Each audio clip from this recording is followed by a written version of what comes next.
This is Audible. Brilliance Audio presents See Her Die by Melinda Lee, performed by Christina Traister. For Charlie, Annie, and Tom. Chapter 1. The scream faded. The sound muffled through the walls of the cabin. Alyssa blinked in the darkness. Outside, the March wind whistled through the trees. Inside, the quiet that hung in the air was almost as sharp as the bitter cold. Her heartbeat thrummed in her ears. An owl? Her instincts said no. The tone had been all wrong. There were no lights to turn on. Electricity and running water to the cabin had been shut off, but then they were trespassing in a campground that was closed for the season. She couldn't complain about the lack of facilities. "Harper," she whispered, "did you hear that?" No one answered. She glanced sideways, looking for the other sleeping bag stretched out in front of the fireplace, where her friend usually slept a few feet away. Overnight, the fire had died to glowing embers, and it took a few seconds for her vision to adjust to the pre-dawn dimness. The floor was empty. Harper's sleeping bag was gone. So was her backpack. Alyssa's pulse quickened, scrambling through her veins like a mouse scurrying for its hole. She bolted upright, the sleeping bag falling away from her shoulders. The chill and a rush of adrenaline swept away her grogginess like a freezing wave. Holding her breath, she stared at the empty space on the floor and listened hard. Harper had probably gone out back to pee. She could have startled an animal, or an animal could have startled her. No. She almost groaned at her own stupidity. Harper wouldn't have taken her sleeping bag and backpack outside to pee. She'd left. But why? And how did she leave? Harper didn't have a vehicle. Shit! Alyssa grabbed for her own backpack at her feet. She unzipped the front compartment and shoved her hand inside. Her wallet was gone. She rooted deeper in the bag, but it wasn't there. Neither were her keys. Her wallet contained her driver's license and her last $43, which had to last until Friday. Today was Monday. How was she going to buy food? How was she going to get to work with no transportation? Her stomach cramped. She'd been played. Harper had made friends with her with the sole intention of stealing her money and truck. $43 would top off the gas tank. Harper could get pretty far away. Alyssa thought about when she'd picked up Harper from work the night before. They'd stopped at a convenience store. Harper had said she'd gotten a tip. She'd splurged on the makings for s'mores. They'd toasted marshmallows over the fire and eaten every bite. Had the celebration been Harper's way of saying goodbye? Alyssa sprang out of her sleeping bag and scooped her parka off the floor. Standing, she shivered as she zipped her coat and shoved her feet into her boots. She'd worn her wool hat to bed. She'd trusted Harper. But they'd met only the previous month at the homeless shelter. What did Alyssa really know about her? Only what she told you, and you believed her. Because you're naive and stupid. Alyssa ran for the front door and flung it open. She fished a flashlight from her pocket and shone it into the trees. Her breath whooshed from her lungs when she saw her old 4Runner parked where she'd left it. Harper hadn't taken her SUV. Alyssa sagged against the door jamb. Snow had fallen the previous evening while she was at work, and there were no other new footprints in front of the cabin except her own. Harper hadn't gone out the front door. Alyssa closed the door and turned around. So where was Harper? And where were Alyssa's wallet and keys? She returned to her backpack. Maybe she'd put her keys in a different pouch. She'd been tired after work. She inspected each section, then checked her coat pockets. No keys, no wallet. She took out her cell phone and turned it on. She could only charge it at work or in her car, and tried to conserve the battery. Besides, she only used the phone to contact work or text Harper. When they were together, there was no reason to keep the phone on. The phone came to life, but she saw no texts or missed calls. She shoved the phone into her pocket. She didn't want to believe that Harper had betrayed her. It had been Harper's idea that they travel as a pair. The whole point of sticking together was to have each other's backs. It didn't feel right that she would have left without saying a word. Alyssa replayed their last conversation in her mind. Harper had given no indication that she wanted to leave. She'd said the cabin was the best spot she'd slept in all winter. She'd gathered enough firewood to last for days, but there was no one else here who could have taken Alyssa's things. Teary-eyed, she repacked her bag. She needed the key to her vehicle or she was stranded. Why had Harper taken the keys but left the Forerunner? What the actual fuck? It made no sense. Harper was street smart. She wouldn't come up with such a dumb plan. Maybe the plan wasn't the issue. Maybe she hadn't left yet. Alyssa could possibly still catch her. She set aside the pack and strode to the window overlooking the backyard. 50 feet of ground separated the cabin from the surrounding woods. Alyssa squinted into the darkness at the area they designated as their bathroom, behind a group of fir trees. A figure moved at the edge of the trees. Harper? Anger blurred Alyssa's vision. She hurried to the back door. Think you can steal my stuff? Think again. Opening it quietly, she slipped outside and jogged across the snow to the woods. She peered around a tree trunk, looking for the figure. She spotted the dark shape emerging from the trees near the lake. The figure wasn't carrying a backpack. Had Harper stashed it somewhere? What was she up to? Alyssa followed, keeping her distance, but also keeping the figure in sight. She'd walked maybe 100 feet when the silhouette turned toward her. The shape of the figure didn't feel like Harper. She was thin. This shape was too large, too wide, more masculine. Panic welled in Alyssa's chest. Could that be the campground owner, Phil? Someone could have seen smoke rising from the cabin's chimney and called him. The campground was closed. No one was supposed to be there.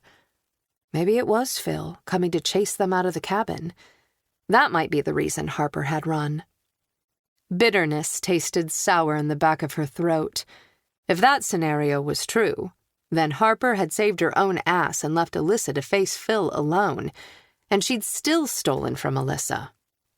Bitch. Now what? If it was Phil, he was in pretty good shape, but he was old. She could probably outrun him.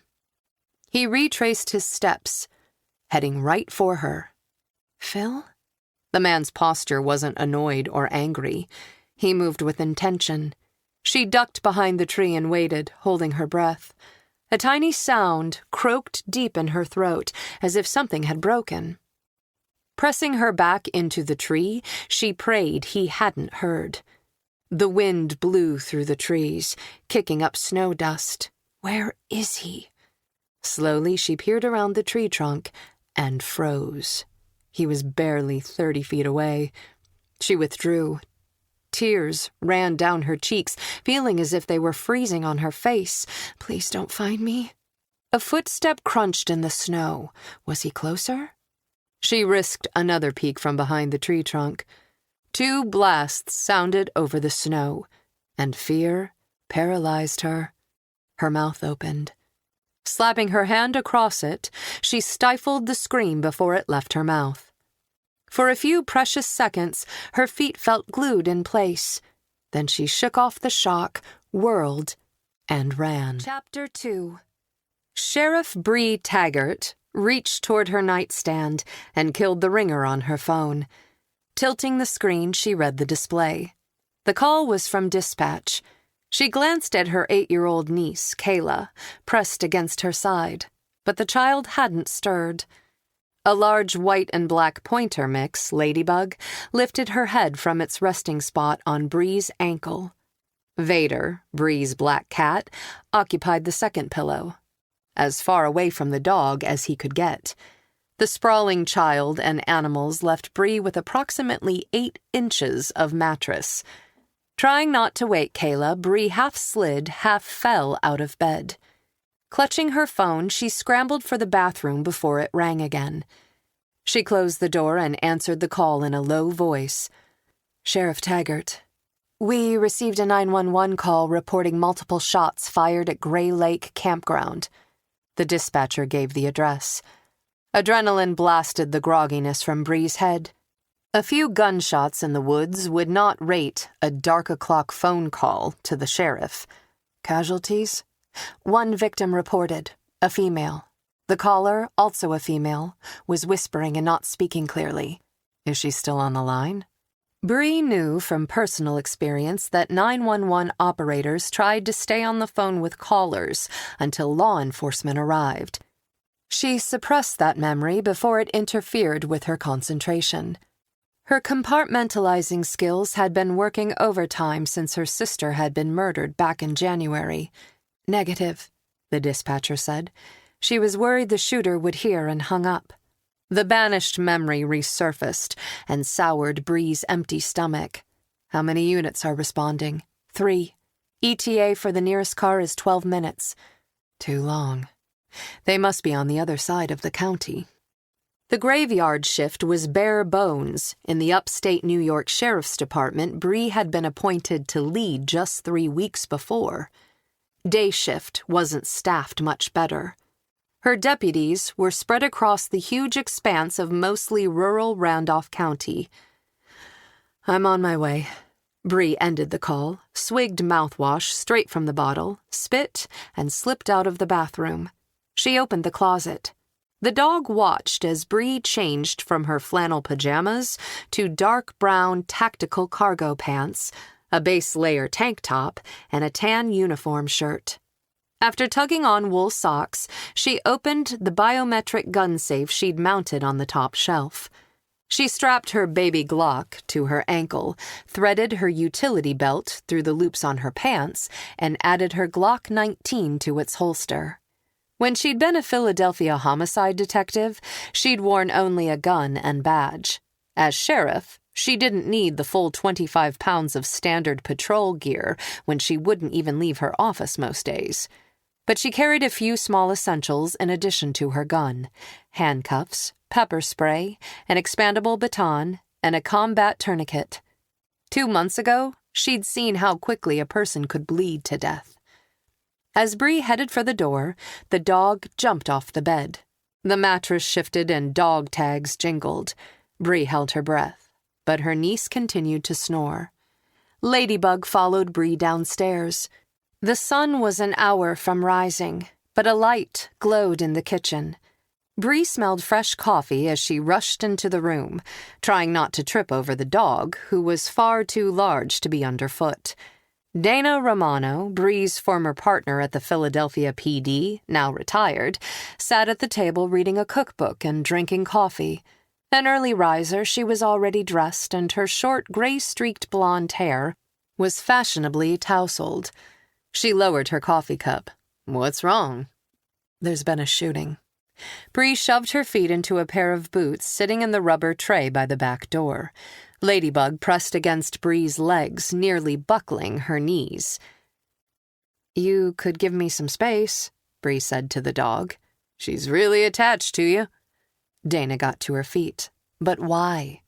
2 months after Bree had been masterfully manipulated into adopting the rescue, she was still disconcerted by the dog's presence. But she was pleased that the panic had ebbed. Ladybug was nothing like Bree's father's dogs. The chubby rescue would never maul a child. The scars on Bree's ankle and shoulder ached with the 30-year-old memory. Thoughts of her father and his dogs automatically led to the night her father had shot her mother and then himself. Bree had hidden her 2 younger siblings under the porch. She forced the past from her mind. She was on her way to stop a shooter. She couldn't afford to be distracted. "Maybe she knows you need her." Dana moved toward the fancy coffee machine she'd brought from her apartment in Philly. Bree's best friend had dropped her whole life to move to Gray's Hollow and help raise Bree's orphaned niece and nephew. No time for coffee. Bree slipped into her winter jacket. As usual, Dana ignored her. She poured coffee into a travel mug. Kayla is in my bed. If she wakes alone, Dana screwed on the lid and fished a protein bar from a drawer. I'll go sit with her. Thank you. Dana handed the mug and bar to Bree and grabbed the dog's collar. Be careful. Will do. Bree slipped out the back door. A horse neighed from the dark barn as Bree ran along the shoveled walkway to her county-issued SUV. In upstate New York, early March was still very much winter. She slipped into the driver's seat, shoved her coffee and protein bar into the console cup holders, and started the engine. She drove onto the main road and entered the address into the GPS. Her ETA was 7 minutes. The campground wasn't far from her house. 5 minutes had passed since she'd received the call. Lights flashing, she pressed the gas pedal and cut her drive from 7 minutes to 6. Bree slowed her SUV as she approached the entrance to Gray Lake Campground. She turned off the cleared main road onto the snow-covered lane that led into the campground. The lights from her vehicle swirled in red, white, and blue on the snowy ground. Beyond, the woods were dark. She saw no sign of other sheriff vehicles.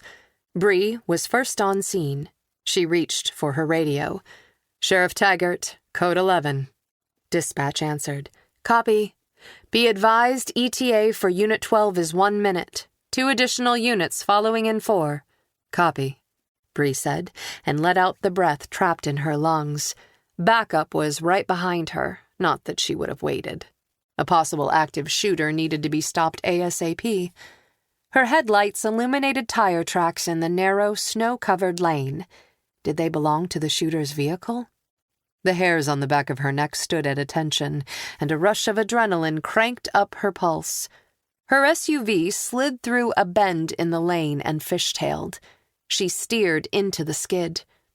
As soon as the tires gained traction, she pressed the gas pedal again. Wooden signs nailed to trees directed visitors to the numbered cabins. She followed the arrows for another few minutes, driving deeper into the woods until she spotted a sign that read, Cabin 20. She stopped her SUV at the end of the lane and scanned the clearing for the shooter or the victim. She saw no one. She reached behind her seat for her Kevlar vest marked Sheriff. She wiggled out of her jacket and donned the vest over her uniform shirt. As she kept watch through the windshield, Bree slid her arms back into her jacket, leaving it open for easy access to her weapon. A cabin occupied the center of a clearing roughly the size of a baseball diamond. Her gaze followed a set of tire tracks. 40 feet from the cabin, the rear bumper of a gray Toyota 4Runner poked out from behind a stand of trees. One set of footprints led from the 4Runner to the cabin's front door. There were no footprints heading back to the vehicle. Someone had gone inside. The victim? The caller? The shooter? She reached for her door handle. Emergency lights pulsed in her rear-view mirror. She glanced behind her. The lights of a patrol car cut through the pre-dawn gloom. A few seconds later, the vehicle parked next to her SUV and Deputy Jim Rogers emerged. Bree stepped out into the cold and joined him behind his vehicle. Their breath steamed in the pale gray morning. Despite the temperature, sweat gathered under Bree's shirt and vest. She drew her weapon. Rogers did the same. We're going in? We are. Bree had a clear view of the north side of the cabin, but she couldn't see the south side or rear. Have you been inside these cabins? Yes. Rogers squinted at the cabin. This looks like a 1-bedroom. He picked up a stick, drew a rectangle in the snow, and used the stick as a pointer. Main room, bedroom, bath. Let's check around back first. Bree led the way to the front corner of the cabin. They stuck close to the building. Bree stopped beneath a window too high for either one of them to see inside. She motioned for Rogers to give her a boost. He cupped his hands. Bree stepped into them and peered over the windowsill, ready to duck if someone pointed a gun at her face. The shooter could be anywhere. She could see into the main room, a combination kitchen and living area. A wood-framed couch and chair had been pulled away from the fireplace to make room for a sleeping bag. In the fireplace, embers glowed pale orange under a heavy layer of gray and black ash. A backpack stood nearby, zipped and ready to go. Stepping down, she shook her head and whispered, "Empty, but someone is squatting here." "Not the first time," said Rogers. They continued around to the back of the cabin. Multiple sets of footprints led to and from the covered rear porch, across 50 feet of open ground, to the woods. Still, they saw no body, no blood, no shooter. Bree rounded the next corner. The shore of Gray Lake lay approximately 100 feet to the south of the cabin, and she could see the flat, opaque surface of the frozen water through the winter-bare trees. They halted next to another window and repeated the leg-up procedure. The single bedroom also appeared empty. She stepped down. In a low voice, she said, "There are 2 closed doors." Rogers nodded. "Closet and bathroom." A bird screeched, but the woods were otherwise silent. Bree led the way back around toward the front of the cabin. She stopped next to the porch steps and scanned the surrounding woods. "Where are they?" Rogers lifted and dropped a tense shoulder. "The call could have been a prank." "I don't like the setup." Goosebumps rippled up Bree's arms. Her instincts screamed that something was wrong. In her early patrol years, she and her partner had responded to an odd call. They'd been ambushed by a gang and had been lucky to escape without any extra holes. Now, possible ambush scenarios played through her mind. Could also be a trap. With a cool eye, Rogers acknowledged her point with another jerky shrug. Regardless of the danger, they were going in. They stepped onto the porch and flanked the door. Bree tried the knob. It turned, and the door opened with a squeal of rusty hinges. Bree crossed the threshold first and swung to her left. Rogers angled to the right. Bree swept her weapon from corner to corner. Dust motes hung suspended in the pale light that poured in through the window. Her side of the room was empty. No large furniture or doors for anyone to hide behind. "Clear," she said. Rogers echoed, "Clear." She returned to Rogers's side, and they approached the open bedroom door shoulder to shoulder. The room was empty. Bree crossed the rough plank floor to one of the 2 closed doors. She pulled a flashlight from her pocket. Standing to the side, she opened the door and shone her flashlight inside. There was no one in the small bathroom. "Clear," she said. Rogers crouched to check under the bed. "Clear." One closed door remained. Rogers was closest. He flung the door open and aimed his gun into the doorway. A scream split the air. Bree's heart lurched. She pointed her flashlight into the closet. At the rear of the small space, a teenage girl stood clutching a short-handled axe in one hand and a cell phone in the other. She was pressed into the corner, and she looked as if she was trying to be as small as possible. In the eerie light, her face was as white as the snow outside, and tears streaked her face. "Drop the axe!" Rogers shouted. Sobbing, the girl opened her fingers and raised her hands in front of her face. She cringed. The axe and phone clattered to the floor. "Push the axe away from you!" he commanded. The girl obeyed, nudging the axe with her foot. Outside, sirens marked the arrival of additional deputies. Rogers backed up. "Come out slowly. Keep your hands where I can see them." The girl emerged from the small space, her movements uneven and shaky.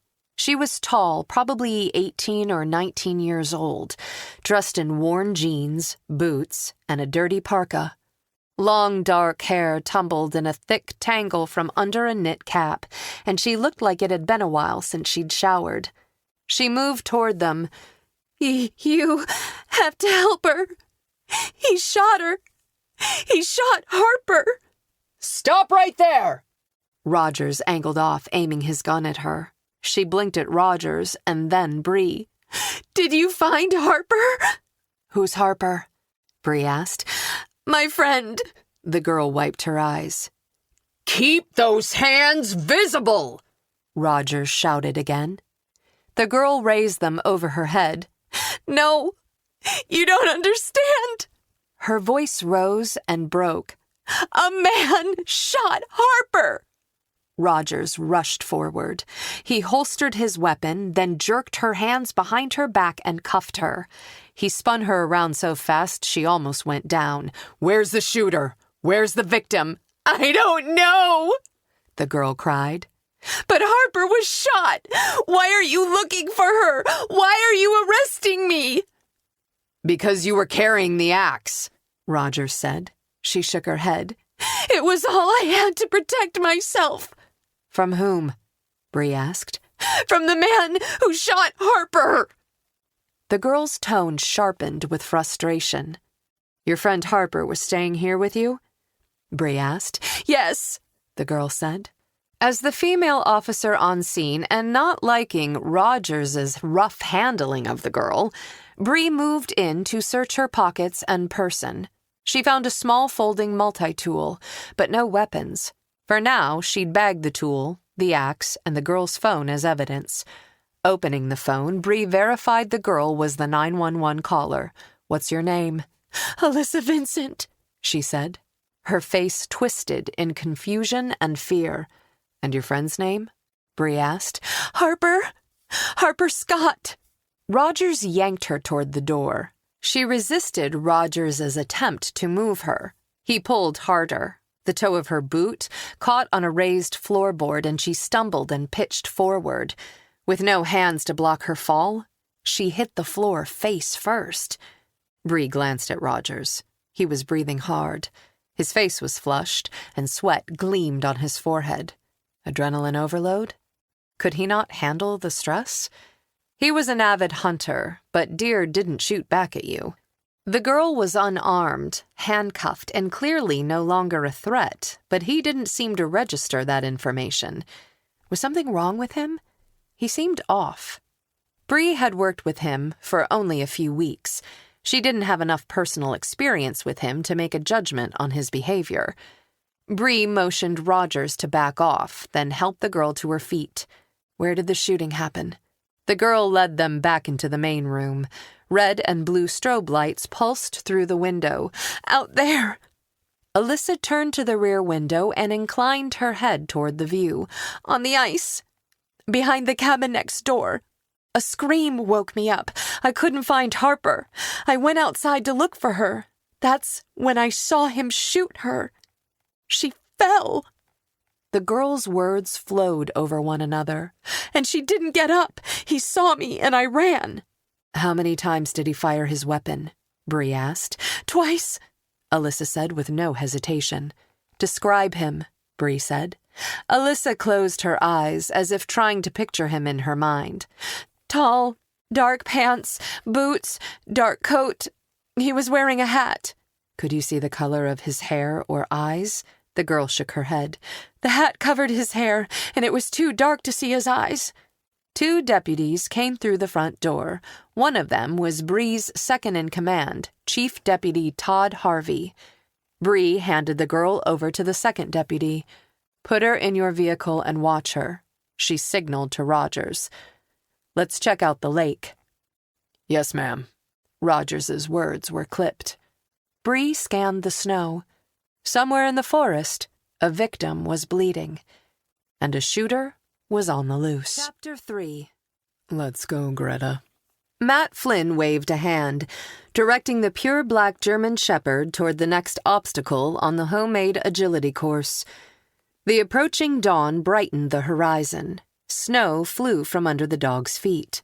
Greta pricked her ears and sprinted for the plastic tunnel. Her body was lean and sleek as she zoomed across the snow. She raced through, emerging out the other side at top speed and looking to Matt for his next command. He headed for the next obstacle, a crate pushed in front of a 4-feet-tall section of wooden fence. Matt motioned for Greta to go over it. The dog leaped onto the crate and scaled the fence in one smooth motion. Matt called her back, and she repeated the jump from the other side. He dangled her tug toy, and she latched onto it. "Good girl." Matt swung her around in a circle. She held on. The dog landed, tail wagging, loving every minute of their game. Extreme tug was her favorite at the moment. "I can't believe her transformation," a familiar voice called. Matt turned toward the voice. His sister Katie stood at the edge of the yard, her hands propped on her hips. The spotlight mounted on the back of Matt's house shone on her strawberry blonde ponytail. "I'm amazed with what you've done with her. She was rejected by 2 families." Katie operated a dog rescue organization.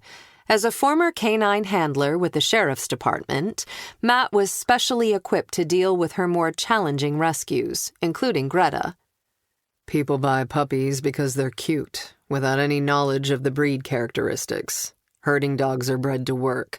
They get bored easily." Matt commanded the dog to release the toy.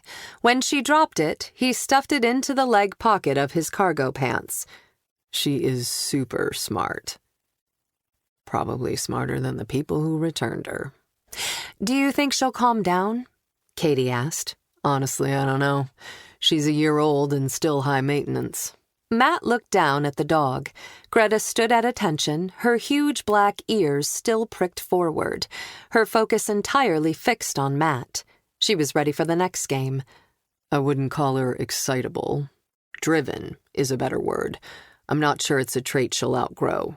A few seconds of unnatural silence passed. Matt's instincts went on alert. His sister was never quiet.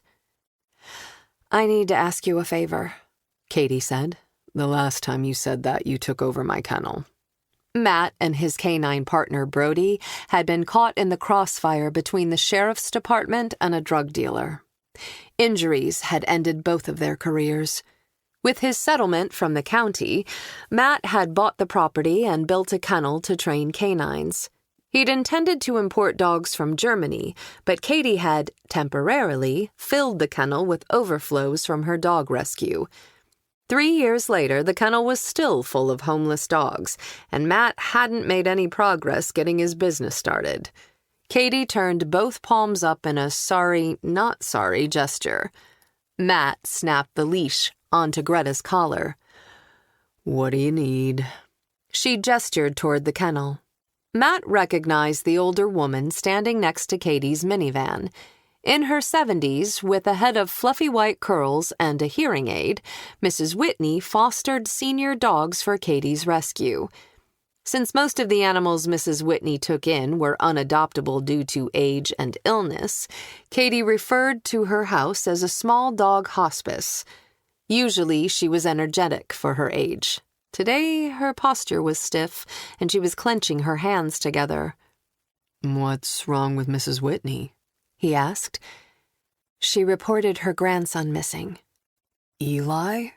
Matt had never met him, but Mrs. Whitney talked about him all the time, and there were about 1,000 pictures of the university student in her house. "Yes." Katie's brow furrowed. "She's really worried. Could you find out what's happening with the case? She can't hear well and she gets confused." "I don't work for the sheriff's department anymore." Katie pursed her lips. "But you must still have friends in the department." "Friends?" Matt suppressed a snort. "You do remember I was shot by friendly fire." Officially, the incident had been labeled an accident, but Matt's relationship with the sheriff's department was strained. "But you're close to the new sheriff," Katie suggested. "I haven't seen her since she became sheriff." Matt and Bree were supposed to have dinner a few weeks ago, but she'd canceled. He hoped she was just busy. Katie's eyes begged. "Please, just listen to Mrs. Whitney." Matt sighed. "You know I will." They walked over to Mrs. Whitney. The wind kicked up across the yard, and Mrs. Whitney shivered. "Thank you so much for helping." Matt held up a hand. Come inside. I haven't had my coffee yet. Greta needed exercise immediately upon being freed from her crate in the morning. Otherwise, she tormented Brody. Matt commanded her to heel in German, and they walked toward the house. Greta fell into step at his side, glancing up at Matt every few strides to look for a new direction. Matt led the way into the kitchen. Brody sighed from his dog bed in the corner. Greta made a beeline for the older dog, dropped her shoulders to the ground, and wagged her butt in the air. When Brody ignored her, she nipped at him. Matt commanded her to leave him alone. Greta stopped and glanced back at Matt as if to check whether he was serious. He maintained eye contact.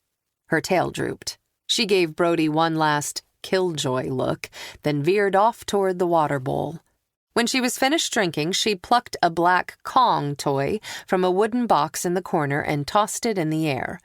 Matt brewed coffee. Katie pulled out a chair for Mrs. Whitney, then sat down. Brody got to his feet, stretched, and walked over to greet Katie.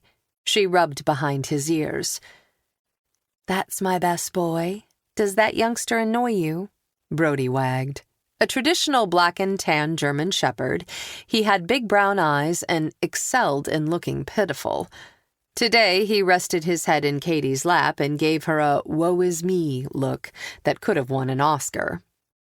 Brody has traded early morning training sessions for after-breakfast naps, Matt said. Brody moved from Katie to greet Mrs. Whitney, sitting and lifting a paw with his best company manners. The older woman seemed too calm as she stroked the dog's head. Matt brought 3 mugs to the table and sat across from Mrs. Whitney. "Thanks for seeing me," she said. "I don't know who else to ask. I'm so worried about Eli." "When did he go missing?" Matt rested his forearms on his kitchen table and gave Mrs. Whitney his full attention. She pulled a tissue from her handbag and pressed it to her blotchy face. "Last night, he was supposed to come to my house for Sunday dinner. When he didn't show up, I called his friends." Matt cleared his throat. "I don't want to be, indelicate, but maybe he's with someone. Does he have a girlfriend?" Mrs. Whitney's parchment-colored cheeks flushed. "No, he doesn't have a girlfriend at the moment, and I'm well aware that a young man would rather spend a weekend with a young woman than visit his grandmother." She blew out a loud breath through her nostrils. "But if Eli was going to cancel, he would call. He might give me a ridiculous excuse, but he'd call. He knows I worry. I called him. I texted, but he hasn't responded. That's not like him either." Matt asked, "What about other family? Brothers, sisters?" "There's no one." Mrs. Whitney's voice dropped to almost a whisper. "Eli is an only child. My son and his wife were killed in an auto accident when Eli was 16. For the last 6 years, it's just been the 2 of us." "I'm sorry." Matt swallowed a lump of empathy the size of a basketball. She nodded. "His friends said he went to a party Saturday night. They asked around, and someone who was at the party saw Eli leave around 1 a.m, but no one has seen him since. I called the police. An officer came and took a report, but he said what you did. Eli probably hooked up." She said the last 2 words as if they were unfamiliar. "Did he drive to the party?" Matt asked. "No. He always uses one of the apps to get a ride." Mrs. Whitney shook her head. "A drunk driver killed his parents. Eli would never drink and drive." Mrs. Whitney is worried the police aren't doing enough. Katie wrapped her arm around the older woman's shoulders. Mrs. Whitney bowed her head and closed her eyes for a few seconds. Her pink scalp shone through her white hair. Raising her chin, she opened her eyes and sniffed. "The officer kept saying, 'He's an adult. He doesn't need to check in with his grandmother.'" She paused for a long, shaky inhalation. "But I know my grandson. Something has happened to him. Please tell me you'll help find him." "Where does he live?" Matt slid a sticky notepad and a pen from the center of the table. Scarlet Falls. Mrs. Whitney gave an address in the neighboring town. Matt wrote it down. Which police department is handling the case? Scarlet Falls is under town, county, and state jurisdictions. I don't know. Mrs. Whitney's eyes creased. She stopped, stifling a sob with her tissue. Do you know the original officer's name? Matt asked. No, Mrs. Whitney said. I'm sorry. I can't always hear. He gave me a card, but I lost it. Mrs. Whitney patted the pockets of her jacket. I'm so worried. I can't concentrate. No worries. I can call around and find out who's in charge of the case. Matt could not turn down this little old lady who, despite her own frailties, never said no to an animal in need. I was up all night. This morning I turned on the news and I saw. She inhaled, her breath shaky. The reporter said the police were organizing a search of the riverbank this morning. They're looking for a missing university student. She stifled a sob. It must be Eli. You don't know that. Katie touched Mrs. Whitney's forearm, then turned to Matt. I went to Mrs. Whitney's house early to pick up a dog for a vet surgery appointment. She was in tears. Did the officer give you any more information when he took your report? Matt asked. Mrs. Whitney sniffed. He said he would talk to Eli's friends and ask around the neighborhood where the party was held. He was going to find out if Eli used a rideshare app after the party, too. But I haven't heard anything from him since. At the time, he didn't act very worried. Matt will find out what's happening with the investigation. Katie's eyes silently pleaded with her brother. Mrs. Whitney blew her nose. Please, help me find him. I'll do what I can, Matt said. Most missing persons turned up on their own. Cops didn't usually launch full-scale investigations for adults without signs of foul play or unusual circumstances. A grateful tear slid down Mrs. Whitney's cheek. Bless you. Can you give me a list of Eli's friends? Matt asked. And a picture of him? I'll text you a photo, Mrs. Whitney said. His best friend is Christian Crone. They live with 2 other boys in an off-campus apartment. She opened her purse and took out a small notebook. She slid it across the table to Matt. Here is the address and all their cell phone numbers. Eli made sure I could reach any of them in case I needed something and he wasn't available. They're good boys. They've all been to my house for Sunday dinner. Unease nagged at Matt. Eli seemed like too good of a kid to let his grandma worry. Katie stood and escorted Mrs. Whitney out the door. On the bright side, the case would give Matt a reason to call Bree again. One that didn't smell of desperation. He lifted his phone and checked the time. 6:30. Too early to call her personal number. He reached for the remote and turned on the TV to check the local news. A meteorologist was giving the weather report. He called the sheriff's department, but Bree wasn't in her office. He left her a message. As he debated who to call at the Scarlet Falls PD, he thought about all the things that could have happened to a drunk student in the middle of the night. Eli could have stumbled into the park, slipped, and hit his head. He could have fallen into the river and drowned. If Eli was too responsible to stand up his grandma, then none of the remaining scenarios in Matt's head had good outcomes. Chapter 4. Bree studied the trees, but saw no one. She turned to Todd. Get your rifle and cover us.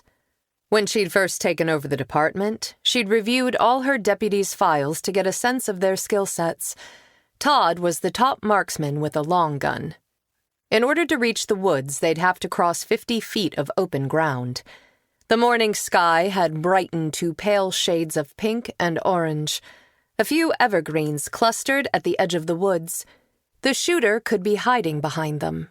Todd brought his AR-15 from the trunk of his patrol vehicle and took up a position behind a boulder. He knelt and aimed his rifle across the top of the rock. Bree and Rogers ran across the snow. Once they reached the trees, she pressed her shoulder to a tree, then peered around the trunk. She saw nothing but snow and woods. She met Rogers's gaze and circled her finger in the air. Rogers's flushed face had gone pale and clammy. They separated and went around the evergreens from opposite sides. The snow was heavily trampled behind the pines, but no one was there. Bree turned in a circle. She could see no additional hiding places in the stark woods, but the hairs on the back of her neck refused to relax. Though she'd been raised by a cousin in the city after the deaths of her parents, she'd been born in Gray's Hollow. Her family had owned a rural chunk of land. The first 8 years of her life had been spent running half-wild in woods like these. But this morning, the forest was creeping her out. She turned back to Rogers. He was studying the ground. Lines creased around his eyes as he concentrated. He was reportedly the best tracker in the department. Bree was all about letting people do what they did best. She kept one eye on the woods and watched him read the tracks. Rogers cleared his throat and pointed to the snowy clearing. Someone used this spot as a latrine. Makes sense, Bree said. There's no water in the cabin, and the evergreens create privacy. Back in his element, Rogers seemed to calm. Most of the tracks just go back and forth to the cabin, except these. He gestured to footprints that led away from the latrine area and ran in a track parallel to the lake. Too bad the snow was too powdery to see any real imprints. Can't even tell the size of the boots, Rogers agreed. Bree and Rogers followed the footprints along the shoreline. Behind the next cabin, number 19, the tracks led to the back porch. From there, the prints turned toward the lake and disappeared on the ice. Todd left his position behind the boulder and followed them. His head swiveled as he scanned the woods while he walked. Rogers said, "The wind blew the snow off the ice." Bree brushed some snow dust from her jacket. Any thoughts on which way the shooter went? Are we sure there really was a shooter? Rogers shook his head. If somebody got shot, where's the body? Where's the blood? Bree stared out over Gray Lake. Long and narrow, it stretched out for miles. It was the beginning of March, and the lake was still frozen over. Rogers cleared his throat. There's also the possibility she's lying. Maybe she made up the whole story. Why would she do that? Attention? Bree raised a brow. Rogers continued. Think about it. She has nowhere to go, and it's fucking cold out. That cabin has no water, and the only source of heat is the fireplace. Surviving out here is rough. Just gathering dry wood every day would take a serious effort, especially for a girl. Bree pictured the girl clutching her axe. Definitely not the helpless type. You think she invented a friend and gunshots? Bree asked. Seems like an elaborate plan. Why would she bother? Rogers shrugged. I've had people commit crimes to get back into jail, especially in the winter. How does reporting a crime get her a place to stay? By calling us, she admitted to trespassing and lost access to her only shelter. Bree saw more motivation for Alyssa to remain silent. Maybe she didn't want to stay here, he said. Maybe she isn't stable. Most homeless people are either drug addicts or have mental problems. Plenty of people are homeless for reasons beyond their control, Bree said. Rogers scowled and swept an arm out. I find it hard to believe someone was shot out here, and we haven't found a single drop of blood on all this white snow and ice. All I'm saying is that it's one possibility. We don't have any proof that a second girl exists, let alone a shooter. Bree didn't know what to believe. She had a pretty accurate bullshit meter. The girl had seemed genuinely traumatized, but the circumstances were strange. It's our job to figure out what happened. The corner of Rogers's mouth twitched, as if he wanted to say something and was having a hard time holding back the words. A few seconds later, he couldn't restrain himself any longer. All I'm saying is that we're already spread thin. So, you want to walk away from a citizen's report of a shooting because we're busy? He shifted his weight. The citizen isn't very credible. He mashed his lips together for a second, but again couldn't keep them that way. Sheriff King wouldn't have wasted resources until he had real proof a crime was committed. Bree ground her molars. Her predecessor's blatant corruption was public knowledge, and it was frustrating that he was still idolized by some people. We will not walk away from a reported crime until we have conducted a thorough investigation. Is that understood, Deputy? Yes, ma'am. Rogers's words were as tight as his lips. As much as Bree hated to put him in his place, she had no choice, not if she wanted to keep the respect of all the people under her. So many people.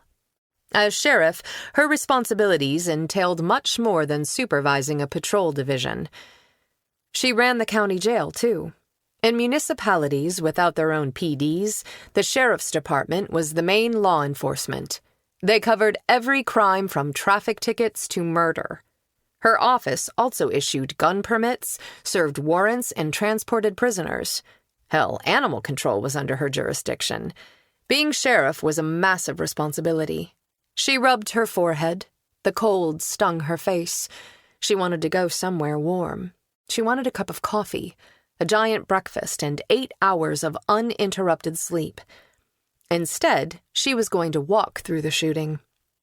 Bree turned and started back toward the cabin. She stopped to talk to the chief deputy. Todd, let's photograph the tracks in the snow. Then I want the girl to show us exactly how the shooter and victim were positioned. We'll do a second in-depth interview at the station. Also, get a warrant to search the 2 cabins. They'd shifted from responding to a 911 call and looking for the shooter and victim to searching for evidence. The latter required a warrant.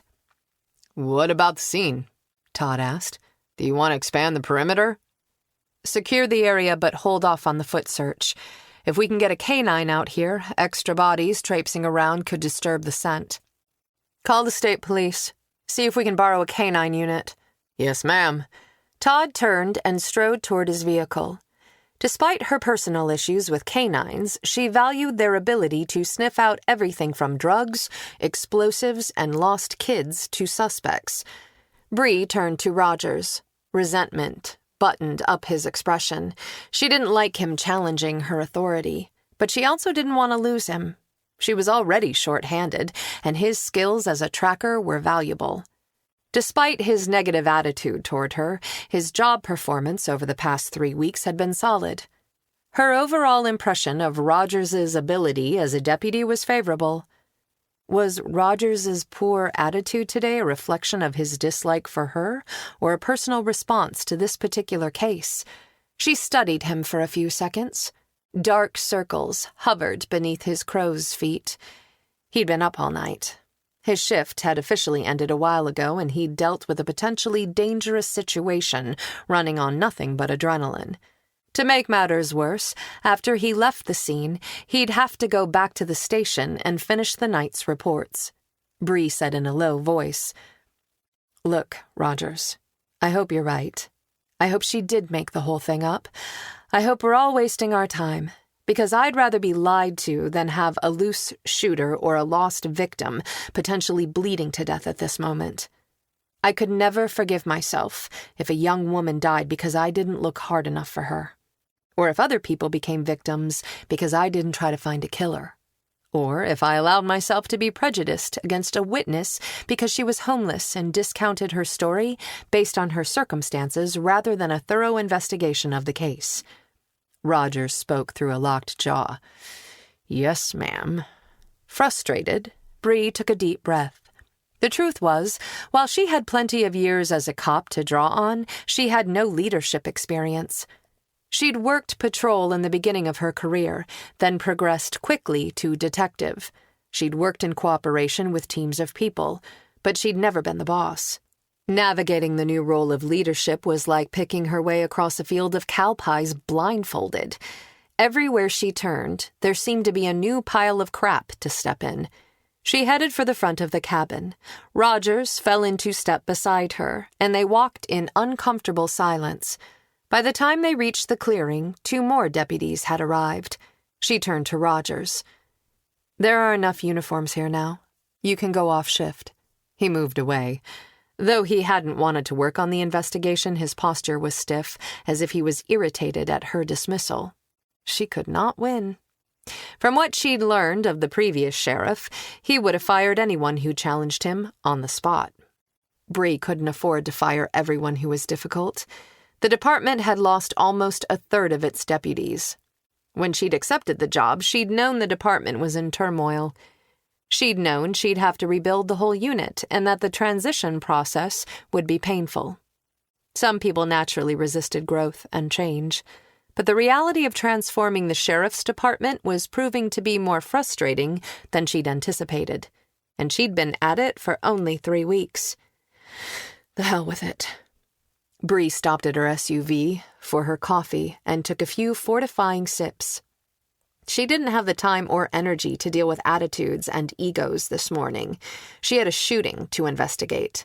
Having a case to work was almost a relief. For now, she would put aside her department's issues and do what she did best. She'd solve a crime. She headed for the vehicle that contained her witness. Todd jogged toward her. "Sheriff?" She stopped. The title still felt strange. "State Police K-9 units are tied up searching for a university student who went missing over the weekend. The earliest I can get a team out here is late afternoon." Bree glanced at the sky. To the east, the sunrise reddened the morning sky, but thick clouds gathered on the western horizon. She pulled out her phone and checked the weather. There's more snow on the way. It's forecast to start by early afternoon. She wasn't sure how new snow would affect a dog's ability to track, but it would cover any evidence on the ground. "What about Matt and Brody?" Todd asked. Matt had been tied to her sister's murder through his best friend, and he'd helped her solve the case. They'd made a good team, but Matt's history with the sheriff's department made her hesitate. "Doesn't seem like I have any other options," Bree said. "Is there a reason you don't want to call Matt?" Todd asked. It would be preferable to use an official team. Bree didn't voice her real concerns. One of the deputies who had shot Matt had left the department. The other was Rogers. The incident had officially been declared an accident, but Matt's interactions with Rogers and the other deputies were understandably awkward. Asking him to work for the sheriff's department felt like an imposition. But she'd get to see him again. Despite the fact that she didn't have the time or energy for personal commitment outside of her family, as evidenced by her failure to return his messages for the past few weeks, she'd missed him. Bree massaged her temple. Matt came with departmental complications, but she trusted him, and she couldn't say that about all the men under her command. It would be nice to know someone had her back. "I'll call him." Pulling her phone out of her pocket, she surveyed the uniformed men moving around the scene. She felt confident in her chief deputy. Todd had been one of the people who'd convinced her to accept the position. Most of her deputies seemed glad to have new leadership, but a few resented her appointment to sheriff. She stepped away for some privacy to make the call. The rising sun reflected off the frozen lake in shades of bloody red. With the exception of Todd, Matt didn't fully trust her deputies. Could she? Chapter 5. Matt's phone vibrated. He pulled it from his pocket. Bree. He might be 35, but seeing her name on his phone screen gave him a rush. He tempered his enthusiasm and cleared his throat. "Hey, how are you?" "Sorry," Bree said. She sounded stressed. "I know I should have answered your text weeks ago, but it's been crazy at work and home." "Everything okay with the kids?" Matt worried about them, and her. The Taggert family had suffered more than its share of tragedy. "Not really, but I don't have time to get into it now," she said. "I need to ask you for a favor. You and Brody." He could hear wind and voices in the background. Someone yelled for the chief deputy. Disappointment poked him. She was at a scene. She wasn't calling him back for personal reasons. This was business. "How can we help?" he asked. "I have an unusual situation." She explained her current case, a shooting with little evidence other than a single, less-than-ideal witness. "I need to track the shooter. I can't get a canine team until late afternoon, and there's more snow on the way. I know it's asking a lot, but is there any way you and Brody could try?" Matt reached down and rested his hand on Brody's head. The dog's ears came forward, as if he could hear Bree's voice and understood the conversation. Hell, it wouldn't surprise Matt if he could. Brody was the most intelligent animal he'd ever encountered. Energy vibrated off the big dog, and his tail began to sweep back and forth across the tile. Matt often wondered which one of them missed the work more. "Brody says he'd love to help," Matt said. "I have something I'd like to talk to you about anyway."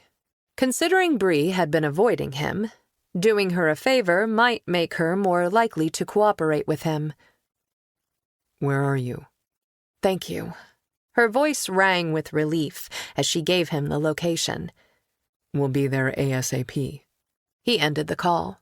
Brody whined. "Yeah, we're going out," Matt assured him. He sent Greta into her crate and gathered his gear. Brody was waiting at the door when he was ready. They went out to his Suburban. Brody rode shotgun. Matt cracked the window, and the dog pressed his nose to the opening. The dog vibrated with excitement, as if he knew they had work to do. 40 minutes after Bree's call, Matt parked his Suburban in the clearing behind 3 deputies' vehicles and the sheriff's SUV. He climbed out of his driver's seat and held the door for Brody. After he snapped the leash onto his dog's collar, the big dog jumped down from the vehicle and stumbled when his front paws hit the ground. "You okay, buddy?" Matt knelt next to his dog. Normally, Brody was agile and sure-footed. Matt inspected the ground, which glittered with patches of ice. "Damn it." Brody pulled toward the uniformed men gathered in front of a cabin. "Okay, we'll get on with it." Matt stood and brushed snow off his cargo pants. The wind and dampness hit him square in the face, and the air smelled like snow. The dog was right. They'd better get moving. He opened the cargo hatch, took out his pack, and hefted it over one shoulder. Searches could be unpredictable. Matt liked to be prepared. He tugged on a hat and a pair of warm gloves. Brody whined, spotting Chief Deputy Todd Harvey standing next to his cruiser 20 feet away. The dog's tail wagged in big sweeps. Matt let the dog pull him toward the deputy. "Hey, Brody." Todd rubbed Brody's ears. "There's a good boy. How've you been?" Matt shook his head. "I don't rate a greeting." Still patting the dog, Todd looked up. "You're okay, but you're not Brody." "Fair enough." Matt didn't mind. He preferred his dog over most people, too. Todd pointed to the cabin that sat in the middle of the clearing. "The sheriff is back there with the witness. Thanks." Matt turned and called Brody to heel. He led the dog around the side of the cabin. He spotted 2 women through the trees. Even at a distance, he recognized Bree by the way she moved, with purpose. She didn't waste energy. Every motion of her body was as focused as her mind. In a way, she reminded him of Brody. Once they locked onto a trail, they wouldn't stop until they'd reached the end. Bree and the other woman were standing on the edge of Gray Lake. Matt and the dog made their way through the stark, snowy woods. Bree was dressed for the weather in boots and a winter uniform jacket, but she hunched against the wind, gusting across the ice. Winter felt never-ending this year. She turned toward him as he approached. Her shoulder-length brown hair was tucked into a hat. She wore no makeup, but a clean face suited her. It was the intelligence in her hazel eyes that grabbed him every time. Underneath her eyes, deep shadows lurked. She'd caught this case only a few hours ago. It wasn't responsible for any missed sleep. What was worrying her? Was it the same concern that prevented her from returning his text and had caused her to blow off their dinner a few weeks ago? With 2 orphaned kids, her own grief, and a hot mess of a new job to juggle, her stress level must be off the charts. "Thanks for coming, Matt." Bree extended a hand. "We'll do what we can." Matt shook it. The gesture felt oddly formal, considering all they'd been through together. Then Bree's gaze held his, and her eyes smiled at him for an extra heartbeat before she shifted smoothly back into professional mode. Matt relaxed, just a little. "This is Alyssa Vincent." Bree gestured toward the young woman standing next to her. Alyssa's brown hair and big eyes peeked out from under a wool ski hat. A parka several sizes too large dwarfed her thin frame. From her sunken cheeks, he suspected she was malnourished and gangly under the coat. Her gaze kept darting away from his, and her posture was traumatized and wary in a way that reminded Matt of stray animals that no longer trusted humans for good reasons. "Nice to meet you, Alyssa." Matt didn't reach out to shake her hand for fear of spooking her, but Brody had no inhibitions. He whined and wagged at her. The girl crouched and stroked his fur. She perked up as she petted the dog. Unlike Bree, the teenager seemed to be calmed by the dog's presence. "Alyssa saw a friend get shot here early this morning," Bree said. The girl froze, her hand stopping on Brody's head for a few seconds. Brody bumped her wrist with his nose, and she resumed petting him. Bree continued. "The friend and the shooter are now missing. I was hoping Brody might be able to track them. I hope you don't need a scent article." She'd seen Brody track only once. She had no idea what his dog was capable of. "No," Matt said. "It's not necessary. I'll take Brody to the place they were last seen. He should be able to pick up a scent from their footprints, but we won't know whose scent he's following." "We'll take what we can get." Bree tucked a strand of hair under her knit hat. Her nose and cheeks were red from the cold.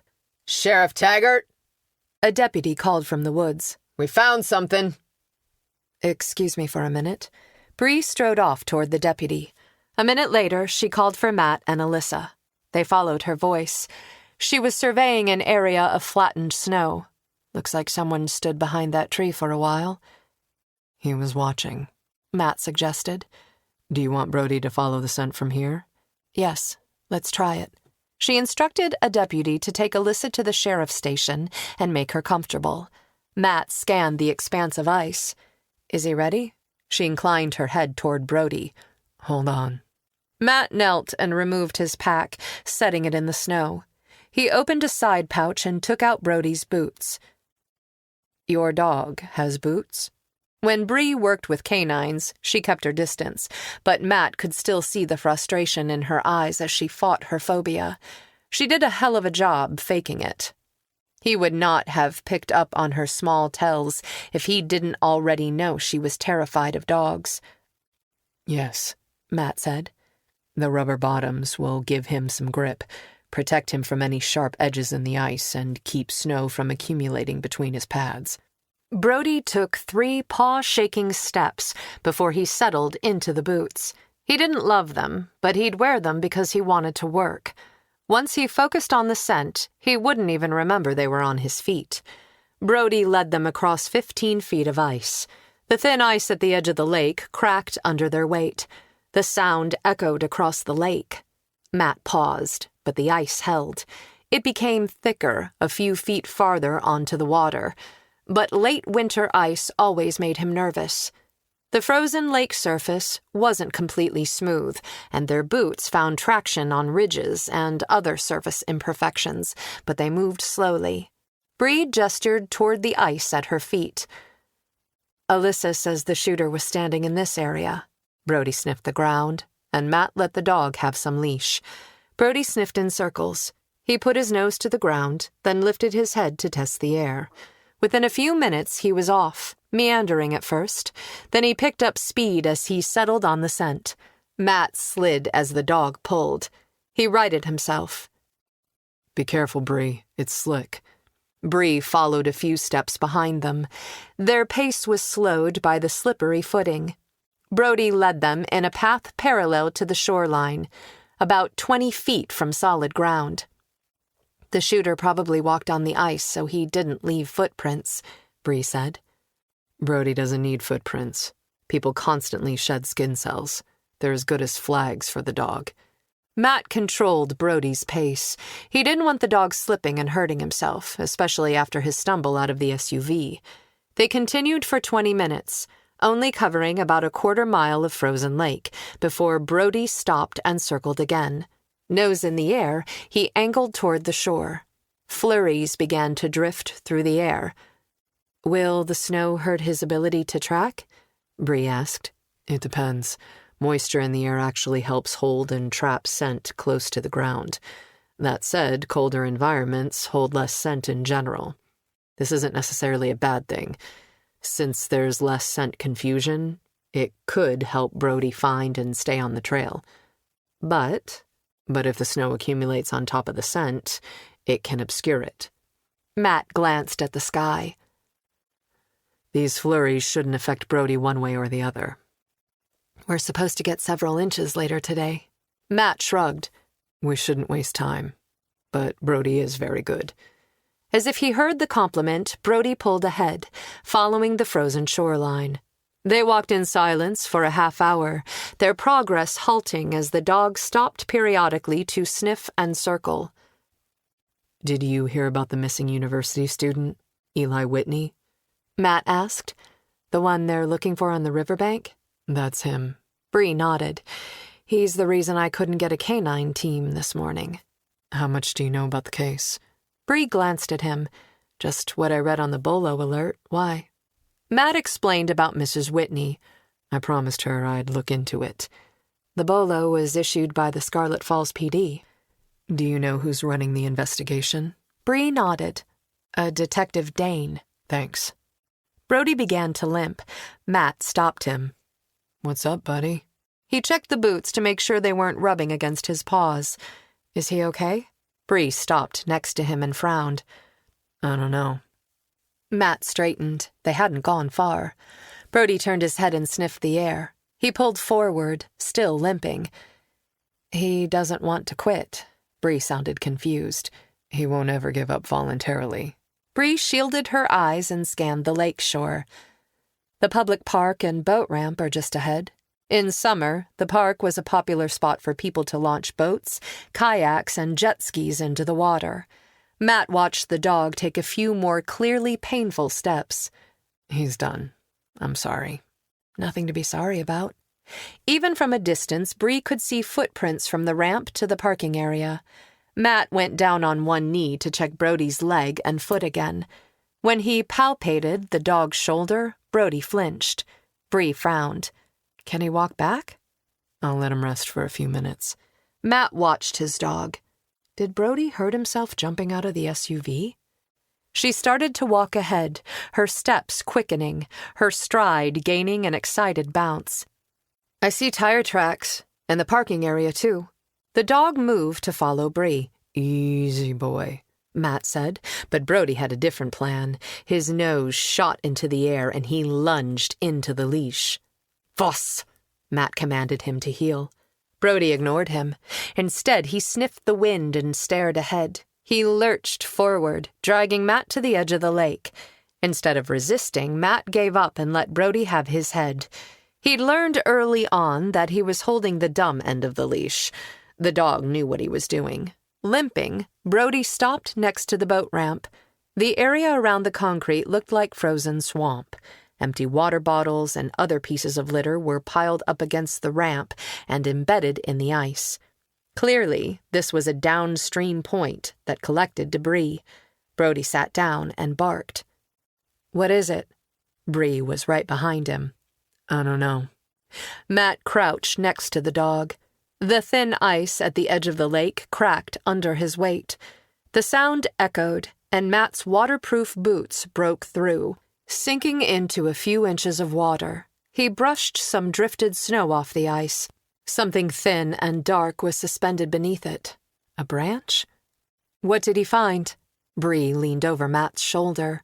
He moved more snow with his glove. The ice cracked further, breaking apart and shifting on the water. The thing underneath was no branch. Exhaling, he straightened and caught Bree's eye. Bree drew in a sharp intake of breath. Something bobbed to the surface between long, jagged sheets of ice. A human hand. Chapter 6. Bree lunged forward.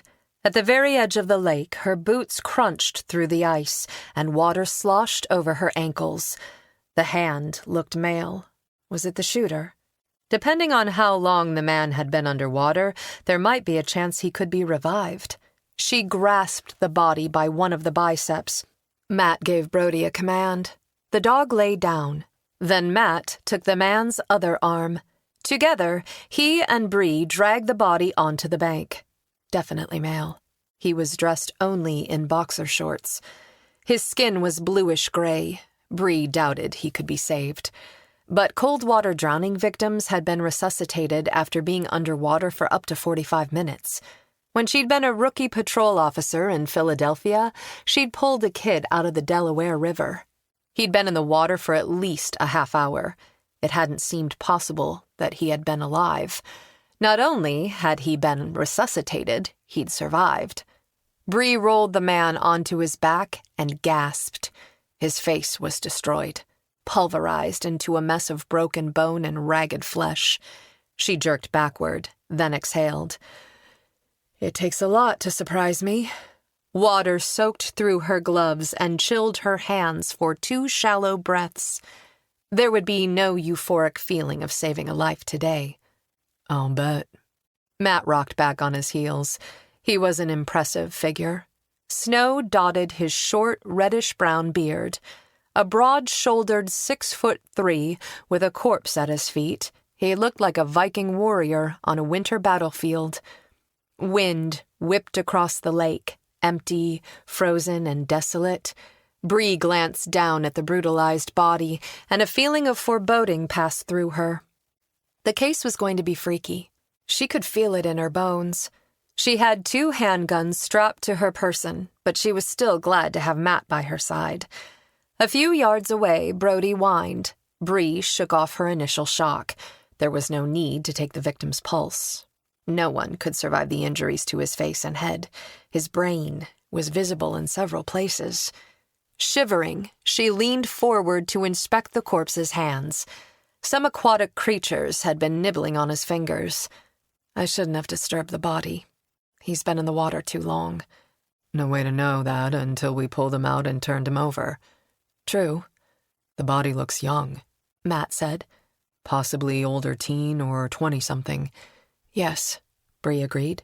The corpse was lean in a way that suggested youth. The victim's hair was shorn close to the scalp but was too wet for her to determine the color.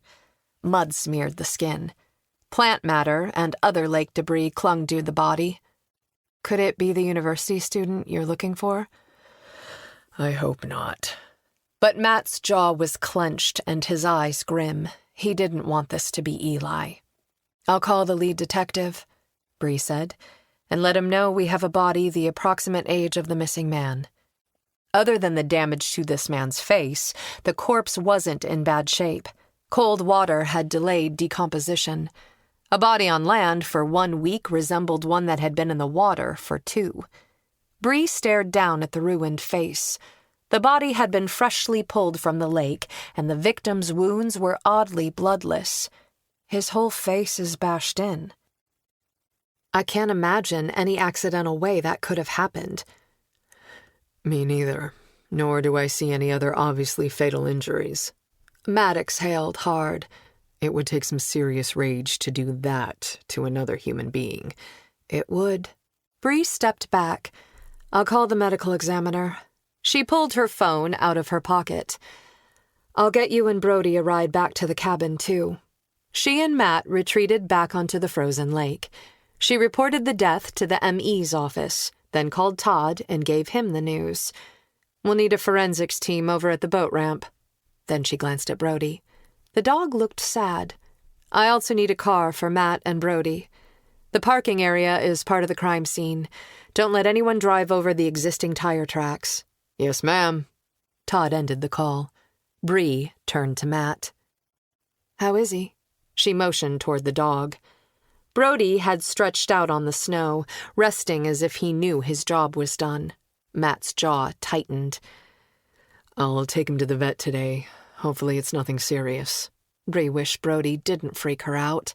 Her brain knew he wouldn't hurt her. but she was conditioned to fear him. A few minutes later, a sheriff's department cruiser drove up from the opposite direction, stopping short of the parking area. Bree gestured toward the vehicle. "The deputy will take you back to your vehicle. Thanks for your help, Matt." "It was all Brody, but you're welcome," Matt called the dog, who rose painfully to his feet. She watched Brody limp to the patrol car and gingerly climb into the back. Worry for the big dog tugged at her. Matt climbed into the passenger seat, and they drove away. She instantly wished he could have stayed. Not that she couldn't handle being alone with a dead body. That was hardly a first for her. But she missed having a dependable partner, and Matt was solid. Another sheriff's department cruiser appeared on the road above the parking lot. Her chief deputy climbed out and approached Bree. He avoided stepping on the tire tracks leading to and away from the boat ramp area. Bree turned back toward the body. Todd fell into step beside her. She retraced her own path back to the bank. "Try to stay on the tracks Matt and I left, so we disturb the scene as little as possible." "Holy..." Todd stopped cold. "What the hell happened to him?" Bree shook her head. "Best not to make assumptions this early in the investigation. Let's wait for the ME. "Is he the shooter?" "Too early to say. We'll have to wait for the ME to ID the body and give us a time of death. I need you to secure the scene. Include the tire tracks and footprints in the parking area. Direct responding vehicles to park on the south side of the access road. Set up an area for the press. When in doubt, add distance to the crime scene perimeter. You can always make the area smaller. Harder to go back and expand it later." Todd took a small notepad from his pocket and wrote in it, "Yes, ma'am." "Let's get a forensic team down here." Bree pointed to a set of tire tracks. "These tire imprints look good enough to cast. Some of the footprints here are clearer than they were back at the cabin. Maybe clear enough to get an impression. Get someone on that." "Yes, ma'am." "Assign a deputy to start a crime scene log ASAP. I'm going to need you." Todd hurried back to his car. While he secured the scene, Bree called the SFPD and asked for Detective Dane. The desk sergeant put her through to the detective's voicemail, and Bree left a brief message. She turned back to the body. Could this be the shooter? If so, how did he end up in the lake? She scanned its frozen surface for a place where he could have gone through the ice but didn't see a hole. A human body was slightly heavier than fresh water. Bodies sank, and a lake wouldn't have much of a current. Drowning victims were typically found close to the place they went under. Where and when had this victim gone into the water? What had happened to his face? Bree surveyed the area. Even if they'd found the shooter, they were still missing the victim. Chapter 7. 2 hours later, Bree watched the forensics tech shake a can of spray paint and crouch over a shoe print next to the vehicle tracks. He'd set a camera up on a tripod over the shoe print. Now he sprayed the print lightly with gray paint to create enough contrast and show the tread.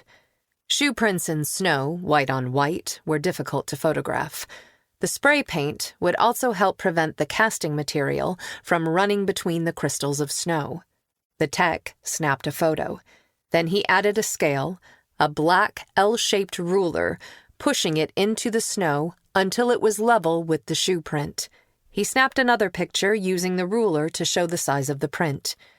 A few feet away from her, a second tech was preparing to cast the tire tracks. He'd already photographed them, with and without spray paint. Holding a plastic bag of powdered dental stone, the tech squatted next to the print and added snow to a stainless steel bottle of water. Once he added the water to the powdered dental stone, the chemical reaction would heat up the mixture. The snow would chill the water and help keep the mixture as cold as possible so that it didn't melt the snow before setting. He poured the water into the plastic bag, closed it, and then kneaded the bag until the mixture reached the right consistency. Slowly, he poured it into the tire track. "I'll work on the shoe prints now." "How long before you can lift them?" she asked. "I should be able to transport them within the hour, but they'll take 24 hours to dry completely." Bree turned as the medical examiner's van bounced over the frozen grass and parked next to the forensic unit. Crime scene tape encircled the entire parking area. Dr. Serena Jones and her assistant got out of the van and opened the hatch at the back of the vehicle. They donned coveralls and knee-high rubber boots before trudging to the edge of the lake. "Sheriff?" Dr. Jones was a tall African-American woman. Today, she wore a purple fleece hat over her closely cropped hair. Bree's heart ached. The last time she had seen the medical examiner had been over her sister's dead body. Dr. Jones's gaze went to the body on the shore. A canine found the body at approximately 9 a.m.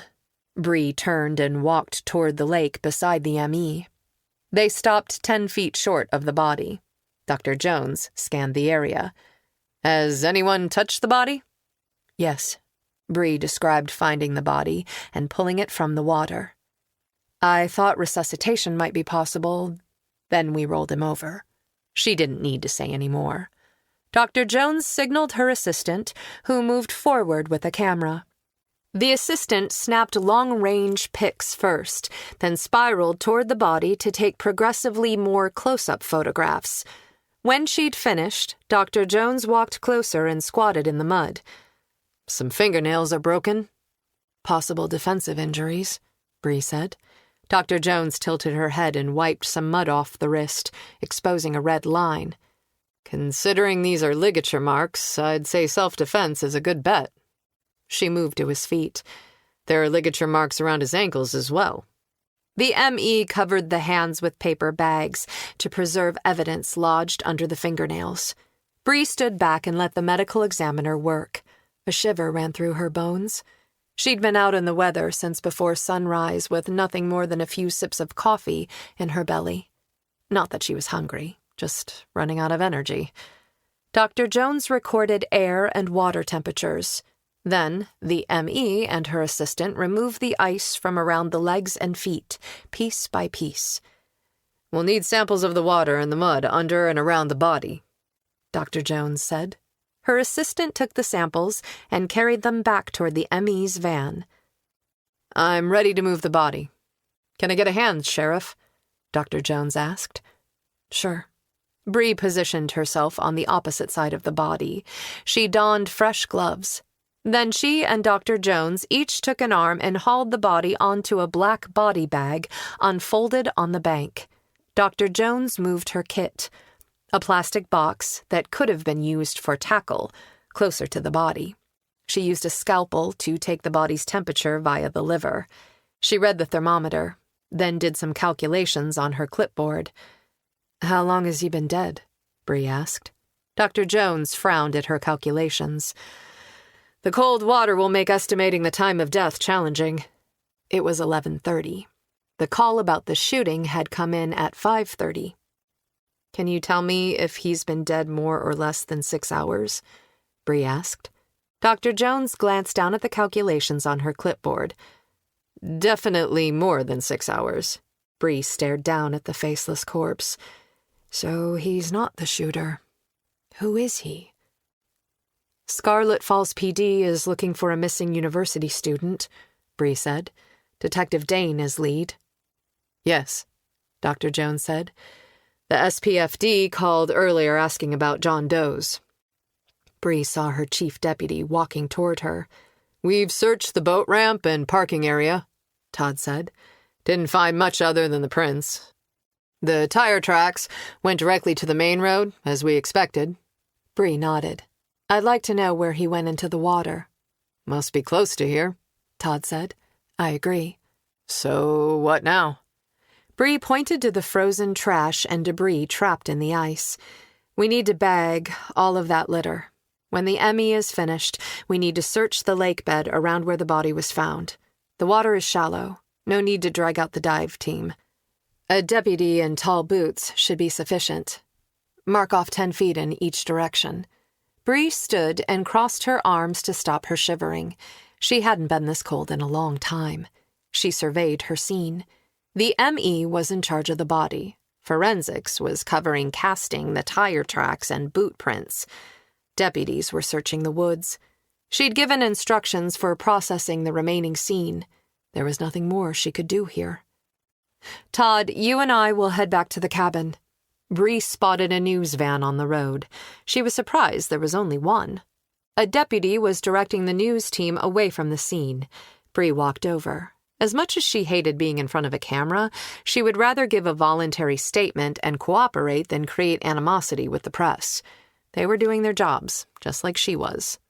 The reporter, a tall blonde man with a killer smile and a microphone, spotted her.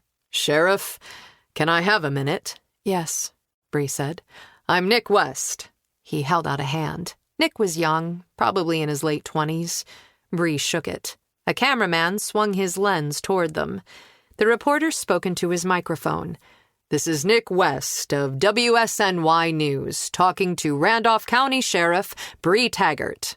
Sheriff, is it true you found a body in Gray Lake this morning?" He extended the mic toward her. "Yes." "Have you identified the deceased?" he asked. "Is this the missing university student?" "We don't know." A second cameraman lifted his camera and pointed it at the lake. Bree stepped in front of the lens. "I'm going to ask you not to take any video until the body is placed in the bag. That is someone's loved one. I won't have the family learn of his death on TV. As soon as the remains are covered, you can roll film." The cameraman frowned. "You can't." West held up a hand. "We'll wait." The cameraman lowered his camera. "Thank you for respecting the victim," Bree said. West turned off the microphone. "What can you tell us off the record?" "I'm sorry, Mr. West. I don't do off the record. But I also won't hold back information unless I have a good reason." "Okay." West turned the mic back on. "What can you tell us?" This morning at approximately 9 o'clock, the deceased body of a man was found near the boat ramp in Gray Lake. There was no identification on the body. The sheriff's department will assist the medical examiner in any way to determine the identity of the deceased as quickly as possible. "Do you know if the victim was murdered?" "Cause of death will be determined by the medical examiner, but we are conducting a full investigation. I'll hold a press conference as soon as I have more information." He pulled the mic back. "Is this body related to this morning's shooting at Gray Lake Campground?" The mic was in Bree's face before she could think, but she took the time to choose her words carefully. "At this time, we have not officially established a connection between the two incidents." "But you were investigating the shooting when you found the body?" "Yes." Bree kept her expression neutral, but a small spark of anger fanned inside her. Nick would only know that information if someone in law enforcement had told him. She squelched her irritation. Leaks in her department were not the reporter's fault. Bree was responsible for the behavior of her team.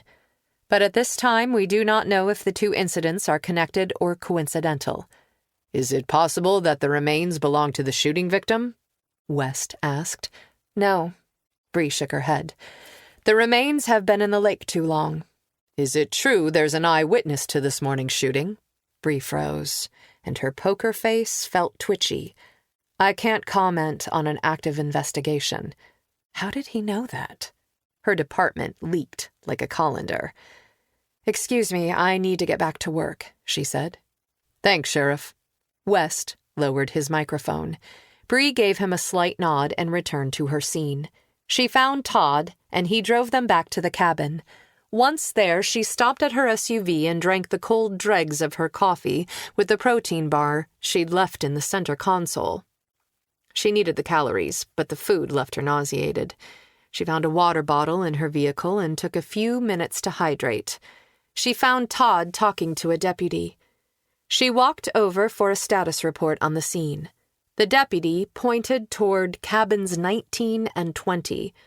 "We're almost finished with the outside areas. We'll do inside the cabins next." With snow coming, they'd prioritize the outdoor portions of the scene. "We'll do number 20.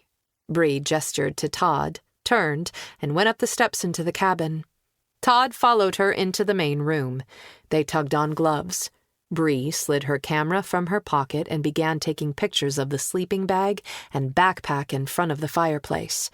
The fire had long since cooled to ashes. "When that fireplace is blazing, this room is probably nice and warm." Todd said. There are worse places for a homeless person to sleep, Bree agreed. Away from the fireplace, Bree detected a faint chemical smell. She circled the kitchen, opening drawers and doors, all empty, except for some general cleaning products in a bag under the kitchen sink. Paper towels, cleaning rags, spray cleaner, Comet, and dishwashing liquid. Bree lifted a rag with one finger and sniffed it. Then she smelled the spray cleaner. Same odor. Squatters who cleaned were rare. Next, she checked the fridge. Nothing. No point in using it since the power was off. Except for the area in front of the fireplace, the cabin appeared undisturbed. Bree wandered into the bedroom. It seems they only used the one room. Todd followed her. There's only one fireplace. True. What are we looking for? Todd asked. I don't know, Bree admitted. Anything that looks out of place. Are we even sure a crime was committed here? The body could be unrelated. We have a witness who reported a shooting and a body discovered less than a mile away from the cabin. Something happened here. But what? There was no proof the body was related to the shooting at the cabin. Only Brody's sense of smell linked the two scenes. She needed to keep an open mind. Todd lifted the mattress and checked under it. Bree went to the other side of the bed, knelt, and checked underneath with her flashlight.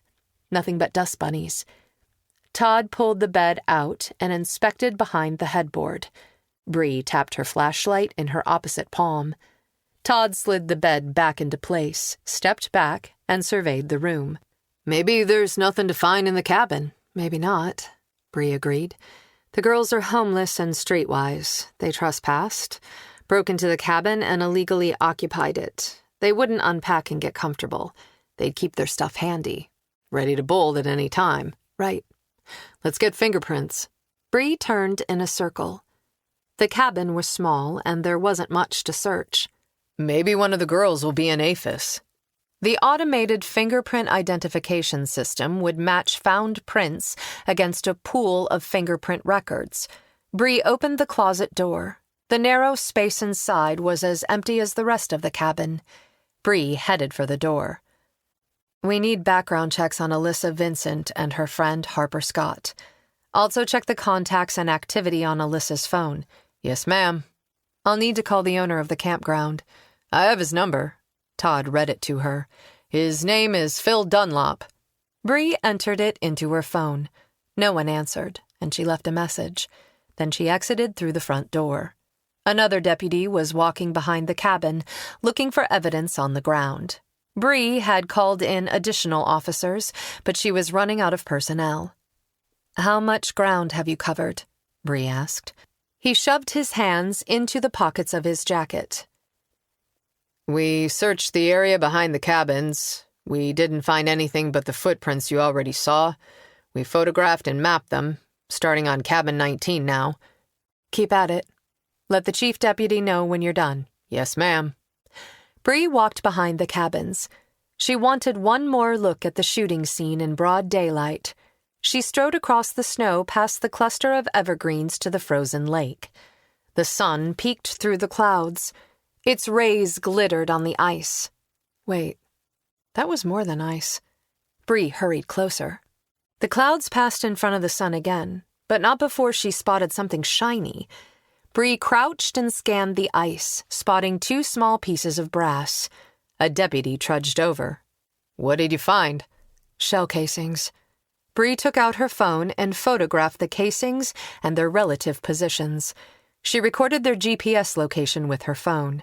Finally, she used tweezers to put the casings in an evidence bag. Straightening, she shoved the bag into her pocket. She had evidence that a gun was fired at the cabin. Now all she needed was a body and a shooter. Chapter 8. Monday afternoon, Matt shook snow out of his eyes as he lifted the dog out of the SUV. Easy, Brody. You sprained your shoulder. The vet said no more jumping down out of the truck. Matt was going to need a ramp. The shepherd weighed 90 pounds, and he did not like being carried. Matt set him carefully on the driveway. Brody limped into the house. As they entered the kitchen, Greta whined and dug at the door of her crate. After Brody was settled in his dog bed, Matt grabbed a leash and freed Greta. The black dog jumped on Matt and lunged for Brody. "Fuss," Matt commanded her to heel, but she was too excited and full of energy to be obedient. He snapped the leash to her collar. "Brody can't play today." He took her into the bedroom and changed into running clothes. When he turned around, Greta was chewing something. "What do you have?" Matt pried open her mouth and extracted a chewed-up sock. "That was fast." He opened the garbage can with the foot pedal and tossed the soggy mess into it.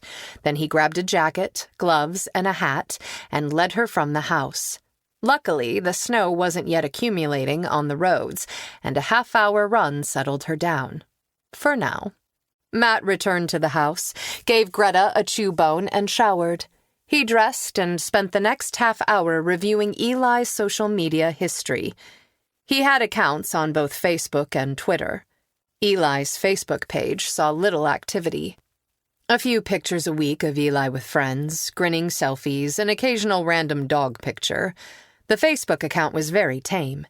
Matt switched to Twitter. A few posts in, he double-checked to make sure he had the right Eli Whitney. The profile photo was the same person, but his Twitter account was completely different. Unlike the 3-a-week PG-rated Facebook posts, Eli posted to Twitter multiple times a day, more than enough to provide a sense of his daily activities. Matt scrolled through photos. Eli clearly liked to party. Matt sighed at a photo of Eli chugging a beer bong. Didn't Eli know future employers would look at these pictures? Matt scrolled to Eli's weekend activity. He made fun of a girl with crooked teeth and posted a pic of a guy with saggy pants bending over to pick up his backpack at a bus stop on campus.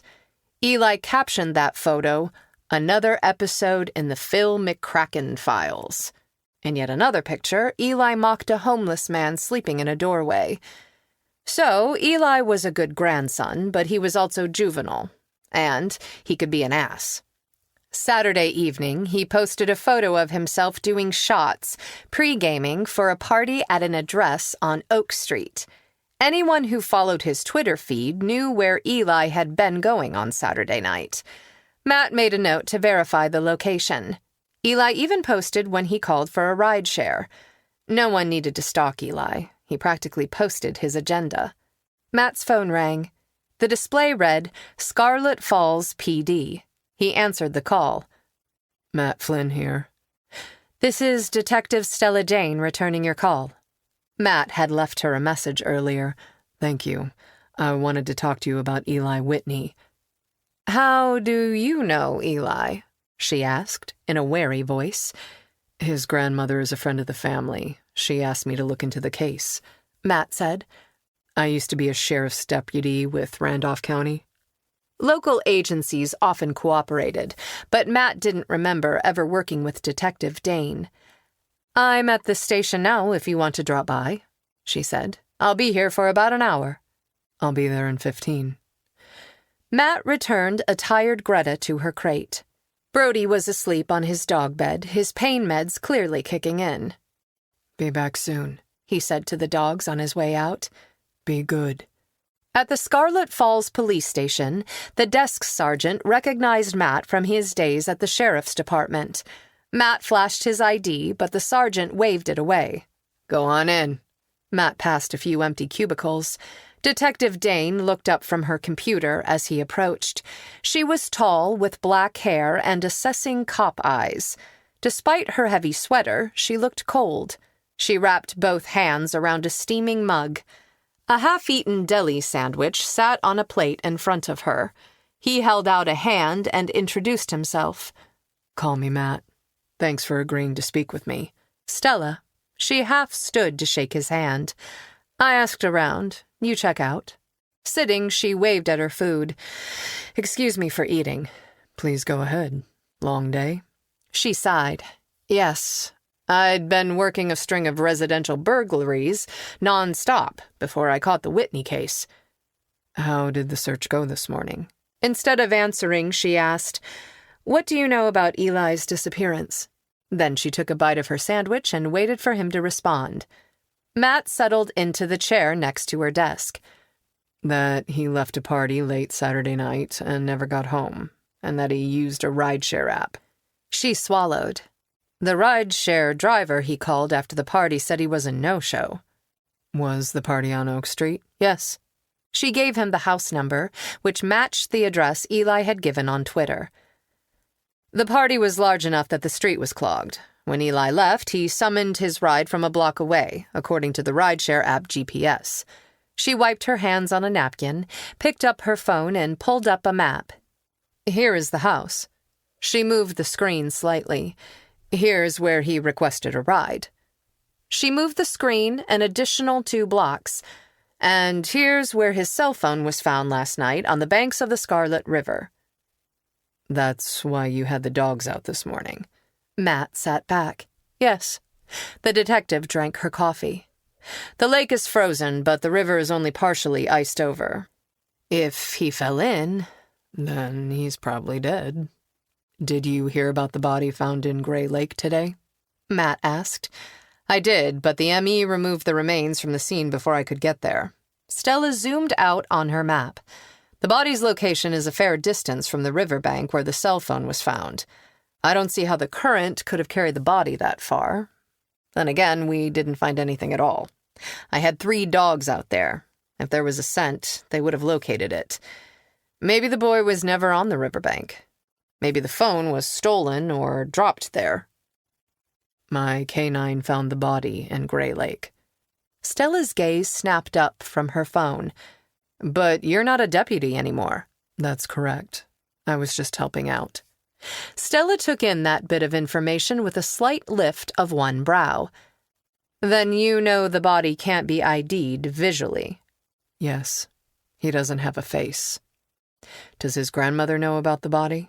Matt didn't want to think of Mrs. Whitney getting the news that her grandson had died, let alone learning about what had been done to the body. I don't know, Stella said.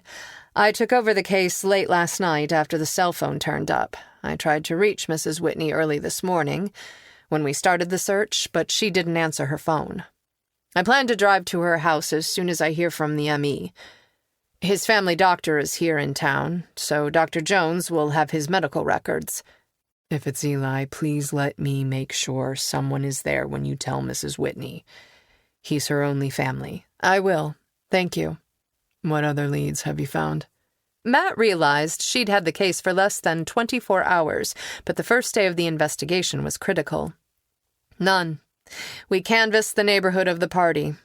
No one remembers seeing him. Eli lives in an apartment on the north side of the university. 2 of his roommates were home when I stopped by. Eli's best friend, Christian Crone, was sick in bed during the party. He has no alibi. Dustin Locke was with his girlfriend all night. The girlfriend verified his story, but she lives alone and no one saw them at her place. So, take that for what it's worth. I didn't get any glaring sense that Christian, Dustin, or Dustin's girlfriend were lying, but you never know. The 3rd roommate, Brian O'Neill, is visiting his mother. He hasn't been around all week. I called his cell number and left a message last night. He hasn't responded.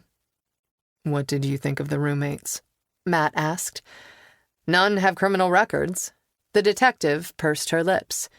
They're all good-looking, athletic, popular. They like girls and partying more than going to class. You've just described a quarter of the university population. The detective snorted. You're probably right. Have you searched Eli's phone? Yes. I looked through his recent calls and texts. Didn't see anything abnormal. No threats or conflicts. He's a party boy and has a mean sense of humor. Yet he seems to be very attentive to his grandmother. No one is perfect, Matt said. Have you seen his social media accounts? You mean Twitter? Matt asked. Yeah. She frowned. Matt shrugged. Clearly, Eli can be an ass, but there's nothing violent there. I suspect he thinks he's hilarious. Stella nodded. Mostly he texts back and forth with his roommates. There's some communication with a young woman named Soraya Scott. From her texts with Eli, she doesn't seem as hung up on him as he is on her. She referred to him as cute, but immature. Eli invited her to go to the party with him, but she turned him down. Stella finished her sandwich and washed it down with the end of her coffee. How do you think his phone ended up on the riverbank? I don't know. Stella shook her head. But I've found no sign of foul play. I heard from multiple people that once Eli starts drinking, he doesn't know when to stop. I'm more concerned that he passed out somewhere in the cold or fell in the river. Either way, Matt thought there was a fair chance that the body Brody had found was Eli. Chapter 9. It was 3 p.m. before Bree headed back to the station. She turned on her wipers to clear the snowflakes falling on her windshield. She had questions for Alyssa. Lots of them. She made a mental game plan for her interview, but her head felt heavy. Having missed lunch and spent too many hours in the cold, she'd burned every calorie from her protein bar. The 20-minute drive seemed longer. She parked behind the sheriff's station and went inside. Her administrative assistant, Marge, showed up in the doorway of her office before Bree even got her jacket off. Marge was about 60, with dyed brown hair and drawn-on eyebrows. In her cardigans and sensible shoes, she looked like everyone's grandma. A deceptive appearance. On the outside, she might be soft all over, but inside she was pure titanium. Marge had a steaming bowl in her hands. I assume you haven't eaten. You are correct. Bree took off her jacket and Kevlar vest and hung them on a peg. Sit. Marge set the bowl on her desk. She held up a hand. I know you're in a rush to question that girl, but you'll be sharper if you take 10 minutes to eat. I'm not going to protest. Bree sat behind her desk. I'm starving. Thank you. You are very welcome. Marge reached into the pocket of her cardigan and produced 3 small packages of crackers. She handed them over. Do you want coffee or water or both? Both would be wonderful. Bree picked up the spoon and started on the soup, which was vegetable beef. She booted up her computer and ate while it chugged to life. Bree opened a pack of crackers and crumbled them into her soup. Where is Alyssa? Interview room 2, Marge said. Has she eaten? Bree worried about the girl. She looked malnourished. Had Rogers been right? Was the girl a drug addict? She hadn't had any of the other physical signs. Bad skin, rotted teeth, nervous tics. But homelessness and drugs often went together. Marge raised an offended brow. Of course I fed her. I gave her soup and a sandwich. She could also use a shower and clean clothes, but we don't have a locker room for women in this building. We need to fix that, Bree said between spoonfuls. She waved at a pile of folders containing job applications on the corner of her desk. Some of the deputies I intend to hire will be female. Marge smiled. I don't know how you'll squeeze another locker room into this tiny building. We're already busting at the seams. It was true. The men's locker room didn't even have room for all the men. The facilities hadn't been upgraded since avocado-colored carpet was trendy.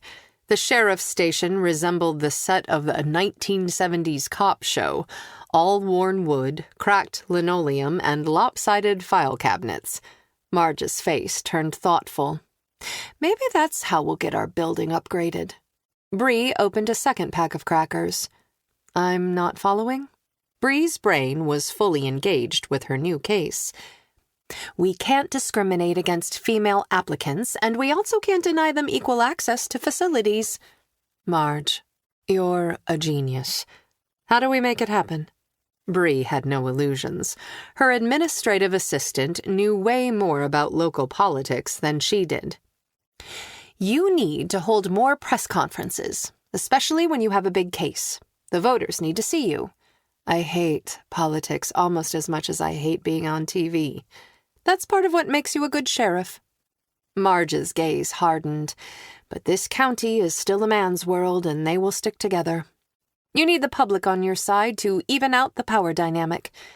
You say you don't like politics, but keep in mind that you work for the people. They deserve to hear the truth from you before rumors get the information all wrong. Thanks for the reminder. Anytime. I'll also work on a list of people you need to schmooze to get the building renovated. Bree groaned, and Marge chuckled on her way out of the office. By the time she returned a few minutes later, Bree had shoveled down the entire bowl of soup. Marge set down a cup of coffee and a bottle of water. "What are you going to do with the girl after you question her?" "I don't know. Any ideas?" Bree pulled out her keyboard tray. On her desktop computer, she accessed Alyssa Vincent's motor vehicle records. Her driver's license photo was a match, and her driving record was clean. She'd never received a single ticket. An old 4Runner was registered in her name. Marge shook her head. "We don't have many homeless shelters nearby." "There's one in Scarlet Falls." Bree stood and stretched her back. Now that she'd eaten, her head felt clearer. "Do you want me to call and see if they have space?" "No." Bree wanted to keep tabs on the girl. Alyssa was a witness, but she could also be a suspect. "I don't know what I want to do with her yet. Thanks for the food." Bree finished the water and took her coffee with her. She walked down the wood-paneled hallway toward the interview and conference rooms. She stopped in the break room and bought 2 packs of M&Ms and a Coke from the vending machine. Carrying them, she opened the door to the second room and went inside. Alyssa sat at the table, her head resting on her arms. Her parka hung on the back of her chair. She lifted her head and blinked at the light. A line creased the side of her face. "I can't believe I fell asleep." She rubbed her eyes. "I went from shaking to passed out in a few minutes." The body releases stress hormones during a traumatic event.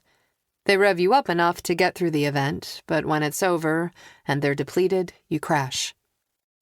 Instead of sitting on the other side of the table, Bree sat next to her and faced her, so she could better read her body language. She put down her coffee and set the Coke on the table in front of Alyssa. "Do you want water, coffee, or tea instead?" "No, this is fine. Thanks." Alyssa popped the top off the can. Bree fished the M&Ms out of her pocket.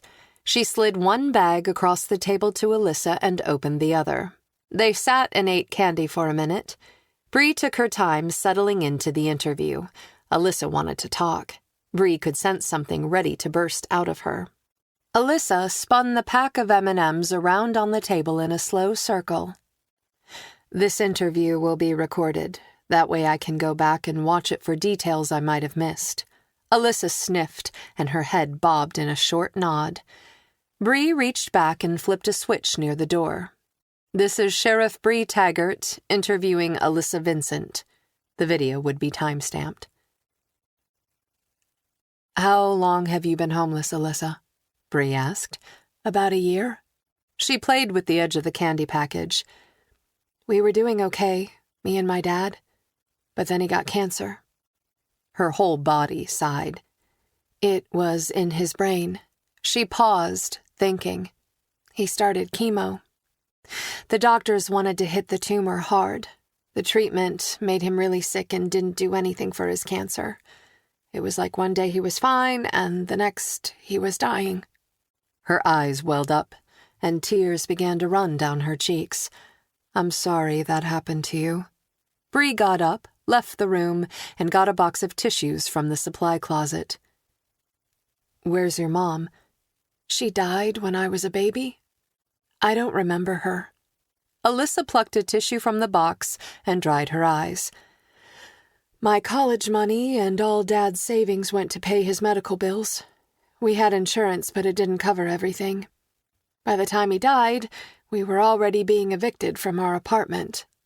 "So you lost your dad and your home." Alyssa nodded. "I couch surfed for a few months, but my friends all went away to college and their parents got tired of having me crash on their sofas. Once spring came, I rented spaces at campgrounds. My dad and I used to camp. I had the 4Runner, all the gear, a nice tent, and everything, but then the campgrounds all closed for the winter." "When did you move into the cabin?" 3 or 4 weeks ago. I don't remember exactly." Alyssa sipped her Coke. "I'd been sleeping in the 4Runner, but I'd have to wake up to start the engine every couple of hours because of the cold. I wasn't getting much sleep, and the gas was getting expensive. I work part-time at the laundromat, but it doesn't pay enough to rent anything bigger than a campsite. I've been trying to get a full-time job. No luck so far. How did you meet up with Harper? It got really cold that one week in February. I couldn't stand it. I went to a shelter in Scarlet Falls. It's run by a church. That's where I met Harper. That was the first time I slept through the night in a month. Her mouth flattened. It was the day after payday, and someone stole all my money while I was asleep. I'll never go back to a shelter. That's terrible. That's when Harper said we were better off sticking together and staying away from the shelters. I told her about camping all summer. It was her idea to use one of the cabins. She said no one would know. Alyssa scratched her arm, picking at the skin. The sleeve of her sweater rode up an inch, exposing 2 pink scars that ran parallel to her veins. It isn't luxurious, but as long as we keep the fire going, we stay warm. I have my job, and Harper cleans offices a couple of nights a week. She makes more money than I do. I drive her around, and she shares her food. The arrangement works. Worked. Where does Harper work? Different offices all over town, Alyssa said. Do you ever drop her off or pick her up from work? Yeah. The main office is in that industrial complex on the corner of Route 51 and Evergreen Road. Bree wrote down the address.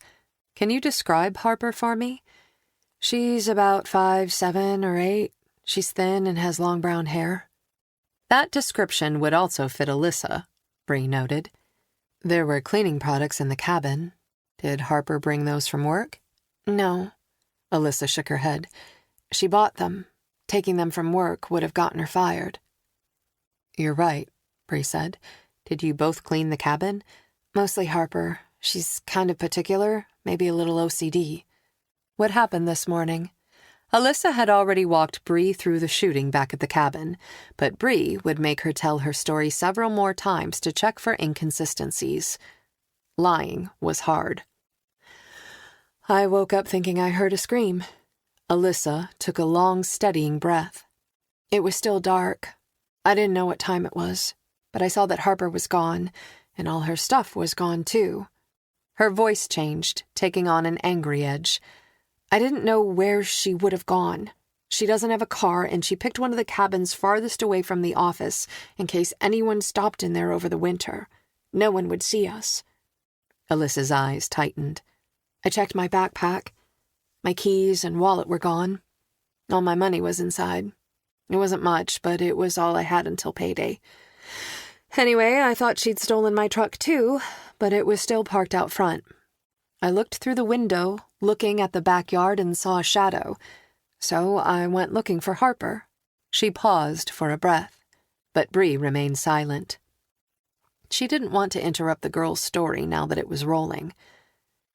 I saw a figure in the trees. I thought it was Harper, and I followed. It wasn't her. It was a man. Then Harper was there too. He pulled out a gun and shot her.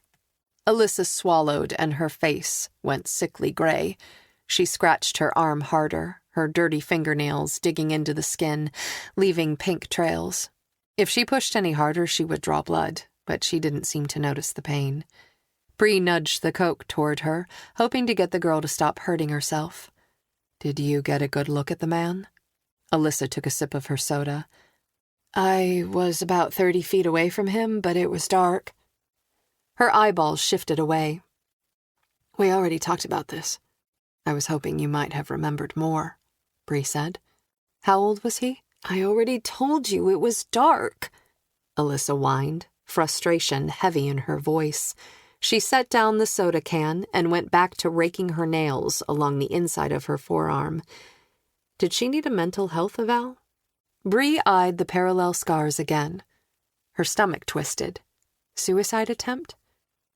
Would you recognize him if you saw him again? Alyssa brushed her hair away from her face. Her eyes looked haunted, and she refused to make eye contact. I don't think so. There's a lie. Is there anything else you remember about him? A limp? The way he stood?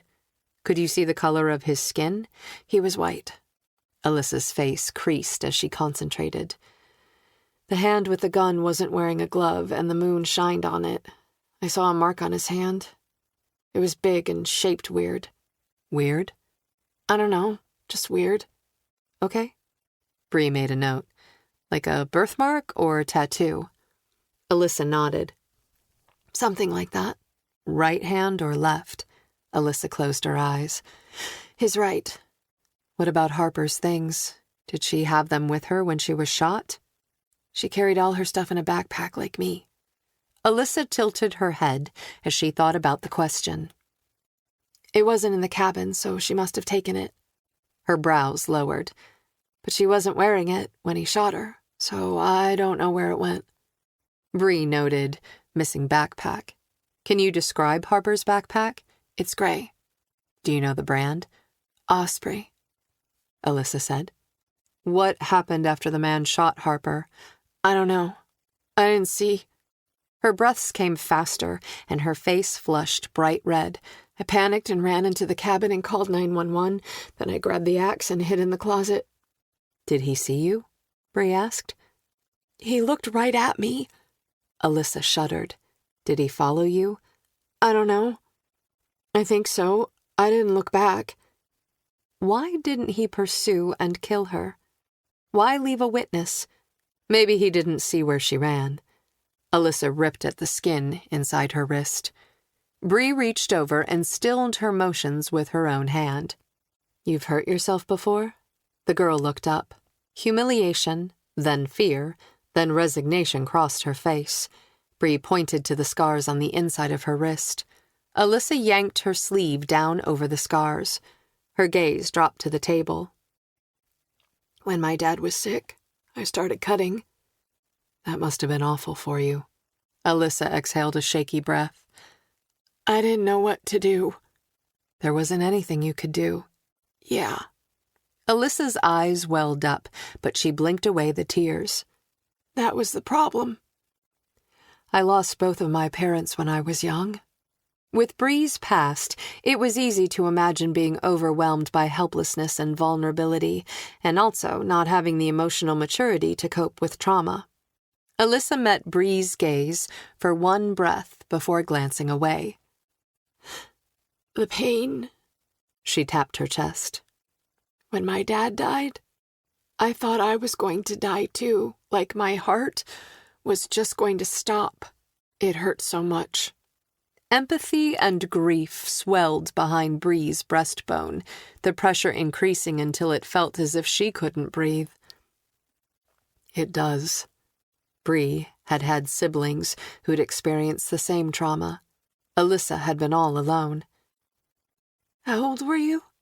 Alyssa asked. 8. Even at 35, the memory filled Bree with a hollow pain. She placed her fist over her heart. It still hurts. For a moment, she was self-conscious of the camera running. Her chief deputy, other investigators, maybe the prosecutor or defense attorneys, might eventually watch this interview. But Bree hadn't said anything that wasn't public. The whole world knew about her parents' murder-suicide.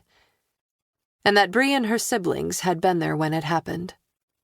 One quick shiver passed through, an involuntary reaction to the memory. Sometimes developing a connection with a witness or suspect took sacrifice. Bree had no issues with inventing a backstory to attain that connection, but this time it wasn't necessary.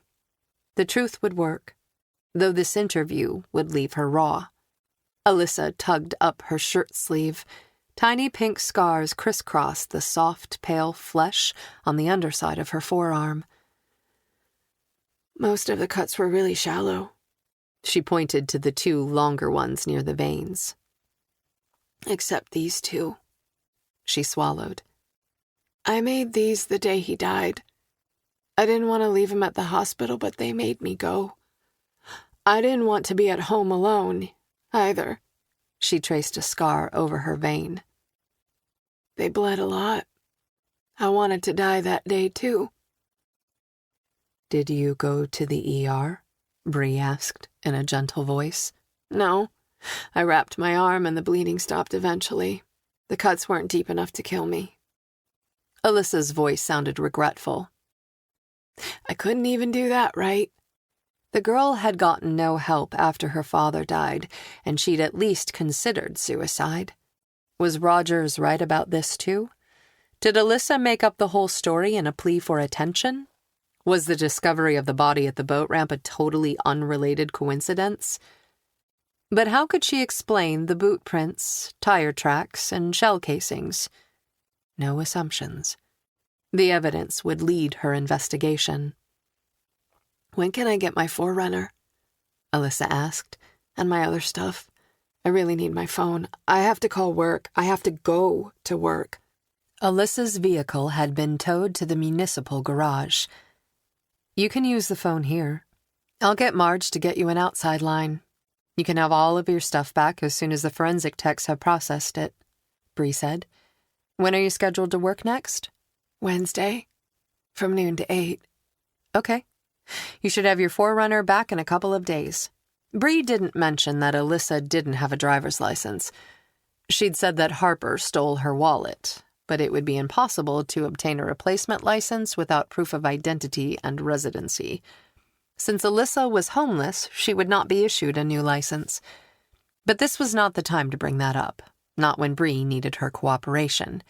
Bree was in no rush to release the vehicle. She suspected as soon as Alyssa had wheels, she'd disappear.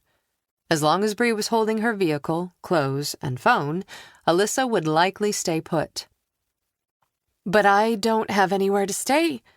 Alyssa's voice rose. "Or anything to wear." "I appreciate how inconvenient this is for you. How about I put you in a hotel tonight and we see how much progress the techs have made in the morning?" "I don't know." Alyssa picked at her forearm. "It's just for a night or so." Bree had no ability to hold the girl against her will. But she also wouldn't want to lose touch with her only witness to a shooting, especially when she didn't know if Alyssa's case was related to the dead body at the boat ramp. "Okay, I guess," Alyssa said in a reluctant tone. "Good." Bree also thought the girl could use a hot shower and a clean, warm bed. She hated to think of her out on the street again.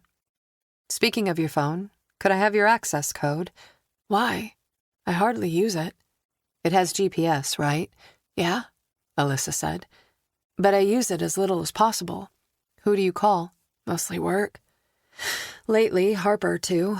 That's about it. I don't really have anyone else to call." "You said Harper had money." "Yes, from her job." But the confidence had dimmed in Alyssa's voice. Was she thinking of aspects of Harper's behavior that didn't quite add up? "It's all my fault that Harper is missing." "Why do you think that?" "I didn't help her." The girl shifted in her chair, as if unable to get comfortable, with her body or her actions. "I saw him shoot her, and I hid, like a coward." Maybe she ran before the shooter saw her. Maybe she just didn't want to admit she'd abandoned her friend that quickly.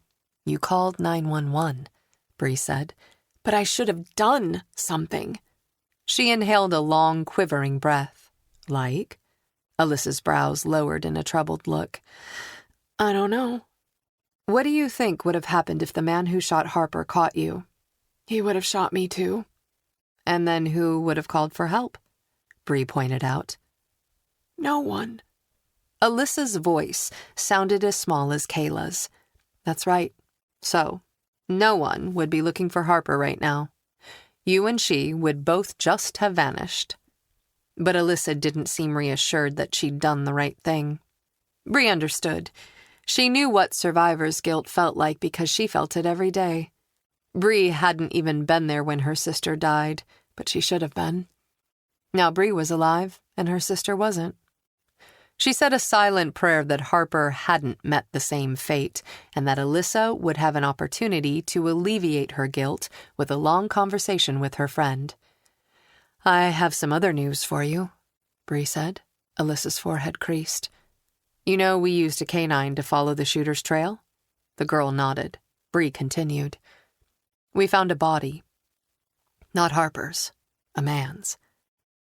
"The man who shot her?" Alyssa asked, eyes wide. "No. This man was dead before you called in the shooting." Alyssa's forehead furrowed. "Then who is he?" We don't know. Yet. Bree watched her closely but saw no signs of deception. The girl looked genuinely confused. You don't know anything about another man who might be missing? Alyssa shook her head. Okay. I don't have any more questions right now. I'm going to leave you here while I find you a hotel room and finish up some paperwork. Are you hungry? No. But why are you being so nice to me? The girl's expression became guarded. Bree gambled with the truth. I want you available to answer more questions. As our investigation proceeds, I'm going to need your help. Bree hoped she'd find Harper alive, but if not, she might eventually need the girl to identify the shooter. Okay. But Alyssa's eyes grew worried, as if she had seen the shooter more clearly than she'd admitted.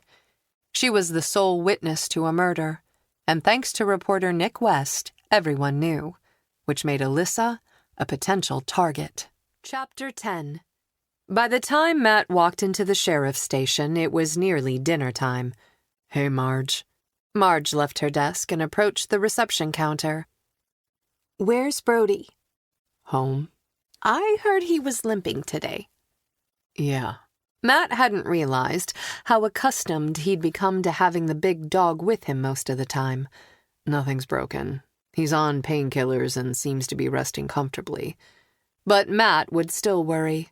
Brody was a huge part of his life. The vet is concerned about arthritis, though, in the shoulder where he took the bullet. Poor boy. Marge's eyes went soft.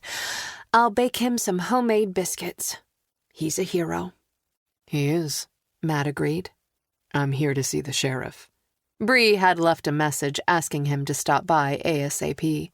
Go on back. She's expecting you. Marge stepped back and buzzed him through the door that separated the lobby from the rest of the station.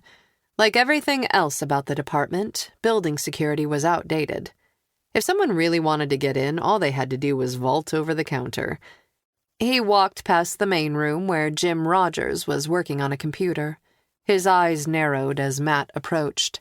Before Matt reached his desk, Rogers got up and strode away, heading for the rear exit.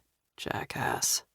You'd think Matt was the one who had shot Rogers, not the other way around. Matt knocked on Bree's office door. Yes? She answered. Matt opened the door.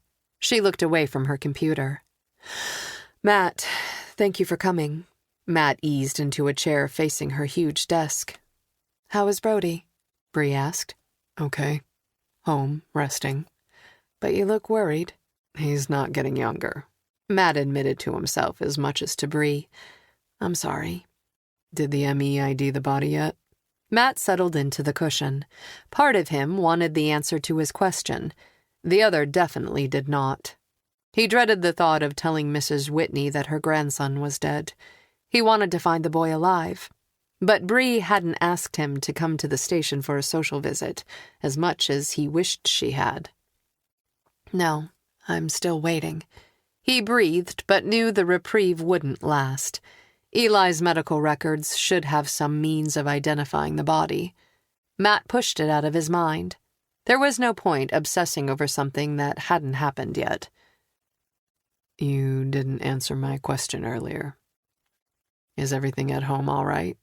She sighed. The kids are having trouble adjusting to life without their mother. I'm also sorry I blew off our dinner. I understand. The kids come first. Let me know if I can help. Matt knew the real reason Bree had moved to Gray's Hollow was to raise her sister's kids. She'd made it clear months ago that she didn't have the time for anything beyond a casual relationship. Matt had been the one to push. He respected her priorities, but he wasn't sure he could do casual. Not with her. Bree rested her elbows on the desk and rubbed her temples. I need to clone myself. She looked up, and her expression softened. I really wanted to go to dinner with you. His gaze locked on hers. The green in her eyes intensified, and a flash of heat passed between them. Suddenly warm, Matt unzipped his jacket. We can reschedule when this is all over. I'd like that. She almost smiled, then looked down at her cluttered desk. Her expression sobered. What I really need is 10 more deputies and an experienced investigator or two. But guess what happened to the sheriff's department budget after Sheriff King didn't replace lost staff and multiple budget cycles passed? The allowance for their salaries disappeared. Poof. Now the County Board of Supervisors is convinced the sheriff's department doesn't need those deputies or an investigator. At this time, I'm down a dozen deputies, but I only have the funds to replace the 5 who quit during the last fiscal year. Those salaries are in the existing budget. If I want to expand to hire additional personnel, I have to make the request for the next budget cycle, but the county budget supervisor says don't bother. All increases will be denied.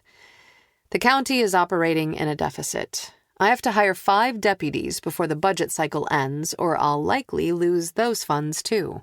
That sucks, he said. It surely does. The former sheriff saved time by only investigating the crimes he thought were important.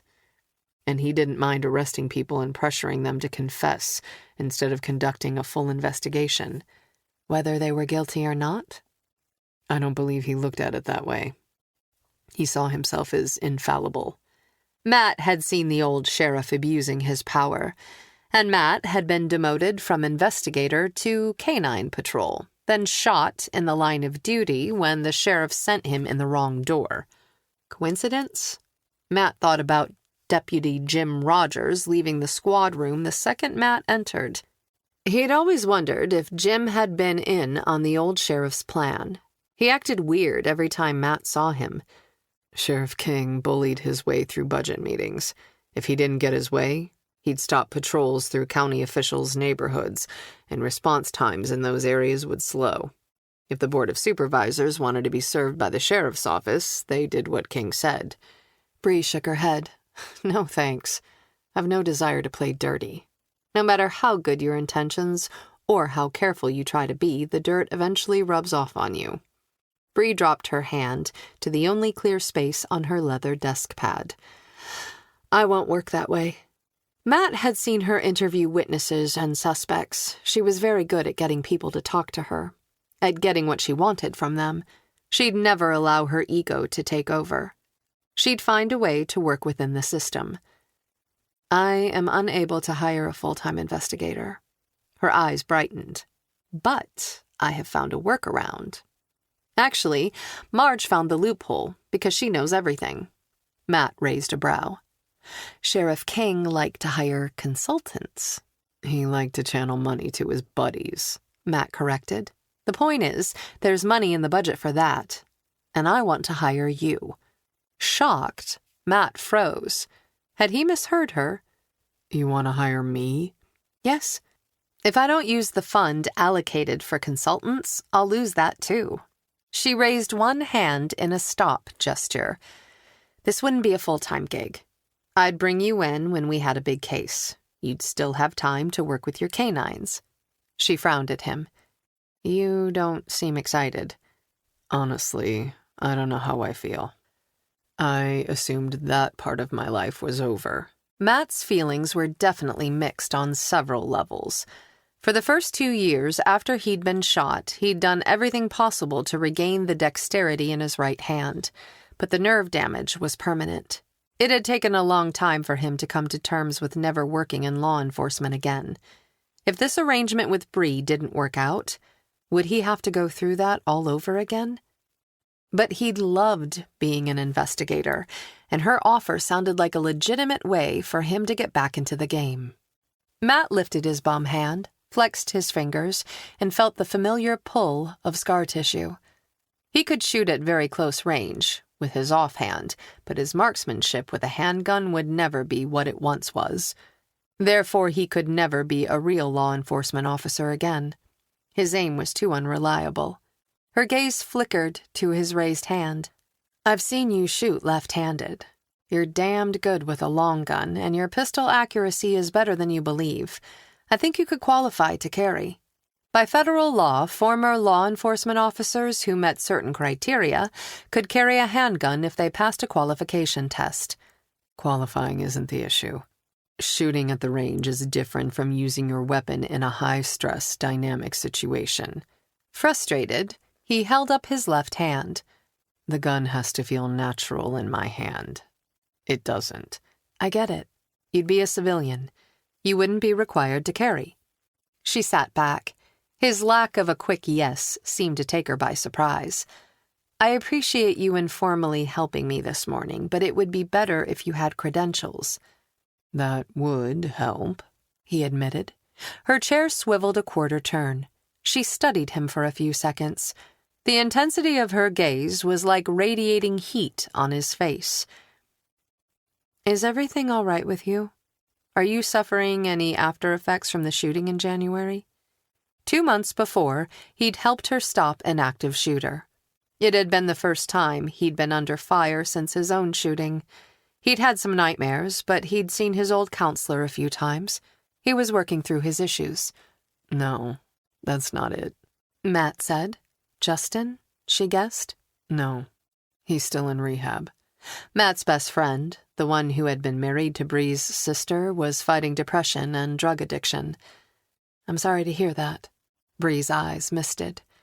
Erin's murder left marks on everyone who loved her. Understatement of the decade.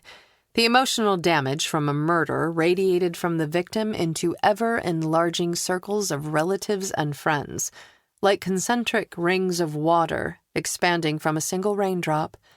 Justin had been depressed and battling substance abuse before his estranged wife had been murdered. Her death had devastated him. Afterward, his downward spiral had accelerated into a nosedive. It did. Matt sighed. Let me know if there's anything I can do. Thanks, Matt said. But you have enough on your plate, and there's nothing to be done while he's still an inpatient. He lowered his voice. Do you think any of your deputies would have an issue working with me? You mean Jim Rogers? Bree asked. No bullshitting with her. She got right to the point. Matt nodded. I don't know. She went quiet for a few seconds. I've only been in the job a few weeks. I haven't gotten to know any of the men very well yet, except Todd. Matt read between the lines. She didn't trust her men. Problems? Most of the deputies are ready for the department to be rebuilt. But some are resistant to change? He asked. The old school guard would hold on to the past with their fingernails. If they are, they'll have to adjust. But it's unfair for me to ask you to work here. Matt had helped Bree when she was investigating on her own. Her new investigations came with all the baggage of the Randolph County Sheriff's Department. Matt didn't owe any favors to the Sheriff's Department, and he'd already promised Eli's grandmother he'd find her grandson. Deputy Jim Rogers had fired the shots that ended Matt's career and could have cost him his life. Even worse, Rogers had shot Brody. Matt didn't want to think that Rogers had been in on the plan with the old sheriff, but nothing about Rogers's current behavior was giving Matt any warm or fuzzy feelings. How could he work with a man he couldn't trust? Then again, how could he not? Saying no would leave Bree to work with the very untrustworthy person who almost killed Matt, without Matt to watch her back. If any other sheriff had asked him to return to the department, his answer would have been a resounding no. But this wasn't any sheriff. This was Bree. The hell with it. And the hell with Rogers, too. If he had an issue with Matt, he should step up and say so like a man. Damned if Matt would let Bree down because of him. Matt also shouldn't let one incident affect the rest of his life. He stood. Look, I promised Mrs. Whitney I'd look for Eli, so I'll have to juggle cases. I gave her my word. I can't back out of that. But other than that concession, I'm in. Sign me up. Great. Marge has the paperwork. Bree smiled. It was an expression he didn't see very often on her face, and it made him stupidly happy that he was the one who'd put it there. Maybe he could find out if the shooting had been accidental or intentional. Maybe this would be the way to finally make peace with his past. Chapter 11. Bree gripped the steering wheel hard. She was relieved to have Matt on the case, but she wished she could have him full-time today. She respected his insistence on keeping his word to an elderly woman. She couldn't fault him for having integrity. It was one of the reasons she wanted him on her side. How would Rogers respond? Having Matt on the team would most certainly shake things up. She considered Rogers's odd and insubordinate behavior. Maybe a shakeup was exactly what was needed. She turned into the parking lot of Walmart. She didn't think she'd ever been this tired in her entire life, not even when she'd been working a case for 48 hours straight. This was an exhaustion that ran deep into her soul, one that was born of 2 months of stress and lack of sleep, of grief and hopelessness, and floundering through raising 2 orphans while never knowing if she was doing the right thing. It was after 6. She should have been home by now, eating dinner with the kids. But here she was at Walmart. "Why are we stopping?" Alyssa asked from the back seat of the SUV. "The lab hasn't finished processing your backpack. You need clothes." "You're going to buy me clothes?" Surprise lifted Alyssa's voice. "It seems like the least I can do. You could have run from the scene this morning, but you didn't. You stuck by your friend. As long as you cooperate with my investigation, I'll do the same for you." Alyssa's forehead wrinkled, and she said, "Okay," in a hesitant voice, as if it had been a while since someone had been honest with her. If her story was legitimate, even her friend, Harper, had stolen her money and keys before getting shot. Her father might have been the last person to treat her well, and he'd been dead for a year. Bree climbed out of the SUV and let Alyssa out of the back. Inside the store, she let her pick out 2 pairs of jeans, sweatpants, 2 sweatshirts, underwear, socks, and a pair of pajamas. "The motel will have basic toiletries. Do you need anything else?" "A hairbrush," Alyssa said. Bree led her toward the front of the store. "Grab a toothbrush and toothpaste. If you need feminine products, get those too." She pushed the cart while the girl tossed essentials into the basket. "I need deodorant and a razor." Looking almost excited, Alyssa abandoned the cart and darted down the aisle. She rounded the corner and disappeared. Bree grabbed the cart and followed her. Before she could catch up, a scream ripped through the store, followed by the sound of objects clattering to the floor. "Sheriff!" Alyssa shouted. "Alyssa!" Ditching the cart, Bree raced around the corner. She collided with Alyssa. Bree fell backward and crashed into a display. Pain zinged through her shoulder, and deodorants slid across the floor like marbles. She rolled to her hands and knees. Heart sprinting, she scrambled to her feet. A few feet away, Alyssa was sprawled on top of a broken cardboard display of razors. Shaving products were piled around her. The girl's face was white in the fluorescent lighting. "What happened?" Bree looked up and down the aisle. She saw no one. "I saw him," Alyssa panted. "Who?" Bree helped the girl to her feet. "Him!" Alyssa's eyes went wide. "The man who shot Harper." Bree ran to the end of the aisle and looked down the main corridor that led to the cash registers. The only people she saw were an elderly couple and a young mom pushing a stroller. No man.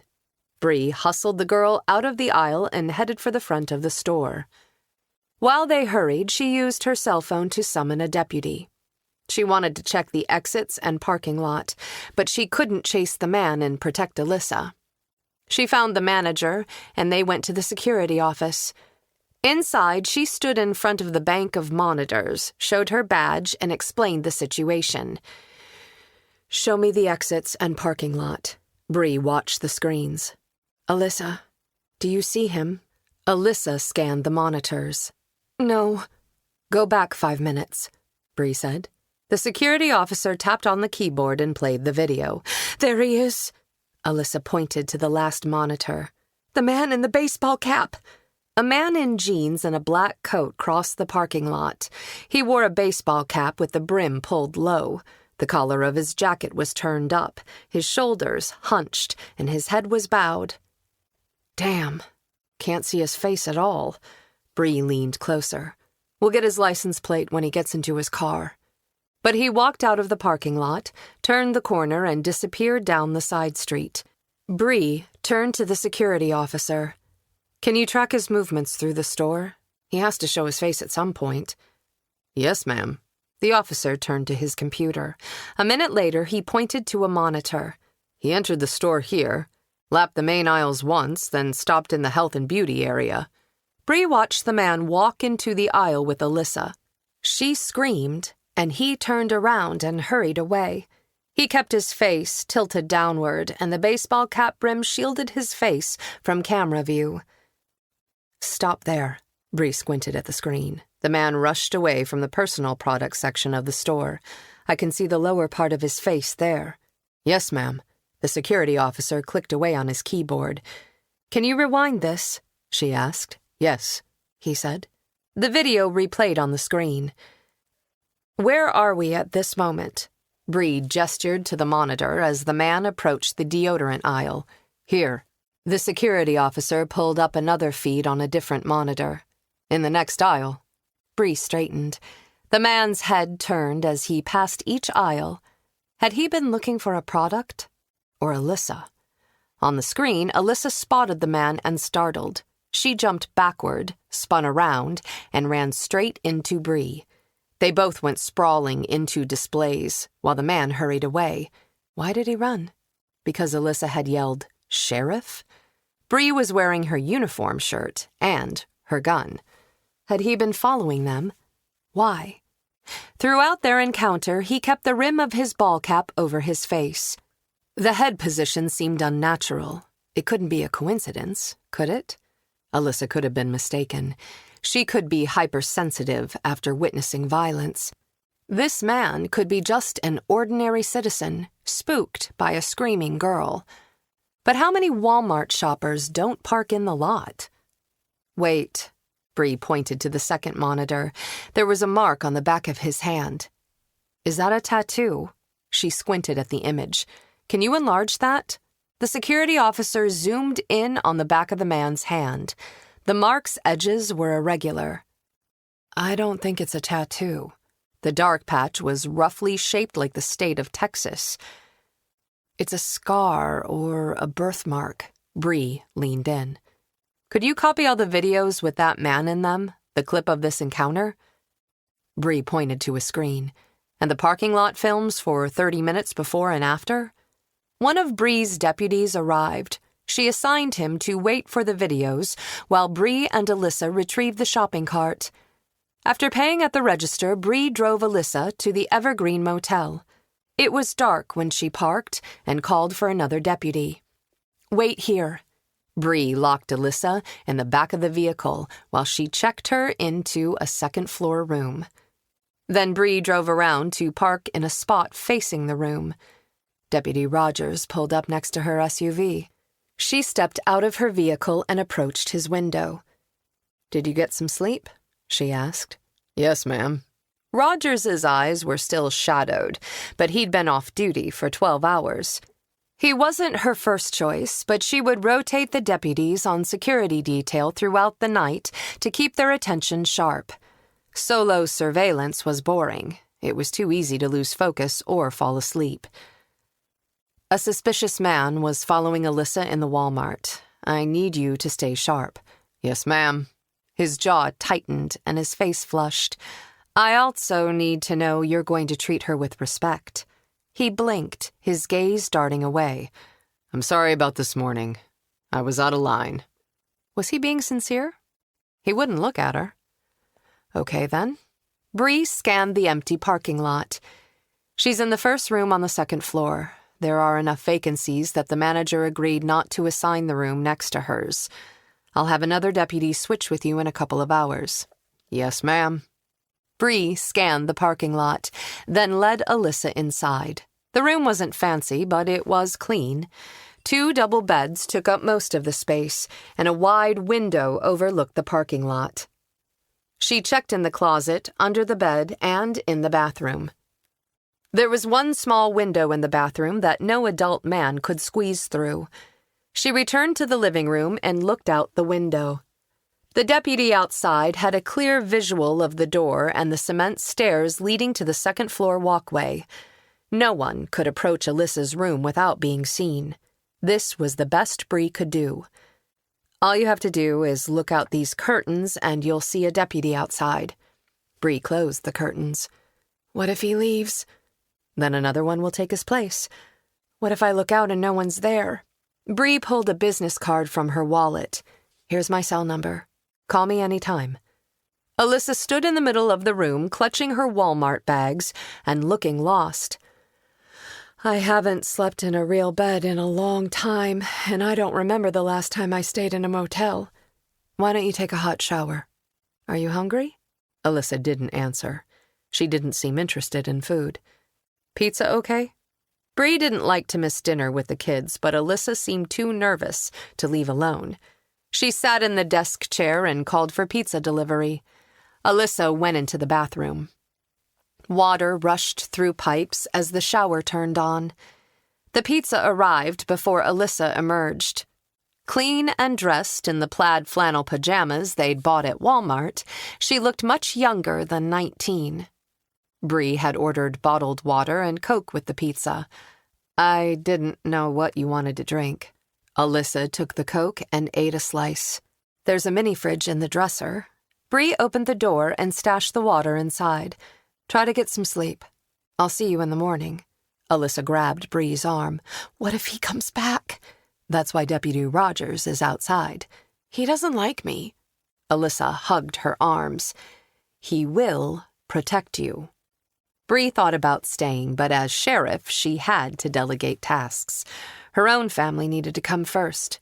Lock the door after I leave. It'll be okay. But Alyssa looked like a child as Bree left the room. Torn, Bree walked past Rogers's patrol vehicle. Alyssa would be fine. She'd be watched all night long. Bree slid into her SUV. Guilt followed her all the way home. While she drove, she reviewed the case in her head. Was Alyssa really in danger? Had she seen a murder? Alyssa was either lying, mentally ill, or a murderer had actually been following her. A young man was dead. Alyssa's story had led her to his body. Those two things might not even be related, but Bree didn't like coincidences. She preferred logic. She parked next to the house. It felt like days had passed since she'd left that morning. It was after 8 o'clock when she slipped into the back door. Kayla and Ladybug were waiting for her. The dog beelined for Bree's knees. Bree caught her and gave her an awkward rub behind the ears. Despite Bree's discomfort, the dog wanted her attention. The little girl carried her stuffed pig under one arm. You're late. Bree kissed the top of her head. I know. I'm sorry. She hung up her jacket and kicked off her boots. She didn't know whether she wanted to eat or shower first. Dana left your dinner in the oven. Kayla stood as close as the dog. Bree gently nudged them so she could move. What is it? Bree hung her messenger bag on a hook by the door. Moving into the kitchen, she set her phone on the kitchen island. After washing her hands, she opened the oven. The smell of chicken sent her stomach rumbling into overtime. Chicken marsala. Kayla pronounced the word slowly as if she'd practiced. I helped make it. Bree grabbed a pot holder and used it to carry the dish to the table. The dog sank to the floor and rested her head on her paws, but her eyes followed the plate of food. Kayla sat her pig in a chair, then filled a glass with water and brought it to Bree, along with utensils. Thank you. Bree sliced off a chunk of chicken. This is really good. Kayla giggled as she sat across from Bree and rested her elbows on the table. It has wine in it. The alcohol cooks off. That's what Dana said. Kayla sounded disappointed. Kayla talked nonstop while Bree ate her chicken and potatoes. The little girl still suffered from nightmares and separation anxiety, but during the last few weeks she'd also had happy moments. Bree was grateful for each and every one. By the time Bree had finished her dinner, she knew every detail of Kayla's day, right down to what her teacher had worn. "I'm glad you had a good day." Bree pushed back her plate. The child's company had soothed her raw nerves. "Can we read another chapter of Harry Potter tonight?" Kayla pulled her pig into her lap and stroked its head. "Of course. Go brush your teeth and get into bed. I'll be up in 5 minutes." Kayla scrambled out of the chair and left the room. Wrapped in a thick blue robe, Dana walked into the kitchen. "Tea?" "Not now, but thanks." "Ah, bedtime story?" "Yep." "I'm glad you made it home in time." Dana filled a mug with water and stuck it in the microwave. "I try," Bree said. "Kayla seems to have had a good day. How is Luke?" Dana sighed. "I don't know. He's been doing homework since he got home from baseball practice. It's crazy they're starting already. It's still winter." "They practice inside until the weather breaks." Bree had been the same age as Kayla when she'd lost her parents. She remembered exactly how it had felt. The crushing confusion and loneliness, the sense of being completely alone even in a classroom full of other kids. She didn't want either Luke or Kayla to feel that isolated. She wanted to be there for them. But Luke seemed resistant. Bree stood. "Kayla will at least talk to me. With Luke, I'm hitting a wall." Dana nodded. "Same." "I'll talk to him after I read to Kayla." Bree went upstairs. Luke's door was closed. Kayla was in her bed. She had lined up her stuffed animals on either side of her for story time. The pig was on her lap. He always got the best seat. Bree sat on the edge of the bed and opened the book. They were halfway through. At first, Bree had been concerned that Harry Potter was too dark, but Kayla loved the story. Maybe she needed to read about another orphan whose life was as full of darkness as her own. "Do you think Mommy would have liked Harry Potter?" Kayla asked. The question took Bree by surprise. Grief clogged her throat, and her eyes blurred with tears. "Erin should be alive to share these moments with her daughter. I think your mommy would have loved him." "Me too." Kayla smiled. Bree read for a half hour, until the little girl's eyes closed and her breathing evened out. Bree left the lights on as she exited the room. She knocked softly on Luke's door, but he didn't answer. Light seeped beneath the crack under his door.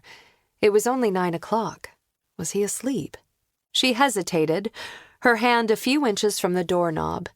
Should she open the door or not? He was 16. Privacy was important to him, and she respected that, but she also wanted to keep tabs on him. An image of Alyssa's scarred wrists flashed into her mind.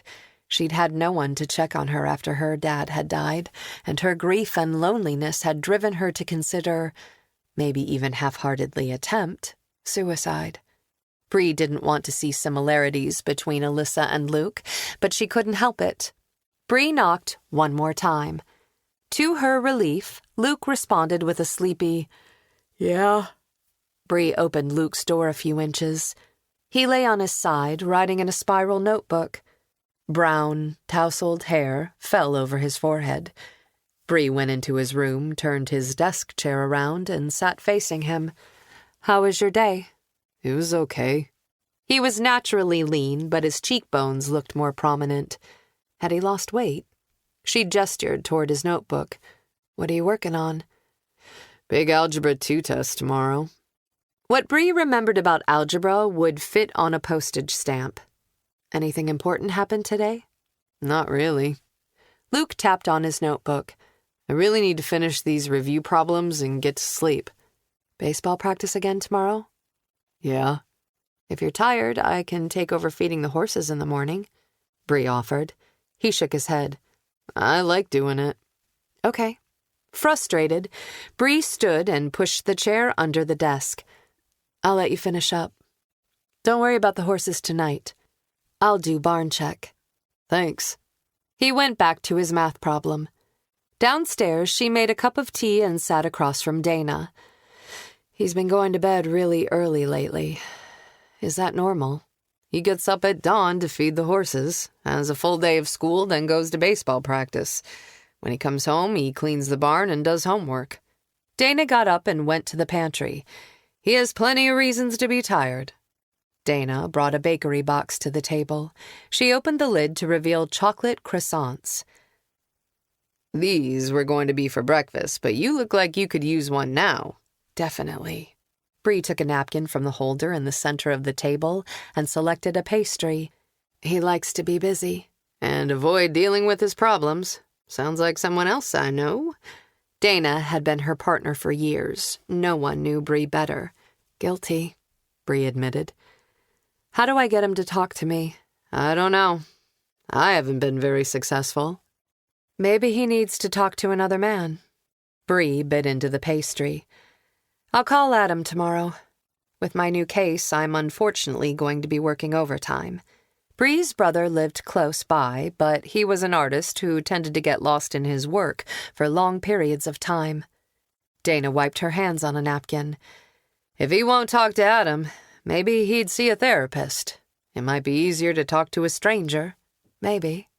But Bree had her doubts about that. She wasn't fond of therapy, and Dana's spot-on assessment of Bree pointed out how similar she and Luke were. Bree's parents had been acutely, fatally, dysfunctional. Bree's sister had had significant attachment issues. Bree had never had a relationship that was marriage material. Were all the Taggerts flawed? Deep inside, she hoped her family wasn't simply destined to repeat their loop of violence and tragedy. Chapter 12. He almost missed the turn in the dark. Half covered with overgrown evergreens, the opening was barely visible. He stomped on the brake and jerked the wheel. His vehicle fishtailed. The tires spun, shooting snow and gravel behind his vehicle. He eased off the gas pedal and straightened the car. Relax. He couldn't panic now. He still had work to do. Trees bowed overhead, making the narrow lane even darker. He let the car roll forward, maintaining a slow and steady speed on the frozen, rutted lane. He drove around the main building and parked in front of a large garage.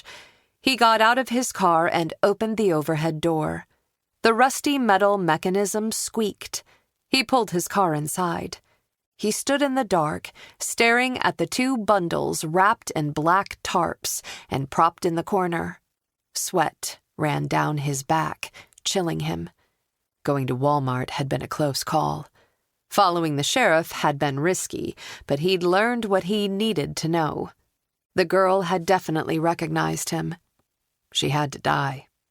But first things first. The weather forecast called for a warmer spell next week. Dead bodies would smell once the temperature rose above freezing. He reached for the sack of tools on a workbench, then went outside and walked down the slope. The lake gleamed black in the darkness. His boots slid on the icy ground as he scrambled onto the dock. He walked out over the water, taking care to avoid rotten boards. He'd considered dumping the body at the dam, where the water still flowed, but the area was too public. He needed seclusion. No one ever came here. Halfway down the dock, he surveyed his surroundings. He couldn't have anyone watching him. He'd brought ice fishing equipment as a cover just in case he encountered company, but there was no one. The ice held as he shuffled to where the water would be deep enough.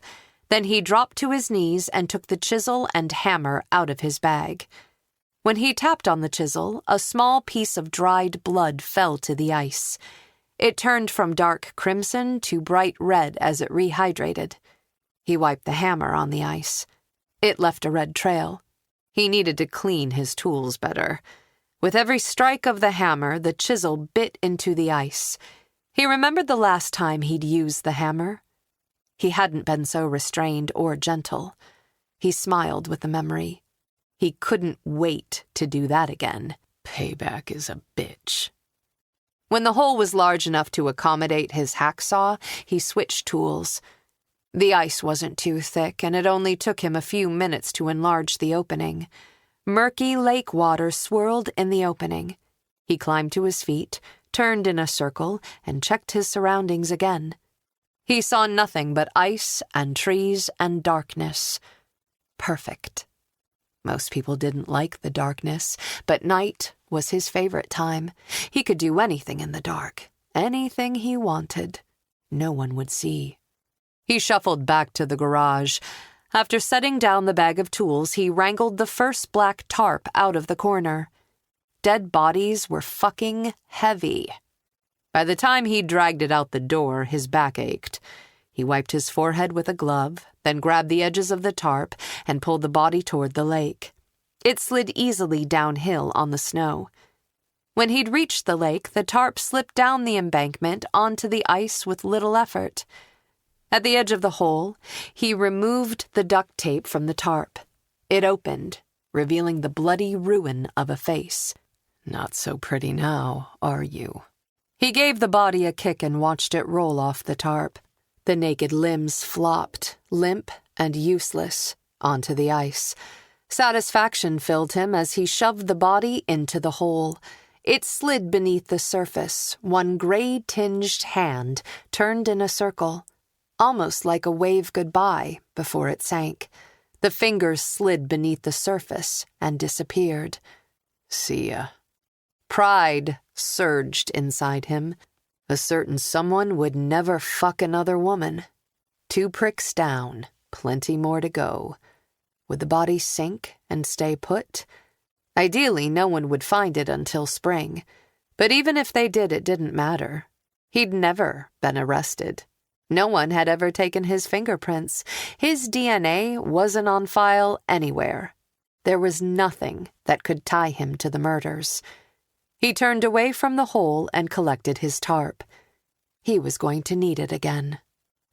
Chapter 13. Tuesday morning, Matt and Greta finished their run before sunrise.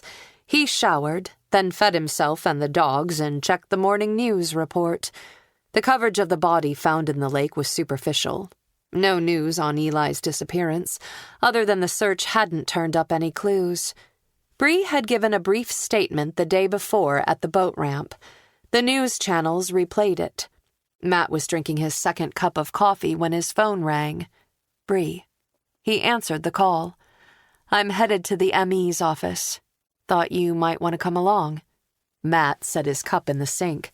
Has Dr. Jones ID'd the body? Not yet, but she's doing the autopsy this morning. As much as Matt hated observing autopsies, he felt as if this one was important. Okay. Do you want me to meet you there? Sure. I'll see you soon. Bree ended the call. Matt crated Greta and left the house. The ME's office was in the municipal complex, not far from the sheriff's station. Bree's official SUV was already parked out front when he drove up.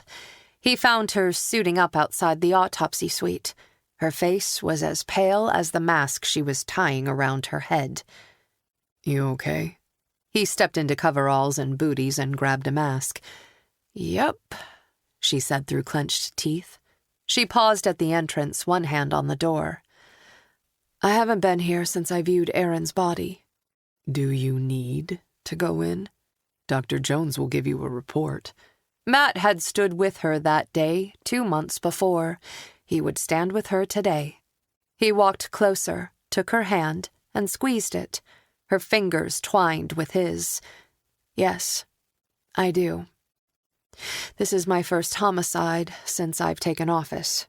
Besides, I have to take this step at some point. Might as well be today. She drew in a deep breath, released his hand, and opened the door. Bree would never take the easy way out. Matt followed her inside. The main autopsy bay held a stainless steel table, cabinets, and scales. For Matt, it wasn't the sights and smells that got to him, but his imagination. His years as an investigator had shown him countless horrors that could be inflicted on the human body. The second the smell of formalin hit his nose, those cases came back in a flood of bloody images that nearly gagged him. Dr. Jones was deep into the autopsy. She was bent over the corpse's face and dictating her findings for her report. She looked up. Her gaze went from Bree to Matt and back again. Sheriff? Dr. Jones straightened and pointed her scalpel at Matt. "I know you." Yes. Matt opened his mouth to tell her they'd met when Bree identified her sister's body, but Bree cut him off. "This is Matt Flynn," she said. "It was Matt's canine that found the body yesterday. He will be assisting me as a criminal investigator." The ME appeared to think over the explanation for his presence for a few minutes, as if not entirely satisfied. Then she pointed at Bree. "Okay, but he's your responsibility. He faints and smacks his head, it's on you." Slightly insulted, Matt wanted to say, "I don't faint." But he knew the second he expressed his manliness, he'd probably faceplant. "Understood," Bree agreed. Dr. Jones addressed Matt. "The information gathered during this autopsy is confidential. This man is my patient, and he has rights to his privacy just like any living person." "Yes, ma'am. I was previously an investigator with the sheriff's department," Matt said. She was not impressed. The body lay on its back, its chest flayed open. The Y incision had been made, the breastbone cut out, and the internal organs removed for examination and weighing. Dr. Jones gestured to the body with her scalpel. "Here we have the body of a white male." She pointed to a monitor on a side table computer. On it, X-rays of the chest and shoulder were visible. "The long bones have rounded ends called epiphyses that fuse as the body matures. This medial clavicular epiphysis is fully fused. In males, this occurs generally around the age of 20, give or take a couple of years." She moved back to the body and pointed at the ribs. Then the removed breastplate. "The sternal end of the fourth rib is another good indicator of age. The sternal end starts out round but becomes more irregular and pitted over time." She stepped back and scanned the body. "The general condition of the body is excellent. This young man was in good health and well-muscled. I estimate him to be between 18 and 30 years of age." "What about the time of death?" Bree asked.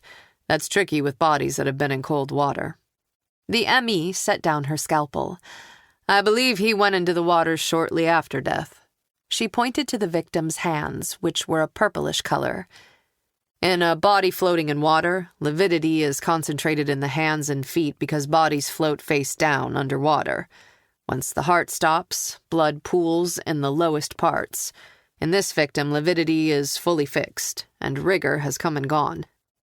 Normally, this would mean the victim has been dead more than 36 hours, but the cold water would delay the onset of both lividity and rigor mortis.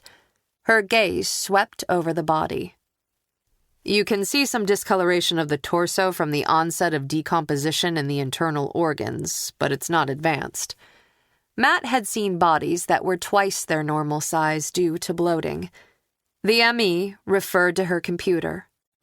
"The best estimate I can give is a time since death of 2 to 5 days. Bree propped a hand on her hip. "Today is Tuesday, so he died between Thursday and Sunday." "Correct," Dr. Jones said. Matt couldn't wait any longer. "Do you know if this is Eli Whitney?" Dr. Jones motioned toward the ruined face. "This man's teeth and jaw are too badly damaged to use them for identification or aging purposes. But we know from medical records that Eli Whitney broke his arm at the age of 8. He also has a birthmark the size of a playing card on the back of his shoulder. This body has no such birthmark, nor do the X-rays show a healed break of the ulna. Based on those factors, I do not believe this body to be Mr. Whitney." Matt exhaled. While relieved, he was acutely aware that this young man was someone's loved one. "How did he die?" "At first, I considered blunt trauma." Dr. Jones moved to the head of the table. "The most obvious injury is to the face, but upon closer examination of his facial wounds, I found that he'd been shot." "Someone shot him then? Bashed his face in?" Matt clarified. "Yes, I recovered 2 bullets from his skull." Dr. Jones gestured to a stainless steel dish. 9mm. Matt felt his eyebrows shoot up. A moment of silence crept by as Matt and Bree digested the strange news. Then Bree cleared her throat. Can you tell what kind of instrument was used to inflict the damage to his face? I found tiny metal pieces in the wound, and the implement used was heavy and round. Dr. Jones made a small circle with her thumb and forefinger, like an OK sign. The striking end was about that big. Matt knew instantly what had been used. A hammer. That's the most likely object, the ME agreed. She motioned toward the body. I also see bruising on the forearms that look like defensive injuries, and there was tissue deep under his fingernails. So whoever killed him probably has some scratches, Bree said. Another odd thing we noticed is that the head is shorn. The ME pointed to the head. Next to it sat a bone saw. Dr. Jones had not yet opened the skull to remove the brain. Considering the damage, it would be an even messier job than usual. Matt wasn't squeamish, but he sincerely hoped he could leave before that happened. Lots of men shave their heads. Bree moved closer. Once we washed the body, we could see that the hair wasn't shaved down to the skin but buzzed very close to the scalp. There are small tufts of hair remaining in random places, Dr. Jones said. We also found scrapes where the clippers or shears scratched the scalp. So maybe the victim struggled while his head was being buzzed, Matt said. Possibly, the ME agreed. As mentioned at the scene, his hands and ankles were bound at one point. From the width of the wounds, I'd guess plastic zip ties. The ME paused, then pointed to a pair of red marks on the victim's arm. In addition, these small burns could be from a stun gun. Bree leaned back. That would explain how the killer incapacitated his victim, the ME continued. A few additional observations that might aid in identifying the victim. He died within an hour of eating pizza.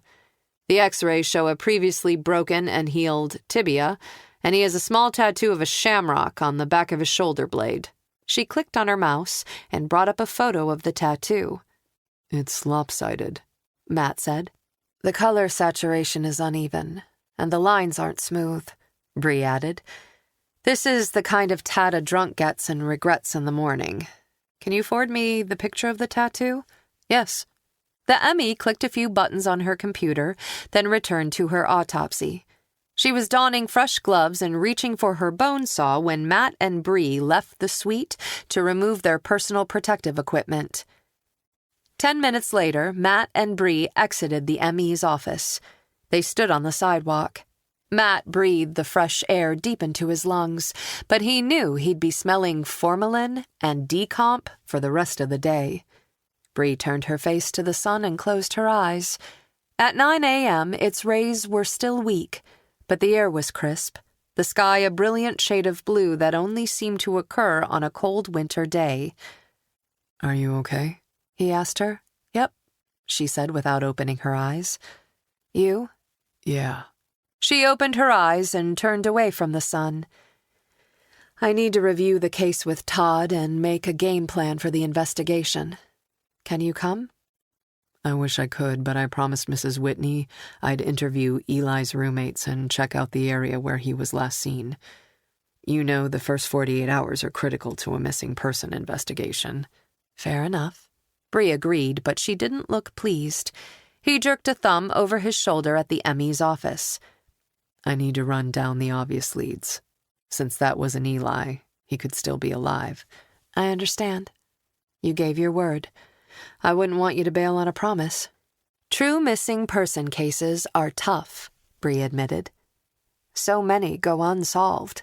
Matt wondered how long the police chief of Scarlet Falls would let Detective Dane stay on Eli's case. If Stella didn't come up with some leads, the case would go cold, and her chief would pull her off. If I run across anything that links to your cases, I'll call you. Thank you. I'll do the same. Bree turned away from him. Can we catch up afterward? Yes. Matt thought of her investigating a murder and finding a murderer, alone, without him at her side, and his bones went cold. Bree? She glanced over her shoulder. Watch your back. Chapter 14. Bree parked in front of Alyssa's motel. She wished Matt hadn't been pulled away by Eli's disappearance, though she respected his decision to help the family. When adults went missing, barring any clear indications of a crime, most police departments didn't spend much time looking for them. Often, the family was on their own. Bree would manage, but she hadn't realized how much she'd missed working with him. Matt saw connections she overlooked. He was smart and didn't bullshit her. But she couldn't deny that her feelings went beyond their professional partnership. Her heart beat a little faster every time she saw him. She trusted him, an honor bestowed on very few people. His sense of humor and easy smile didn't hurt either. But she didn't have the energy to start a relationship, right? Matt had made it clear he was interested, but she'd put him off. He wouldn't wait forever. A bitchy internal voice told her she'd be sorry.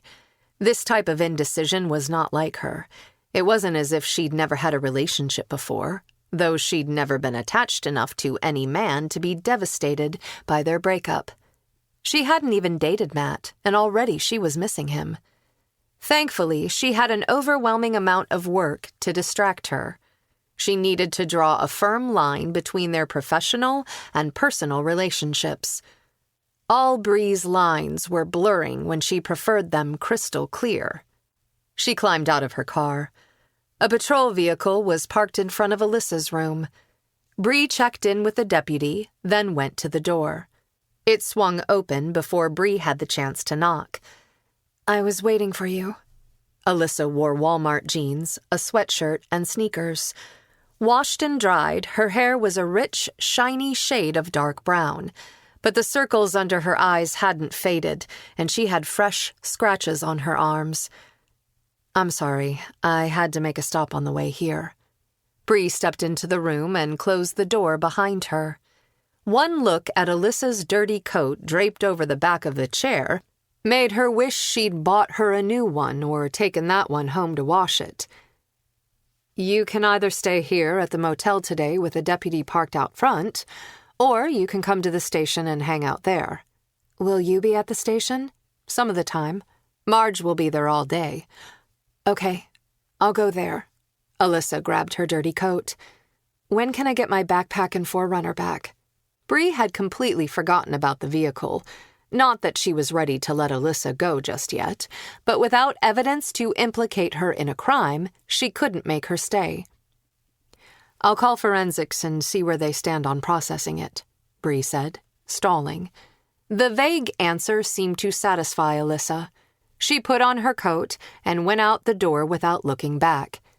Bree deposited Alyssa in the back seat of her SUV and climbed behind the wheel. "Are you hungry?" "Not really." Bree glanced at Alyssa in the rearview mirror. "You can order food from the diner. They'll deliver. Anything you want. Pancakes, waffles, eggs, a burger." Okay. Either Alyssa didn't care or she wasn't used to eating 3 times a day. At the station, Bree left Alyssa in the conference room with a menu and went into her office. Marge walked in and set a cup of coffee on the desk. "Good morning." "Morning. Order Alyssa whatever she wants for breakfast." Bree sat and reached for the coffee. "What are we going to do with her all day?" "I'll set her up with my iPad and she can stream movies for today, but you can't keep her forever." "I know, but I can't just let her go. Either she's a witness and potentially in danger or she's mentally ill. Either way, where would she go? It's barely 30 degrees outside." Marge toyed with the reading glasses that hung around her neck.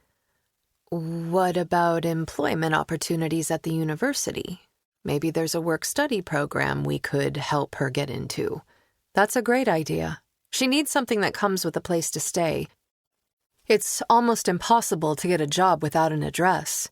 "Yes, and when her current driver's license expires, she won't be able to get a new one." "You need an ID to get an ID," Bree said.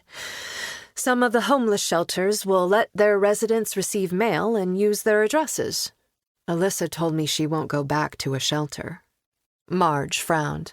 "I'll think on it. Meanwhile, I'll feed her." Thank you, Bree said as her admin left the office. Marge had been with the sheriff's department longer than anyone else in the station. If there was a way around a problem, Marge would find it. Todd passed Marge on his way in, a file tucked under his arm. Got a few minutes? He asked Bree. Yes, she gestured toward the door. Todd pushed it closed and dropped into a chair. I ran the background check on Alyssa. Her past address, her father's death, her eviction, all verified. He flipped through a few pages. Her fingerprints were in the system, so her identity is also confirmed. Surprised, Bree asked. She has a record? One arrest for shoplifting last summer. The charges were dropped and she was released. What did she steal? Todd checked his papers. Peanut butter and bread. Bree sighed. Is that her only arrest? Yes. He looked up. No drug offenses. Also, she has no active social media accounts. 2 years ago, she posted regularly on Instagram, but then I guess not having Wi-Fi, a computer, or electricity would hinder posting. What about her phone? She only used it to communicate with work and one other number. She said that was Harper's. That number also appears to be a prepaid account. What is the number? Bree picked up her phone and dialed the number Todd gave her. The call went immediately to voicemail. The greeting is the automated one that comes with the account. I hope to hear a female voice to at least support the existence of Harper Scott. About her. I could not find her anywhere. Todd turned to the back of his folder. I found a 50-year-old doctor, a 42-year-old singer, and a male accountant with that name, but no 19-year-old Caucasian females. I tried motor vehicle records in New York, Pennsylvania, and New Jersey. There are no criminal records for Harper Scott in the tri-state area. Bree sat back. Her new chair squeaked. Todd continued. There is a commercial cleaning company, Master Clean, based in the Meadows Industrial Complex at the intersection of Route 51 and Evergreen Road. They do not employ anyone by the name of Harper Scott or anyone who meets her general description. The office manager said they don't have a single employee under the age of 30. I called other local commercial cleaning companies. None of those employ a Harper Scott either. Did you search missing persons? Bree asked. I searched both wanted and missing persons records by name and physical description, in case Harper Scott isn't her real name. I didn't find her. Todd paused for a breath and examined his ugly black uniform shoes. Some of the other deputies think Alyssa made her up, that there was no shooting. Rogers? Bree didn't ask for names. She appreciated that Todd was being straight with her. Forcing him to rat out specific men would not encourage him to continue. How do they explain the shell casings? They could have been planted there. He lifted a shoulder. What do you think? Bree asked. I think it's too early to make a judgment. Good call, Bree said. We are still in the evidence-gathering stage. We need more facts before we start formulating real theories. Do we have anything from forensics yet? The evidence log. Todd pulled a sheet out of his folder and handed it to Bree. She skimmed it. There was no usable fingerprints on the bullet casings, Todd said. Damn, Bree said. I knew it was a long shot. Pulling prints from spent casings was challenging due to the friction and heat applied to the bullet during the firing process. I was hoping we'd get some luck. They didn't have much luck pulling prints from the cabin's interior either. Many of the prints they did recover were not good quality. Lots of smearing. They're processing what they have, but many of the surfaces were very clean. Too clean, under the circumstances. The tech thought maybe they'd been wiped down with a strong cleanser. The majority of fingerprints pulled from crime scenes were low quality, so this wasn't shocking. But squatters don't normally clean, so that was odd. Bree pictured the cabin's kitchen. There were some basic cleaning products under the sink. The cleaning rags were damp and smelled like the spray cleaner. Did the girls like cleanliness or intentionally remove their fingerprints? According to Alyssa, Harper cleans often, but we don't know why. Please follow up with forensics. Outdoor scenes resulted in a plethora of evidence to sort through, and Randolph County had limited resources. The techs were already overwhelmed with 2 large scenes to process. Yes, ma'am. Todd rose to his feet. What about the dead guy? Bree relayed the initial information from the medical examiner. Whoever killed the victim had a lot of rage, which usually means the murder was personal. Until the ME identifies the victim, finding his killer will be difficult. Now what? Todd asked. See if there have been any light crimes in the area. Shouldn't take long to find out if other victims have been shot in the face, then pulverized with a hammer, Todd said. The heat turned on and hot air swept over her. Usually, Bree froze in her office, but today she felt clammy and hot. She was hungry, thirsty, and tired. Because of her trip to the ME's office, she'd skipped breakfast. Sweat broke out between her shoulder blades. The stacks of papers on her desk felt claustrophobic. Her throat tightened, as if the responsibility were suddenly choking her. She'd lived by herself since she graduated from the police academy. Now she lived with 2 children and Dana. She loved them all, but the change was a huge adjustment. Someone was always talking to her. And with Kayla crawling into her bed every night, Bree didn't even get those hours to recharge. On top of that, her office saw a constant stream of county employees. She needed to be alone for 10 minutes, preferably out of the office in a quiet place where she could think. Her phone buzzed with an email. The owner of Gray Lake Campground was at the site. She returned his email saying she was on the way. Bree got up and put on her jacket. Let me know if anything comes in. There wasn't anything she could do about her exhaustion, but she could grab food and water on the way. The fresh air wouldn't hurt either. Where will you be? Todd asked. Gray Lake Campground. Bree headed for her door. I want to look over the cabin and boat ramp scenes again. She couldn't suppress the feeling that she'd missed something. Chapter 15. Matt spent 2 hours on Oak Street, knocking on doors and asking people if they remembered the party the previous Saturday. He showed neighborhood residents Eli's picture, but no one recognized him. He drove to the other side of campus to the house Eli shared with his roommates. Like the rest of the area, the building was typical student housing, old, beaten, and maintained to the absolute bare minimum standards. He parked at the curb and went up the front walk.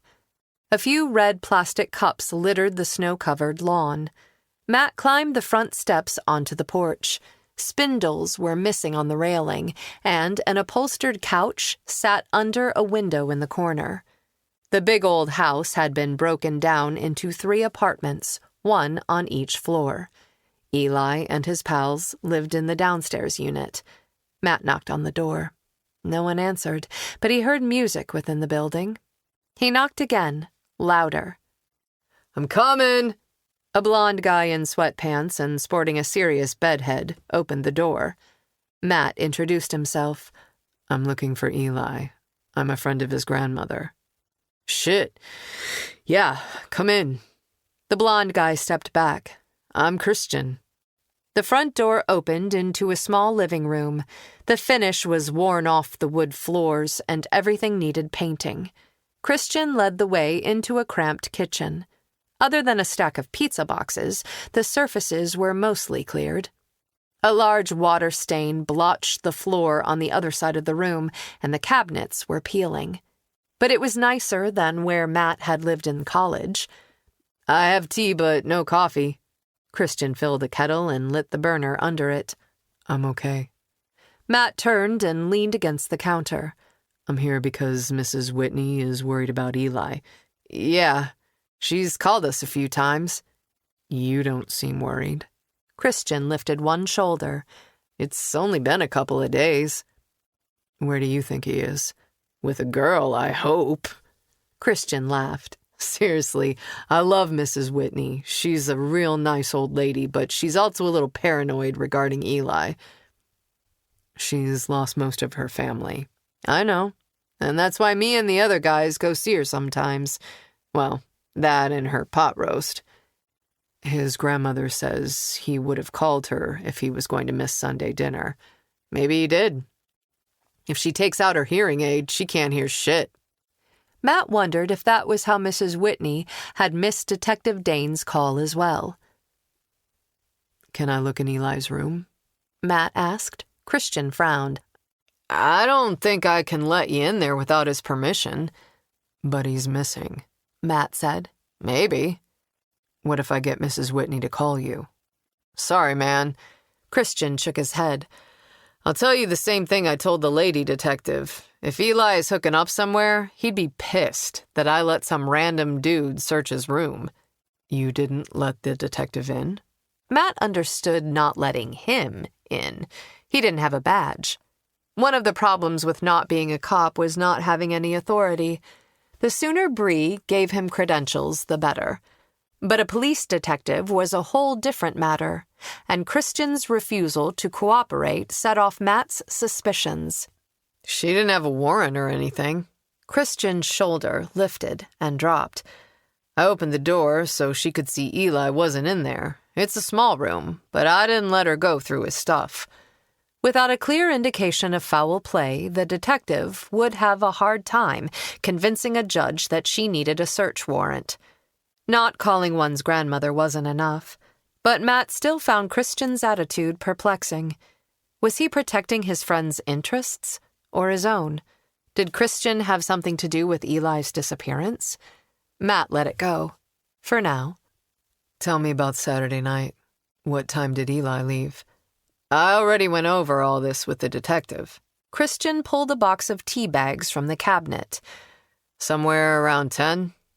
He took a ride share, so there should be a record of the pickup. The detective has his phone. Christian frowned. We were supposed to go together, but I was sick all week.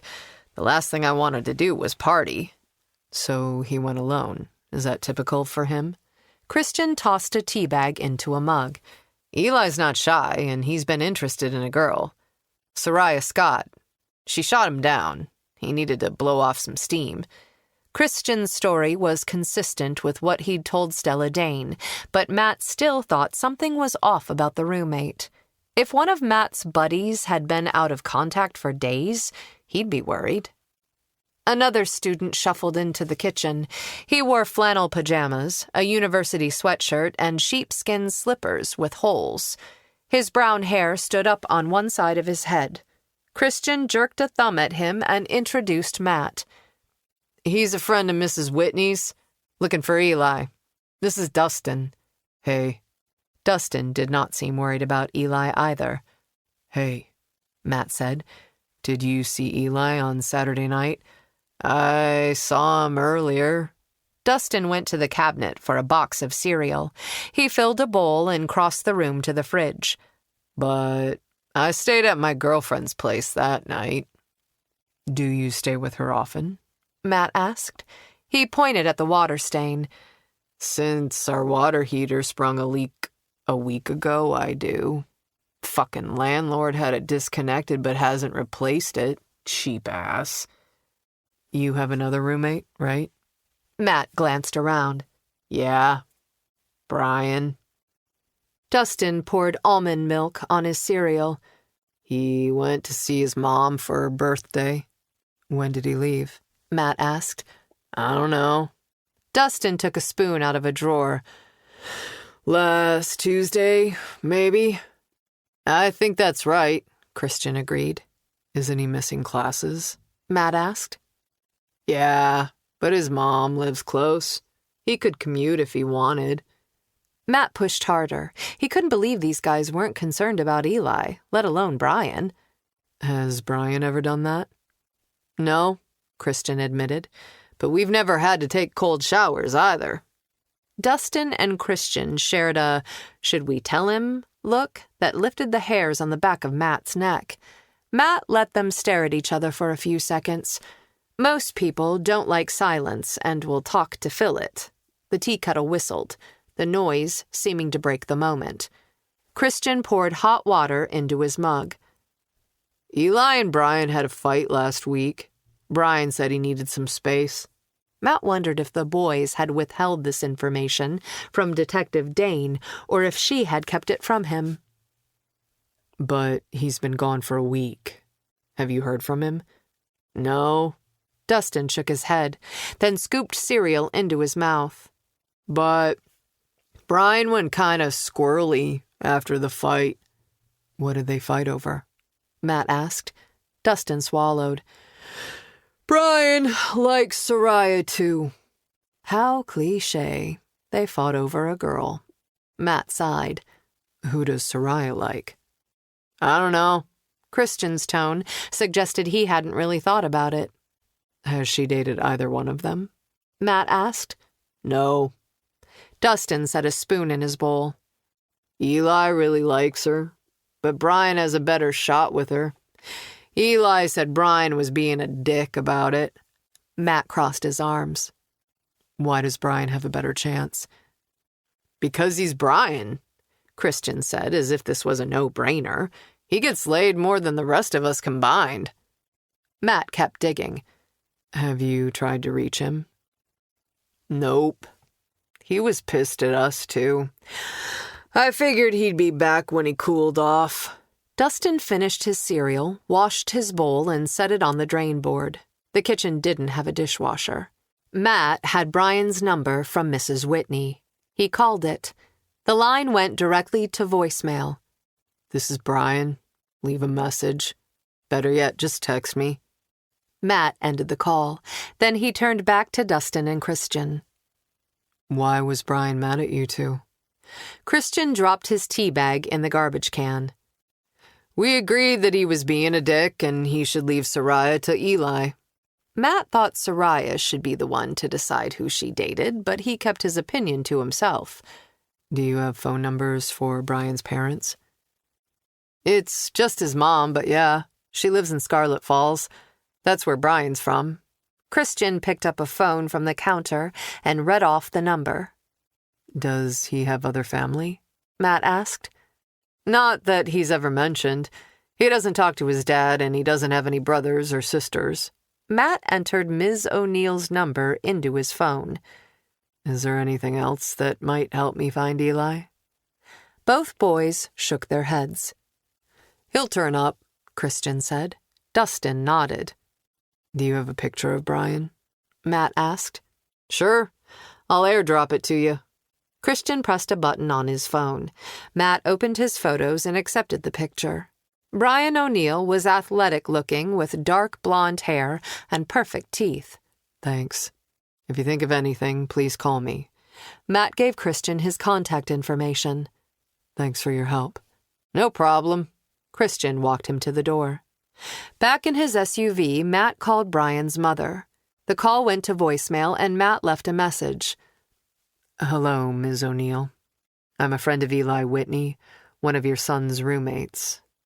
I'm trying to get in touch with Brian. Please call me back. Matt left his name and number. He'd barely ended the call when the phone rang in his hand. Ms. O'Neill's number popped up on the screen. Hello? He answered. Yes, this is Sandra O'Neill. How can I help you? I'm looking for Brian. I'm hoping he can help me find his roommate, Eli Whitney. Eli has gone missing. Oh, no, Ms. O'Neill said. Christian and Dustin said Brian was with you. 2 heartbeats of silence passed. Then Ms. O'Neill said, Brian was here last week, but he went back to school on Friday. Matt's blood chilled. No one had talked to Brian since Friday. That was 4 days ago. Where was he? Have you talked to him since? No, but I'm going to call him right now. Fear tightened her voice. This had better not be some sort of scam. No, ma'am, Matt assured her. After you've called Brian's number, you can call Detective Stella Dane at the Scarlet Falls Police Department. The line went dead. Ms. O'Neill would inform Detective Dane that Brian was missing. Matt called Bree. Her line flipped to voicemail. Frustrated, he left a message. He started the engine. He needed to find Bree. When she didn't answer her cell, he didn't leave a second message. Matt wanted to see her in person. Face it, he just wanted to see her. He dialed the sheriff's station. Marge would know where Bree was. It could not be a coincidence that both Eli and Brian were missing, and a body had turned up. According to Christian and Dustin, Brian and Eli were angry with each other. Did Brian have something to do with Eli's disappearance? Then again, Matt thought Christian and Dustin were oddly unconcerned. Maybe they were the ones who were lying. Chapter 16. Bree turned into the entrance for Gray Lake Campground. The lake appeared around a bend in the lane. She stopped, stepped out of the SUV, and took 15 minutes to eat a grilled veggie wrap for lunch and watch the sun shimmer on the ice. With some food in her belly, she drove to the campground office. A man opened the door. "I'm Phil Dunlop." He held an ace-bandaged hand against his chest, as if he was protecting it. "Sorry, I can't shake." He stepped back and held the door open wider. "Please, come in, Sheriff." Phil wore jeans and a plaid flannel over a thermal shirt. Gray chest hair poked out the top of the crew neck, and beard scruff covered his cheeks. He was about 50 and fit, with a permanent tan that suggested he spent time outdoors all year round. His hiking boots had plenty of miles on them. What happened? Bree stared at his hand. Was it a coincidence that he'd injured the same hand that was marked on the shooter? "Slipped on the ice this morning and landed on my hand." Did you see a doctor? Bree couldn't help but wonder if he was actually hurt or if he was using the bandage to cover the mark. "No, I don't think it's broken." Bree scanned the cabin. The tiny building was configured like cabin number 20. A registration desk occupied what was supposed to be the living room. But the kitchen was fitted out, and through an open doorway, she could see a double bed. "Does someone live here?" she asked. "Only in the summer," Phil said. "Unlike the rest of the cabins, this one has heat and water in the winter. The manager moves in before the campground opens to the public and stays to close it down in the fall. But it isn't worth the money to pay someone to babysit an empty campground all winter." He shook his head. "At least, it didn't make sense before. Maybe having someone on hand would discourage vagrants and shootings." "Do you live here in the season?" "No. I usually hire a kid. I have a place down the lake, but I'm here every day when the campground is open."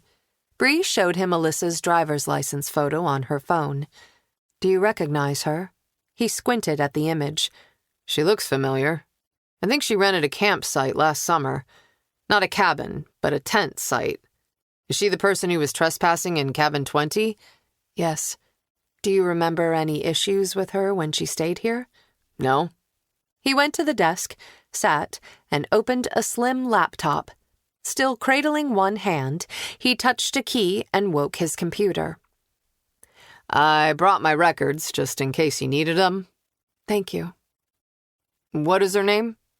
His hand poised over the keyboard. "Alyssa Vincent." He tapped on his touchpad a few times, then scrolled. "Here she is. She rented a site for the whole season. Paid cash at the beginning of every week."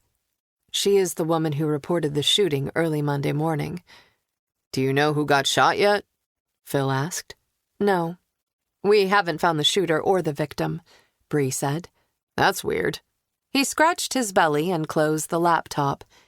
Next, Bree showed him 2 images copied from the surveillance tape at Walmart.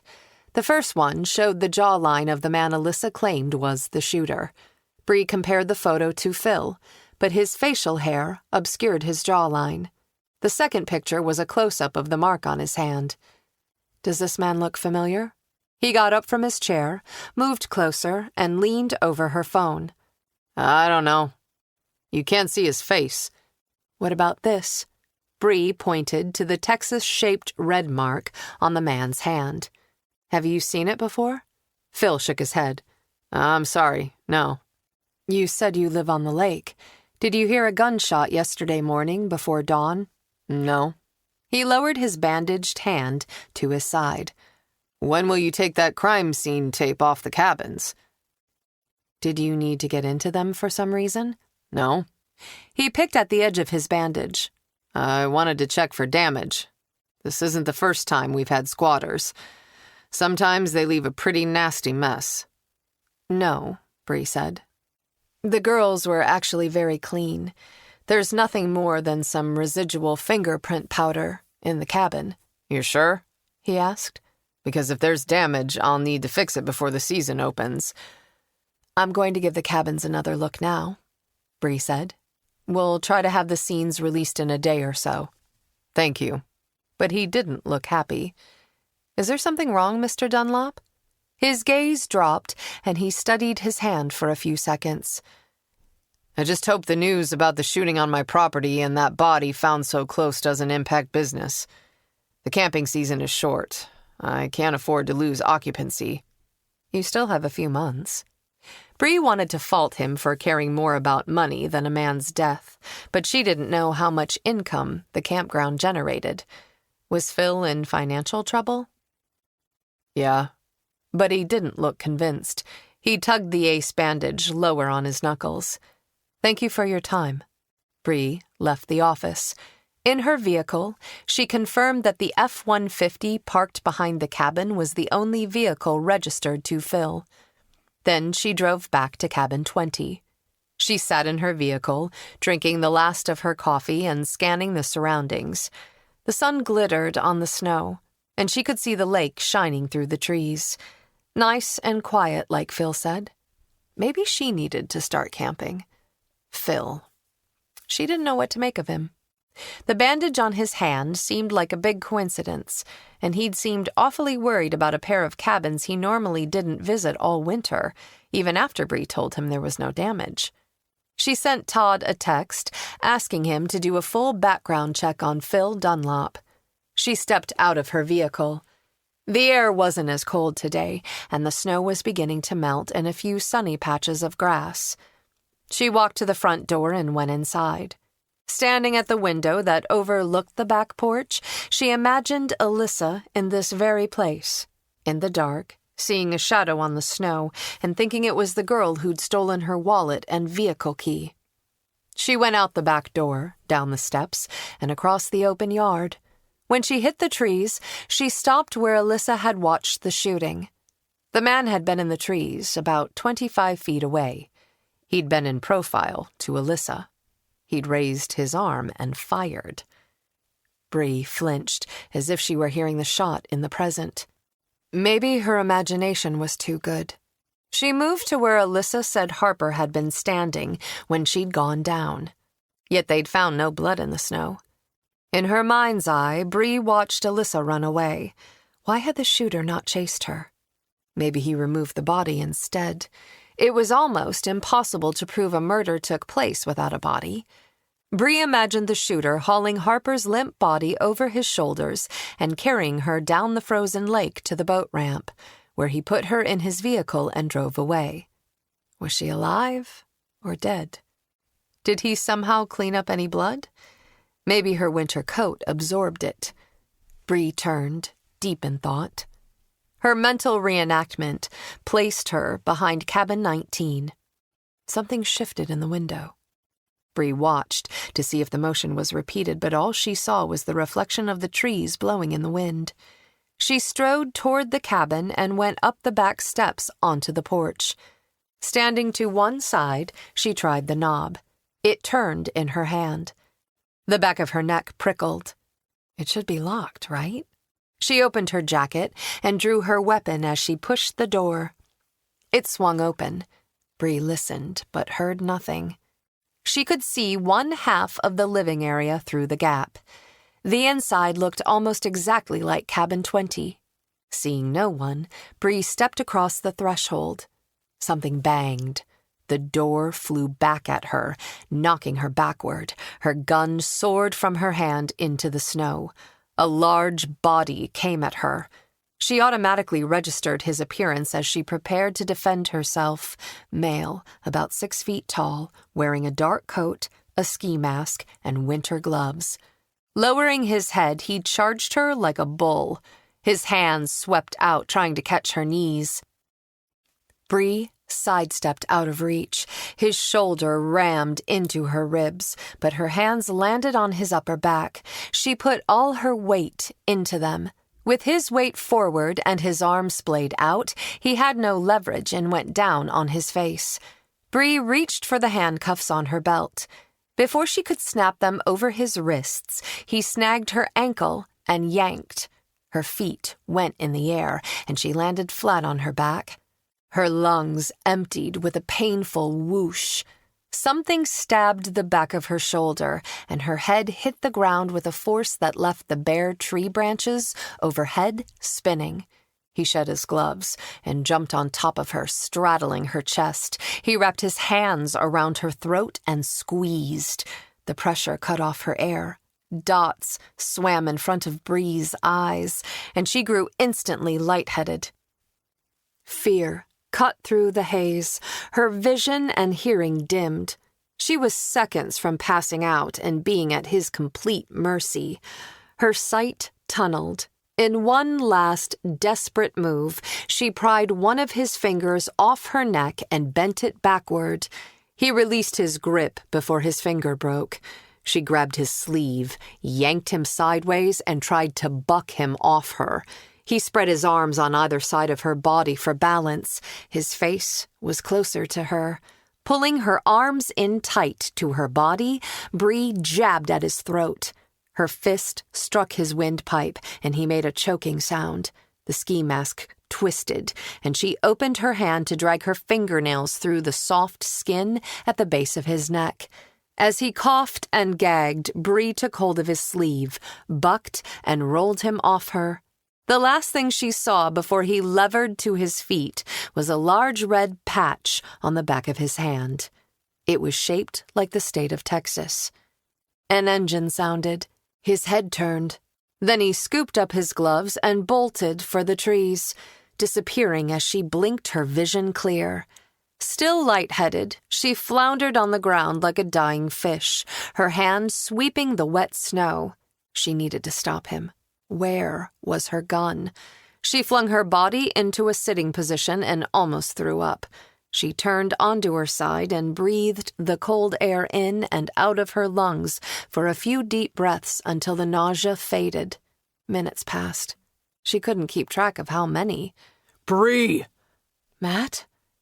What's he doing here? The sight of him sent a wave of relief through her. She hoisted herself onto one elbow. Matt was running toward her from cabin 20. Are you all right? She waved toward the trees. Someone jumped me. He went that way. Her sense of time had been hazy, but she suspected too much time had lapsed. Matt would never catch him. Matt changed course and veered for the trees. A few minutes later, he jogged back into the clearing. I didn't see anyone, but his footprints led to the road. Bree sat up slowly. The wooziness was passing. What happened? She tugged on her jacket collar and described the attack.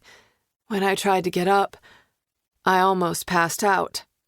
Instead of trying to get up immediately, you should have elevated your feet to restore blood flow to your brain.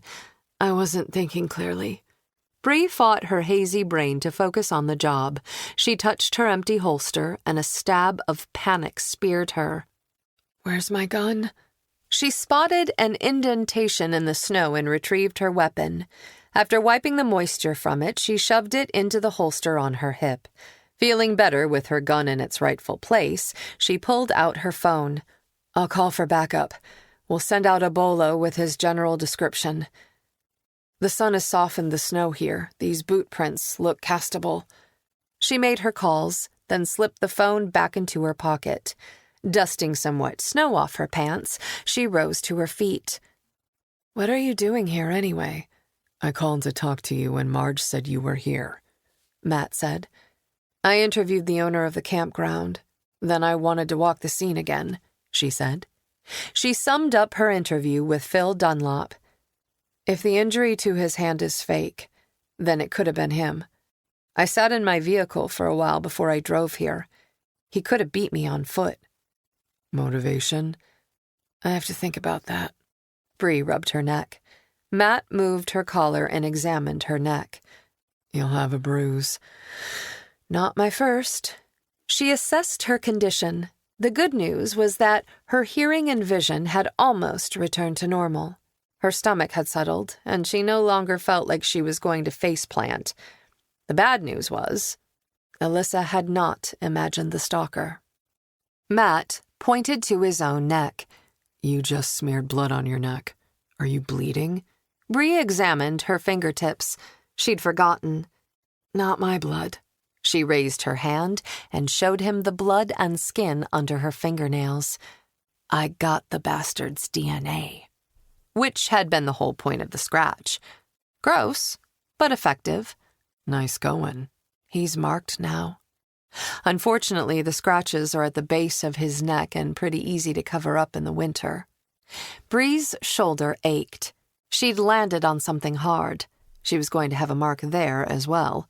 Holding her right hand away from her body to preserve the evidence, Bree turned toward cabin 19. He came back for something. We need to find out what he wanted. Weren't these cabins searched? Yes, but they clearly need to be searched again. He was wearing gloves while he was inside the cabin. No point in looking for prints. Guess what I saw when he took them off to choke me? What? A big red mark on the back of his hand shaped like the state of Texas. Bree paced the ground behind cabin 19 as she waited for backup. What did you drive out here to tell me? Eli Whitney's roommate, Brian O'Neill, is missing. Matt summed up his conversation with Eli's roommates. Brian's mother said he went back to school, but his roommates haven't seen him. What does it mean? Bree asked. I don't know. I gave Brian's mother Stella's number. Stella will probably call the medical examiner, Bree said, but I'll call as well. What does Brian look like? Matt showed her Brian's picture. Bree squinted at the screen. He's about the same height and weight as the victim. The hair color looks right, too. It does, but that description is so vague, it could apply to 200 university students. As soon as Todd arrived, Bree had him scrape under her fingernails to collect the biological evidence. Let's get that to the lab. Maybe we'll get lucky and the scumbag's DNA is already in CODIS. The Combined DNA Index System was the FBI's national DNA database. When Todd was finished, Bree used a dozen hand wipes and what felt like a gallon of hand sanitizer to clean under her fingernails. Then she headed for cabin 19. Matt and Todd were right behind her. She snapped on a pair of nitrile gloves and pulled a flashlight out of her pocket. Todd, why don't you take the kitchen area? Matt, the living area is all yours. I'll handle the bedroom and bath. Bree went through the bedroom doorway and stopped. The obvious places had already been searched. She shone her flashlight into the corners, then moved it slowly along the floorboards looking for gaps. She took out a pen and crawled along the floor, testing each board to see if it was loose. A half hour later, she stood, rubbed her knees, and stretched a kink out of her back. Then she moved the bed and checked the wood floor beneath it. Sounds of furniture being moved on the other side of the wall indicated Matt and Todd were in nook and cranny mode as well. Bree removed the drawers from the dresser and nightstand, then examined the backs and sides. She checked behind and under each piece of furniture, lifted the mattress, and inspected the seams. Tile floors made her search of the bathroom short. Missing or cracked grout would be easy to spot. After more than an hour of searching, she'd found nothing. Exiting back into the bedroom, she beelined for the closet. Opening the door, she felt along the walls, pushing and knocking on the panels to test for hollow spaces. Nothing. She walked out of the room. Anything? Matt shook his head. No, Todd said. Bree scanned the cabin. She could feel it in her bones that something was here. She considered the close proximity of cabins 19 and 20. Had Harper hidden something? On impulse, she pulled out her cell phone and dialed the phone number Alyssa had said was Harper's. Tinny, muffled music played. What's that? Todd asked. Harper's phone. Bree followed the sound back to the closet. It was coming from the floor. She aimed her flashlight beam down but saw nothing. She dropped into a crouch and crawled halfway into the closet. At the back corner, Bree spotted a small, light scrape on the otherwise dark wood flooring. Scratches marred the edges. The marks looked fresh, as if they hadn't had time to darken with age. She tried to pry up the board with her fingers. The board shifted a millimeter, but she couldn't get her nails under it. She took a pen from her pocket, but it wasn't thin enough to fit between the boards. She looked up at Matt and Todd. "Do either of you have a knife?" I do. Matt pulled a folded knife from his pocket. He handed it to Bree. Find something? Not yet. She went back to the closet and used the tip of the blade as a lever to pull up the floorboard. Inside, a gray backpack had been stuffed into the space beneath the floor. The surrounding boards were loose too, and Bree removed them. Bingo. Bree snapped a few pictures. The brand was Osprey. What did you find? Matt said over her shoulder. This looks like Harper's missing backpack. She hauled the bag out of the hole. It was surprisingly heavy, but then it contained all Harper's personal possessions. Bree opened the front pouch and pointed her flashlight at the contents. Inside were a brown wallet and a Toyota keychain. She lifted out the wallet with 2 fingers and opened it. Alyssa's driver's license photo stared back at her. Bree snapped a picture, then opened the main pouch of the backpack. Todd whistled over her shoulder. On top of neatly folded clothes and a toiletry bag, a gallon-size plastic bag full of jewelry glittered in the beam of her flashlight. There were rings, necklaces, and bracelets in gold and silver with colored and clear stones. Behind her, Todd asked, "Think those are real?" One piece had been separated from the rest and stored in its own sandwich bag. A stunning bracelet in clear and red stones.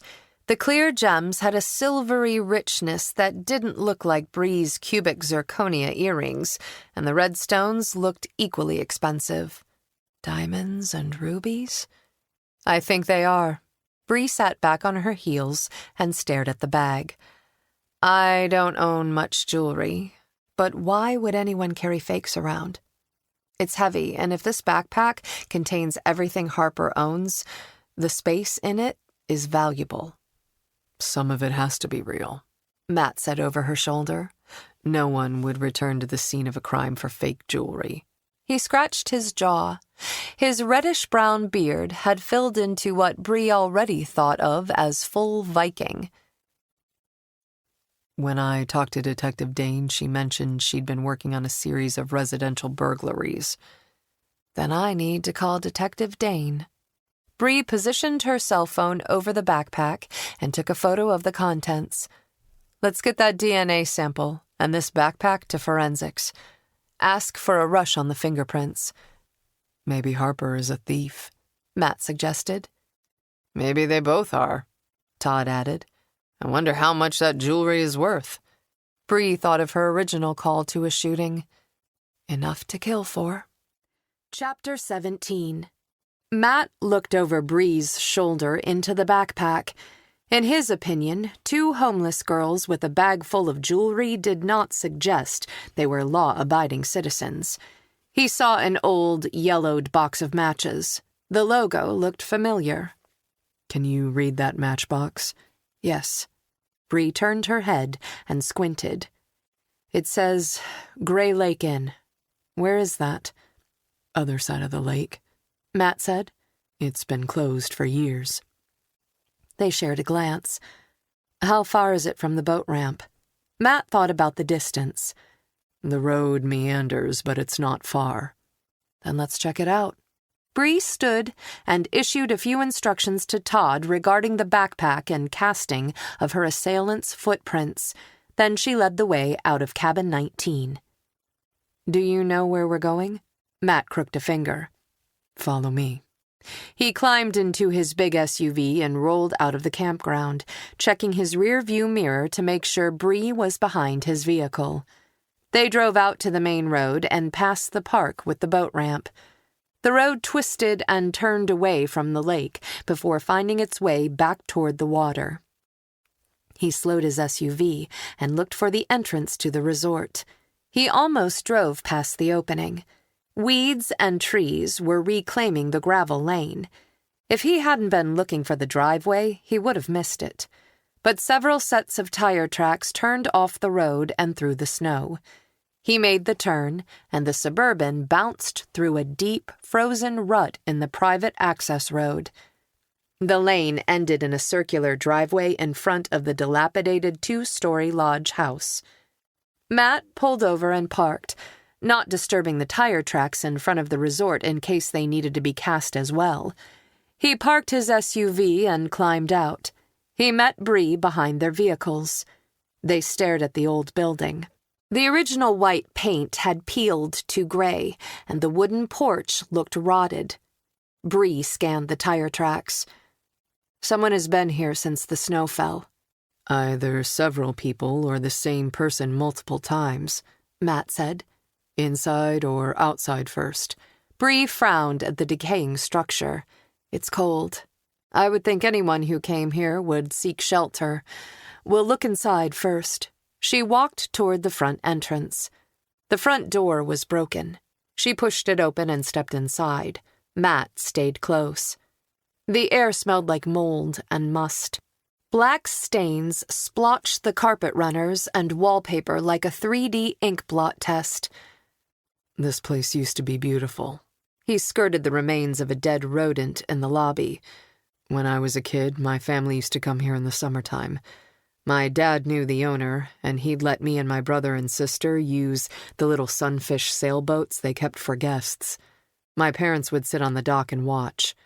We'd all have dinner at the restaurant afterward. Must have been fun. It was. Matt wondered if Bree had any good family memories. Probably not. How was she not bitter about her past? She turned in a circle, her hands on her hips. Do you know how many rooms are in this building? The lodge has 24 rooms, but there are a few outbuildings. I'd love to call deputies to assist in the search, but I can't justify the overtime unless we find something. My staff is stretched to its limit. We can manage, Matt said. You know the layout. How do you want to proceed? Basically, the main building is a rectangle, with the lobby and reception desk in the center. Rooms are on both floors on this side. He gestured to a long hallway that opened off the lobby. On the other side, there's a game room downstairs and a restaurant on the second level. One wing at a time, then. Let's see if there's a master key anywhere. Matt headed for the registration desk. The resort prided itself on its old-fashioned charm. Real keys, not electronic locks. I haven't seen a real hotel key in... Bree's voice trailed off. Actually, I've never seen one. Matt went behind the counter. The detailed mahogany still looked solid. A thick layer of dust and debris covered every surface. He rooted through the drawers, then went into the back office. He found the master key in a filing cabinet drawer and returned to Bree. We'll start upstairs. Bree gestured for him to lead the way. A curving staircase led to the second floor.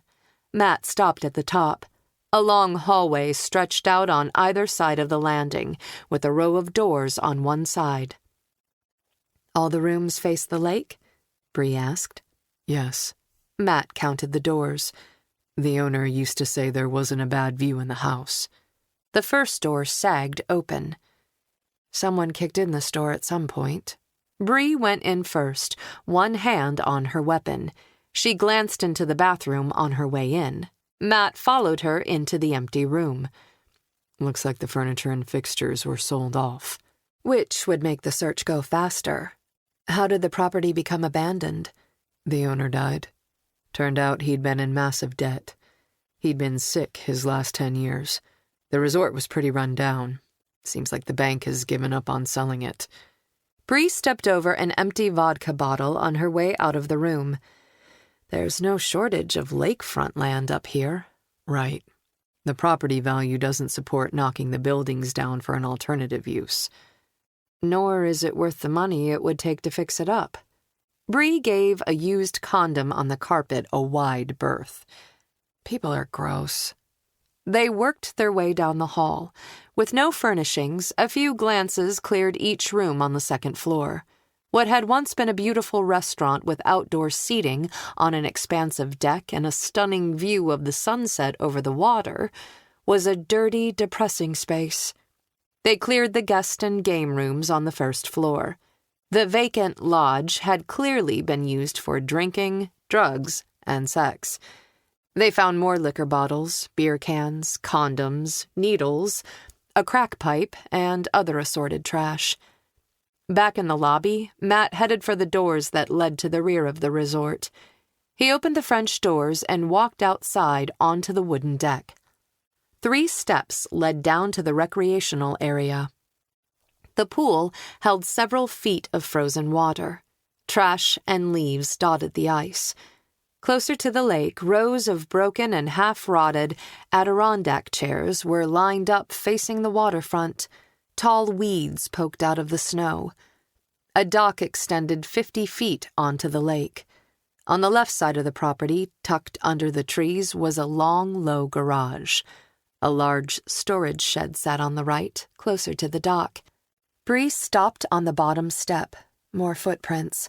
The tracks crisscrossed the rear lawn, back and forth between the outbuildings, the dock, and the lodge. Bree veered toward the storage building and dock. Matt followed her tracks, so they minimized the disturbance to the existing footprints. The roof had caved in, and the door was missing. Matt glanced inside. They used to store everything in there, from fishing rods and kayaks to ice skates. But now it was a big empty space. They left the storage building and walked out onto the dock. I didn't realize how close we are to the boat ramp. You can see it from here. Bree pointed. And the campground is just across the water. From here it's easier to see how close they are to each other. Maybe the killer has a connection to the lake. Maybe he lives on it or spent a lot of time on it. Bree shielded her eyes with one gloved hand.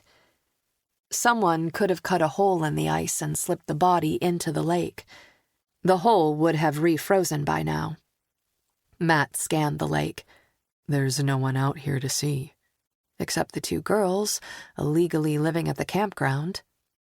Harper had the matchbox for the inn. Matt said. Maybe she's the killer. She could have faked being shot and planted the shell casings. It would explain why there's no blood at the cabin, Bree agreed. What about the man who just attacked you? She could have a partner. They turned and walked back to land. Matt set out toward the garage with Bree close behind him. All 4 overhead doors were down. Tire tracks led into the first bay. Matt stooped, grabbed the handle, and lifted the door manually. The hairs on the back of his neck lifted. That went up awfully smoothly. Bree drew her gun. Should be a rusty mess after all these years. Matt sniffed. I smell oil. The garage was one big, open space with a solid concrete floor.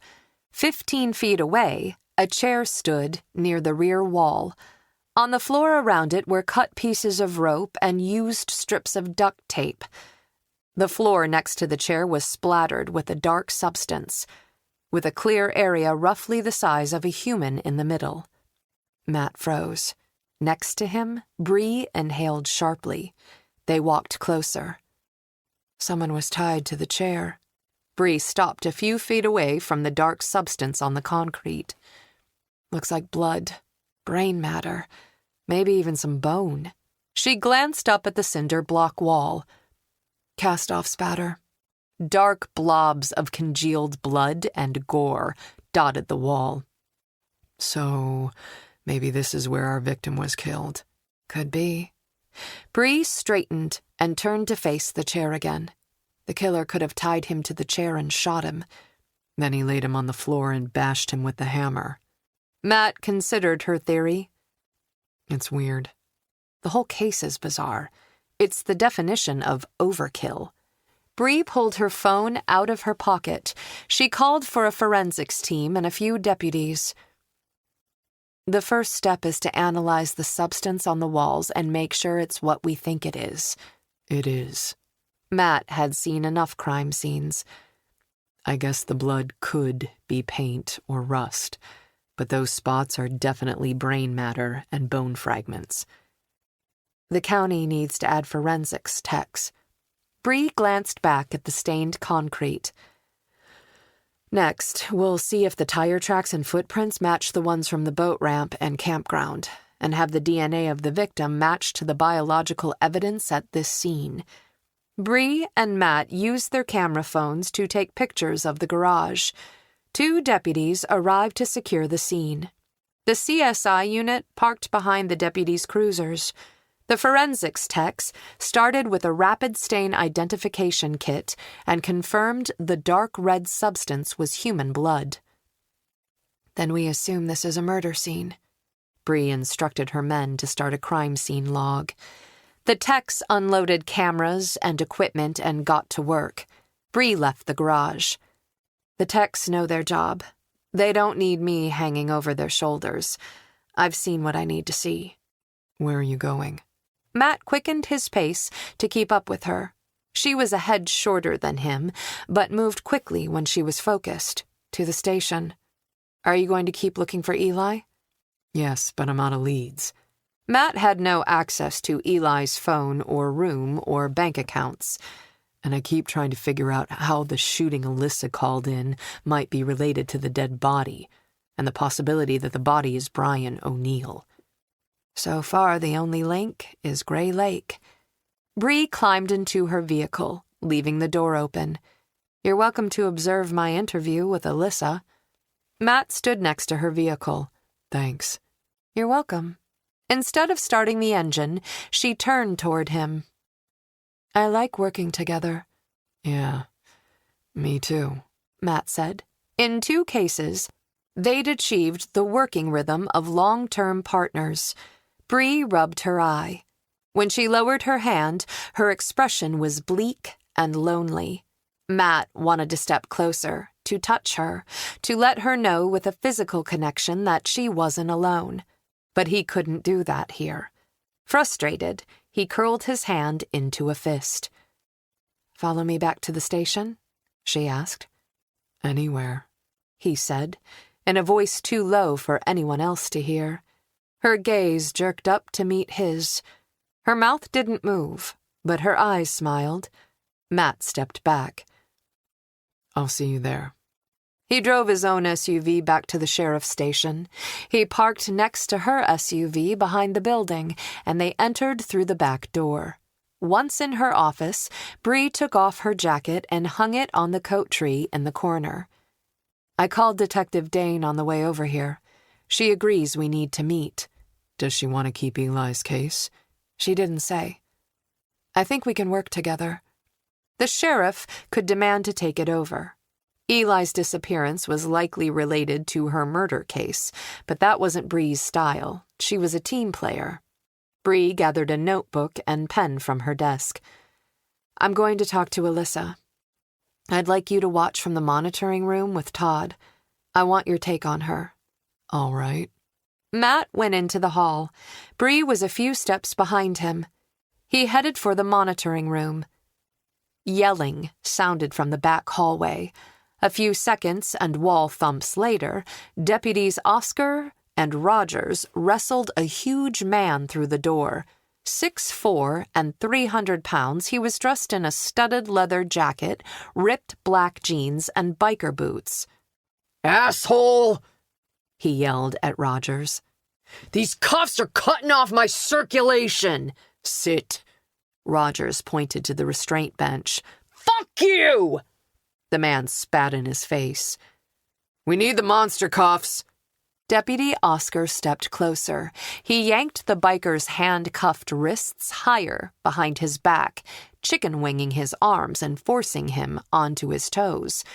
Rogers wiped his face with his sleeve. His cheeks were flushed bright red, and a vein throbbed on the side of his neck.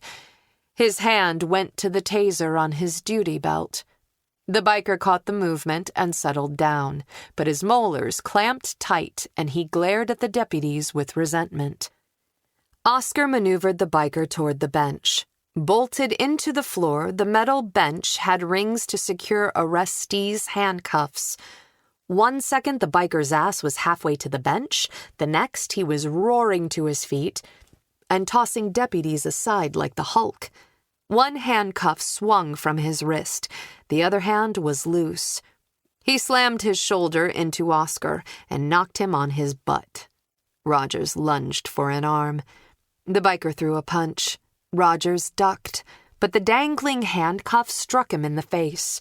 Blood spurted from the cut, and he stumbled backward. Matt automatically moved toward the melee, but Bree had been closer. She was already beelining for the fight.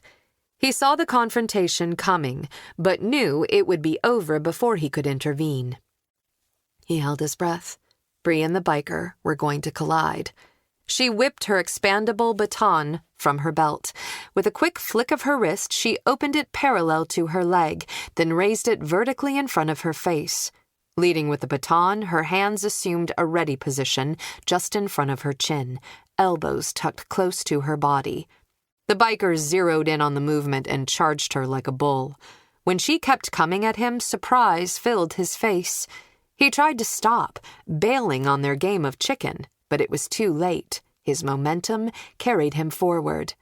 And Bree was ready.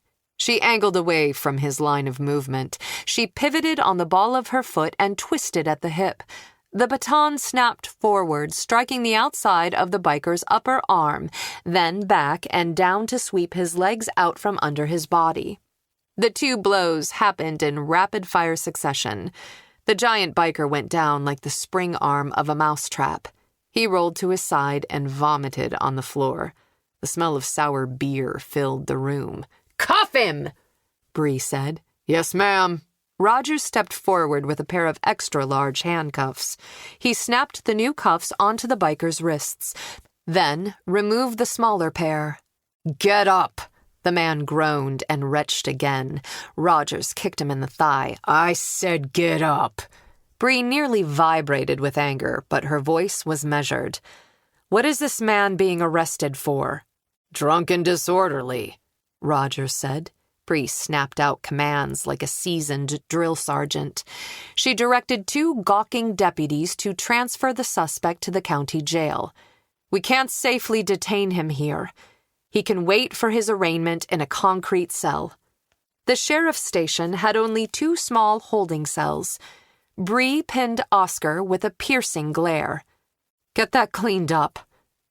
"I'm not the fucking janitor," Oscar grumbled. Bree turned to Oscar and spoke in a very quiet, yet perfectly enunciated voice. "My office. Now." She pointed at Rogers. "You're next." Chapter 18. Bree felt like a high school principal, with one troublesome student in her office and another waiting outside the door. She sat behind her desk. Deputy Oscar glared at her from a guest chair. Bree said nothing. Oscar squirmed within the first 30 seconds. By the minute marker, he couldn't keep his mouth shut any longer. His jaw shot forward. "I'm not the janitor." His tone was still petulant, but more whiny than white-hot angry now. Clearly not. Bree held his gaze with unflinching attention. The janitor didn't lose control of his prisoner. The rage slowly drained from his face. Oscar swallowed as if he knew he'd pushed the line. "There will be no outbursts like that ever again. Nor do I ever want to see another sloppy restraint technique. We have procedures for a reason. You will register for the next defensive tactics refresher class." He opened his mouth to argue. Bree cut him off before he made the situation worse for himself. "Your other option is a written reprimand and a defensive tactics refresher class."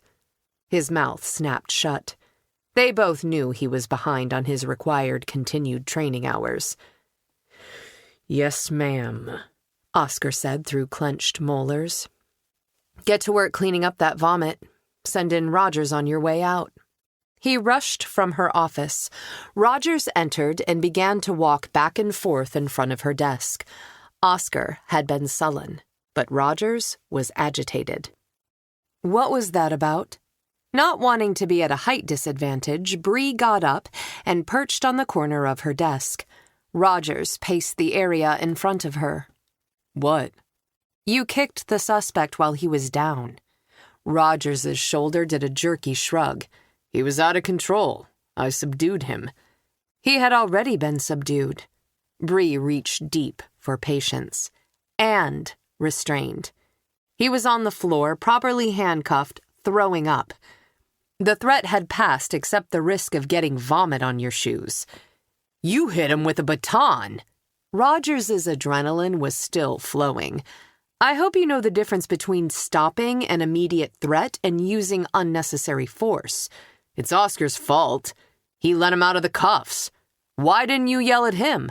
"I'm not yelling at anyone," Bree said. "I've already dealt with Oscar. We're discussing your actions." Bree studied him. Rogers was more than angry. Leadership might be new to her, but her instincts told her there was something else going on here. "You had the same reaction when we took Alyssa into custody." "She had an axe." Roger turned and stomped across the small room again, which she'd already dropped. Rogers didn't respond. Maybe he needed training? The previous sheriff, Bree was beginning to think of him as Voldemort, had been old school. She had no doubt he'd set an example of rationalizing, maybe even encouraging, the use of excessive force in a teach them a lesson way. Enroll in the next use of force training class. The department had been shorthanded for a long time, and ongoing training hours had been one of the sacrifices made to keep patrol shifts staffed. A deputy couldn't be in training and on the street at the same time, but a good law enforcement team needed regular training. "I don't need a class. This isn't multiple choice." Bree lifted an eyebrow. "What I saw out there was a pissed-off deputy. You can't stop feeling emotions, but you can stop acting on them. Or worse even yet, reacting. We are supposed to be the professionals. If we can't keep control of ourselves, we lose control of the situation. We need to keep a clear head. Sometimes that is damned hard, especially when some scumbag spits in your face or urinates in the back of your patrol car." Yep, that had happened to Bree. She lowered her voice even further. "Or when your heart is hammering so hard, all you can hear is the echo of your own pulse." Rogers paused and looked at her, as if he was seeing her as a cop for the first time. "But we are in a position of authority, and that comes with the responsibility to never abuse it." Well, that sounds luxury. But Bree meant every word. She'd spent her childhood living with someone who not only acted on his anger every day, but reveled in the fear he generated. It had been a horrible way to live, and the reason she strove to maintain control of her emotions. But Rogers looked to be beyond exercise or yoga. He blinked and resumed his pacing. He was too agitated for anything to sink in. "I want you to take the rest of the day off," she said. "Go home. Cool down. We'll talk tomorrow." "What? You're sending me home? But you're short-handed." How could he be surprised? Yes, Bree stood. "You are having issues. You need to deal with them. Do you have a counselor or therapist?" "No." Resentment narrowed Rogers's eyes, and his jaw jutted forward. "Sheriff King is no longer here." Bree interrupted in a calm, firm voice. "I am the sheriff now. I will not run the department the same way. You need to get on board or get off. Your choice." She took a breath. "Go home, Rogers. Get yourself together." Clearly he was not thinking straight. If he said what was on his mind, she had no doubt he would regret it. Red-faced, he spun and stormed out. Bree took 3 deep breaths before leaving her office. She needed 100 hours of hot yoga to decompress from today. She found Matt in the break room. He'd helped himself to a cup of coffee. He lifted the pot and shook it in offering. Yes, please. He handed her the cup. Well, you can't say your job is ever boring. Boring would be fine with me. Marge stuck her head in the room. Detective Dane is here. I put her in the conference room and gave her coffee. Thanks, Marge. Bree carried her coffee and grabbed a pack of peanut M&Ms from the vending machine. Matt followed her into the conference room. Detective Dane was draping her coat over the back of a chair. A cup of steaming coffee and a manila folder sat in front of her. Matt introduced Bree to the detective. Thank you for seeing me, Sheriff, Detective Dane said. Please, call me Stella. Bree lifted her candy. We have vending machines in the break room. No, thank you, Stella said. They dropped into seats. Stella opened the folder she'd brought with her. We've had over a dozen residential burglaries in Scarlet Falls in the past 6 months. Bree opened her phone and pulled up the photos of the jewelry in Harper's bag. The backpack is in the forensics lab. I didn't unpack it for fear of smudging fingerprints. As soon as the fingerprint examiner is done, you can have access to it. Take a look at this jewelry. She handed the phone to Stella. Stella enlarged the image. The bracelet looks like one stolen from a house on Scarlet River Drive 2 weeks ago. Is that on the north side of the river? Matt asked. Yes. Stella pointed to the bracelet. That particular piece was a family heirloom. The homeowner was devastated to lose it. She slid a photo out of her folder. Here is a picture of the owner wearing it. Bree compared the 2 pictures. Looks like the same piece, but we'll need to have a jeweler assess it. Matt glanced at the photo. Was it locked in a safe? No. Stella shook her head. It was kept in a box in the woman's lingerie drawer. Matt stroked his beard. That's not a very original hiding place. No, Stella agreed. Tell me about the burglaries. Bree sat back and sipped her coffee. Houses were hit between midnight and 5 a.m., Stella began.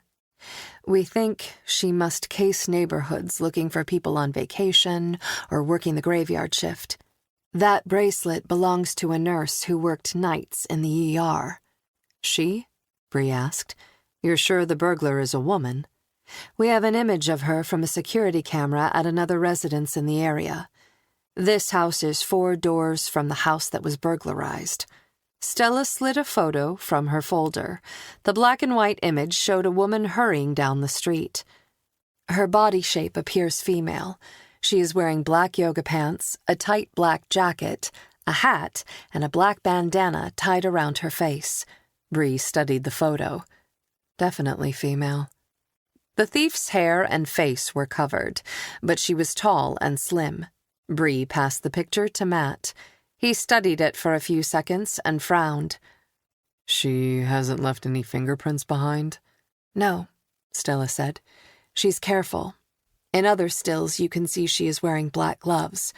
Nothing large is taken. Cash, jewelry, gift cards, etc. She's in and out in a few minutes. She goes right to where the valuables are kept as if she can smell them. Then she's out. Usually she snatches a few thousand in cash and jewelry from each house. Stella motioned toward the image of the bracelet. But she hit the mother lode on Scarlet River Drive. The bracelet alone is worth over $80,000. Do any of her victims have security systems? Bree asked. No. Stella tapped the photo of the thief, but she doesn't hit expensive homes. She ignores electronics and credit cards. Anything that can be traced? Matt's chair squealed as he leaned back. Sounds like she already has information before she goes in, Bree said.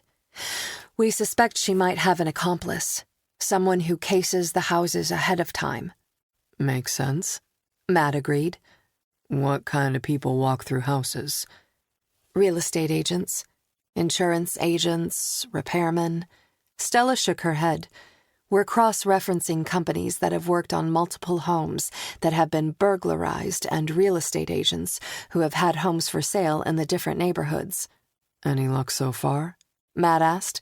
No, Stella said. But the original officers only asked about recent services performed in the homes. I'm sending officers out to re-interview the victims and get service records for several months preceding the burglaries. The thief, or thieves, are highly organized. What about strange vehicles in the neighborhood? Bree asked. A second security camera farther down the street caught this image. Stella set another picture on the table and showed it to Bree. In it, the burglar climbed into a Toyota 4Runner and drove away. Bree's hunger vanished. Her gaze snapped back to the photo of the burglar. Could that be Alyssa?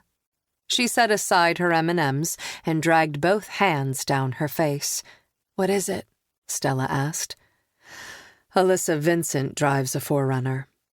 Bree was alarmed at how much she didn't want to share the information with the SFPD detective. Had she let herself get personally attached to Alyssa? It's sitting in the municipal garage right now. We were supposed to return it to Alyssa tomorrow. Can you hang on to it? And her? I can try. Bree gave Stella a summary of Alyssa's original 911 call. But her wallet and keys and the bag of stolen jewelry might buy me a couple of days. Unless she lawyers up. Bree might be able to talk Alyssa into staying, but any competent attorney would advise the girl to walk. I'm surprised she hasn't asked for an attorney, Matt said. Either she's innocent and naive or guilty and overconfident. Then who is the man who followed her at Walmart and was in cabin 19 today? Bree rubbed an eye. Her partner? Matt suggested. Bree lowered her hand and stared at the photo of the thief. She did not want to find out that Alyssa was a burglar, that she'd been playing Bree all along. It wasn't because Bree needed to be right. She'd been wrong plenty of times. Fact, people were weird. Years ago, she'd arrested a guy who stabbed his brother for eating all the garlic knots, and she'd worked a case where a little old lady bludgeoned her husband to death with a brick for not picking up his socks. Bree hadn't seen that coming. She'd wasted 2 days interviewing every employee of his accounting firm until the fingerprint match had come in. So, Bree could be wrong. But Alyssa, as a criminal, just didn't feel right. Stella's jaw went tight. How do you want to handle the case? Part of Bree wanted to take over the whole thing. Admittedly, she wanted to protect Alyssa, but she couldn't start her relationship off with the Scarlet Falls PD by taking a case after their detective had put months of hard hours into it. The stolen jewelry is your case, but there's a good chance it's related to my homicide. I think we should cooperate. Sounds like a good idea. The tension eased from Stella's jawline. I need to interview Alyssa. Yes, of course. She's here at the station now, but we need to make a plan for the interview. Stella's eyes narrowed. A plan? Yes, Bree said. Do you have enough evidence to charge Alyssa with burglary? No. I am treating her like a witness. Since she's homeless, I put her up in a motel last night, but she is jumpy. If we pressure her too hard, I'm afraid she'll bolt, and we have no legal grounds to hold her. Bree had been manipulating the girl into staying, something she wasn't proud of. Alyssa has no ties in this area. If you spook her, that might be the last we see of her. So you want to soft-pedal the interview? Stella didn't look happy. But then she'd been chasing a serial burglar for months. She wanted to close her case. The goal should be to glean information from Alyssa and keep her here, not to get a confession. Stella considered her statement for a few seconds. That makes sense. If she yells for a lawyer, we're screwed. Which is why I'm not going to mention the fact that the matchbox in Harper's backpack links her to a murder scene. Okay? Stella tucked her folder under her arm and followed Bree into the interview room. This is Detective Dane. Bree took the chair next to Alyssa. The detective sat across from her. Alyssa's gaze jumped back and forth between them. Why is she here? We think you might have some information about a burglary case she's working. Alyssa's head tilted. Why would you think that? Before we start, I need to read you a statement about your rights. Bree read from the script, then slid the paper and a pen to Alyssa. I just need you to sign that, you understand. Okay? Alyssa's hand shook as she picked up the pen. But why are you reading me my rights? Don't you do that when you arrest someone? Are you arresting me? No, Bree said, glossing over the fact that Alyssa's role had shifted from witness to potential suspect when her possessions were found with stolen property. Witnesses didn't require Miranda warnings. But I have to read you this by law. I also need to tell you that we're being recorded, just like last time we talked. I don't want to remember anything wrong. Okay. Alyssa's thumb went to her mouth, and she bit at the cuticle. Bree showed her the first photo of the backpack. That's Harper's. Where did you find it? Alyssa reached out as if she could touch the actual backpack. In the cabin next to the one you were staying in, Bree said. Relief smoothed Alyssa's features. Now you know I'm telling the truth about Harper. Bree pulled up the next photo. What do you see here? My wallet! My keys!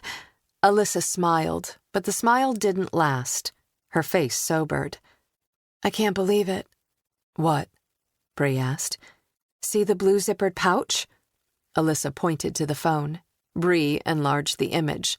This one? Yeah. Alyssa sat back and folded her hands in her lap.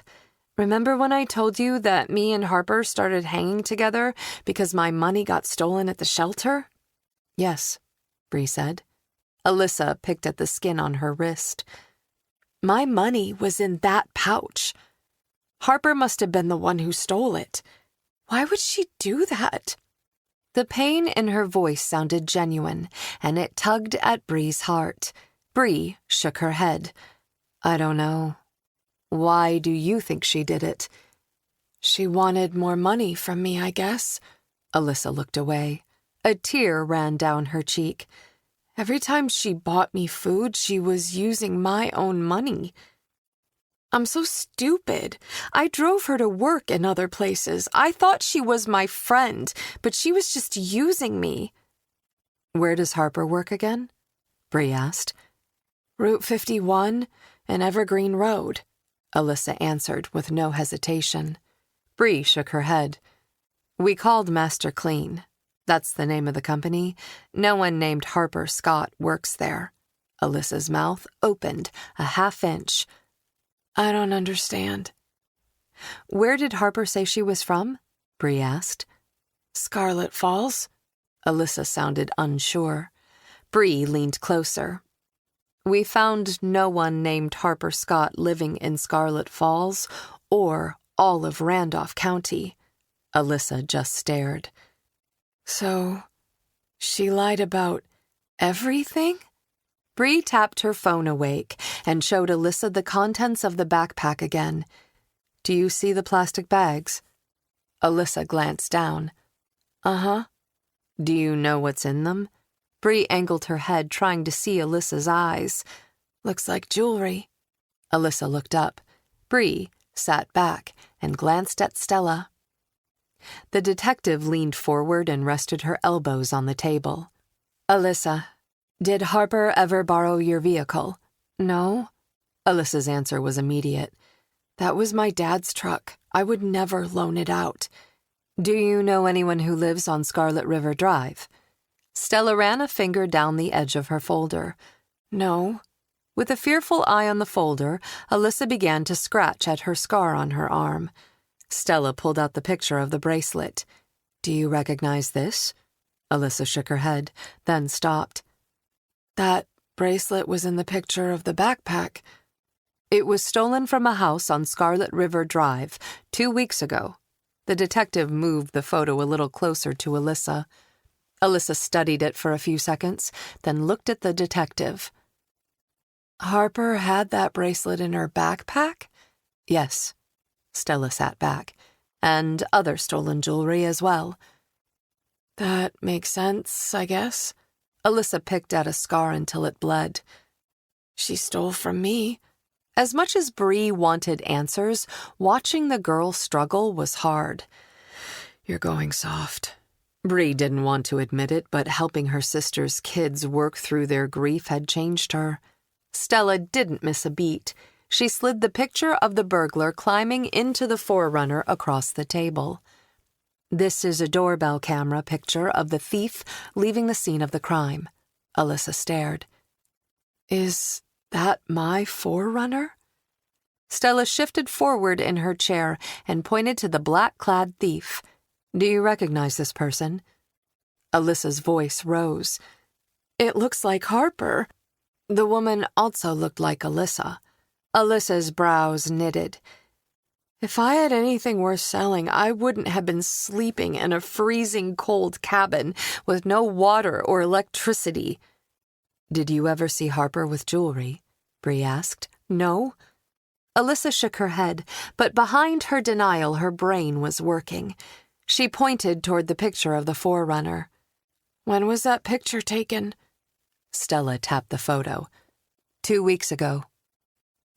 You can't see the license plate, Alyssa said. You can't even tell what color it is. How can you be sure it's mine? It would be a pretty big coincidence, considering the person who drove this vehicle stole a bracelet that was found in a backpack in the cabin next to yours.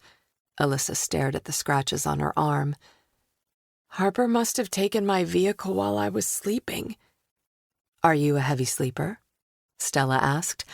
I don't know. Alyssa's shoulder lifted and fell. Her shoulder slumped. She looked defeated. I'm really tired. Can I go back to the motel now? Yeah, I'll have a deputy drive you back. Alyssa sighed. Okay. Bree herded Alyssa out of the interview room. Sheriff, what's going to happen to me? She asked. What do you mean? Bree wanted to stall this conversation. That detective wants to arrest me. She wants to arrest the burglar, Bree said. Alyssa sighed. I feel like everything is out of my control. Like I'm on a roller coaster, and it's gone off the tracks. All I can do is hold on. And hope it doesn't crash. Chapter 19. Matt watched Bree conclude her interview. In his opinion, Alyssa was holding out, but the girl didn't exactly act guilty either. They were clearly still missing information. Sitting next to Matt, Todd scribbled notes. They both stood as Bree walked into the monitoring room. What did you think? She asked them. She seemed surprised and angry that Harper stole from her, Matt said. I thought so too, Todd agreed. But I also think there's more to her story than she's saying, Matt added. Probably. Bree turned to Todd.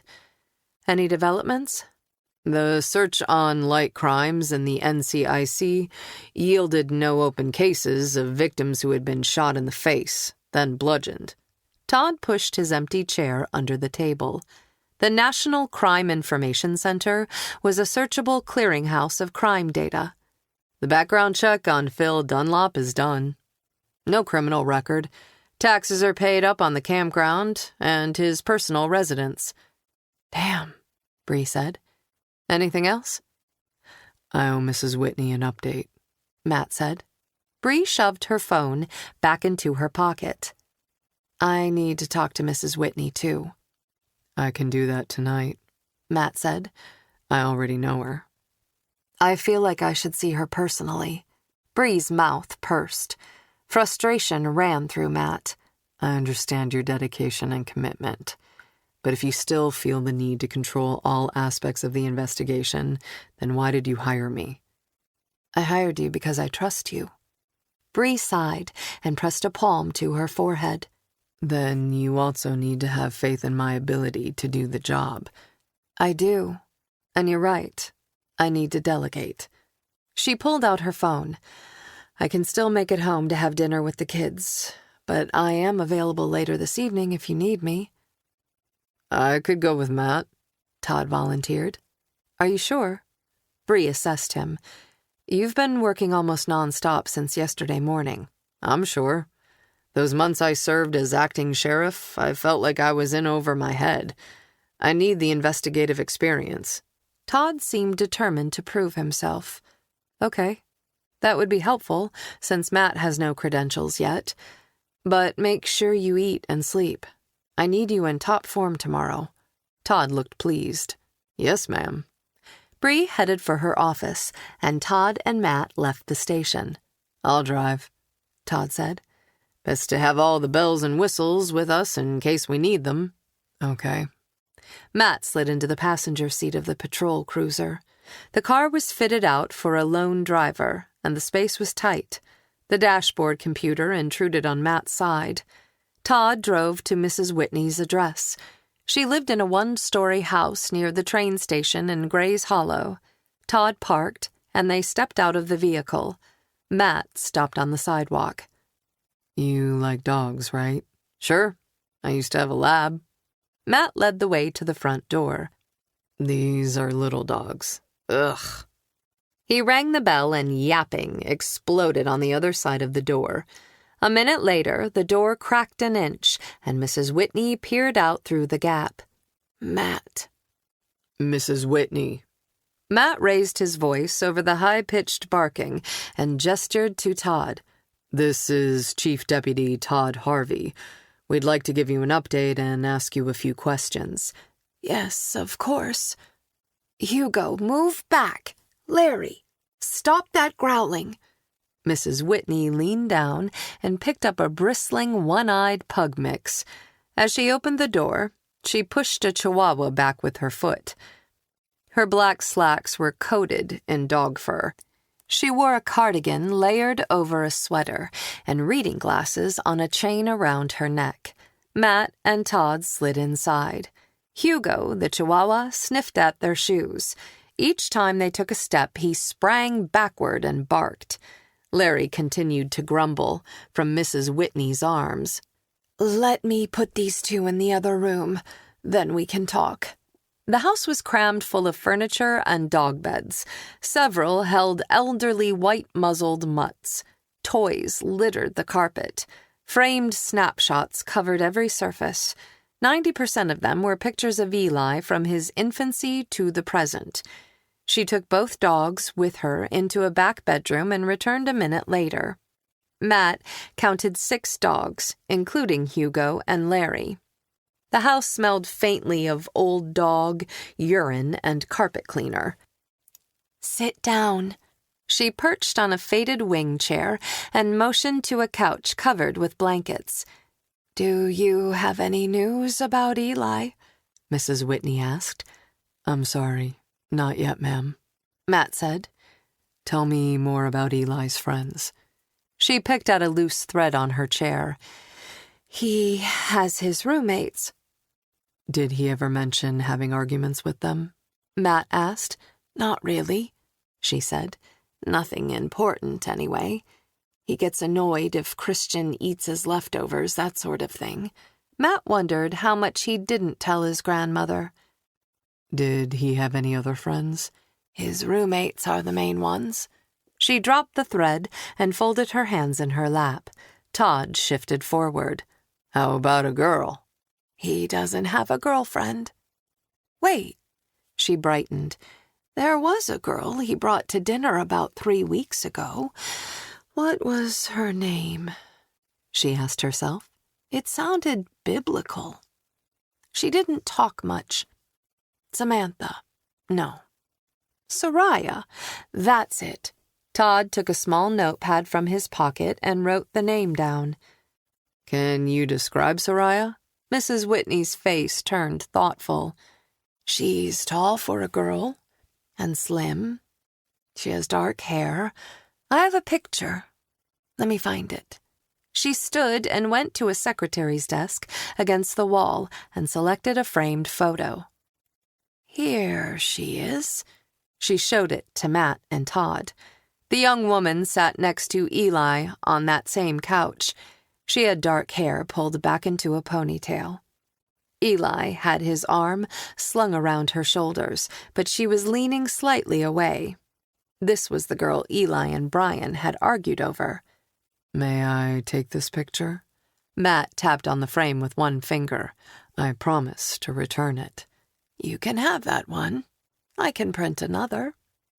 Mrs. Whitney pointed to a small snapshot-size printer on the desk. Eli bought that for me a couple of Christmases ago. I can print right from my phone. He knows how much I love pictures, she said with pride. She opened the frame, took out the photo, and handed it to Matt. Did you ever see her again? Matt held the photo by the edges. No. She set the empty frame on the desk. He only brought her once. He mentioned her a few more times, but I suspect she dumped him. Not a big loss, in my opinion. She didn't like dogs. Is there anything else you can tell us about Eli's life? Todd asked. Is he struggling in school? Did he seem normal last time you saw him? He seemed perfectly normal. She traced the desk's edge with a finger. He ate a pound of pot roast. Her voice choked up just a little. Empathy swelled in Matt's chest. I'll keep looking for him. I know you will. She sniffed back a tear. If you think of anything, give one of us a call. Todd handed her his business card. She stuffed the card in the pocket of her cardigan and showed them to the door. Matt and Todd went outside. The air smelled fresh after the old dog smell in Mrs. Whitney's house. They climbed into the patrol car. What now? Todd asked as he started the engine. I'd like to drive through the neighborhood where Eli was last seen again. Someone might have a security or doorbell camera. Good idea. We can knock on doors, too.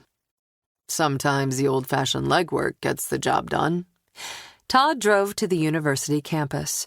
As they cruised through the neighborhood, Matt checked the house numbers. A few students walked down the sidewalk, carrying backpacks. Matt pointed to a big, beaten old colonial. This is the house that hosted the party. Stella said the street was clogged. Drive around the block. Todd cruised around two corners. This is where he requested his ride. He parked at the curb. Look for security cameras. These houses are very close to the sidewalk. A camera on the porch might show the street. They got out of the vehicle. Divide and conquer? Todd asked. Yep. Todd walked up the sidewalk while Matt crossed the blacktop diagonally to start at the first house on the opposite side.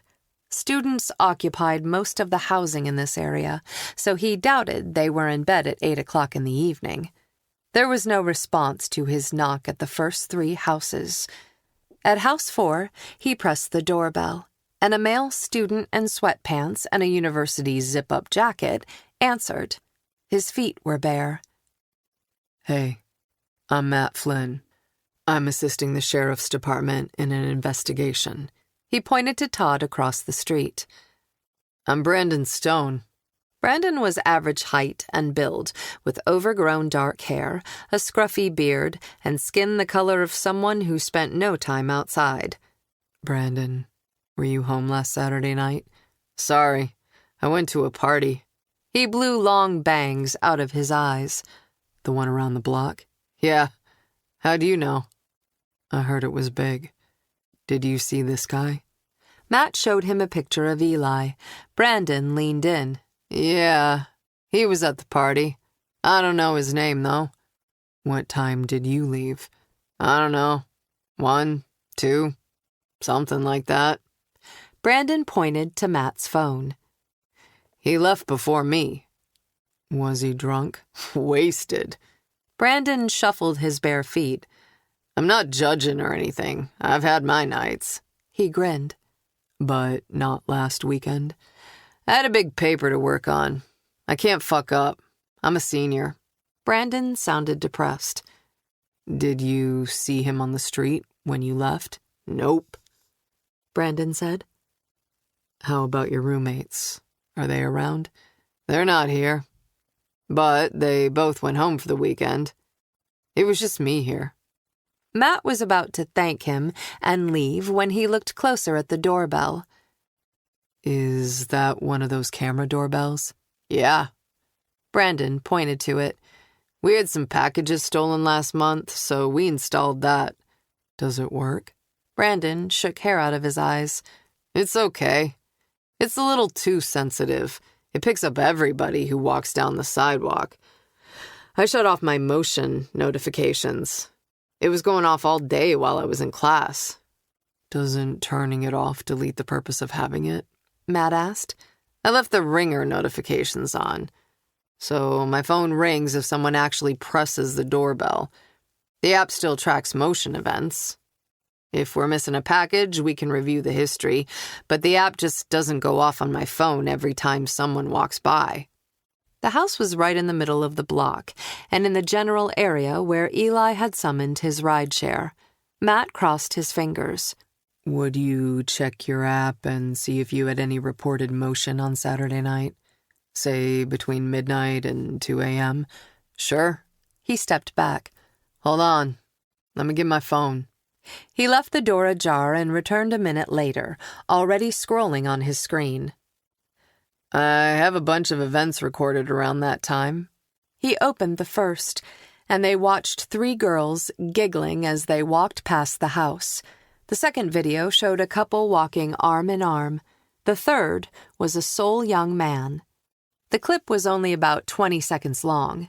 In the dark, it looked black and white, but Matt recognized Eli. He was dressed in jeans and a coat, but he wasn't wearing a hat. He stopped right in front of the house. Shoving his hands into his pockets, he turned his back to the camera and waited. He's waiting for his ride, Matt said. A car pulled to the curb 10 seconds later. On the dashboard, a lighted sign in bright purple letters announced the rideshare. The front license plate light was dark, but Matt recognized the vehicle make and model as a Dodge Charger. That's him, Matt said. Can I have a copy of that? Yeah. Brandon tapped on his screen. I can text it to you. Give me your number. A few seconds later, Matt's phone vibrated. Got it. Thanks. Matt took Brandon's contact information. The police might want a statement and access to your doorbell online account. No problem. Brandon rubbed his arms. The online event history is only stored for 60 days. Great. Thanks. Matt turned and hurried down the walk. He finished knocking on doors on his side of the street. 2 other residents were home. One young woman mentioned the party with an annoyed eye roll, but neither had seen Eli. Matt caught up with Todd and showed him the video. That's him, all right. Todd gestured to his side of the street. I got nothing. Should I text the sheriff? Matt thought of Bree home with the kids. I don't want to bother her until we have something more concrete. Let's run a list of Dodge Chargers registered in the area. That might give us a real lead. Chapter 20. Bree parked her SUV next to her brother's ancient Bronco and turned off the engine. Adam was here. She stared at the house for a couple of minutes, decompressing, shifting gears from sheriffing to parenting. She was more comfortable with the former than the latter. When Todd spoke of being in over his head as acting sheriff, Bree understood. That's exactly how she felt as the kid's guardian. Almost as if someone should have checked her references and denied her the job based on lack of experience. Lights blazed in the kitchen windows, and Bree could see Dana at the stove. Kayla was setting the table for dinner, while Adam brought glasses down from an upper cabinet. Where was Luke? Bree glanced at the barn. The lights were on. Luke would be feeding the horses. 2 months after moving here, the house still felt more like Erin's than Bree's. She'd brought her own modern, sleek bedroom set from her apartment in Philly. She'd needed to make at least a small area of the house hers. But the rest of the house was all Erin. From her obsession with cows to family photos. Her sister's bedroom set had gone to a storage unit, and her clothes had been donated, except for a few pieces Kayla had asked to keep. Bree was afraid to get rid of anything in case the kids might want it someday. She didn't know what had become of her mother's things. No one had ever asked her if she wanted any of them. Bree's entire theory on child-rearing was based on knowing what didn't work. Not quite ready to go inside, Bree picked up her phone and pressed a button. The sound of her sister's voice brought tears to the corners of her eyes. "Bree, I'm in trouble. I don't know what to do. I don't want to give you the details in a message, but I need your help. Please call me back as soon as you get this." Bree played the message twice more. It had been the last time she'd heard from her sister. Then she curled her fingers around the phone and listened to her own heartbeat in the quiet vehicle. She hadn't gotten back to Gray's Hollow in time to help Aaron. The pressure in her chest swelled. When she was busy working, she could put her grief out of her mind, but the quiet moments hurt. She stepped out of the SUV and went into the barn. The horses were chomping feed. Luke was in Riot's stall. The big bay gelding bobbed his head at Bree. She rewarded him with a rub on his forehead. Then she leaned on the half door. "How was your day?" Luke looked up from brushing his horse's foreleg. Dark circles hovered beneath his eyes. "Okay." "I'm always available to talk. You know that, right? About anything." "Yes, Aunt Bree." Luke sighed, his tone irritated. "I don't want to nag. I just worry." "I know." He returned to grooming his horse. Bree gave up. She remembered enough about being a teenager to know pushing harder might make him less likely to talk. "I'll see you inside." Bree left the barn and headed for the porch. The back door opened and Adam walked onto the back porch. Buttoning his coat, he ambled across the yard. At 28, he was tall, lanky, and loose-limbed. At a distance, he could pass for a teenager. Only his eyes showed his pain. Bree smiled in the dark. Adam was an introvert and artist. He could spend weeks alone with his work and never notice the lack of human companionship. But he'd promised to help with the kids. Bree had had her doubts. He had trouble making emotional connections, but he'd stepped up since Aaron died. He hadn't missed a single weekly family dinner, and here he was, going out to talk to Luke, just as Bree had asked. As Adam passed her, he greeted her with a one-armed hug and a kiss on the cheek. "Thanks for coming to dinner," she said. "Dana bribes me with leftovers. She cooked enough to feed me all week." He continued to the barn. Bree laughed as she jogged up the porch steps and went into the house. The kitchen was bright and busy. Ladybug and Kayla raced to meet Bree. She braced herself for the impact. Kayla hit her waist-high with an aggressive hug. The dog slid on the tile and nearly took Bree out at the knees. "Ladybug!" Dana called. "It's okay." Though still nervous, Bree no longer panicked when the large, ungainly animal charged her.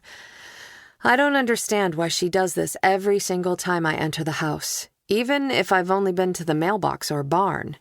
"It's a dog thing. She missed you." Bree kissed the child's head and scratched behind the dog's ear. The kitchen smelled like garlic. Kayla and the dog bounced back to the table. Kayla carefully folded napkins and placed them under forks while the dog watched. "What's for dinner?" Bree toed off her boots, hung up her jacket, and set her phone on the kitchen island. "Tortellini primavera." Dana opened the oven and peered inside. The garlic smell intensified. "Dana made garlic bread," Kayla beamed. "I helped." "Kayla likes butter." Dana transferred a baking sheet from the oven to the stovetop. "I think we're ready to eat as soon as Luke and Adam come in." Bree went to the fridge and selected a can of lime seltzer. Dana poured herself a small glass of red wine. Vader jumped onto the island. He tapped Bree's phone with a paw. "Vader," Bree warned in a low voice, "don't do it." She set down the can and moved toward the cat. Without blinking or breaking eye contact, he pushed her phone off the edge. Bree jumped as it hit the floor. She picked up the phone and checked for cracks in the screen. None, and it still worked. She stroked the cat. This is why we can't have nice things. It's your fault. Dana stirred something in a sauce. You pet the dog before him. I should know better than to upset the hierarchy. Bree rolled her eyes and scratched the cat behind the ears. He walked back and forth on the counter, rubbing on her. See?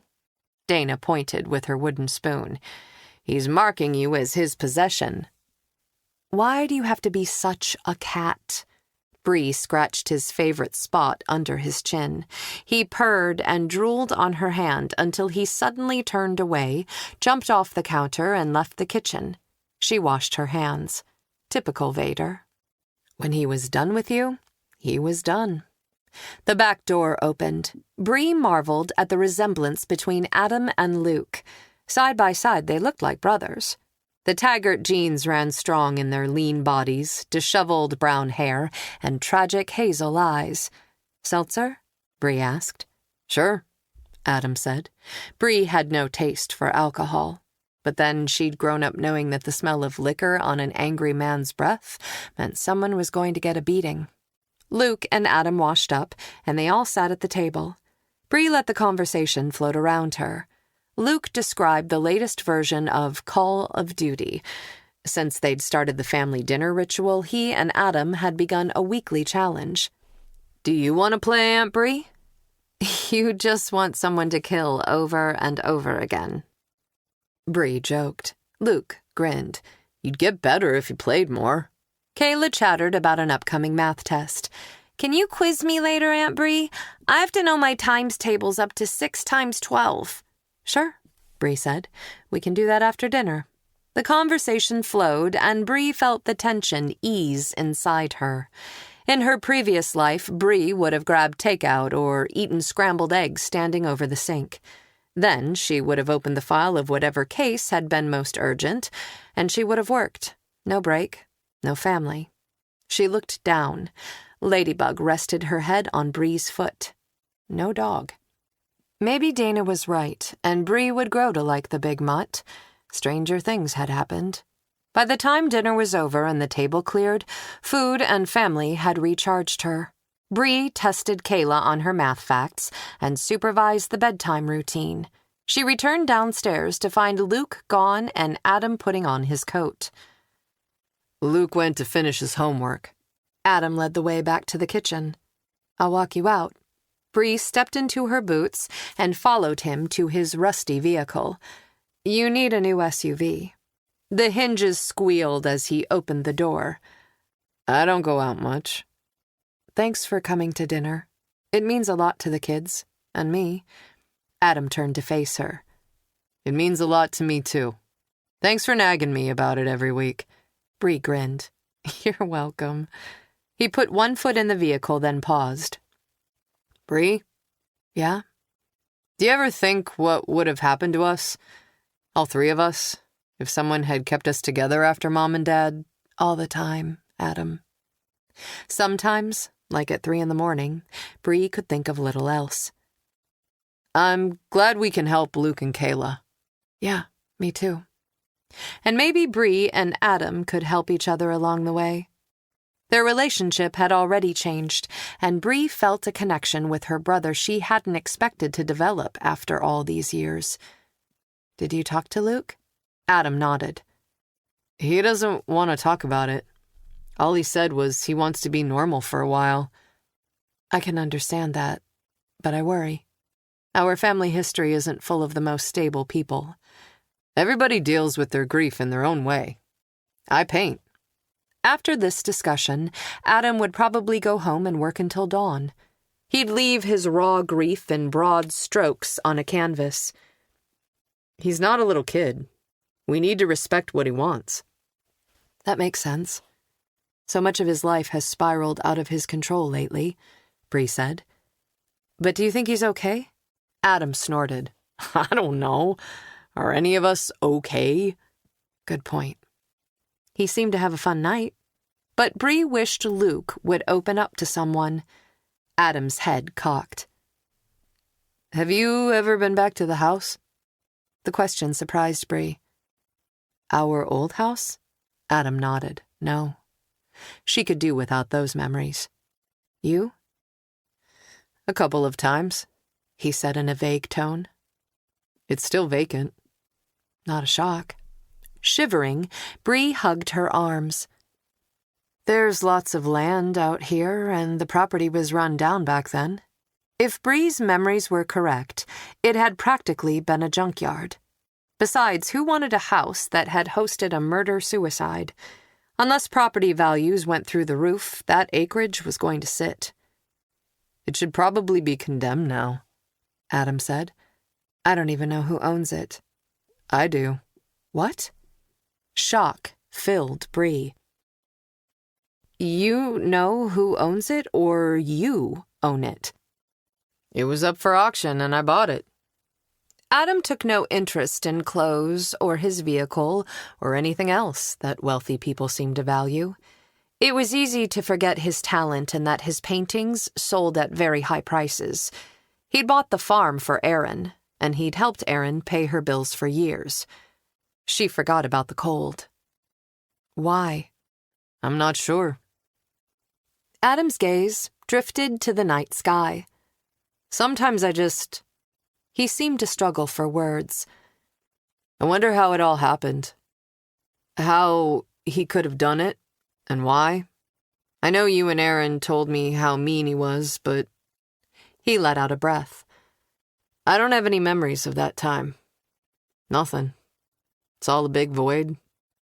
But I feel something when I walk around the old property. What do you feel? I'm not sure. Not peace and happiness. He shuddered. But there's a connection. Maybe my subconscious recognizes the place. He took a long breath. I don't remember them. Not at all. I can't picture my own mother's face. Bree had always envied Adam, with no memories of that horrible night.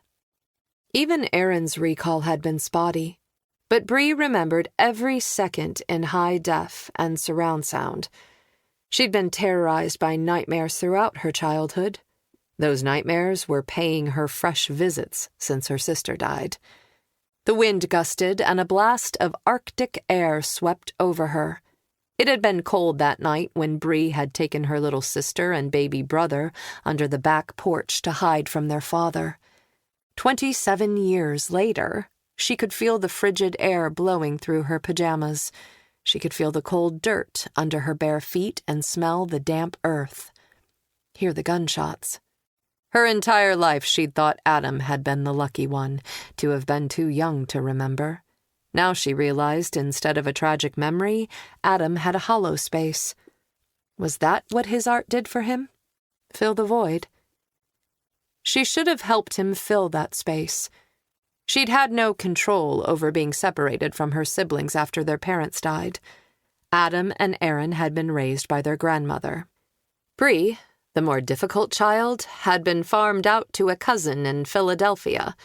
But she'd been an adult for a long time, and she could not excuse decisions she'd made over the past 20 years.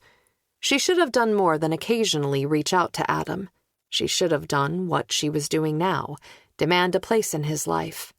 Maybe he wasn't a loner because of his innate personality. Maybe he just didn't know how else to be. She touched his arm. I'm sorry if I haven't been a very good sister over the years. I'll do better. Bree, you literally saved my life. You were a baby. You could have run away. You didn't.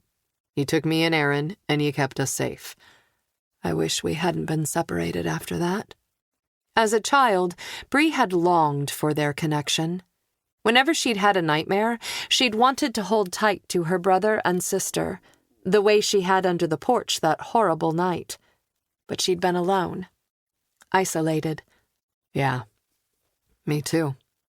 We can't change the past, Adam, but we can make a new path forward, one of our choosing. We can learn from those mistakes and make sure we don't make the same ones with Erin's kids. Adam paused, then asked, Would you go to the house with me one day? When you have time? The cold sank into Bree's bones, and her smile was stiff. Sure. Of course I will. Thanks. I know you don't want to. Maybe it will be good for me. You know, confront the past and all that. Bree had been avoiding her past all her life. She smiled and cupped his face. We'll go together. Thank you for asking me. I know you don't mean that, but I appreciate you agreeing anyway. He gave her a quick hug. You're freezing. Go inside. Bree stepped back. He closed his door, and she watched him drive away. Their conversation replayed in her head. She thought she knew her brother, but she'd been wrong about so many things. She jogged to the barn and tucked the horses in for the night. Then she ran back to the porch and went into the warm house. Dana was in the living room, reading a cookbook and drinking tea. She looked at Bree over her reading glasses. Is everything all right? Yes. Bree had a lot to digest. She wasn't ready to share Adam's request with anyone just yet. Not even her best friend. Not even herself. I'm going to read to Kayla now. Dana got up and turned off the light. I'm going to bed too. In Kayla's room, Bree opened Harry Potter and read for a half hour. She had to admit she was loving the story as much as Kayla. Maybe she needed to escape into a fantasy world too. She kissed Kayla goodnight and went into her own room to put on her pajamas. She washed her face, brushed her teeth, and climbed into bed. 15 minutes later, a light went on in the hallway. Kayla, Ladybug, and Vader paraded into the room and climbed into bed. The dog and child pressed against Bree. They both needed physical contact with her while they slept. The cat claimed the second pillow. Despite her exhaustion, Bree stared at the ceiling while her bedmates breathed deeply and the dog snored. Her conversation with Adam had brought too many memories flooding back. When she finally dozed off, she dreamed of angry men, gunshots, and a faceless corpse who turned out to be her. She woke up in the dark with a thumping heart, covered in sweat and shivering. It took her a few seconds to orient herself to the bedroom. Kayla and the dog both raised their heads. "Did you have a bad dream?" Kayla asked in a sleepy voice from what sounded like 6 inches from Bree's face. The three of them were squeezed onto 3 feet of mattress. The cat sighed and curled tighter on the other pillow, as if trying to ignore them all was a chore. The entire rest of the bed was empty. Bree thought about sliding out and going around to the other side. "Yes." Bree's voice was raspy. "It's over now. You're safe." Kayla repeated Bree's words back to her. The little girl shifted closer and flung one skinny arm over Bree's waist. The dog rolled until her back was pressed against Bree's leg. Bree rested her head against Kayla's, but she didn't go back to sleep. It wasn't worth a repeat of her nightmare. Eventually, the warmth of the extra bodies stopped Bree's shivering. Maybe living in a crowded house was better than being alone. Chapter 21. He slowed his car as he passed a bed and breakfast. If the sheriff had stashed a homeless witness somewhere, the options in Gray's Hollow were limited to a few motels and B&Bs. The closest chain hotel was out near the interstate. But a witness would need protection, right? There should be an official vehicle there. 2 vehicles were parked in the tiny gravel lot, a minivan and a large SUV. No sheriff's car. Bright exterior lights left no dark areas to conceal a vehicle, so probably no witness. Pressing the gas pedal, he moved on. He picked up a marker and crossed off the B&B. Next up was the Tall Tree Inn. To be efficient, he mapped all the local motels and B&Bs. Tonight, he'd check every possibility. He'd find her. The Tall Tree Inn was an old 2-story farmhouse with a wraparound porch. The parking lot was full. He eased off the gas pedal as he cruised down the road. None of the vehicles belonged to the sheriff's department. What were the chances the sheriff wasn't actively protecting the witness? What if he couldn't find her? She could identify him. His fingerprints and DNA weren't on file. She could be the only thing to link him to the murders. A stupid girl could take him down. He gripped the steering wheel. Anger tightened his fingers until his knuckles ached. He forced them to loosen, making fists and stretching his fingers to relieve the tension. Worry knotted his insides like a noose. It would be okay. No woman would bring him down, not the girl and not the sheriff either. He'd watched a clip of the new sheriff talking on the news. She looked like a rule follower. She wouldn't take chances with a witness's life. She would act predictably. But he felt like he was wasting time. The anger built until he could barely breathe. He fought the impulse to skip the silencing of the witness and get back to the one thing that released his rage. He replayed the last killing in his mind. He felt the pull of the trigger and the strikes of the hammer. The so-called athletes had been arrogant. And for what? Playing sports? Being born with good looks? How had that worked out for them in the end? They hadn't done so well in a real contest of physical and mental superiority. The ease with which he'd overcome them had been the most satisfying thing of all. When they'd died, they'd known he was their superior. He was the real alpha dog. He pictured their battered corpses sliding under the ice of Gray Lake. The steering wheel jerked. He blinked. The dark road reappeared through the windshield. His vehicle drifted off the shoulder and bounced. He yanked the wheel and the car swerved back onto the highway. His pulse thudded in his head. His lungs burned, and he fought the panic building inside him. You're losing control. You're going to ruin everything. Kill the girl. Then you can get back to work. He checked the location of the next place on his list, the Evergreen Motel. He entered the address into the GPS on his phone, then followed the audible directions. A vacancy sign flashed in front of the Evergreen. 3 two-story buildings formed a U-shape, with the parking lot in the middle. A sheriff's cruiser was parked on the left-hand side. Excitement buzzed through him. She was probably in one of the rooms facing the deputy's car. This is it. This was where the sheriff was keeping her witness. Relief stomped his earlier fears. He drove by the motel. A few miles up the road, he turned around and passed it again. Slowing the car, he raised his phone and took a video. How could he get to her with a deputy outside her room? There had to be a way. He'd need to analyze the property to make a plan. He went home and uploaded the video to his computer. Then he entered the address in Google Maps. Behind the motel sat a strip of woods and a rural road that ran through it. Could he park his car back there and approach the motel from the rear? That was risky. He'd be too far from the car, and the deputy would see him anyway. He had to think of something else, but it wasn't going to be easy. As soon as he took care of her, he could get back to his real work, back to his list of people he wanted to kill, the ones who needed to die. Chapter 22.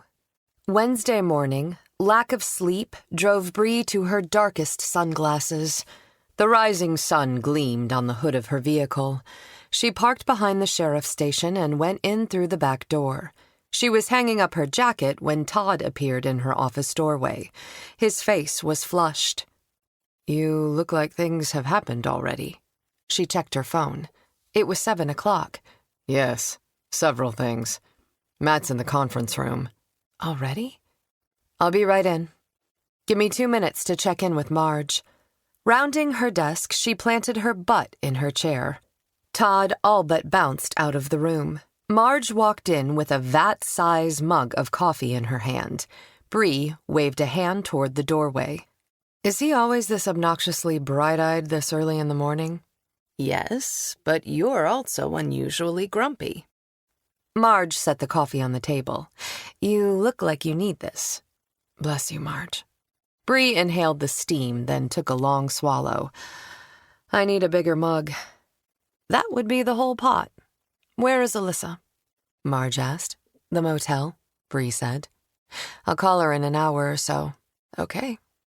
Let me know if you need me to arrange her breakfast, Marge said on her way out. Bree took a few more deep swallows of her coffee, then rose and went into the conference room.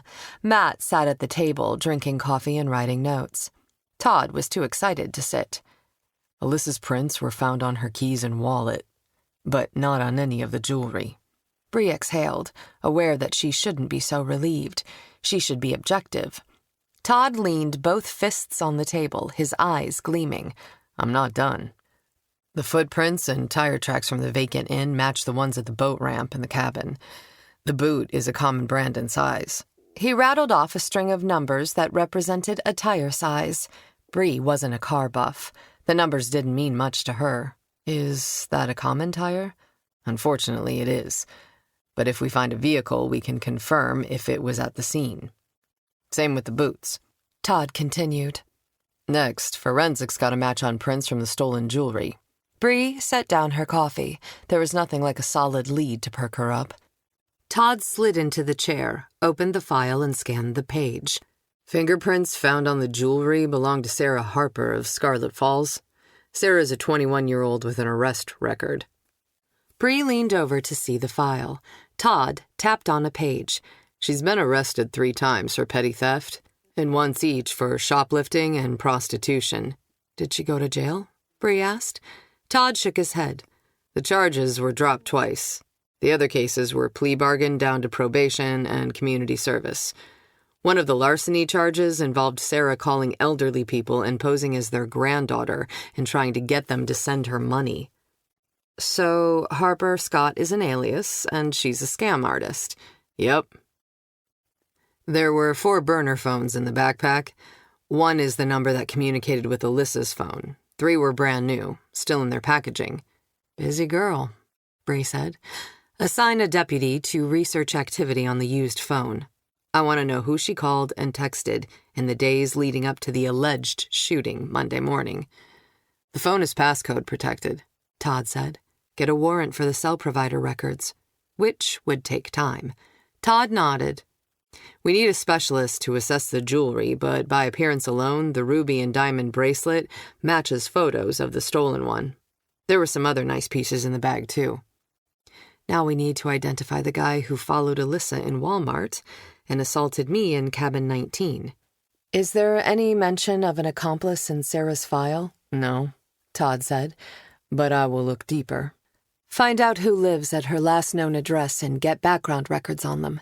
Look for family members or an old boyfriend. Yes, ma'am. Todd turned to Matt. Your turn. I'll start with this photo of Eli and his girlfriend, Soraya.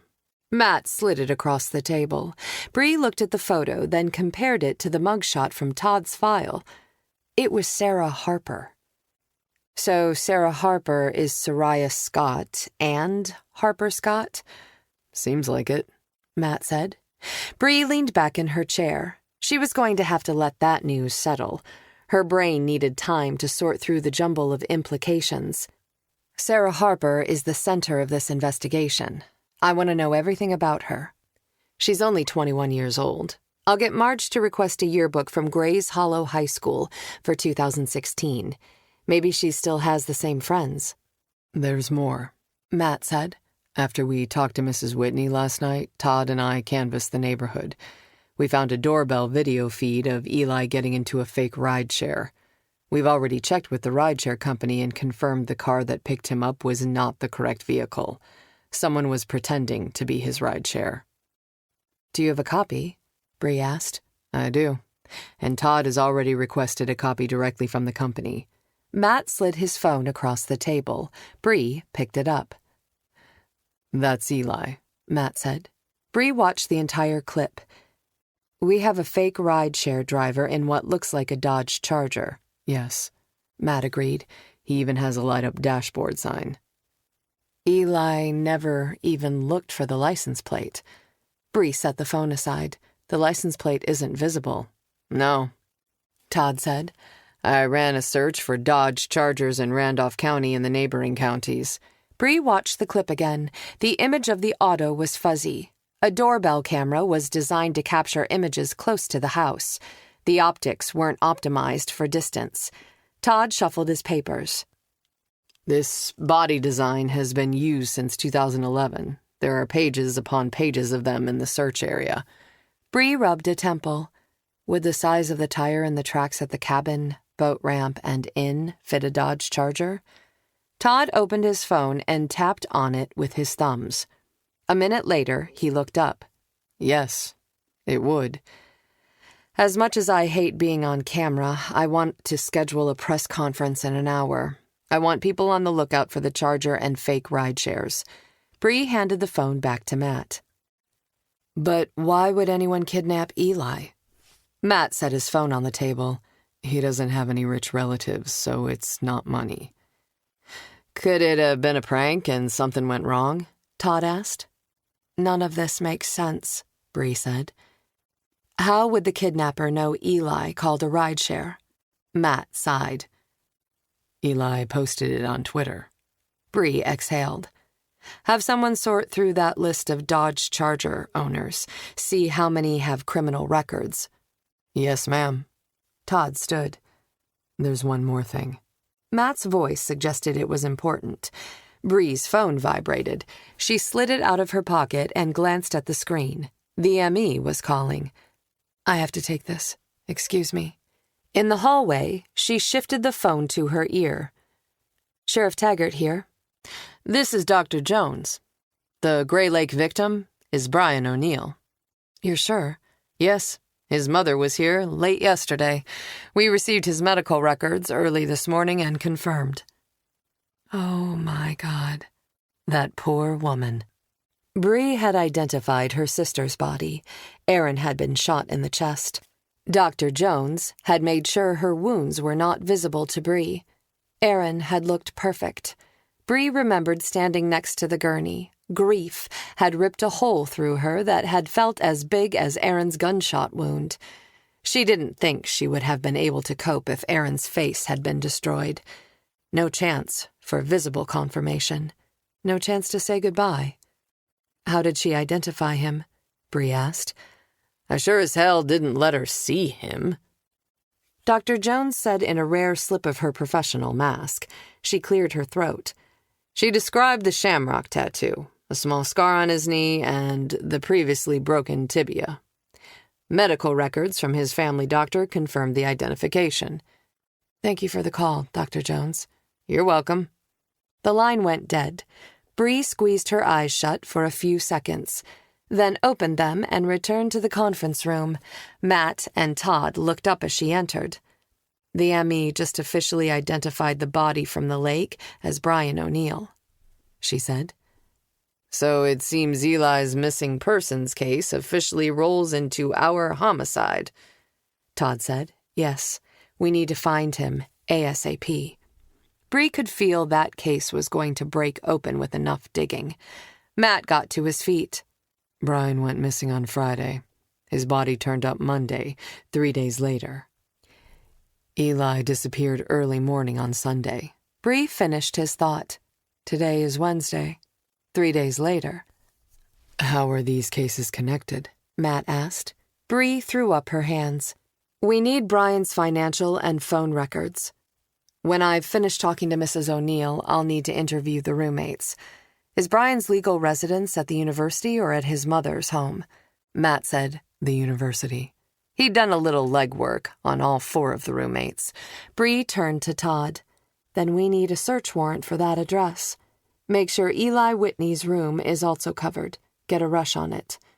Also get a deputy to do full background checks on Brian O'Neill, Eli Whitney, Dustin Locke, and Christian Crone. I know Stella Dane already did them, but we need to do our own due diligence. She might have missed something. As soon as we have the warrant, we'll bring the roommates in for questioning. Ideally, we'll interview them while the search is being conducted. That way, if we find evidence, we can use it as leverage during the interrogation. I'll get the warrant process started. Todd made a list in his notepad. Now that we have a victim, it shouldn't take long. Todd turned away. Search warrants for homicide victims' residences weren't technically required, but multiple people lived at Brian's address. Bree wouldn't risk having evidence thrown out of court due to lack of paperwork. She also wouldn't risk holding the roommates at the station for any length of time. The longer they sat waiting, the greater the chance they'd call an attorney. Any decent lawyer would tell them they didn't have to answer questions. I don't want them tipped off ahead of time. If either or both of them are involved in the murders, they might destroy evidence if they think they're suspects. Yes, ma'am. Todd left the room. Matt stood and went into the hallway. Bree followed him. I'm going to talk to Ms. O'Neill as soon as the press conference is over. What are you doing? I still need to find Eli, but I don't have any leads. Matt had nothing. Come with me then. Brian's murder and Eli's disappearance are related. We just don't know how yet. Matt's head tilted, as if he was turning the idea over in his mind. I feel like the motivation must be personal. I agree. Brian's murder was pure rage. Chapter 23. Matt watched Bree's press conference from the sidelines. Standing on the sidewalk outside the sheriff's station, she gave some basic information on Brian's murder and Eli's kidnapping. The surveillance video of the suspect was released, as was the photo of the mark on the back of his hand and the fact that Eli was abducted by a fake rideshare driver. He was driving a Dodge Charger, but he could have access to other vehicles. Please be careful when using rideshare apps, Bree said, as she concluded the conference. Verify the license plate. If you have any doubts, do not get into the vehicle. For the next 10 minutes, Bree patiently answered reporters' questions, only holding back on details that might hamper the investigation or hurt the families of the victims. Then she excused herself and shut down the event. Matt followed her back inside the station. I'm sorry that took so long. She tugged at her uniform shirt collar. I do not like being on TV. You fooled everyone. The press likes you. I guess that's better than having them hate me.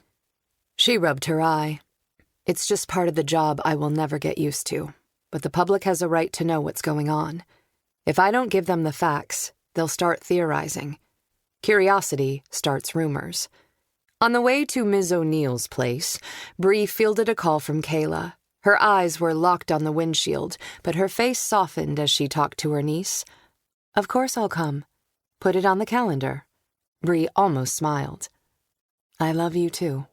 She ended the call and glanced at Matt. Career day at school.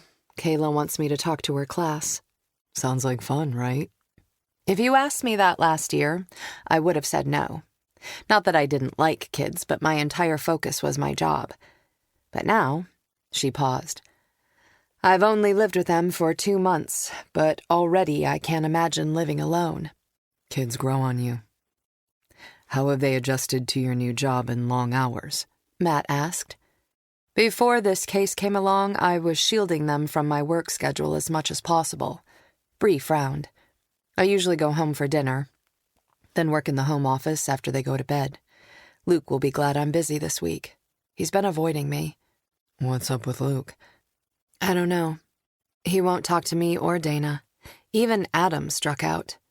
Luke has been throwing himself into baseball and homework and barn chores. He seems to not want a minute of downtime. Some people like exercise to relieve stress. If I knew that's what he was doing, I would respect it. She stopped for a red light.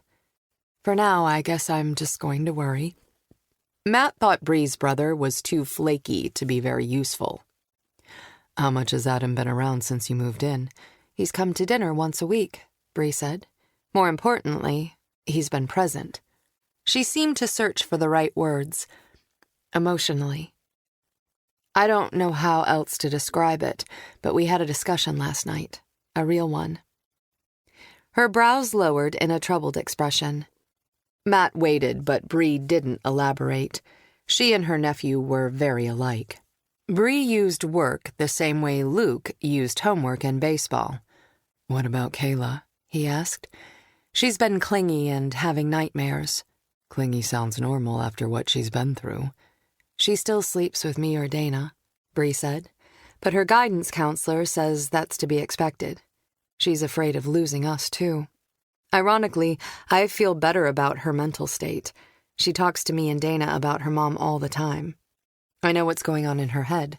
She's younger than Luke. She seems less resistant to accepting help. Being a teenager is rough enough without losing your mom to a violent crime. I know. The light turned green, and Bree pressed on the gas pedal. Why don't you come to dinner as soon as this is over? The kids would love to see you. Dana will cook something awesome. I don't want to impose. But the invitation pleased him. You won't. I'm sorry if I made you feel that way, Bree said. I'm overwhelmed right now. Handling the kids and the job are both harder than I expected. But the kids like you. And I like you. Can we leave it there for the moment? When this case is over, I'm going to figure out how to squeeze a personal life into my responsibility load. You like me? She sighed and rolled her eyes.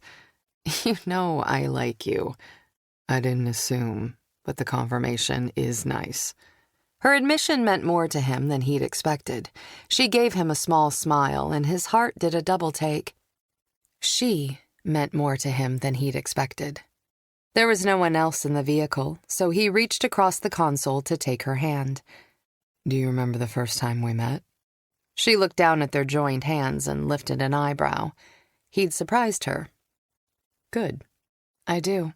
She didn't pull her hand away. Aaron's wedding. I remember being surprised that you were such a good dancer. My mother made me learn. As a teenager, he'd hated those lessons. Bree smiled again, her fingers squeezed his. I'm glad. Matt made a mental note to send his mom flowers. Bree disentangled her hand to use the blinker and make a turn. I'd love to come to dinner. But Matt also vowed to take her dancing again. It was 9 o'clock when Bree turned into the long driveway of a lakefront home. A Mercedes SUV was parked at the end of a brick walkway that led to the front door. Bree used her dashboard computer to search the vehicle's license plate. It's Ms. O'Neill's. Matt climbed out of the SUV. Sunlight glittered off the water. The house had $1 million view of the lake. It was a big, rambling structure with plenty of wood, glass, and greenery. Bree led the way to the front step. Matt's boots crunched on rock salt as he stopped beside her, facing the double doors of the huge house. Bree knocked on the door, her breath steaming in the morning light. Neither one of them spoke. Without speaking, Matt knew Bree was dreading the interview with the mutilated young man's mother as much as he was. No one answered. I'm worried. Bree glanced back at the Mercedes. She's home. She knocked louder. When the house remained silent, Bree tried the knob. It was unlocked. She turned it. A dog barked and a weight struck the other side of the door. Bree sprang back. Matt looked through the narrow glass panel alongside the door. A big fluffy dog barked and wagged at him, its big body wiggling and excited. Matt turned to Bree. The color had drained from her face. It's okay. It's just a golden retriever. Bree took a deep breath, but her feet did not move toward the house. Her entire body was as stiff as a block of granite. I'm serious, Matt said. Goldens are greeters, not guard dogs. Humiliation flushed her pale face. I'm sorry. I just can't. I'll go in and restrain the dog. Matt eased open the door. The dog barked once and greeted Matt with tail wags and sloppy kisses. Some watchdog you are. Matt scratched the boxy head. Who's a good boy? The dog, a young male, panted, his tongue lolling out the side of his mouth. Matt held the dog by the collar and waved Bree inside. She opened the door and slipped through, keeping her back against the wall and eyeing the dog like it was a hungry grizzly. The dog whined and tried to pull away. I promise this dog will not hurt you, he said. This is a golden retriever. He has a scary bark because he's big, but he would let anyone into the house. For a belly rub, he'd help the thieves carry the valuables to their getaway car. Uh-huh. She didn't look convinced. I'm bringing the dog past you. Why? Bree pressed harder against the wall. Matt had seen her face an armed shooter and her own sister's dead body, but a golden retriever terrified her into near paralysis. He seems agitated. He wants to show us something.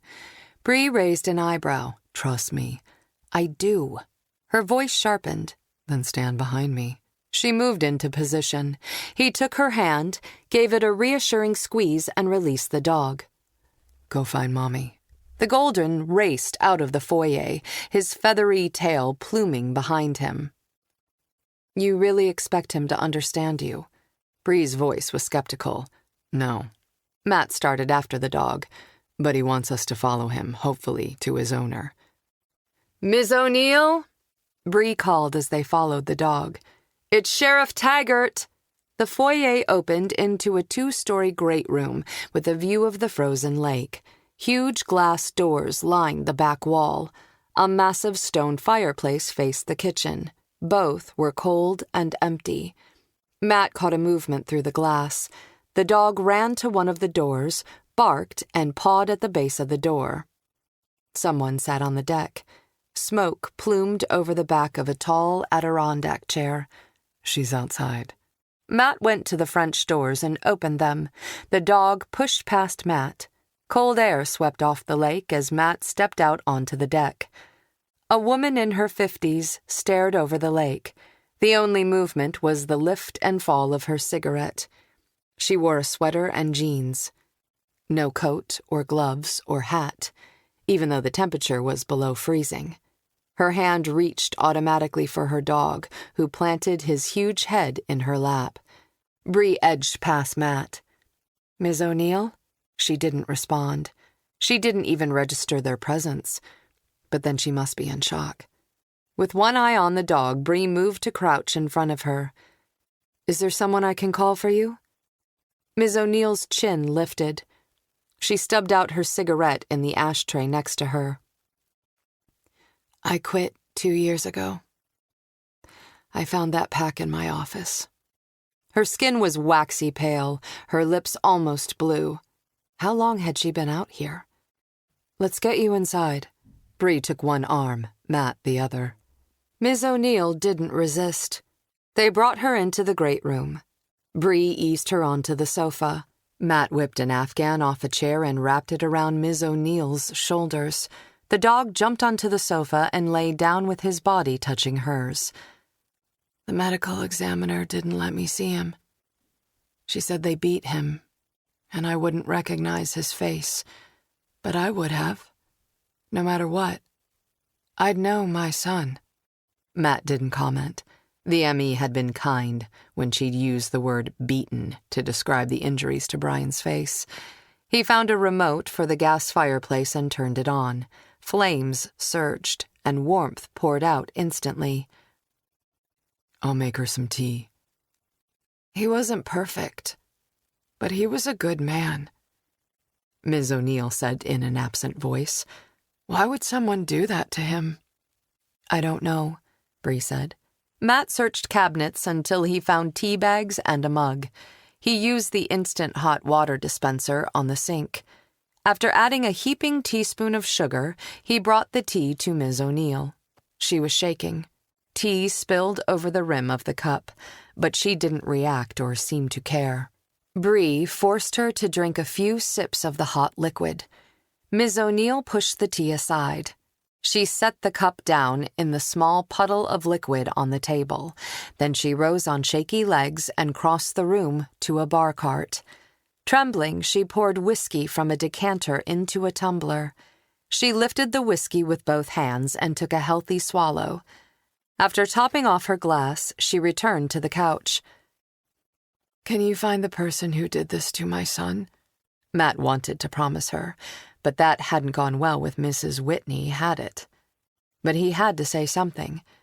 We will do everything in our power to bring the person responsible to justice. All I want is a name. I can bring justice myself. Bitterness lowered her voice. She glanced back at them. You're surprised? Don't be. Nothing is more dangerous than a mother. Nothing matters to me anymore. I don't have anything to lose. It all died with Brian. Ms. O'Neill shouldn't be alone. She wasn't stable. Matt cleared his throat. Did Brian have any disagreements with anyone recently? He and his friends were on the outs. Ms. O'Neill's voice was flat. They were all a little jealous of Brian. He was better looking than the rest of them. I guess that's not true now. She stopped. A choke led to a sob. She pressed her fist against her mouth. 2 rings on her hand caught the light. One was a cluster of clear stones Matt guessed were diamonds. The second was a deep blue square the size of a marble. Sapphire? When she dropped her hand, she lifted her glass and drained it. By friends, you mean his roommates, Bree clarified. Yes. Ms. O'Neill went back to the liquor cart and refilled her glass. At this rate, she wasn't going to be coherent for long. Matt didn't blame her one bit. The dog watched from the couch, his sad eyes following his mistress. She crossed the room and stood. Her eyes were on the lake, but they weren't focusing on anything. Brian and his roommates have been friends since freshman year. Christian, Dustin, and Eli come to the lake for a week in the summer. You said they were jealous. Do you think they could have hurt Brian? Bree asked. Ms. O'Neill fumbled and nearly dropped her tumbler. I don't want to think that. But I also think no one ever shares all of themselves. Everyone holds something back. Who knows what that something is? I know they were all jealous of him. I spoiled him sometimes. Nice car, nice clothes. Her smile was devastated. Now I'm glad I did. How long have you lived here? Matt asked. Since Brian was a baby. My husband and I bought the house to raise a big family. Then he left us. Her words were beginning to slur. She pressed a palm to her forehead. Before you ask, I bought the house. My family has money. He's always broke, but I loved him. I didn't care. What a fool I was. When did you see him last? Matt asked. She shrugged.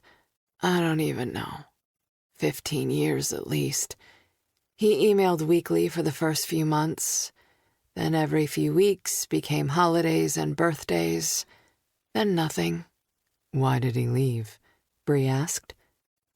He couldn't handle the responsibility of being a parent, Ms. O'Neill said. I know couples break up, but how do you walk away from your child? Brian was 3 when he left. Matt had no answer. Does Brian have a room here? Yes. Ms. O'Neill tipped her head into her hand. We'd like to look at his room, Bree said. Go ahead. Ms. O'Neill gestured toward the staircase behind the fireplace. Bree and Matt went up the steps. The 2 rooms that faced the road were guest rooms. Brian's bedroom was easy to find. University and high school pennants were pinned over the bed. Bree stopped and stared at a row of high school baseball trophies that lined a bookcase. She cleared her throat and took a pair of gloves from her pocket. She offered a pair to Matt. He took them and tugged them on. You want to take the closet? She pulled out a dresser drawer. Sure. Matt opened the door. The closet was half full. Matt went through the pockets of pants and jackets. He moved the sweaters on the top shelf. 2 shoe boxes contained dress shoes. A third was full of baseball cards. Matt found nothing even remotely interesting. Nothing in the dresser. Bree turned. Same. Are we done? Matt asked. Almost. Bree took pictures of the bedroom. I didn't expect to find much here. He lived at school most of the time. Matt motioned toward the closet. Seems he uses his room here to store the stuff he doesn't need at school. Bree returned her phone to her pocket. Okay, we'll say goodbye to Ms. O'Neill on the way out. They went downstairs. Ms. O'Neill crossed the room to pour herself another drink. Her eyes were glassy, and her gait was unsteady. Yet she looked more coherent than she wanted to be. Matt stopped to look at a row of framed snapshots. He spotted a photo of Brian with a dark-haired girl on the dock of a lake. It was Sarah Harper. She and Brian were leaning into each other and grinning for the camera. Matt looked through the glass panels behind him and saw the dock in the photo. He took the picture off the shelf and showed it to Brian's mother. When was this taken? Ms. O'Neill glanced at it. A few weeks ago.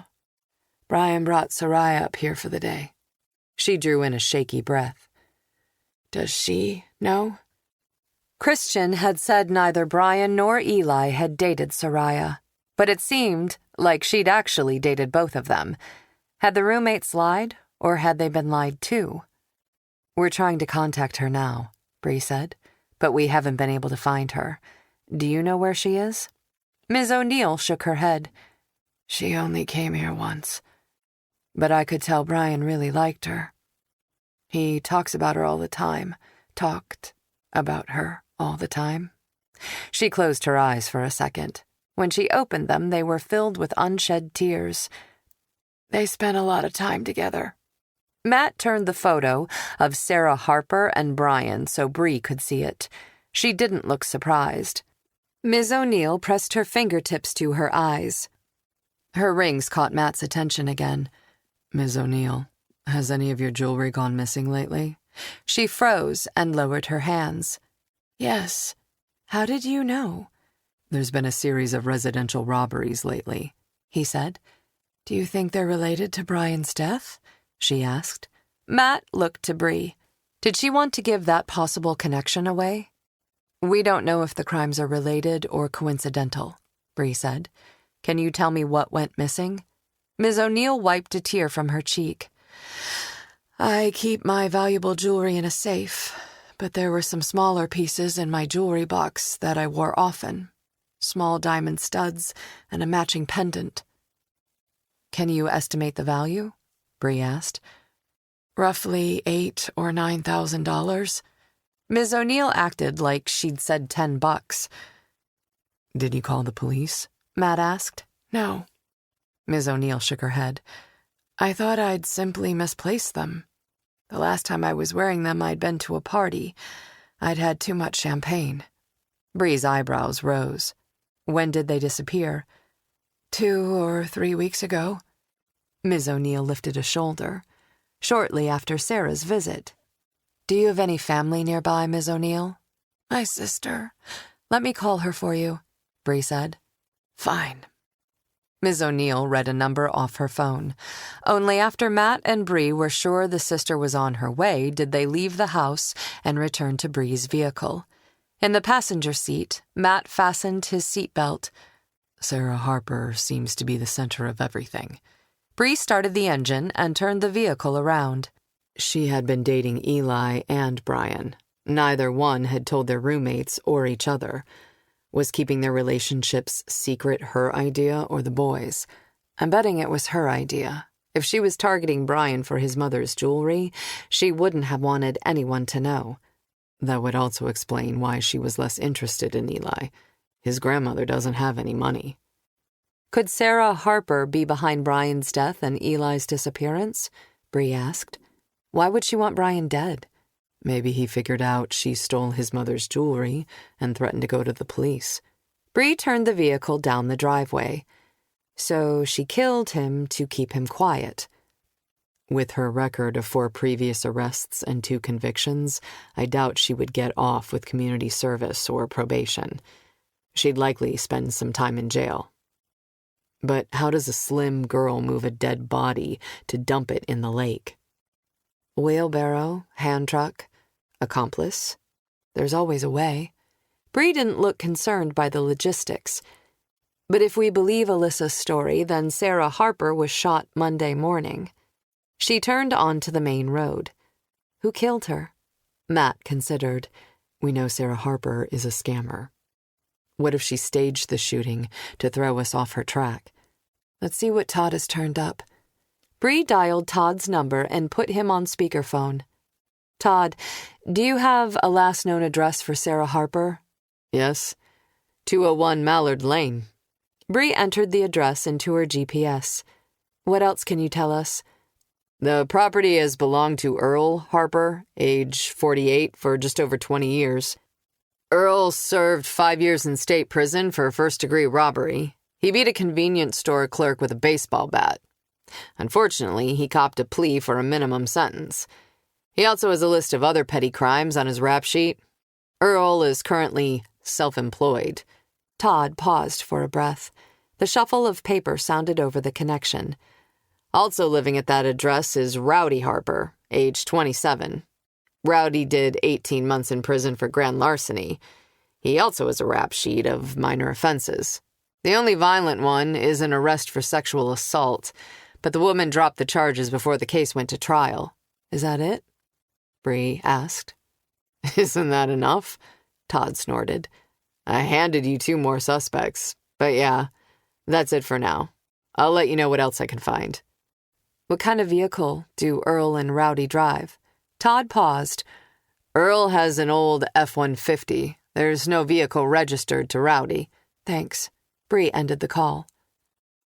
Maybe Sarah's family was in on the burglaries. Brian could have threatened to turn in Sarah, which could have taken them all down. Sarah went to Daddy or Big Brother and asked them to take care of the Brian problem. Fits with all of their previous histories of theft and violence. I wish one of them drove a Dodge Charger. That would be too easy. Bree turned to Matt. Ready to interview 2 violent felons? Chapter 24. Checking the GPS map, Bree slowed the vehicle. On the right side of the road, she could see the sparkle of ice through the trees. Sarah Harper's father lives on Gray Lake? Pretty stupid to dump the body so close to home, Matt said. But most criminals aren't that smart. She turned down the gravel driveway. The lane hadn't been graded in decades, and her SUV bounced and rolled all the way to the house. The Harpers lived in a run-down bungalow. Instead of landscaping, discarded household objects littered the grounds around the house. Bree parked between a kitchen sink and a mattress. The only similarity between the O'Neill residence and the Harpers' house was a water view. How do you want to handle the interview? Matt asked. Career criminals usually have a good handle on the law. They will scream lawyer the second they feel threatened. Good point. Let's approach them with concerns that Sarah is missing and has possibly been shot. They might be more willing to talk about Sarah instead of themselves. Worth a try. Let's see who's home. Bree slid out of the SUV. The clang of metal striking metal rang through the trees, an echo from her childhood. The memory turned her stomach. The Harper property reminded her of the old Taggert place, rural, weedy, and unkept. Someone is splitting wood. She paused to take pictures of the front of the property, making sure she caught the pickup truck parked in the driveway. Then Matt followed her to the front door. She pressed the doorbell but heard no sound. When no one answered, she knocked on the door. It opened, and a man in jeans, a quilted flannel jacket, gloves, and boots stood in the entrance. He was about 25 years old. His eyes were set too close together, and he hadn't shaved in a while. Unlike Matt's tight, trimmed beard, this guy's facial hair looked dirty. He scanned Bree from head to toe and back to her face again.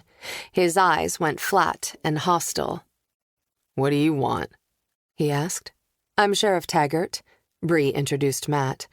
"We're trying to find Sarah Harper." "She ain't here." He moved to shut the door. Bree stepped forward. "Have you seen her?" "Not in a while." He scratched his head. "Are you related to Sarah?" Bree asked. "I'm her brother." He had the same dark hair as Sarah, though she had inherited all the good looks from their shared DNA. "What is your name?" Bree asked. He frowned and considered her question for a long minute, as if he were trying to think of a reason he shouldn't answer the question but couldn't. Not the brightest bulb on the Christmas tree. "Rowdy Harper." On Monday, a young woman was reportedly the victim of a shooting, Bree explained. When we responded to the call, she was gone. We just learned the victim is your sister. His face creased with confusion. "That's weird." "We agree. We'd really like to find Sarah. She could be hurt, or worse." Bree let her voice trail off. At this point, if Sarah had survived the initial shooting, she could very well be dead. Or if the shooting had been staged for Alyssa's benefit, then Sarah was likely involved in Brian's murder. At minimum, Sarah was a thief, and the matchbox in her backpack tied her to the murder scene. "What do you want from me?" he asked. "Information on your sister," Bree said. "Her friends, places she goes, things she does, last time you saw her, etc." "Wait here." He closed the door in their faces. 30 seconds later, the sound of wood being split ceased. 2 more minutes passed until it resumed. The door opened. "Daddy's splitting wood out back. You can ask him your questions." Bree stepped toward the open door. He blocked her with his body, anger glittering in his eyes. "You can go around." "Of course." Bree backed down the steps without turning her back on Rowdy. Once they rounded the corner of the house, Bree fell into step beside Matt. "I wish Brody was here," he said. "Me too," Bree admitted. She'd seen criminals more frightened of a canine than a handgun pointed right in their faces, a reaction she totally understood. The snow crunched under their boots as they walked around the house. As soon as they turned the corner, a huge pit bull began to bark. The big brown dog lunged at the end of the chain attached to a tree. Bree jumped. Sweat broke out on her back. She breathed. Really? Another dog? She resumed walking, refusing to look in the dog's direction again, no matter how much it barked and howled. Outside, she hoped she portrayed a calm and authoritative officer of the law. But the dog, the junk-filled yard, the snowy ground, even the man splitting wood, all brought back memories of her childhood that she didn't have time to process right now. She was running out of mental compartments to stow all her baggage. Matt bumped her shoulder with his, and the contact derailed her mental train wreck and brought her back to the moment. A detached 2-car garage built of concrete blocks sat behind the house, and a rickety dock extended out over the water. The garage doors were up. Junk was crammed into one bay. The second held a workbench and tools. On the other side of the yard, a long, low building stretched under the trees. Vines slithered up the cinder blocks toward the metal roof. About 20 feet behind the house, a man swung a sledgehammer. It struck the metal wedge and split a thick log in 2. An older version of Rowdy, Earl Harper, looked up from his work with mean, close-set eyes. Like his son, he wore jeans, work boots, and a flannel shirt. He wore well-used leather work gloves. Sweat beaded on his brow, and a jacket was tossed onto the woodpile nearby. The dog continued to bark, the sound like sandpaper to Bree's nerve endings. "Shut up, Rufus!" He picked up a stone from the ground and flung it at the dog. The rock fell short, but the dog still cowered and slunk into its house. Anger surged in Bree's chest. Just because she was afraid of the dog didn't mean she wanted it abused. She glanced at Matt. His eyes narrowed and his jaw went tight. Earl let the head of his sledgehammer fall to the ground with a thud. "So you're the new sheriff." His gaze cruised her body. His attention felt like bugs crawling over her. But she didn't give him the satisfaction of seeing her response. "Mr. Harper," Bree introduced Matt again. She glanced at the garage full of junk. "What is your business?" "I fix things. People throw everything away. Take vacuum cleaners, for example. Most of the time I replace a belt and they work great. $5 fix. People are stupid." The back door opened and Rowdy came out. He tugged on a knit hat and began collecting the logs his father split and adding them to a woodpile the size of a single wide. Earl leaned on the handle. "Rowdy says you're looking for Sarah." Bree repeated the abbreviated story of Sarah's puzzling disappearance. "That is strange." Earl's tone was unconcerned. "You don't seem worried." Matt shifted his weight, angling his body to face both Earl and his son. Earl chuckled. "My daughter is a piece of work. The last time she came here, she left with all my cash." Bree watched for more breaks in his bravado, but saw nothing. What do you think happened to her? I have no idea. Earl reached for another log. He positioned it onto the tree stump and inserted the wedge into a crack. But Sarah is a survivor. If someone was shot, my money would be on her doing the shooting, not being the victim. We have an eyewitness, Bree said. He glanced at her, and something flashed in his eyes. Nervousness? Anxiety? It was gone before Bree could identify it, and his poker face returned. If someone shot Sarah, then why can't you find her?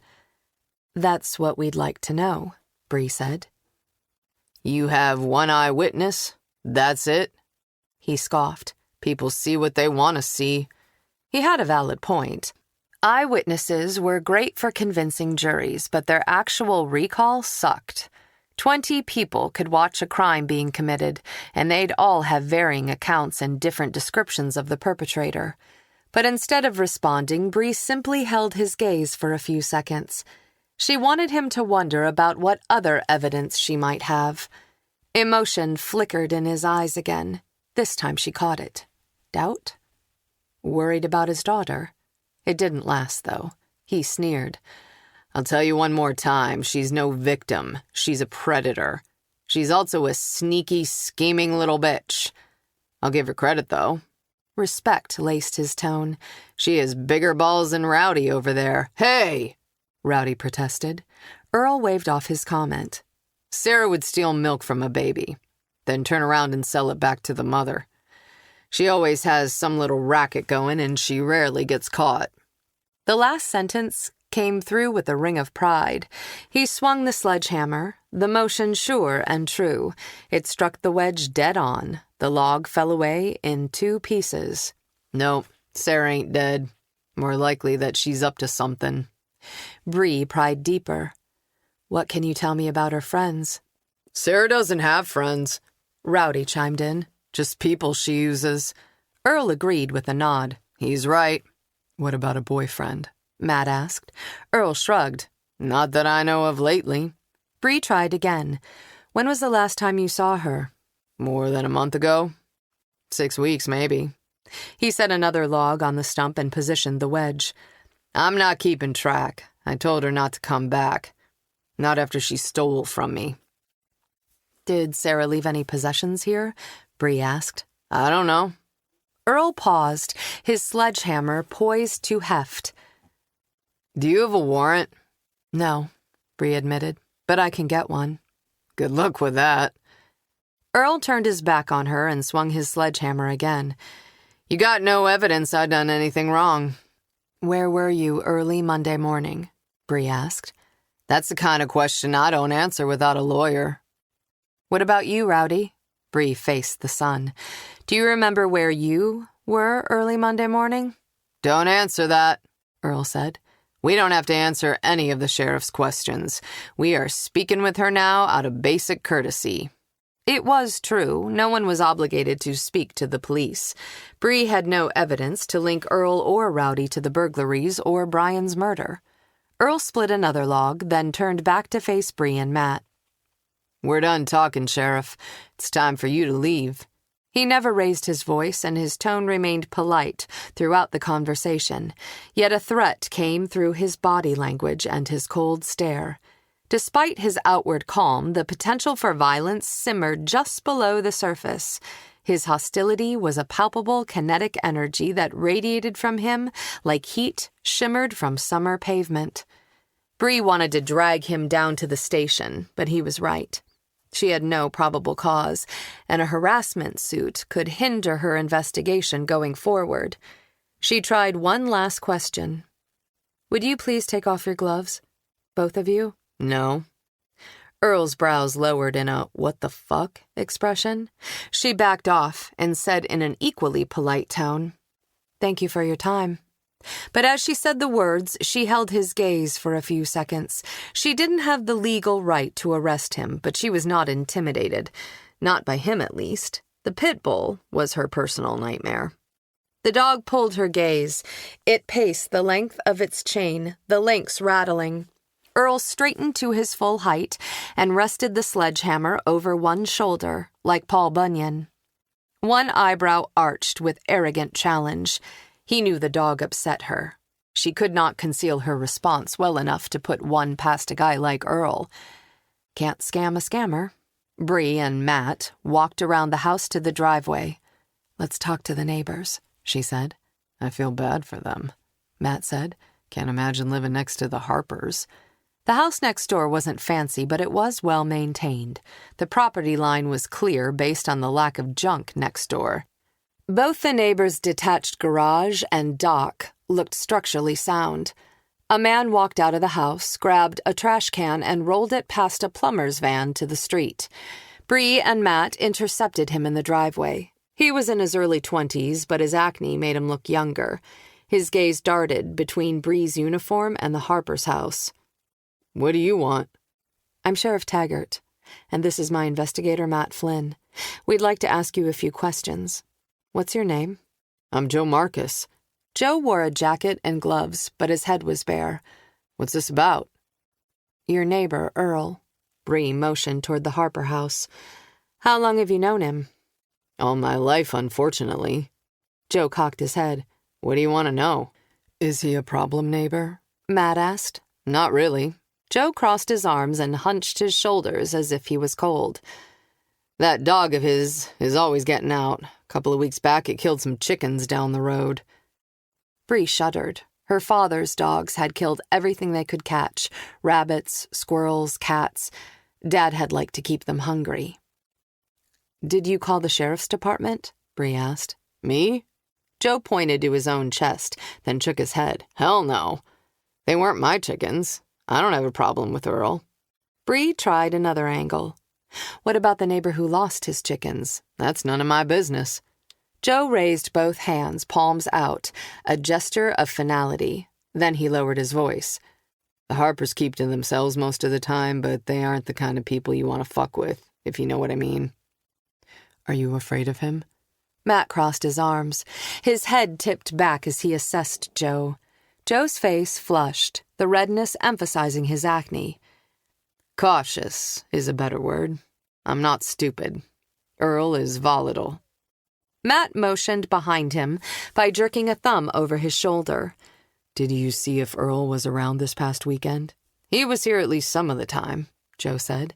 "He's been working on that cord of wood for days." "Do you remember any specific time you saw him here?"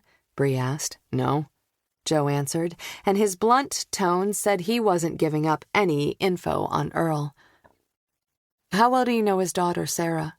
Bree would try a different subject. Maybe she could trick him into revealing something. "Not that well." Joe crossed his arms again, this time looking stubborn rather than cold. "We went to school together. She was wild back in high school. I know she's gotten in some trouble since, too, but she doesn't live there anymore." "Do you know why she moved out?" Joe hitched a shoulder. "She's an adult. That's reason enough." "Does Sarah have a good relationship with her father?" Bree jumped at a bark from the dog. Damn it. The animal is chained. It isn't a threat. "No." Joe shook his head. "She and Earl don't get along. At all. Rowdy is Earl's whipping boy, but not Sarah. She's too much like her daddy. They butt heads." "When was the last time you saw her?" Bree tried to focus on Joe, but the dog kept barking. Every woof made it harder for Bree to concentrate. "I haven't talked to her in a long time, but I think I saw her over there last week." He looked upward. "Before you ask, I don't know any days or times. I was busy all weekend." Or he was refusing to be any sort of witness against Earl. The air went quiet for a few seconds. The dog broke into a howl.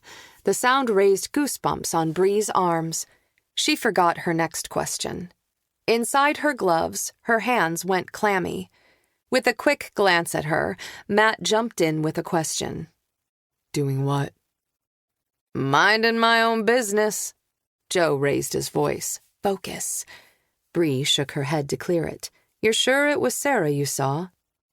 Joe sniffed and swiped a gloved hand under his nose. "There's no way I could ever mistake Sarah for her brother or father." "Could it have been Earl's girlfriend you saw?" Matt asked. Earl doesn't have a girlfriend that I've ever seen. Joe's head swiveled at the sound of a loud engine. A delivery truck drove down the road. A new round of barking erupted behind the Harper house. Bree swallowed, her stomach cramping, sweat breaking out at the small of her back. Matt said, Does Sarah have a boyfriend? I don't know who she's with these days. A car drove down the street, and Joe's gaze followed it past his house. But Sarah's good at making people, especially guys, do what she wants. Being hot helps, so does not caring much about other people. His eyes shifted back to the Harper house for a few seconds. That's in her DNA, I guess. Is there anyone who might know where Sarah is? Matt rolled a hand in the air. Does she have any close friends or an old boyfriend? She went out with Zachary Baker senior year. Joe gave them another jerky shrug. He lives with his mother down the road. The house with the chickens. Can't miss it. Joe took a whole step back toward his house. I gotta go to work. Thank you for your time. Bree took his contact information. Then she and Matt walked back to her vehicle. Bree slid behind the wheel, exhausted. Trying to hold herself together had depleted her. The dog had rattled her nerves. She seriously needed to get her fear under control. It had never affected her job to this degree before. She'd always been able to control her reactions to dogs, or at least conceal it, but today she'd been compromised. Thank you for taking over that interview. You're welcome. Her hand curled into a fist on her thigh. No one is perfect, Bree, Matt said in a quiet voice. I know. But she was disappointed in herself. She brought the conversation back to the investigation. Shall we go talk to Zachary Baker? Let's do it. Bree drove slowly down the road. As they approached the fourth mailbox, Matt pointed. There it is. The chicken coop that occupied the side yard was as big as a single-car garage. Attached to it, a rickety wood and wire structure enclosed an area the size of a basketball court. Bree pulled into the driveway. The cottage-style house should belong to a little old lady in England. They got out of the car and started up the front walk. The sound of hinges squeaking caught their attention. Matt and Bree turned in unison to see a young man emerging from the chicken coop, a wire basket full of eggs in his hand. He wore a black parka and leather gloves. Matt and Bree started toward him and met him in the side yard. I'm Sheriff Taggert. Bree gestured to her badge. I'm looking for Zachary Baker. That's me, he said in a hesitant voice. I'd like to ask you about your neighbor, Earl Harper, Bree began. I have nothing to say about him. Zachary shifted his weight. As he moved, he inched to the left, as if he were going to do an end run around Matt. We heard his dog killed some of your chickens. Out of the corner of her eye, Bree saw Matt take an identical half-step, mirroring Zachary and subtly blocking his path. That was a long time ago. Zachary glanced over Matt's shoulder at his own house. He clearly did not want to talk to them. But it happened? Bree asked. Zachary met her eyes for a split second before averting his gaze. Yeah, it happened. The dog busted through the fence and killed 5 of our chickens. How did Earl handle it? Zachary licked his lips. He gave us $50 and said that was fair. Was it fair? Bree tried to catch his eye. Zachary shifted his weight in the opposite direction. His eyes dropped to the sturdy ground. I guess. But you didn't ask him for more? Or call us? Bree tried to catch his gaze with her own. Zachary looked everywhere but at her. Everybody around here remembers that Earl went to prison for beating a guy with a baseball bat. No one is going to talk against him. Do you know Sarah Harper? Zachary sniffed. Yeah. We went to school together. We heard you dated her. Just for part of senior year. His face reddened. But I haven't seen her in a long time, not since she moved out of the neighborhood. A tight flash of anger lit his eyes, and his gaze settled on Bree's for a full 2 seconds before skittering away. She needed help passing a couple of classes or she wasn't going to graduate. After I helped her, she dumped me. A muscle on the side of his jaw twitched, and his expression shifted back to longing. Sarah was a cheerleader in high school. She was way out of my league. I should have known that. He cleared his throat. I have work to do. I'm done answering questions. We'd like to talk to your mother, Bree said. Her Parkinson's has gotten really bad. She doesn't want to see anyone. Excuse me. He straightened his shoulders, stepped around Bree, and headed for the house. Do you work? Matt called after him. Zachary stopped and answered without turning around. I'm a freelance web designer. I work from home. He hurried toward the house and closed the door. Bree turned toward her SUV. Matt fell into step beside her. He's a weird one. He couldn't look either one of us in the eye. Maybe he's an introvert. But Bree agreed. Zachary Baker's behavior had been odd. Or he's afraid that Earl will find out he talked to us about him. Neither Joe nor Zachary wanted to talk about Earl. Can't blame them. Not at all. Bree slid behind the wheel of her SUV. After Matt climbed into the vehicle, she said, Also, I think Zachary got burned by Sarah. Matt agreed with a nod. They drove back the way they had come. Bree slowed the SUV as they passed Earl's property. Matt glared out the windshield. I feel bad for the dog. Nothing we can do about it. Bree glanced at him. Matt's jaw went angry tight. You know the dog's aggression isn't his fault. He's tied up and frightened. Trapped animals get defensive. Bree nodded. She didn't want to talk about the dog. She wanted to forget about it. Can you send animal control to pick him up? Matt asked. You know I can't. Bree glanced in the rearview mirror. There was food, water, and shelter. We didn't witness him injure the dog. Matt crossed his arms. We both know Earl's abusing that animal. The dog is thin. He didn't look like he was starving. And what we know and what we can prove are two entirely different things. Story of our lives, right? Matt punched his knee, frustrated. Yep. Putting the dog out of her mind, Bree turned the dashboard computer toward Matt.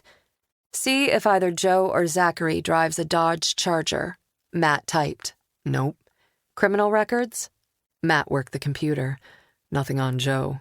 Zachary has a couple of marijuana busts. He paid fines. The guy in the Charger could have borrowed or rented a car. Matt pointed out. The vehicle doesn't have to belong to him. I know, but we have so little physical evidence. It would be great if we could get a lead on either the Charger or the birthmark. Too bad it isn't summer. No one would be wearing gloves. Yes. Bree's phone rang. She glanced at the screen. Todd. She answered the call. What's going on? We have another body, Todd said. Shit. Where? Bree asked. Near the dock at the Gray Lake Inn. Chapter 25. Matt followed Bree down the slope of the inn's back lawn to the edge of the lake. The sun shone from a cloudless sky. In places where the wind was blocked, the day felt almost warm. Patches of dormant grass showed through the melting snow. Another body was the last thing they needed. They couldn't keep up with the killings. Todd walked next to Bree and filled her in on the details of the new body.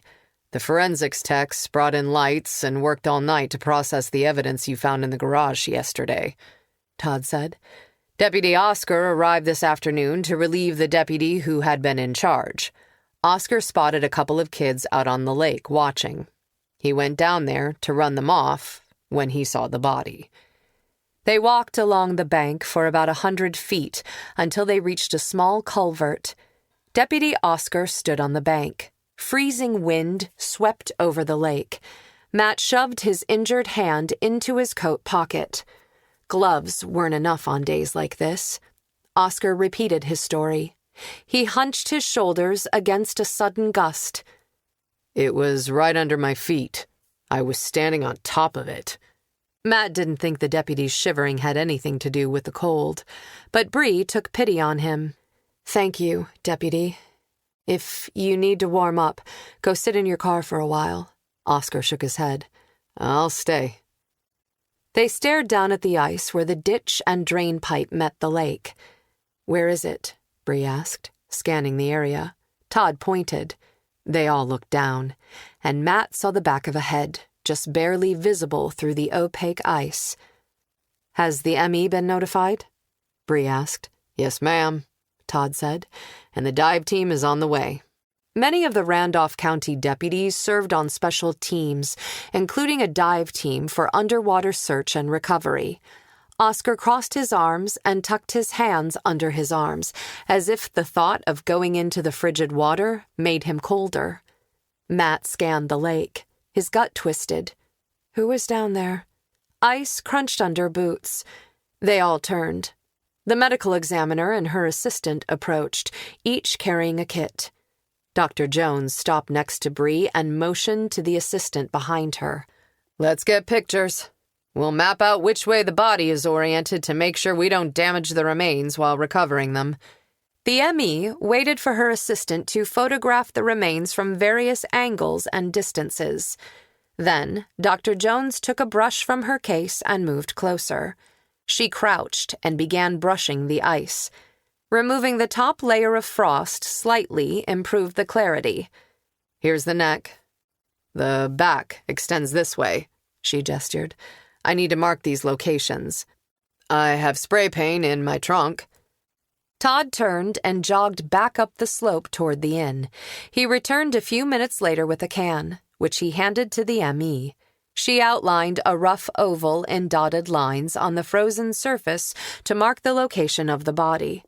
While they waited for the dive team, the ME and her assistant took samples, measurements, and temperature readings. 4 members of the dive team responded. They parked the truck and equipment trailer on the back lawn of the lodge. 2 deputies set up the equipment while the other 2 donned dark orange dry suits that would protect them from the frigid water. After the body was recovered, they would need to search the bottom of the lake for evidence, as they would in a crime scene on land. Matt and Bree backed away while the men cut the ice away in chunks. It took 30 minutes to carve a rectangle large enough to allow the divers into the water with an underwater body bag made of heavy-duty vinyl-coated mesh, which allowed water to drain when it was hauled ashore but kept forensic evidence inside. The tightly woven mesh would also protect the victim's privacy from onlookers as the body was removed from the lake. Floaters could be particularly nasty. Family members didn't need to see their loved ones' bloated remains being dragged out of the water. The ME consulted with the divers as they suited up. The previous body had defense wounds and tissue under the nails.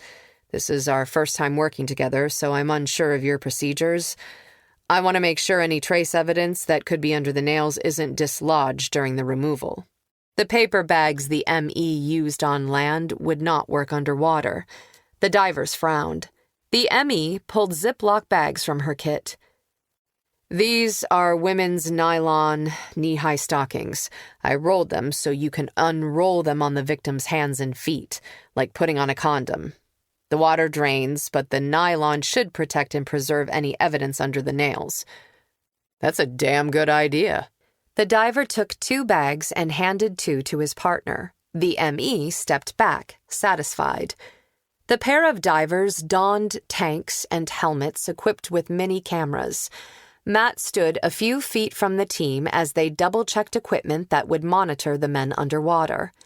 The divers slipped into the lake. The recovery took nearly 30 minutes. They pulled the entire zipped body bag from the hole. Water drained from the bag as it lay on the ice. Then it was loaded on the ME's gurney and wheeled toward her van. Matt went queasy as he and Bree followed the gurney to the parking lot in front of the inn. He and Bree exchanged a look. Was this Eli? Bree stopped the ME before she and the assistant loaded the body into the van. Can you open it just a little? I need to see the body. The ME glanced around the lot. The news crews were down by the water watching the dive team. The divers would go back into the water and search the lake bottom for evidence. Dr. Jones opened a few feet of zipper. The corpse was a young male. He wore only boxer shorts and his face was destroyed. His hair was shorn close to the scalp, like Brian's had been. Matt lowered his voice. Our missing person has a rectangular birthmark on the back of his shoulder. The ME nodded. She'd already reviewed Eli's medical records once when she was trying to ID Brian's body. No doubt she remembered the birthmark. Matt braced himself as she lifted one of the corpse's shoulders. The mark was the size of a playing card. Eli. Matt instantly pictured Mrs. Whitney and felt sick at the pain Eli's death would bring to her. Bree moved forward to stand next to Dr. Jones. She kept her voice low also. Any estimate of how long he's been in the lake? But Dr. Jones had already zipped the bag. Let me get him back to the morgue and do the calculations. As with Brian O'Neill's body, determining time of death would be challenging, and the ME would only be able to give a window of time. I'll do his autopsy this afternoon, Dr. Jones said. You'll have some answers by evening. Thank you, Bree said. Then the victim was loaded into the van. Bree and Matt returned to the rear yard. The inn had been designated a crime scene, but several news teams had ventured out onto the ice from the adjacent property to try to get a clear shot of the crime scene and the dive team at work. A few minutes later, one of the divers emerged from the hole. He set his evidence bag on the ice next to him. He spit out his mouthpiece and removed his helmet. "Sheriff!" He motioned for her to come closer. Bree hurried to his side and crouched low. Matt tuned in to hear. The diver said, "There's another body down there." Shock filled Matt. That was the last thing he'd expected to hear. "We need another body bag." Bree glanced at the reporters. "And more of those nylons." She called for her chief deputy. "Todd, see if the ME is still here." Dr. Jones was still in the parking lot. She returned with more nylons. The press sensed something was up and started filming. A short while later, the second diver surfaced, and the other dive team members helped haul the second yellow mesh bag out of the water. The diver emerged from the hole, sat on the edge, and removed his helmet. Bree and the ME moved closer. "Another male?" Bree asked. The diver shook his head. "I'm not sure. It's dark down there, but the body has long hair and is still dressed." Dr. Jones squatted next to the bag and discreetly opened the zipper enough to see the face. It was a woman with long dark hair. The collar of a coat was also visible. "Does she look familiar to anyone?" "Yes." Bree whispered a name to the ME. "Her prints are probably in the system. IDing her should be quick." Matt breathed in Bree's ear. "Did you see her?" Bree nodded. "She was fully dressed, and her face was intact. It looked like Sarah Harper." Chapter 26.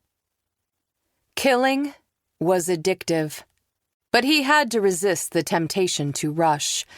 He needed to wait for the right opportunity, just like he'd planned. Poor timing could ruin everything, but it was getting harder to be patient. Since the press conference, he was almost afraid to use the Charger, but the vehicle was pretty common. It didn't really attract attention. He had removed the rideshare app sign, but the fact that the sheriff had a photo of the car made him unwilling to use his own vehicle. The Charger he could hide, but he couldn't afford to replace his regular vehicle. He'd also been careful to wear gloves everywhere possible, and he'd used special makeup to cover the back of his hand. That bitch sheriff was trying to ruin everything. Maybe, when he was finished with his current list, he'd make Bree Taggert a future target. The assholes he was currently hunting weren't so smart. The sheriff would present a whole new challenge. Through his windshield, he watched pedestrians navigate a crosswalk. A few blocks off the main road through campus, parked vehicles clogged the street. The houses here were big and old. Most had been divided into apartments. The light turned green, and he let the car roll forward. As he drove the next 2 blocks, the scenery changed from residences to university buildings. The student center was around the corner. He stopped at the light and scanned the sidewalks. He'd stalked his prey long enough on social media. The target usually went to the student center before his afternoon class. He got lucky as he approached the student center. A car pulled away from the curb, and he slid into the spot and turned off the engine. 3 girls emerged from the building. They wore tight black pants and puffy jackets. backpacks slung over shoulders. Under knit caps, dark hair cascaded down their backs. One of the girls turned and said something to her friend. She was beautiful. The sort of woman who thought she was too good for him. The girl laughed, her perfect smile gnawing at him. Bitterness burned deep in his belly. Seething, he slumped down in the seat, crossed his arms over his chest, and waited. Frustration burned inside him. It had to be today. He couldn't wait any longer. He curled his hand into a fist and punched his leg. This street was too busy. The cold seeped into the car, but anger warmed him from the inside out. A half-hour later, his target ambled out of the student center, late for class, as usual. He stared at his phone as he walked down the street. Instead of walking to the corner, he darted between two parked cars and jaywalked. He wanted to kill him so badly that his fingers ached. His hands curled around the steering wheel, and his toe touched the gas pedal. He could just run him over right now. Easy. It would be done. One more down. He imagined his car striking the body, the boy flying into the air and flopping onto the street. Anticipation buzzed in his veins. Would there be blood? Would the man die immediately? Too many uncertainties. He needed to be sure. Plus, that's not how it was supposed to go down. Using the car was too quick, too remote. He wouldn't get to tell the fucker exactly why he was killing him. He wouldn't get to see the shock on his prey's face when he recognized him. No, this death had to be as personal as the others. He dimmed his excitement. For now, he would do this the right way. He would look the guy in the eyes as he pulled the trigger. It was vital that his victims knew exactly who was killing them and why. Otherwise, what was the point? He needs to be punished. No doubt, this one knew what had happened to his friends, and would be even more scared. He rolled his shoulder and shifted into drive. He rolled away from the curb and followed his quarry. The fucker looked over his shoulder. Could he sense the danger? Was he already nervous? I hope so. He cruised, keeping 100 feet between him and his prey. The fucker turned onto the next street. He steered through the turn. The street was almost empty. The closest other students were a half-block away. He waited for them to turn the corner, out of sight, then checked the road in both directions. Clear. No moving cars. No people. But he had to hurry. He pulled the ski mask down over his face. He'd smeared mud on his license plate. Even if his vehicle was caught on camera, the bitch sheriff wouldn't have any more evidence than she already did. Now. He punched the gas pedal. The car leaped forward, catching up to the target in a few seconds. The man veered toward the street. He was going to cross mid-block. Perfect. He aimed just in front of his quarry, stopping just short of hitting him, as if he'd barely stopped in time by accident. The quick light of fear in the man's eyes was awesome. "You asshole!" The jerk jumped back and dropped his phone. He slapped one hand on the hood of the car. "What the fuck is wrong with you?" "Me? You ran in front of my car." He checked the rearview mirror. The street was still clear. He picked up his gun from the passenger seat and aimed it right at the guy's face. The asshole's eyes opened wide. He opened his car door and got out, keeping the gun steady. "Get in the back seat." "No!" Wide-eyed, the guy backed up. His face went white. He glanced at the phone at his feet. "Don't touch it." Power surged through him. "I'll fucking shoot you right here." The target moved on shaky legs to the rear door of the car, opened it, and stepped inside. He hesitated halfway in, as soon as he realized there was a divider between the front and rear seats. The car was an old police vehicle purchased at auction. Scanning the street ahead, he slid behind the wheel and locked the doors. The man slid to the other side of the seat and grabbed for the door handle. Nothing happened. Because it was an old police car, the rear doors didn't open from the inside. "There are handcuffs on the floor," he commanded. "Put them on." This time the guy didn't argue. He did as he was fucking told. "Why are you doing this?" the asshole whined. "Shut up." He straightened the car in the street. He had to get out of here. Then he ran over the phone. Excitement flushed his body. He'd done it. Nothing was better than a perfectly executed plan. Except a perfect execution. He took off his ski mask and tossed it onto the passenger seat. If anyone saw them now, they'd see a guy sitting in the back seat of a car. That's it. Nothing suspicious about that. He left the campus and headed for the new place he'd picked out. "I'll pay you to let me go," the guy begged. He looked in the rearview mirror. "If you say one more word, I'm going to pull over and shoot you in the leg." The rest of the drive went by in silence. He used the time to envision what he was going to do to the occupant of his back seat. He imagined it over and over in his head, just like he would watch the video over and over after the killing. But he had to be patient. The anticipation was part of the fun. When they reached the destination, he got out of the car and opened the rear door. Let's go. Now that the sheriff had found the inn, he couldn't go back there. His victim stepped out, lunged forward, and made a grab for his face with his bound hands. He'd been expecting a final panicked effort to escape. These assholes were so predictable. He pulled a stun gun from his pocket and pressed it to the man's forearm. Holding it down for several seconds, the man's body jerked and shook. Then he went limp and slid to the ground. That would keep him quiet for a few minutes. The electrical impulses emitted by a stun gun traveled through muscles. The bigger, beefier guys took a harder hit. So easy. Every one of these guys did the exact same thing. Mindless dummies, all of them. Yet they considered themselves the superior males of the species. Please. These college boys did nothing but screw around, drink, and waste their parents' money. Useless, every single one of them. Fury blurred his vision. He blinked hard, inhaled, and held the air deep in his lungs. He couldn't wait to kill him. The target stirred and groaned as if he felt the attention, the threat.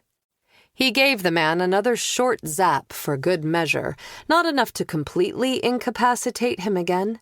This one was just for fun. He chuckled at the spasm of the guy's body.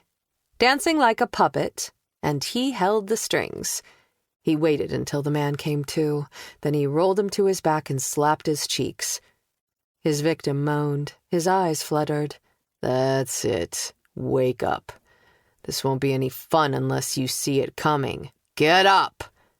The target sputtered and blinked, his eyes quickly focusing. Effects from the stun gun were short-lived. If he'd used drugs, his second option, the man wouldn't be ready for action for a long time. This way, the whole business was over and done in one night. Unlike the soon-to-be dead man, he didn't have time to screw around. His victim's eyes were clear now. He tried to sit up. Confusion lowered his brows as he tugged at his bound hands. "You're not going anywhere." The man's gaze snapped up. Confusion shifted to fear. "What's going on?" His voice trembled. "Who's the alpha male now, pretty boy?" "Here's what's going to happen," he began. He gave him a step-by-step account of the upcoming evening. "Now get up and walk inside." "What? No. You're crazy." The asshole's head was moving in a slow, disbelieving shake. "You'll do it, or die right now." He showed him the gun. "Or I'll zap you again and drag you inside. Your choice." "Get up." "No." Belligerence lifted the target's chin. He should really wait until the asshole was completely recovered. It would be more fun to have him alert and scared. But his patience had run out. He wanted, needed to start. He lifted the pistol and stun gun and moved them up and down as if they were on a scale. "What's it going to be? Make your choice." Chapter 27. It was dark before Bree was ready to leave the scene at the Gray Lake Inn. The medical examiner had taken both bodies back to the morgue. The dive team packed up their equipment. Bree, Matt, and 2 deputies had walked the bank of the lake, searching for any additional evidence in the tall weeds and ice. They'd collected every bit of trash they found. Every piece of evidence would be examined, but at this point, nothing appeared to be relevant to her case. They made their way back to the inn's parking lot. "Where do we go from here?" Todd asked. "The search warrant for the house where the 4 boys lived came in." "I want the roommates, Christian Crone and Dustin Locke, picked up and brought to the station for questioning immediately." Bree shivered. She hadn't been the one to go into the lake, but she was chilled down to the marrow of her bones. "I'll meet you there." "We'll have deputies search the house while we're interviewing the subjects." "Yes, ma'am." Todd walked away. Bree and Matt hurried for her vehicle. She cranked the heater to full blast and headed down the private lane. "I have to call home. Tonight would be a very late night." She explained the situation to Dana, then talked to both kids. Matt made his own calls, asking his sister to look after his dogs. They set their phones down at the same time. "We think those bodies are Eli Whitney and Sarah Harper, correct?" Bree asked. "Yes," Matt agreed. "That means we were wrong about everything. Neither Eli nor Sarah killed anyone."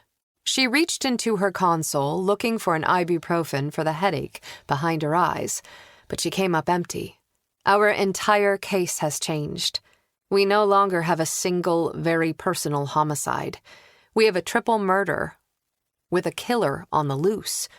Since we know the murder cases are related to the burglary somehow, I need to call Detective Dane. I'd like to get her to work with us. I suppose I'll have to clear it with the Scarlet Falls police chief first." Bree had made a point of introducing herself to the police chiefs in her jurisdiction soon after she took office. But she'd been so swept up in her own department's issues, she hadn't seen any of the chiefs since. She dialed Stella Dane first. After Stella agreed, Bree made the call to the SFPD chief.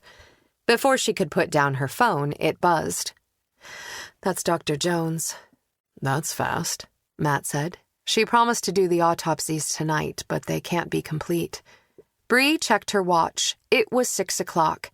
The ME had left the scene several hours before, but each autopsy would take 4 hours. It was unlikely the autopsies would be finished before midnight. Everyone would be working overtime until the case was solved. A triple murder with a killer still at large took precedence over everything else. She answered the call. "Yes, Dr. Jones?" "We have confirmed the identities of both victims. The male is Eli Whitney," Dr. Jones said. "I already had his medical files here, so the comparison didn't take long. As you suspected, the female's fingerprints match those of Sarah Harper. I'll get back to you as soon as I'm finished with the autopsies." "Does Detective Dane already know about Eli Whitney?" Bree asked. "Eli's missing persons case belonged to the Scarlet Falls PD." "Yes," Dr. Jones said. "She said she would do the death notification. Do you want to notify Sarah Harper's family, or do you want me to do it?" "I'll do it." Bree wanted to see Earl Harper's reaction in person. "Thank you." Dr. Jones ended the call. Bree set down her phone and glanced at Matt. "Did you hear?" "I did. We have IDs." She parked behind the station. Her phone buzzed. She read the text message aloud. "Stella says she'll be here after she performs the death notification. She wants to know who she can call for Mrs. Whitney." Matt scrubbed a hand down his face. "My sister will know who to call, or she'll go there herself. Katie Flynn." He read off her phone number. Bree texted it to Stella. "I'm probably going to work through the night." "Same." Matt's eyes hardened. "This is going to break Mrs. Whitney. I will find out who killed Eli." "Thank you. I appreciate the help." Bree climbed out of her vehicle. "I need to check in with Todd and Marge. Then we'll go notify Earl Harper." "Okay." They went into the station. Marge followed them into Bree's office. Alyssa is still at the motel, but she isn't happy about it. She saw the news about the bodies found at the Gray Lake Inn. She's upset. I'll call her. 3 people are dead, and we're still not sure how Alyssa is mixed up in all this. I don't want anything to happen to her. Brian had been dead before Bree caught the case, but if Bree had done things differently, could she have saved Sarah or Eli? Only the ME could say. You're going to have a long night, Marge frowned. I'll order a platter of sandwiches. Anything else? Hold on. Bree dialed Alyssa's motel room phone. When the girl answered, Bree said, It's Sheriff Taggert. I need to give you some bad news. We found Harper's body today. Alyssa gasped. I knew it. When I saw the news footage, I just knew it was Harper. I know this has been hard on you, Bree said. Her real name is Sarah Harper. The line was quiet for a few breaths. Then Alyssa said, I'm scared. I want to keep you safe, which is why I want you to stay put in your room with the deputy outside. Don't contact anyone. There's no one for me to call even if I had my phone. Alyssa sniffed. I don't like it here. This room is claustrophobic. I feel trapped. We're doing everything we can to find this killer, Alyssa. Hang tight, okay? Okay. But Alyssa didn't sound convinced. Bree pressed end. She looked up at Marge. After you order those sandwiches, check in with the deputy watching Alyssa every 30 minutes. Will do. Marge left the room. Matt didn't sit down. He walked the floor in front of her desk. Bree sank into her chair, still wearing her coat. She couldn't get warm. She grabbed the case files. I need 10 minutes to review my notes on our previous interview with Earl before we go to the Harper place. But she didn't want Earl to hear about his daughter's death on the news. The ME wouldn't release the names until next of kin had been notified, but these things had a way of leaking to the press. Bree consulted her short list of suspects. The top 2 names were now confirmed dead. In my mind, Earl Harper is now the most prominent suspect. He has a history of theft. He and his daughter didn't get along. He even said she stole from him. Matt paced the length of the room. He seemed angry about that, and the amount of facial damage makes these murderers feel like rage crimes. But Sarah's face wasn't damaged. Maybe he couldn't do that to his own daughter. That would explain why the bodies look different. But why would he have killed Eli and Brian? Bree asked.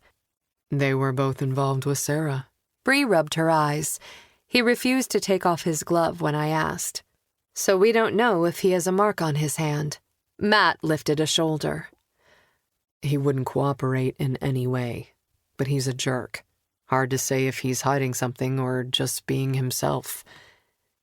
The brother didn't seem smart enough to mastermind a crime, Bree said. Was that an act? He felt genuinely stupid to me, but that doesn't rule him out in my opinion. These murders feel more brutal than genius. Plus, his criminal record means we need to keep him on the list. Rowdy was wearing gloves too. We couldn't see his hands. True. Matt stopped to stretch his back. Could either he or Earl have been the man who jumped you at the cabin? Bree thought about his body type and the way Earl had swung the sledgehammer. He was a hard man in emotional and physical terms. He's certainly strong enough. Maybe it was a family project. Both Earl and Rowdy could be involved. Someone knocked on the door and Bree looked up. Come in. Todd entered the room. A deputy picked up Dustin Locke. Christian Crone wasn't home. Where is he? Bree's belly went cold. That's the thing, Todd said. No one knows. Bree stood and rounded the table. Where's Dustin? Interview room 1. Todd moved aside as Bree walked past him into the room. Dustin Locke looked like Todd had dragged him out of bed. He wore sweatpants and a university t-shirt. He'd shoved his bare feet into sneakers, and his hair was mussed. A winter jacket was draped over the back of his chair. His expression was stunned as she entered the room. I don't understand what's happening, Bree introduced herself and turned the chair next to him around to face him. Brian was murdered. We found another body in Gray Lake today. The medical examiner has identified the body as Eli. There was also the body of a woman in the lake near him. Dustin's face paled. Is it Soraya? Yes, Bree said. Eli's dead? His eyes were blank, as if he wasn't fully comprehending the situation. Yes. I don't understand. Dustin dropped his head into his hands. What's happening? His voice was high-pitched and panicky. That's what we're trying to find out, Bree said, in a calm voice. Where is Christian? Dustin lifted his head and chewed on his thumbnail. I don't know. I texted him, but he didn't answer. Was he supposed to be home tonight? Matt asked. Yeah, Dustin answered. We were going to play Call of Duty. Where was he today? Bree asked. Dustin dropped his hand. He had a class this afternoon. It was supposed to end around 5:30, then he was coming home. Where was his class? She poised her pen over a notepad. Dustin gave her the name of a building. Bree wrote it down. Does he usually walk or take university transportation to class? Depends. His class is across campus.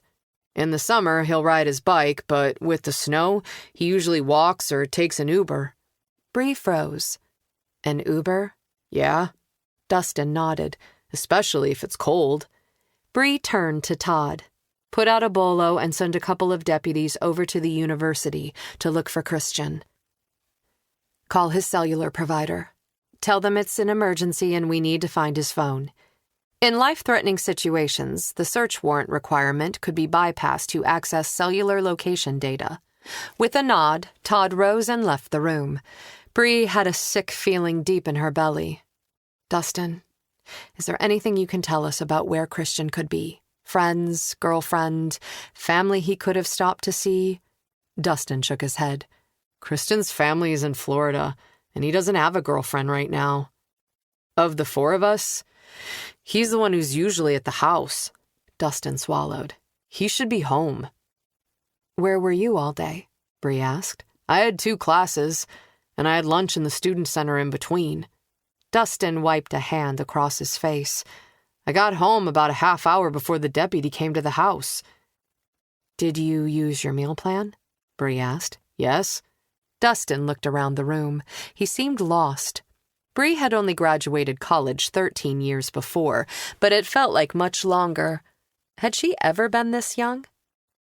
Do you have a card to swipe? He nodded. Do your professors take attendance? She asked. Yeah. Bree ripped a piece of paper from the back of her notepad.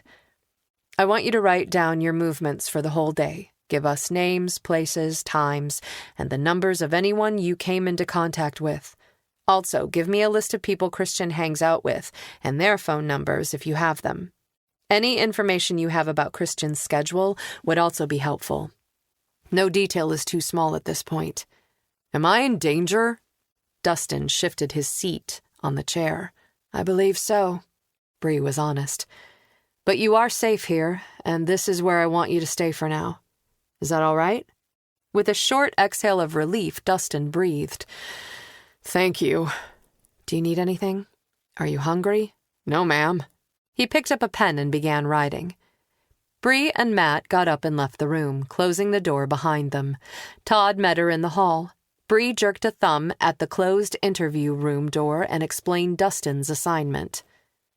Verify his movements throughout today. Also, see if you can find out from the university if Christian attended his class today or used his meal card. Todd's gaze drifted to the closed door. Do you think he killed his friends? Honestly, no, Bree said. I can't think of a motive, and he seems genuinely shocked and afraid. 2 of his roommates are dead, and the 3rd is missing. He'd be stupid if he wasn't scared, Matt said. Bree agreed with a nod. That's why we're not letting him out of our sight. We don't have any free deputies to babysit him, so he can stay right here. Logically, Dustin would be next. Let's go see Earl Harper, Bree said. It's always interesting when your next of kin is also your prime suspect. Chapter 28. Matt stared through the windshield at Earl Harper's place. He needed a shower, fresh clothes, and a toothbrush, but he wasn't going to get any of those things anytime soon. Bree offered him a mint. Thanks. Matt took one and popped it into his mouth. The property looked ominous in the dark. The only light shone from a window on the side of the bungalow. Earl hadn't left the porch light on for visitors. Let's do this. Bree parked her SUV near the house and grabbed her flashlight from the console. Matt took his own out of his pocket. They got out of the vehicle and navigated the icy front walkway. The dog barked behind the house. Bree jumped, then slipped. Matt reached for her elbow. You okay? I'm fine. She snapped and shook off his hand. Sorry. That was rude. It's all right. Matt knew it wasn't personal. The dog had her on edge. They climbed the 2 concrete steps onto the stoop and flanked the door. Bree knocked. No one responded for a solid minute. She knocked again, louder this time. Another minute passed, then heavy footsteps approached the door. A curtain next to the window shifted. Finally, the front door opened, and Earl Harper stared down at them from a 1-step height advantage. Standing in the middle of the open doorway, he crossed his arms and tucked his hands into his armpits. Was he cold? Or hiding the backs of his hands? "May I speak with you, Mr. Harper?" Bree asked. Earl looked over their heads and scanned the front of his property as if verifying no other law enforcement was present. What do you want? "I'd like to come inside," Bree said. "I'd rather not do this in public." Too fucking bad. Earl shook his head. Say what you've come to say. Bree cleared her throat. "The body of your daughter, Sarah, was found today in Gray Lake. I'm sorry for your loss." Earl said nothing. His throat shifted as he swallowed. Matt watched his eyes. Surprise shifted to something else. Shock? Sadness? Fear? The emotion disappeared before Matt could identify it. After a few minutes, Earl asked, "You're sure?" "Yes, sir," Bree said. The medical examiner positively identified Sarah. Her fingerprints were on record. Earl squinted. His head turned in slow, small shakes of disbelief. "I won't believe it until I see her with my own eyes." "She is at the county medical examiner's office." Bree was treating Earl as gently as she would any other grieving family member, regardless of his difficult nature or criminal record. "You'll need to select a funeral home. Are you sure you wouldn't rather have this discussion inside?" Earl didn't budge from the doorway, and his hands stayed firmly tucked under his arms. "How did she die?" "The medical examiner has not made that determination yet." Bree danced around the word autopsy. "I will keep you informed." "She was killed, wasn't she?" Earl's small eyes went smaller, angrier, and his weight shifted forward. His body reminded Matt of a snake coiling to strike. Matt's body tensed, ready to react. "I should have that information for you tomorrow," Bree said. Bree and Earl stared at each other for a couple of long seconds. Matt jumped in. "Do you know Zachary Baker?" The nerd? Earl seemed taken off guard by the question. Yeah? Had Sarah seen him recently? Matt asked. How the fuck would I know? Earl's face flushed. He jabbed a forefinger a few inches in front of Matt's face. The other hand went to his hip. No red mark on either hand. I don't need to answer your questions. Matt ignored the finger in his face. We're trying to find out what happened to Sarah. Yeah, right. Earl stepped back and prepared to shut the door. Mr. Harper, Bree called, I need to ask you some questions about your daughter. You know what, Sheriff? Fuck you. I told you earlier today that I didn't know where she was at or what she was doing. That hasn't changed. Come back when you actually know something, and if you want me to answer questions, call ahead so I can have my lawyer present. I'd like to see Sarah's old room. Bree said. "And I'd like to talk to Rowdy." Get a warrant or fuck off. Earl stepped back and slammed the door in their faces. That went well, Matt said. Bree backed off the step. I notified him. There's nothing else I can do. He is under no obligation to answer questions. I have no right to enter his home without a warrant, and I have no probable cause to get one. We need something to tie him to the burglaries or the murders. But what? Bree asked. He has a record. His fingerprints are on file. But it was Sarah's fingerprints on the jewelry, not her father's. He didn't have a mark on either of his hands. He doesn't drive a Dodge Charger. We have nothing on Earl Harper. Maybe we're way off base. He seemed shocked by the news that Sarah was dead. He did. Had Matt been wrong about him? Just because the man was an ass didn't mean he was guilty, or at least not guilty of killing his daughter. Bree checked the time. We've fulfilled our obligation here. Let's catch up with Todd and Stella. Maybe one of them had some luck. Todd was working on searches, and forensics should have something for us tonight. They returned to the sheriff's station. Marge greeted them in Bree's office. "Thank you for staying." Bree hung up her coat. "You're welcome. Detective Dane just arrived. I put her in the conference room. The sandwiches are here as well. See that you both eat something." Marge gave Bree and Matt each a hard stare. Yes, ma'am, Matt said. Marge sniffed. "I sent food to Alyssa and the deputy on duty at her motel. I also fed Dustin. He is still in interview room 1. He seems content to stay there." "I don't know what I'd do without you, Marge." Bree rubbed the back of her neck. "Me either," Marge said on her way out of the room. Bree collected her notes and files and led Matt from her office. In the main bullpen, Todd looked up from his computer. Bree gestured, and he got up and followed them to the conference room, bringing his laptop with him. Inside, Stella was taking off her coat. She looked wrecked. Dark semicircles hovered under her eyes, and the rims of her eyelids were red, as if she'd been crying. Bree sat at the head of the table. Matt dropped into a chair. He grabbed a sandwich and took a bite.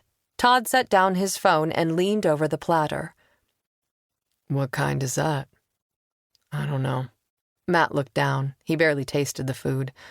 Looks like ham and cheese. He took another bite. Bree didn't look hungry either, but she also took a sandwich and ate mechanically. Stella eased into a chair and grabbed a water bottle.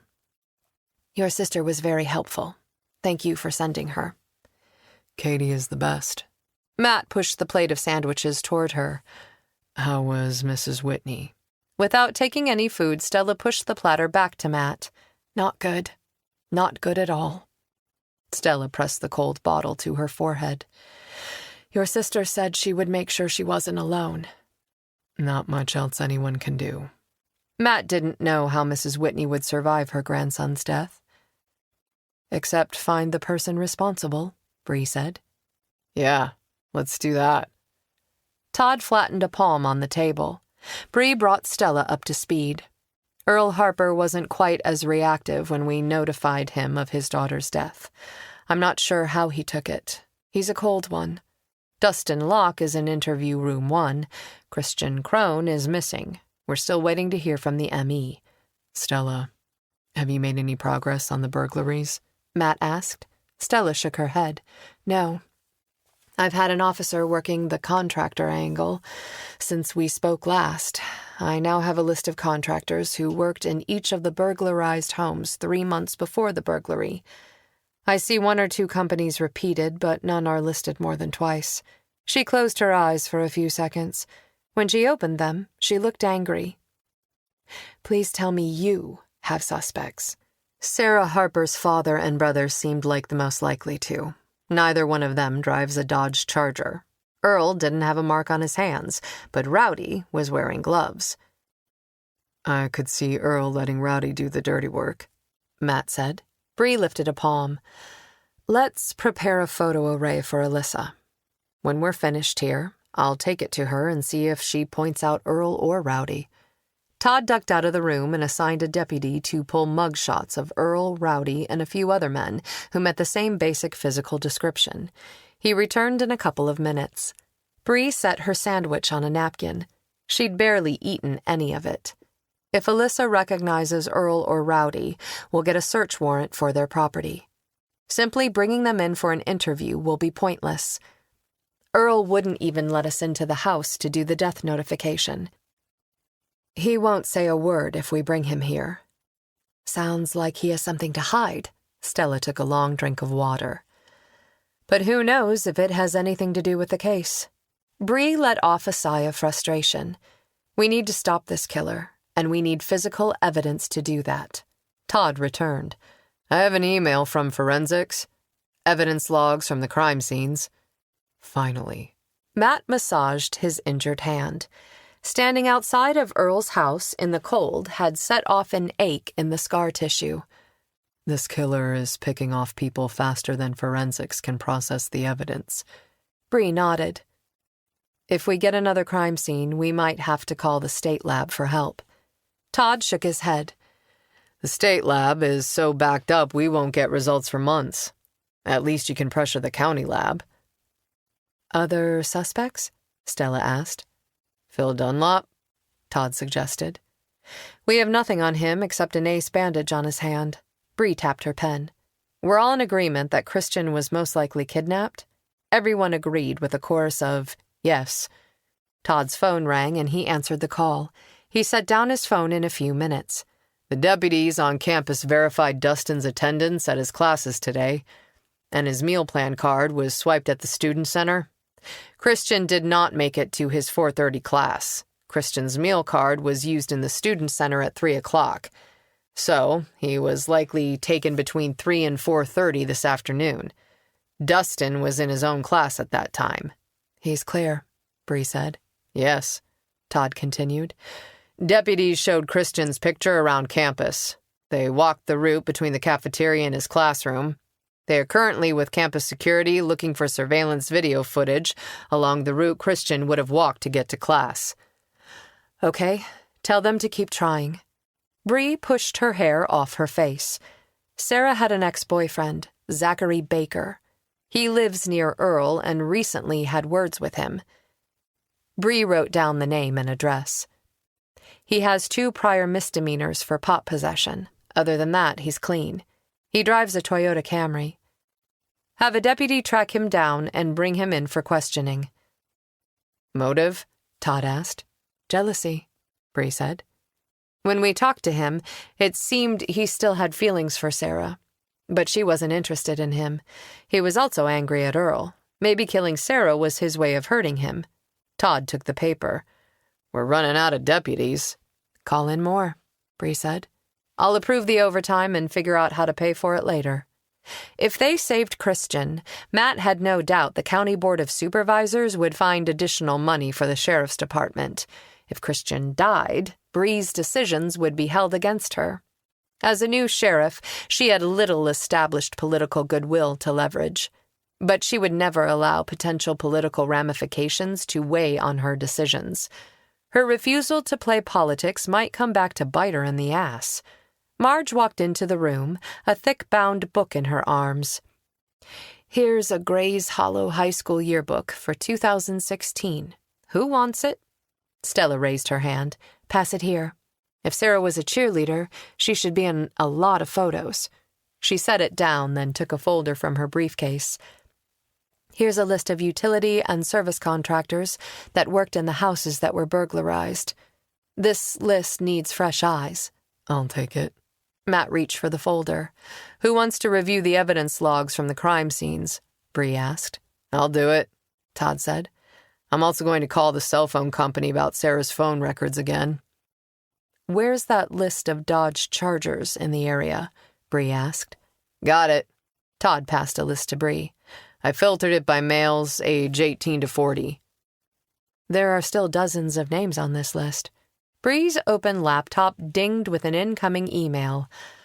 Hallelujah. The trace evidence reports from Monday's crime scenes. Matt scanned the table full of reports. There must be a clue in here somewhere. And they'd better find it before Christian turned up dead. Chapter 29. Bree's eyes were crossing as she read the final page of the forensics report from the boat ramp scene. Exhaustion was hampering her comprehension.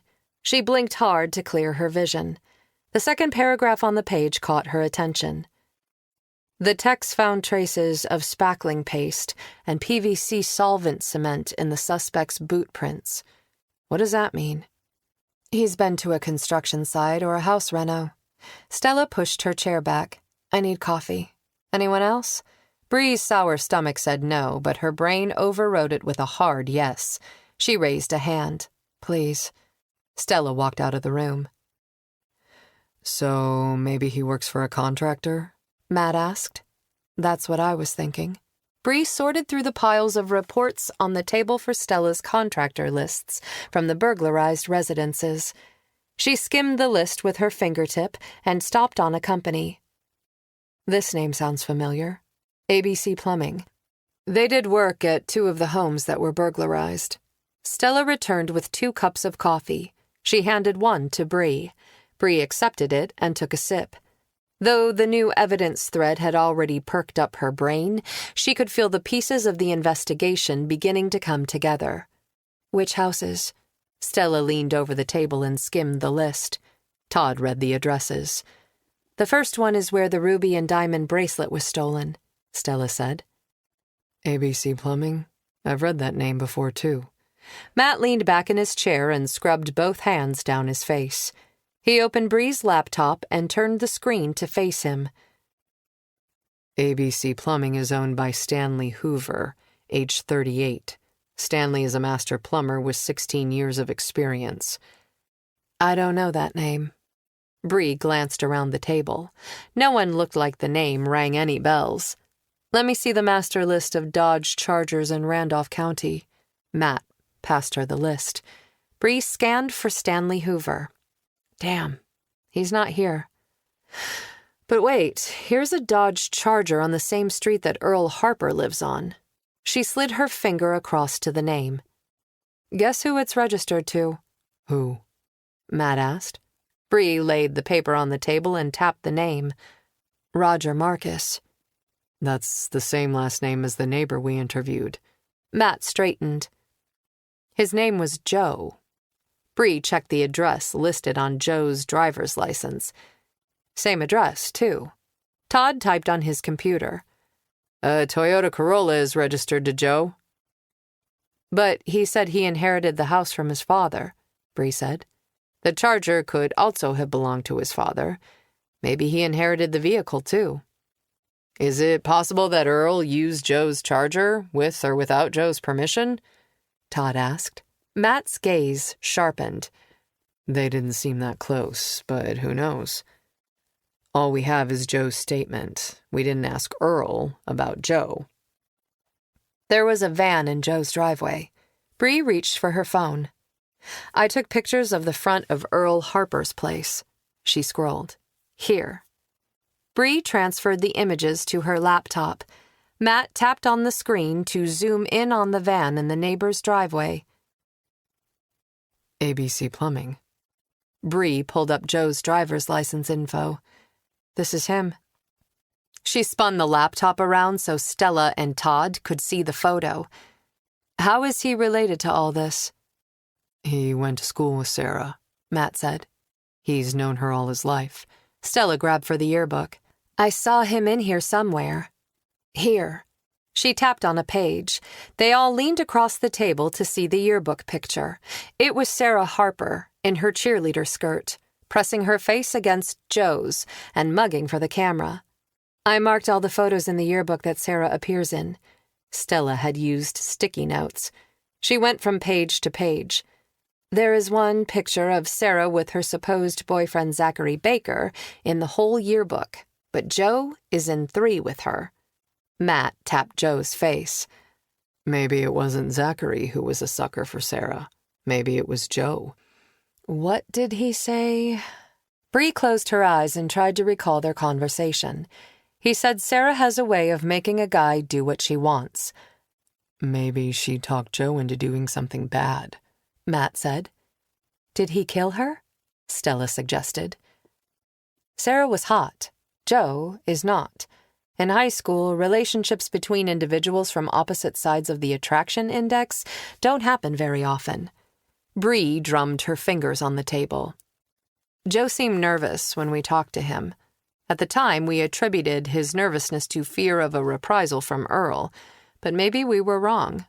They'd made assumptions based on Earl's criminal record and general nasty disposition. One of the prime rules in investigation was keeping an open mind. Let the evidence lead you, not the other way around. Bree mentally kicked herself. Earl was an ass. But he could be an innocent ass. Or at least, he might be innocent in these murders. So, how do Eli, Brian, and Christian play into this? Stella chugged her coffee, like a frat boy with a beer bong. Let's ask Dustin if he recognizes Joe. Bree printed Joe's driver's license photo. To cover her bases, she also printed photos of Earl and Rowdy Harper. Todd, where's the photo array you prepared for Alyssa?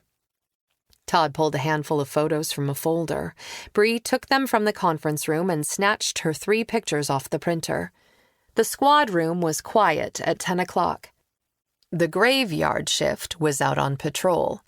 The deputies at the university were still driving around campus looking for surveillance cameras that might have caught an image of Christian. Bree went into the interview room. Dustin was sound asleep at the table, his head pillowed on his folded arms. She tapped his shoulder. Dustin, wake up. I need to ask you something. He jumped, then sat up and blinked at her. Oh, okay. Do you know any of these men? Bree placed the photos on the table in a row, adding pictures of Earl, Rowdy, and Joe to the mix. Dustin shoved a hand through his hair and rubbed his eyes before focusing on the pictures.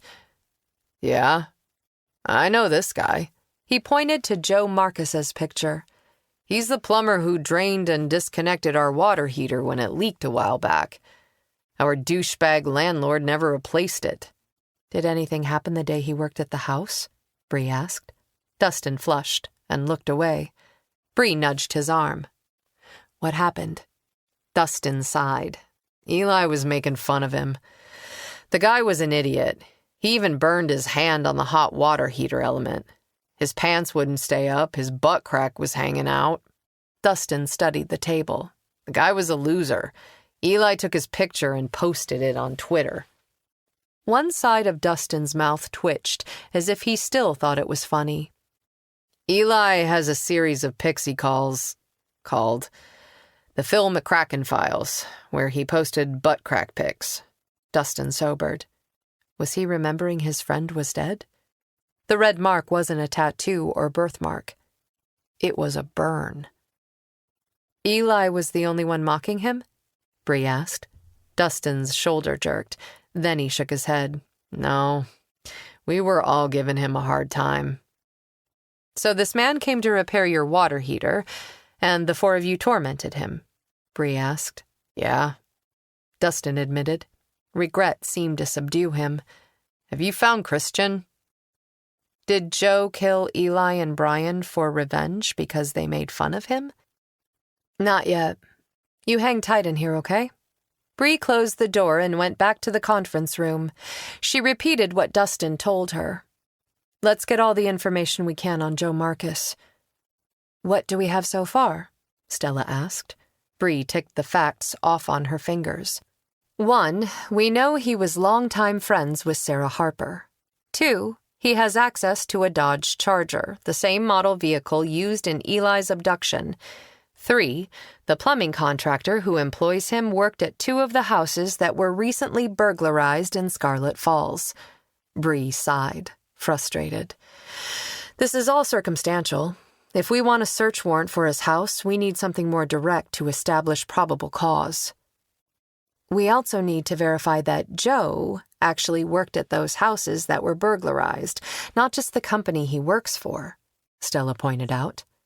I'll call the owner of ABC Plumbing. Matt left the room, phone in hand. This all started with a man shooting Sarah Harper at the Gray Lake campground. How would he know where she was? Bree thought out loud. If Sarah was killed by her burglary accomplice, then maybe she told him where she was staying, Todd said. If they were partners, they would have been in communication with each other, Bree agreed. Do we have the records for Sarah Harper's prepaid phone? Let me check again. Todd pulled his laptop out from under a folder and opened it. Yes, it's in. Bree moved around the table to look over his shoulder. She'd taken Joe Marcus's contact information after speaking with him, so she had his phone number. She opened her phone for the notes she'd made on the interview, then compared the number Joe had given her with the list on Sarah's phone. No matches. There's a number in her contact list under the initial J. Sarah called this number on Sunday at 11 p.m. It's the last call she made. There's no personal information attached to this number. Maybe it's a burner phone. Todd scrolled through the list. Maybe. Bree closed her eyes and turned the development over in her head. J could still stand for Joe. Maybe he has another phone. It would be pretty stupid to use his regular cell phone. Too many maybes. Todd, you write up the affidavit for the search warrant with our evidence as it stands. I'll call you if Alyssa IDs Joe, and you can add her statement. Make sure to include the garage, other outbuildings, the dock, the woods, and any vehicles on the premises. I want to compare tire treads with the impressions we made at the boat ramp. We'll want footwear to compare those treads as well, trace evidence, computer and electronic equipment, biological evidence. Bree listed specific language she wanted on the search warrant. If she didn't cover all the possibilities, their search would be limited, or evidence collected could be challenged in court later. We need to be able to execute the warrant tonight, so detail the exigent circumstances for the judge. This is a life-or-death matter. We need to find Christian now, before he becomes the next victim. Normally, search warrants could only be served during reasonable hours. Bree would take no chances that evidence found would be thrown out by a judge because she hadn't served her search warrant properly. She collected the 6 photos she'd shown Dustin. I'm going to take these to Alyssa and see if she recognizes Joe as the man who shot Sarah Harper. She'd been a wishy-washy witness, but Alyssa's idea of Joe would strengthen the affidavit. Otherwise, Bree would have to convince a judge she'd never met to have faith in her. Matt returned. I called the owner of ABC Plumbing. He confirmed Joe worked on the burglarized houses. He also said Joe didn't show up for work today. That helps. Bree made her own notes as she spelled out the details for Todd. Let me know when the warrant application is ready. I'll call the judge and ask if he'll sign electronically. That'll save time. Bree turned to Stella. Would you be willing to stay and help execute the warrant? Just try and stop me. Stella stood and picked up her coffee cup. I'll caffeinate. I'll go with you, Bree. Matt followed her from the room. She stopped in her office for her coat. Then they hurried through the back door to the SUV. Nerves hummed in Bree's blood as she prayed she was right. A young man's life depended on it. She knew in her gut that if they didn't find him, he'd be dead by morning. We're close. Matt fastened his seatbelt. I can feel it. We have to find Christian tonight. Bree sped out of the parking lot. We have no indication that this killer holds his victims long before he kills them. He won't take Christian to the inn where he killed Eli and dumped Sarah. No. We ruined that location for him. I also doubt he'll return to the boat ramp where he dumped Brian. Bree agreed. Joe had a garage behind his house. Maybe he took him there. The drive to the motel was less than 10 minutes. Bree lifted her foot off the gas pedal as they approached the entrance. Matt leaned forward and squinted through the windshield. Is that smoke? He cracked his window. The smell of smoke hit Bree's nose. She took the turn into the parking lot too fast. The SUV lurched. Tires squealed. Matt grabbed for the armrest. Smoke billowed from the 2-story structure. An alarm blared. People were emerging from motel rooms. Shit. Bree grabbed her radio mic and reported the fire to dispatch as she slammed the gear shift into park and jumped from the SUV. She sprinted toward the sheriff's deputy vehicle parked in front of Alyssa's room. Bree raised a hand to knock on the window, but froze, her hand in the air. A hole had been punched through the glass. The deputy was pitched forward, blood covered the back of his head. "He's been shot!" Was he dead? Where was Alyssa? Fear for the girl bubbled into Bree's throat. She unholstered her weapon and used the butt of her gun to smash the window. She reached through the broken glass and pressed 2 fingers to the deputy's neck. "It's Wallace. He's alive." But his wound was bleeding heavily. "He's lost a lot of blood." She and Matt dragged the deputy from his car. A man ran from the office toward Bree. He stopped, panting. "I'm the manager. What's happening, Sheriff?" "This deputy has been shot," Bree yelled. "Do you know which rooms are occupied?" "Yes." The man glanced around, his expression stunned. Bree pointed toward the small group gathering on the other side of the parking lot. "Try to account for all your guests." He headed for the cluster of people. Matt was on the radio, reporting an officer down and requesting an ambulance and backup. A woman in a bathrobe ran barefoot across the parking lot. She carried a short stack of towels. She dropped to her knees beside Wallace's still body. "I'm a nurse." She pressed a folded towel to the back of the deputy's head and applied pressure. "Thank you." Bree turned toward the building. Was Alyssa still inside? Smoke poured from the windows below her room. Is she alive? Bree couldn't see any flames. But most fire fatalities didn't burn to death. They died of smoke inhalation. Swallowing her anger, Bree raced for the concrete steps that led to the second-story landing, gun in hand. Matt was at her side. "Careful!" Matt touched the door lightly with his fingertips, clearly checking for heat. "Feels okay." The door was locked. Matt stepped back and kicked the door. It held. He kicked the door twice more until the frame gave. Wood splintered. The door flew inward, bouncing off the wall. Bree went in first, leading with her weapon. She swept the room with her gun until she was sure it was clear. Smoke filled the top half of the room and burned her eyes. Her vision blurred as they watered. She wiped a forearm across her face and blinked to clear her eyes. The beds were stripped of their sheets. Smoke clogged Bree's nose. She coughed and ducked low, trying to stay beneath the thickest cloud. "Alyssa!" she yelled, choking. Matt rushed by. Coughing, he pulled the collar of his jacket over his mouth and nose. He pushed the bathroom door open. Bree peered around his shoulder. A rope of sheets was tied around the base of the toilet and threaded through the tiny window. Not many people could have squeezed out the small opening. Alyssa was very thin, but getting out the window must have required some gymnastics and desperation. But then the motel was on fire, so yeah, she'd been desperate. She'd also been prepared. It wasn't likely that she'd made that rope at the last minute. She'd probably had it ready. Bree didn't know whether to be relieved or panicked. "Alyssa's gone." Matt coughed and pulled Bree back toward the door. "We need to get out of here." Bree yanked her arm free of his grip.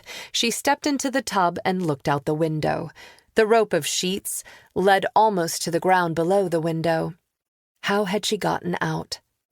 The girl must be as flexible as Gumby. But then, when Bree had chosen the room, she'd been more worried about a man getting in than Alyssa getting out. The smoke thickened and tears poured from her eyes. "Bree!" Matt grabbed her arm and dragged her out of the room.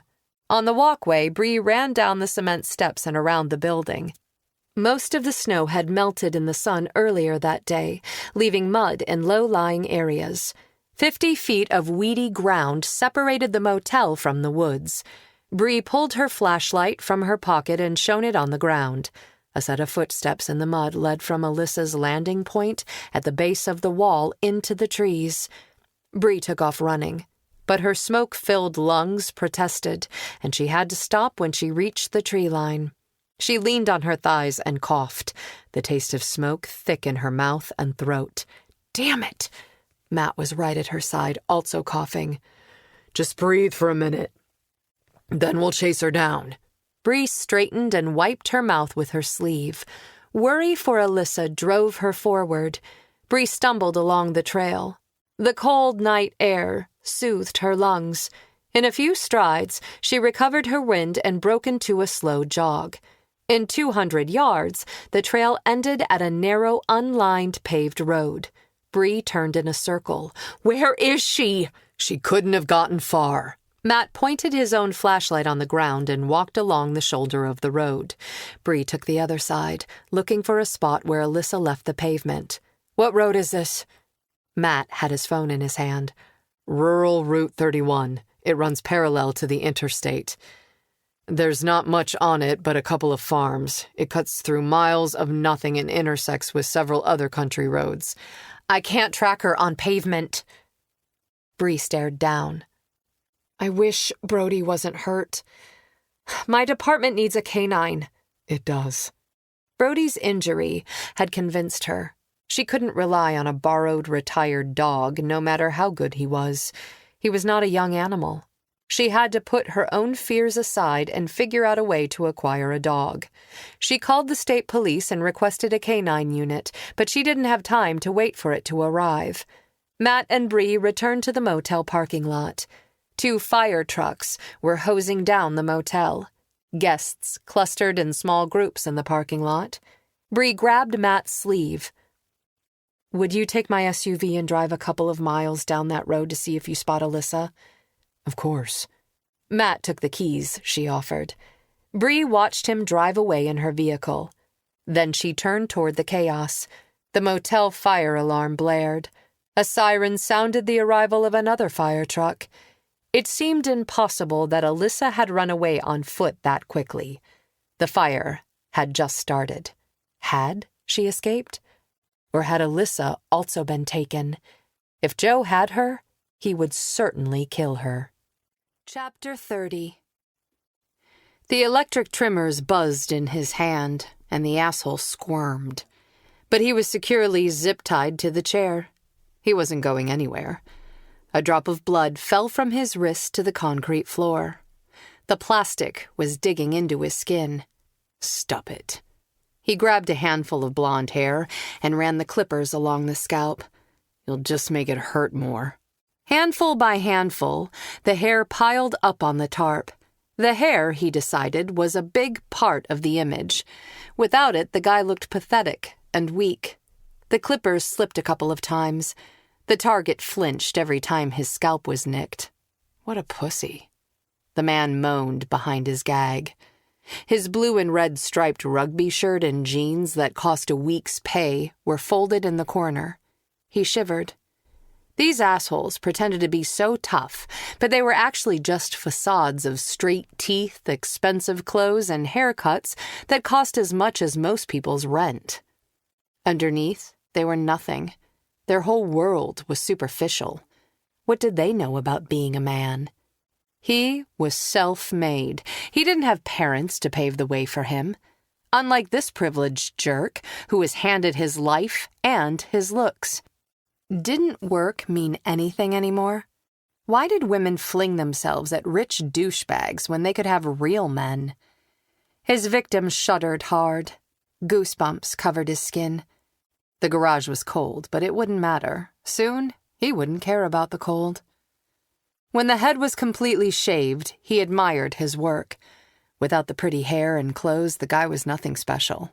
He pulled the gag away from the mouth. Convince me not to kill you. What is wrong with you, man? The target's voice broke. He was going to cry. Glee filled him. He'd broken the jerk already. You're not helping your case. What do you want? The man sniffed. His eyes were watery, and his lips were turning blue. I don't know. Maybe I just want to know that you're not a total asshole. Look, man, I'm sorry if we offended you. We were just joking around. The asshole tried to blow him off. You aren't funny.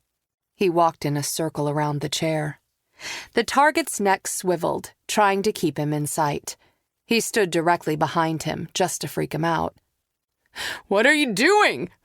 Panic raised the pitch of the man's voice. Fear. He could smell it, taste it, enjoy it. It was about time someone feared him for a change.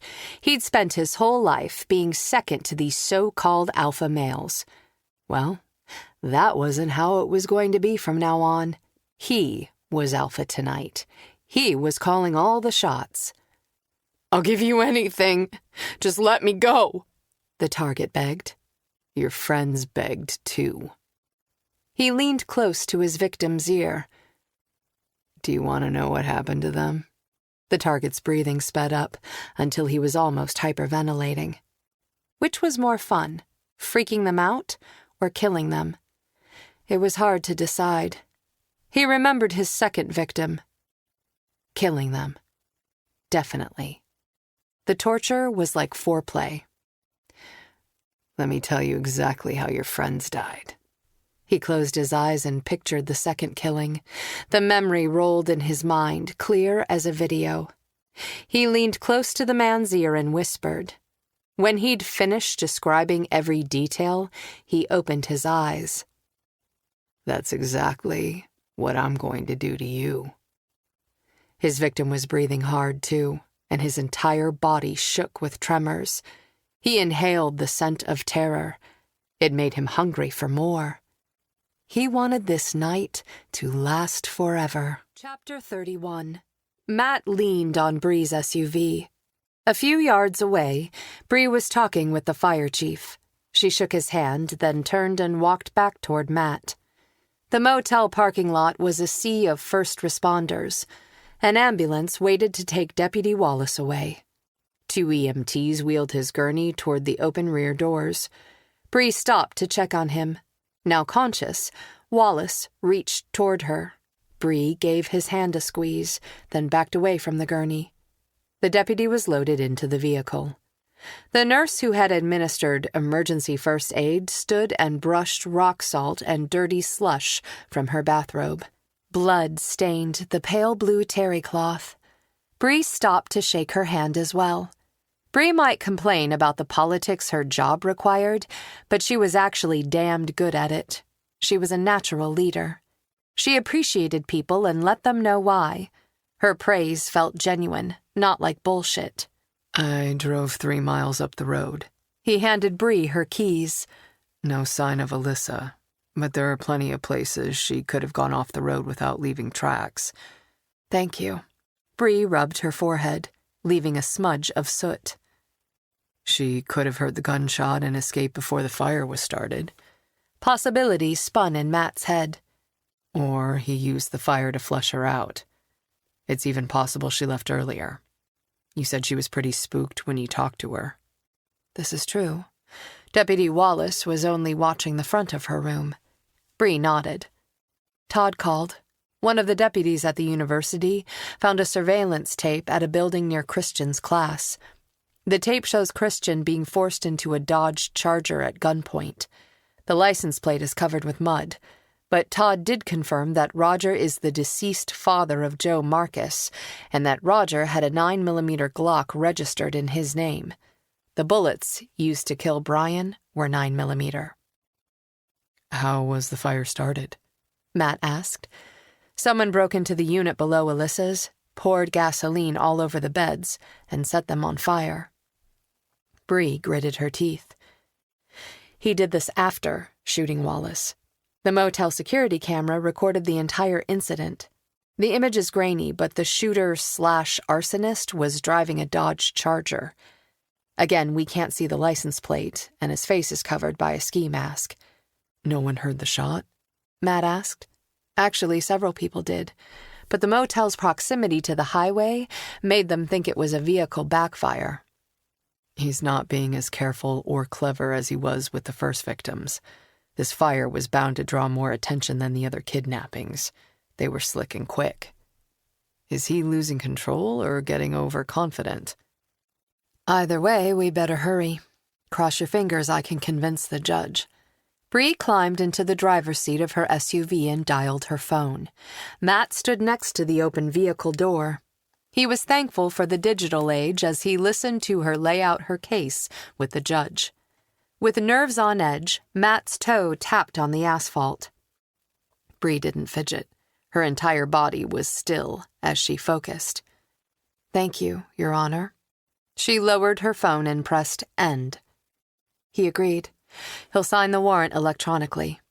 A process that used to take hours was reduced to 30 minutes.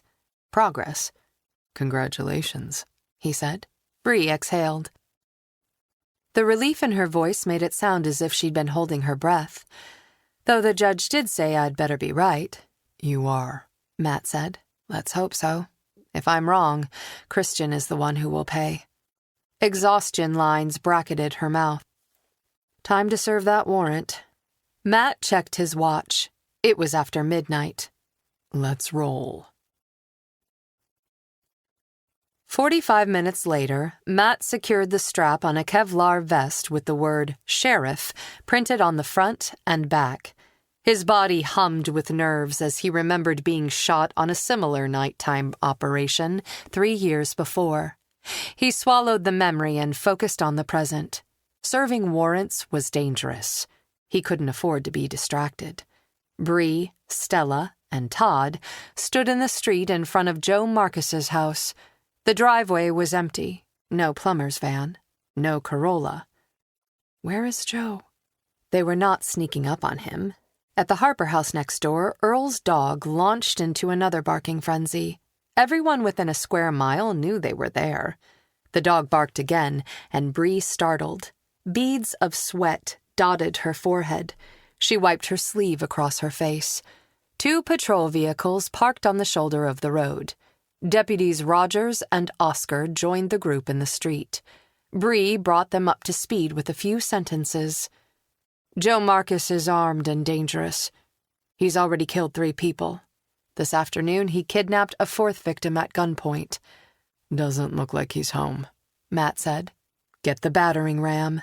Bree checked her own vest. "Deputy Oscar and Detective Dane, cover the back door. We don't want him getting away." The 2 disappeared around the side of the house. Rogers pulled the black metal ram, nicknamed the Enforcer, from his trunk. They moved down the driveway in the dark. Bree and Todd went to the front door and stood on opposite sides. Bree knocked hard. "Sheriff! Open the door! We have a search warrant!" Silence ticked by for a full minute. Bree knocked again and yelled louder. "This is the sheriff's department. I need you to open the door now or we will force entry." When no one responded in several more minutes, she stood aside and waved Rogers forward. He swung the battering ram and breached the door in one practiced blow. They entered the dark house, flashlights and weapons pointed forward. Bree flipped on the wall switch. Light flooded the foyer. The furniture was dark pine. The only modern element in the living room was the flat-screen TV and video game system. The house was a 3-bedroom, 1-story. It didn't take long to make sure Joe wasn't home. Stella and Oscar came in the back door. Donning gloves, they split up and began their search. "His Corolla is in the garage," Stella said, "so he's probably driving the Charger." "Where is he?" Bree scanned the empty kitchen. Her face was strained. "There must be some sign where he took Christian." "Sheriff," Todd called from a doorway. "You need to see this." Bree walked down the short hall that led to the bedrooms. Matt followed close behind her. "It looks like Joe is still living in his childhood bedroom." Todd pointed into the largest bedroom. "The master is still full of his father's stuff, like a shrine or something." He led the way into a smaller bedroom. "But that's not even the creepy part." The furniture looked like a teen's bedroom set, with a matching twin bed, dresser, and desk. An office chair had been pulled up to the desk. "First of all," Todd said, "we found a prepaid cell phone in the drawer. It's a super cheap model with no passcode protection. It's the number on Sarah's phone labeled J. The last call on her call log. The second bit is probably the worst thing I've ever seen." Matt braced himself, and Bree stiffened. Todd tapped the keyboard and woke the computer. The screen brightened to show a video of a young man tied to a chair. "Brian." His hair was roughly shorn, and he'd been stripped down to his boxers. Off to the side, his clothes were folded in a pile on the floor of what looked like the Gray Lake Inn's garage. The concrete was clean. Grim-faced, Todd clicked play. Bree widened her stance, visibly bracing herself for what they all knew was coming. Matt wanted to look away, but he didn't. On the screen, Joe Marcus strode into view. He stood in front of Brian, leaning his face close. "Not so pretty now, are you?" "What are you doing, man?" Brian cried. Tears ran down his face. "We weren't being serious. We didn't mean anything." "You're a prick." Joe pulled a gun from his waistband. "An entitled prick. You don't care about anyone except yourself. I bet you don't even know Soraya's real name is Sarah. You don't really care about her, but you fucked her anyway, didn't you?" "I care about her." Brian's voice trembled with cold and fear. His skin was pale and puckered with goosebumps. Tears flowed from his red-rimmed eyes. "It's okay. She doesn't care about you either. You fucked her because that's what you do. She fucked you so she could steal your mother's jewelry." Brian's spine stiffened. "You didn't know that?" Joe shook his head. "You're fucking stupid. You thought you were using her, but she was using you. Do you know how I know? Because the little bitch turned on me first." "Really? You two are perfect for each other. Not that it matters. I'm going to kill her next." Joe leveled the gun at Brian's face. "Then I'm going to kill your 3 asshole friends." "No!" Brian recoiled, but he could only move his head. "I've been thinking about killing pricks like you for ages." Joe's breathing quickened. His face flushed. "Guys like you have been treating me like shit my whole life." He licked his lips. His eyes widened with excitement. "No!" Brian cried. Joe pulled the trigger. Brian's head snapped back as the bullet hit him in the cheek. A mist of blood hit the wall, and Brian slumped sideways. Joe's brows dropped. He looked disappointed. He pulled the trigger again. The second bullet struck Brian's forehead, but he was already dead. Not much happened beyond a spurt of blood. Joe walked forward. With a disappointed frown, he nudged Brian's foot with the toe of a boot. Brian was clearly dead. Joe took a knife from his pocket and cut his binds. Brian's body collapsed onto the floor on its side. Joe rolled him onto his back. He paced next to the body, kicking it every couple of steps as if the killing hadn't been satisfying. Setting the gun aside, he grabbed a hammer from the workbench. Rage lit his face as he raised it high and brought it down on Brian's face. The result seemed to please him. He struck Brian's face again and again. When he was finished, he and the room were covered in blood and gore, but his face was oddly calm. He sat back on his heels. A satisfied smile split his face. He faced the camera. "Now that was payback." The video stopped. The room was silent. Matt's stomach did a queasy roll. He'd seen some sick shit in his life, but that might be the worst yet. "Look at this, Sheriff." Stella stood in the open closet, with 2 open cardboard boxes at her feet. The boxes were labeled Brian and Eli. Inside each was a plastic bag of hair clippings. Under each bag of hair was a folded set of clothes. "Why did he keep the clothes?" Matt asked. "Souvenirs?" "Here's why," Todd said and pointed to the computer. In the middle of the screen was a picture of Joe wearing Brian's clothes. "He killed them, but he also wanted to be them." The blood had drained from Bree's face. She opened her mouth to speak, but only a dry croak came out. She swallowed hard and cleared her throat. "We need to figure out where he took Christian."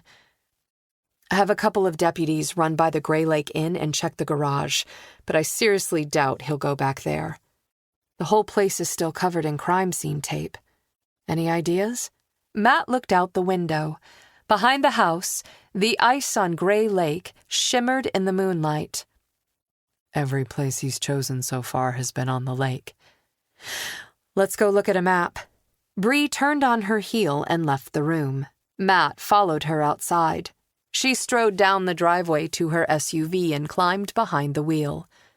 Earl's dog exploded into more barking, and Bree jumped. She pressed a hand to her chest and breathed. Matt stepped into the passenger seat. You okay? Yeah. In the light of the dashboard computer, Bree's face was colorless. She called up a map of Gray Lake. Here's the campground. She pointed to the computer screen. The boat ramp is here, and the Gray Lake Inn is over here. And Joe's house is all the way on the end of the lake, miles from the other 3 locations. Yes, Bree said. What's in between? Matt scanned the map. Not much. Looks like acres and acres of wilderness. Can you switch to a satellite image? Matt asked. Bree clicked an icon, and the screen changed to an aerial view. She scrolled along the edge of the lake. There are some buildings on the waterfront, but I can't tell what they are. I know this property. It's a farm. Matt pointed. It's too much acreage, Bree said. There has to be a way to narrow down the territory. Matt pulled his phone from his pocket and dialed the owner of ABC Plumbing. A groggy voice answered the call. Mr. Hoover? Who the hell is this? Hoover asked. Matt Flynn, sheriff's investigator. We spoke earlier. I'm sorry to wake you, sir, but this is a matter of life or death. Has Joe Marcus worked on any jobs on Gray Lake?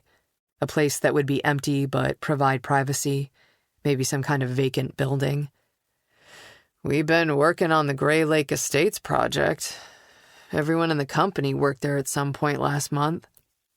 But some permit issues came up, so construction is halted, and the project has been delayed. 2 model homes are built. We did the rough-in work, but none of the fixtures are in yet. Mr. Hoover gave Matt an address. Thank you, sir. Matt ended the call and plugged the address into the GPS on his phone.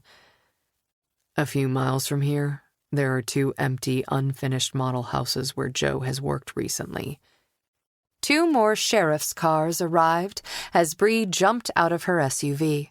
She assigned the 2 new deputies to secure Joe Marcus's house as a crime scene. There's going to be too much evidence to rush a search of the premises. We'll find Christian, then worry about collecting evidence. Then she called her original team outside. We have a lead on 2 possible places Joe might have taken Christian. She gave everyone the addresses. Todd, you take Oscar and Stella to the first house. Matt, Rogers, and I will check out house number 2. We go in dark and silent. I don't want to spook him into doing anything. Oscar and Rogers turned toward their patrol cars. Rogers tripped. His gait was unsteady. He was sweating and pale, looking almost feverish. Oscar grabbed his arm and asked, "You all right?" "Fine. Leave me alone." Rogers shook off his hand. The 2 deputies slid into their cars. Stella and Todd did the same. Matt walked to Bree's SUV. Rounding the vehicle, he reached for the passenger door. Bree stood in the driveway giving instructions for the 2 deputies remaining at Joe Marcus's house. She turned away from them and headed toward Matt. Something jingled, and the sound of heavy breathing approached. Behind her, Earl's big dog raced up the driveway, aiming right for Bree. Matt's heart lurched. He started around the vehicle, knowing he'd be too late. He could not outrun a dog. The animal would reach her before Matt, and she was a good 15 feet from her SUV. She'd never make it. Chapter 32. Bree saw the dog approach in the corner of her eye. Her heartbeat sprinted, but her body froze. "Don't run!" Matt yelled. But Bree couldn't run. She couldn't move. She couldn't even draw a breath. Her throat locked. Even screaming was impossible. Her feet were rooted to the ground as terror short-circuited her brain. All thought was blocked out by the dog's breath, the jingle of its collar, the muscular rush of its lean body toward her. Time slowed. It was barely 30 feet away. Her own pulse muffled, her hearing, her vision tunneled. 20 feet. Her eyes focused on the big dog's head. Its mouth was open, its teeth shining. "Shoot it!" Someone yelled. "I can't!" Another voice shouted. But Bree could not respond. Her body tensed, bracing itself for the impact, for the pain, for the gush of hot blood. The dog slowed, coming to a stop about 10 feet away. The beast growled, lowered its head, and side-eyed Bree. The body was stiff, the ears had been cut. The remaining triangles of cartilage were pinned back to the animal's head. Bree still couldn't move. Someone jumped between Bree and the dog. Matt. The minute his big body was in front of her, Bree inhaled. Oxygen hit her lungs and kick-started her brain. Even though the dog was still loose and growling, she knew she was safe. Matt would handle the animal. Humiliation washed over her, mixing with the fear in a queasy cocktail of negativity. Crouching, Matt turned sideways to the dog. He looked at the ground in front of him and talked to the dog in a high-pitched voice. "There's a good boy." The dog's posture softened, and it stopped growling and gave a whole-body shake. "That's it," Matt said. "Shake off that tension." Stiff-legged and low-bodied, the dog craned its neck toward Matt and sniffed the air. "Who's a good boy?" Matt crooned. The tip of the dog's docked tail quivered. Matt slowly extended a hand, and the dog sniffed it. A minute later, Matt turned his hand over and scratched the dog behind the ears. The dog shifted its body and leaned on him. Bree's vision and hearing slowly returned to normal. A movement on the other side of the driveway caught her attention. Earl stood a few feet away from Matt. Earl's arms were crossed over his chest, and his lips were twisted into an angry scowl. He was disappointed the dog hadn't attacked her. Bree could see it in his face. "Sorry about that. Don't know how he got loose." The lie glinted in Earl's eyes. "Rufus, get your ass over here." The dog cowered as Earl stalked closer and grabbed its collar. As he led it back toward his property, Rufus glanced at Matt over his shoulder, the dog's expression defeated. Bree's knees were shaking so hard she was afraid she'd fall down if she tried to walk. She gritted her teeth and forced her body to turn around. Todd was a dozen feet away, his gun drawn. What the hell look on his face. He'd done what Bree should have done. Prepared to eliminate a threat. No one wants to shoot a dog, but sometimes you didn't have a choice. Too embarrassed and too shaken to respond to Todd's questioning expression, she walked toward her vehicle. She had a killer to catch. She'd better shake off this weak-kneed crap. She was grateful that Oscar, Rogers, and Stella were in their vehicles at the time. Maybe they hadn't seen. But Todd definitely had. Bree slid behind the wheel. Her hands trembled. It took her 3 tries to get the key in the ignition. Matt climbed into the passenger seat. "Take a deep breath." "I don't have time to take a deep breath. We're trying to save someone tonight." "Earl let that dog loose on purpose." "I know." She started the engine and pulled away from the curb. "The dog isn't vicious. It's afraid." My actions, or lack thereof, weren't rational. Tasting bitterness, she punched the gas pedal. "Thank you. If you hadn't intervened, I don't know what would have happened." "Todd was almost in position to shoot the dog," Matt said. "He would have been all right." "Not because of anything I did." Bree was disgusted with herself. She had a perfectly good firearm on her hip. Her Glock was enough to stop a pit bull. Yet she just stood there, useless. "You held your ground. If you had run, you might have engaged in prey instinct, and the situation could have turned out much worse." Bree's voice was a rasp.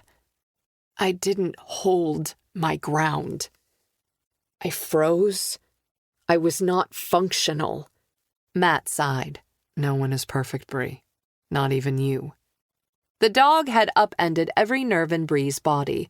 Her stomach roiled. Under her body armor, sweat soaked her shirt. Are you all right to drive? Matt asked. Yes. Bree had better be.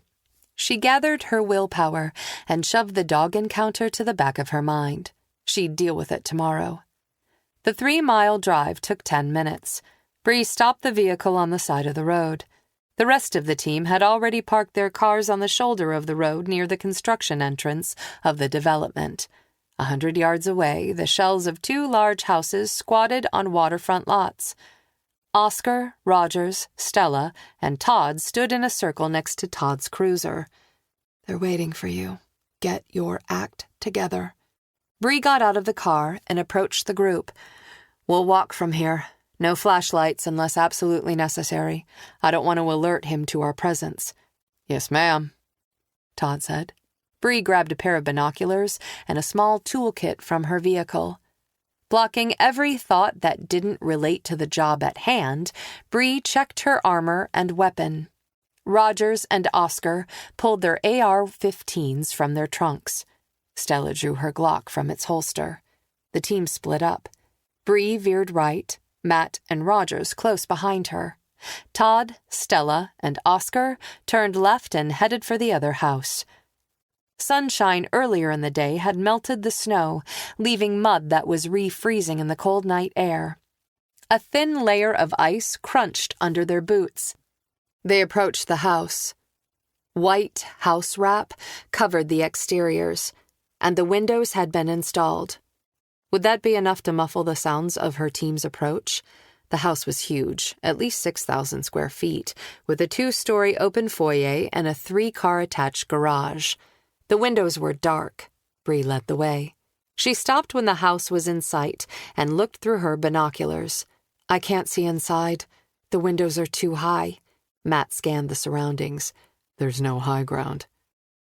We'll make a circuit around the house. Bree made a circling motion in the air with her forefinger. Let's see if we can locate Joe and Christian inside the house before we go in. The under-construction neighborhood was wide open with little available cover. Bree held her breath as her team jogged across the open lots, moonlight guiding their way. They stopped at the front of the house. Behind it, she could see the moon reflecting on the frozen lake. Matt and Rogers crouched on either side of the concrete stoop. Bree went up the steps and glanced in the narrow window next to the door. The house was dark inside. If Joe was in there, he'd need some sort of light. She made a circular motion in the air with her right forefinger. Weapon in hand, she jogged around the side of the house. Rogers and Matt stayed close. The windows were over their heads. Bree gestured for Matt to give her a boost. While Rogers covered them with his AR, Matt laced his fingers and Bree stepped into them. He boosted her so she could see in the window.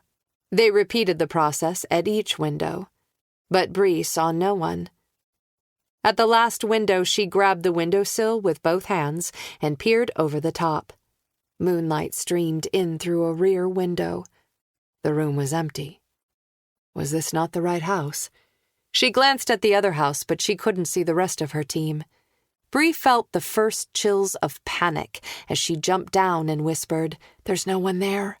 Matt motioned for her to keep moving toward the back of the house.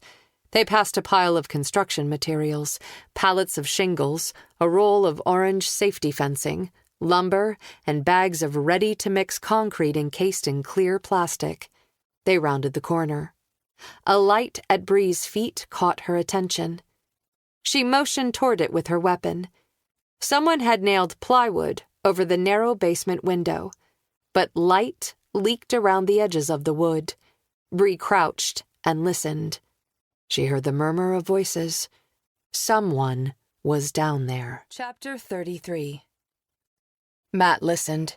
He couldn't identify the voice or the words, but the tone sounded male. They needed to get into the basement, and they couldn't go through the window. It would take too long to kick the board out and shimmy through the tight opening one at a time.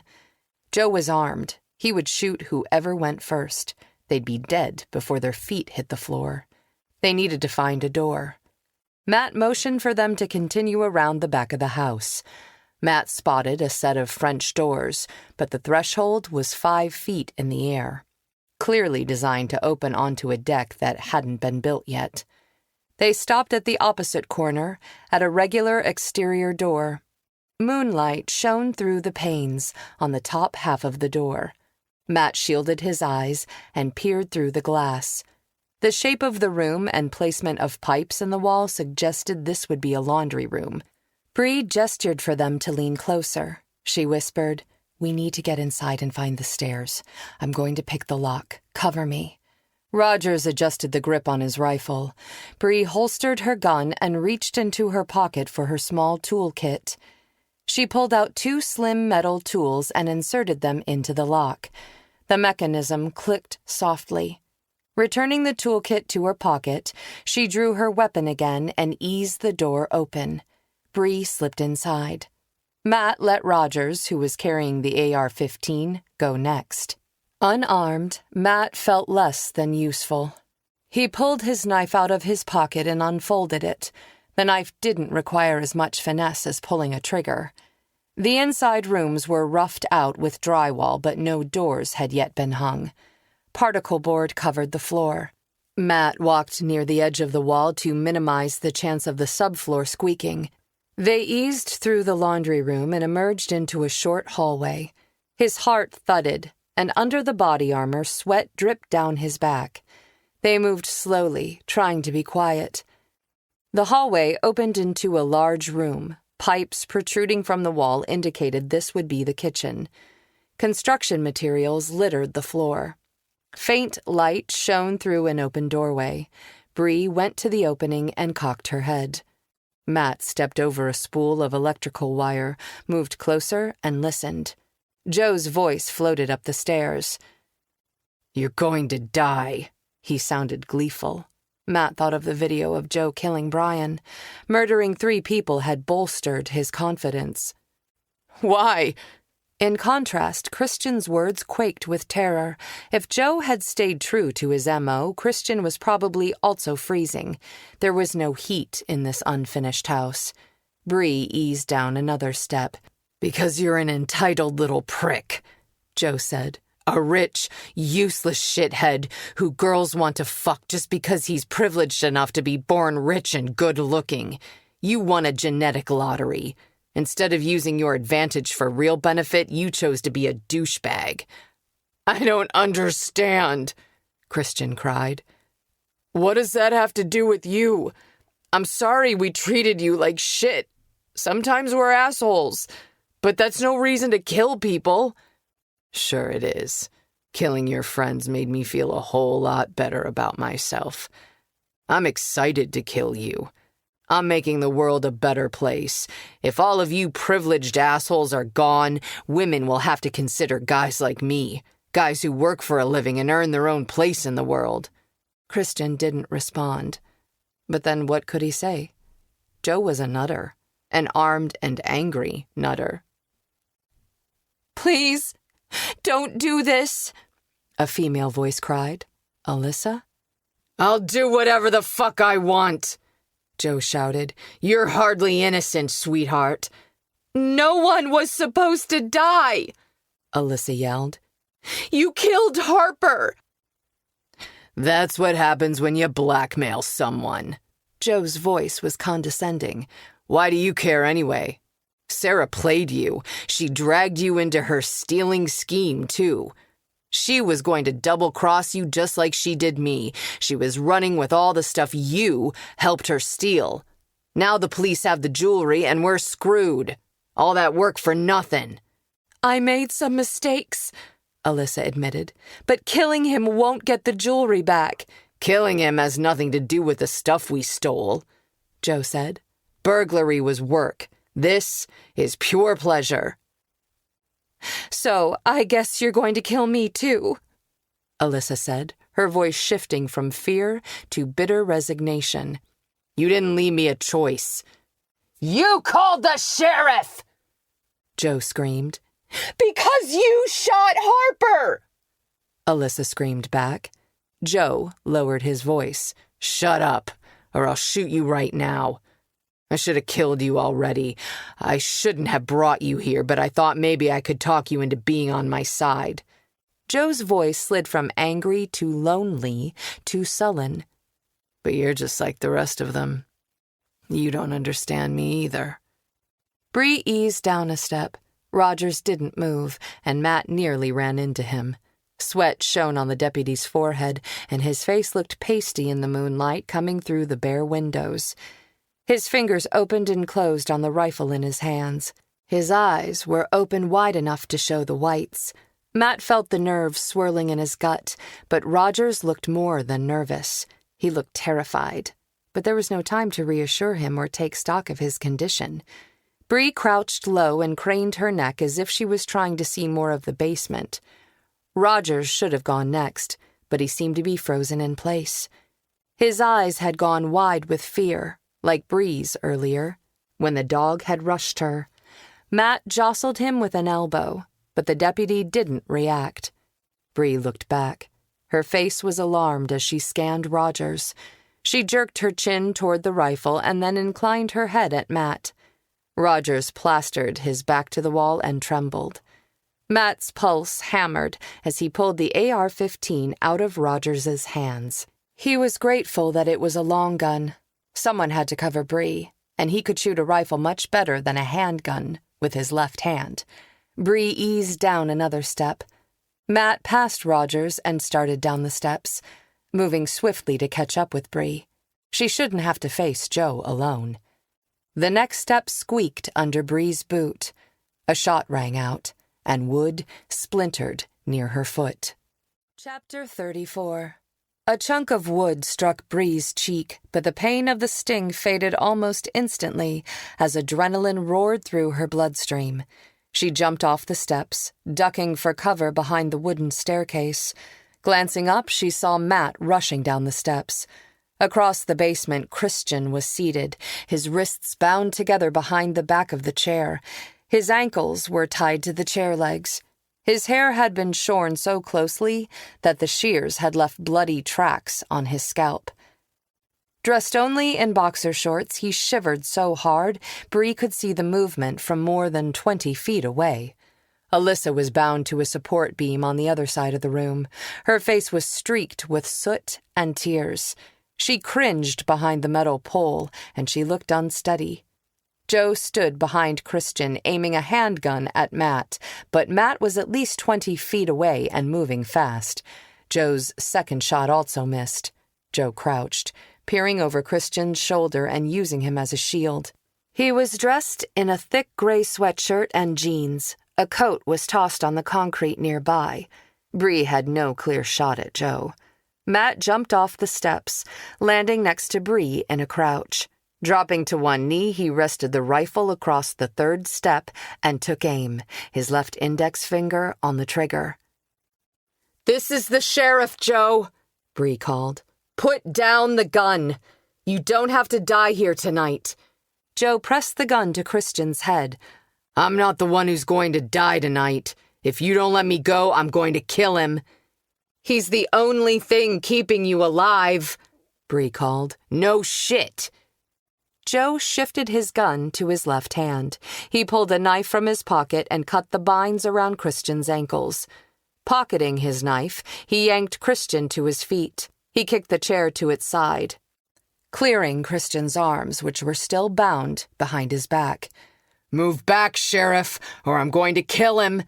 "Why should I let you out of here?" Bree asked. "You're going to kill him anyway. That's the chance you'll just have to take." Joe advanced. He chicken-winged Christian's arm behind his back and forced him to walk forward. "Drop the gun, or he's dead." Tears streamed down Christian's face, and his eyes pleaded. Joe dug the muzzle of the gun into the back of Christian's head until he cried out in pain. Next to Bree, Matt's body was rigid with frustrated tension. Bree knew he didn't have a shot either. Joe was keeping Christian's body in front of his. Bree couldn't risk the young man's life. She hoped Joe saw Christian as his ticket out of that basement and kept him alive. Bree lowered her gun and set it on the floor. "Okay, Joe, You win. Don't hurt him. Triumph glowed in Joe's eyes. Tell your man to put his gun down too, and both of you back up. Matt set the rifle on the floor and took 2 steps back. He's the only reason you're not dead. Keep backing up all the way to the wall, Joe said. I'm not going to let you jump me. Bree and Matt continued to move until their backs were pressed against the cinder blocks. Shuffling awkwardly, Joe pulled his victim up the staircase. He kept the muzzle of his gun pressed to Christian's head. Christian's movements were stiff and he was trembling. He was barefoot, and his feet were probably numb from the cold. He tripped on the 4th step. Joe held his arm at a ruthless angle, and all Christian's weight fell onto his twisted arm. Bree heard a pop as Christian's shoulder dislocated. His face contorted in agony. He looked as if he'd pass out. Joe transferred his grip to the other arm. Keep going, or I'll do the other one. Christian stumbled backward up the stairs. Bree crossed her fingers that Rogers had recovered from what appeared to be a panic attack, but she doubted it. The one she'd suffered earlier hadn't ended until the threat was gone. Joe and Christian hit the top of the stairwell and stepped through the open doorway onto the 1st floor. A body launched at Joe, hitting him mid-body. A scuffle sounded. Rogers! Matt grabbed the AR-15 off the floor and ran up the stairs. Bree scooped up her Glock and raced after him. They reached the top of the steps. On the plywood subfloor, Rogers and Joe struggled for possession of the gun. Christian had fallen to his knees, frozen in shock. A gunshot boomed. Joe stepped away from Rogers, immediately yanking Christian in front of him again. Rogers dropped to the floor and clutched at his leg. Bree aimed for Joe, but the little bastard excelled at keeping his human shield in place. He dragged Christian to his feet across the floor and toward the hallway that led to the laundry room. He backed out of the room. A door slammed.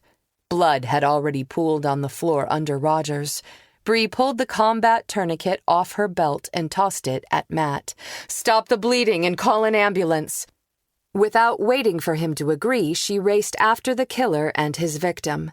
At the laundry room door, she skidded to a stop and looked for Joe. Through the open door, she could see him running through the backyard. No doubt he was headed for his car parked in the trees out front. But sirens approached from that direction. Joe stopped and looked around. Then he pulled Christian toward the frozen lake.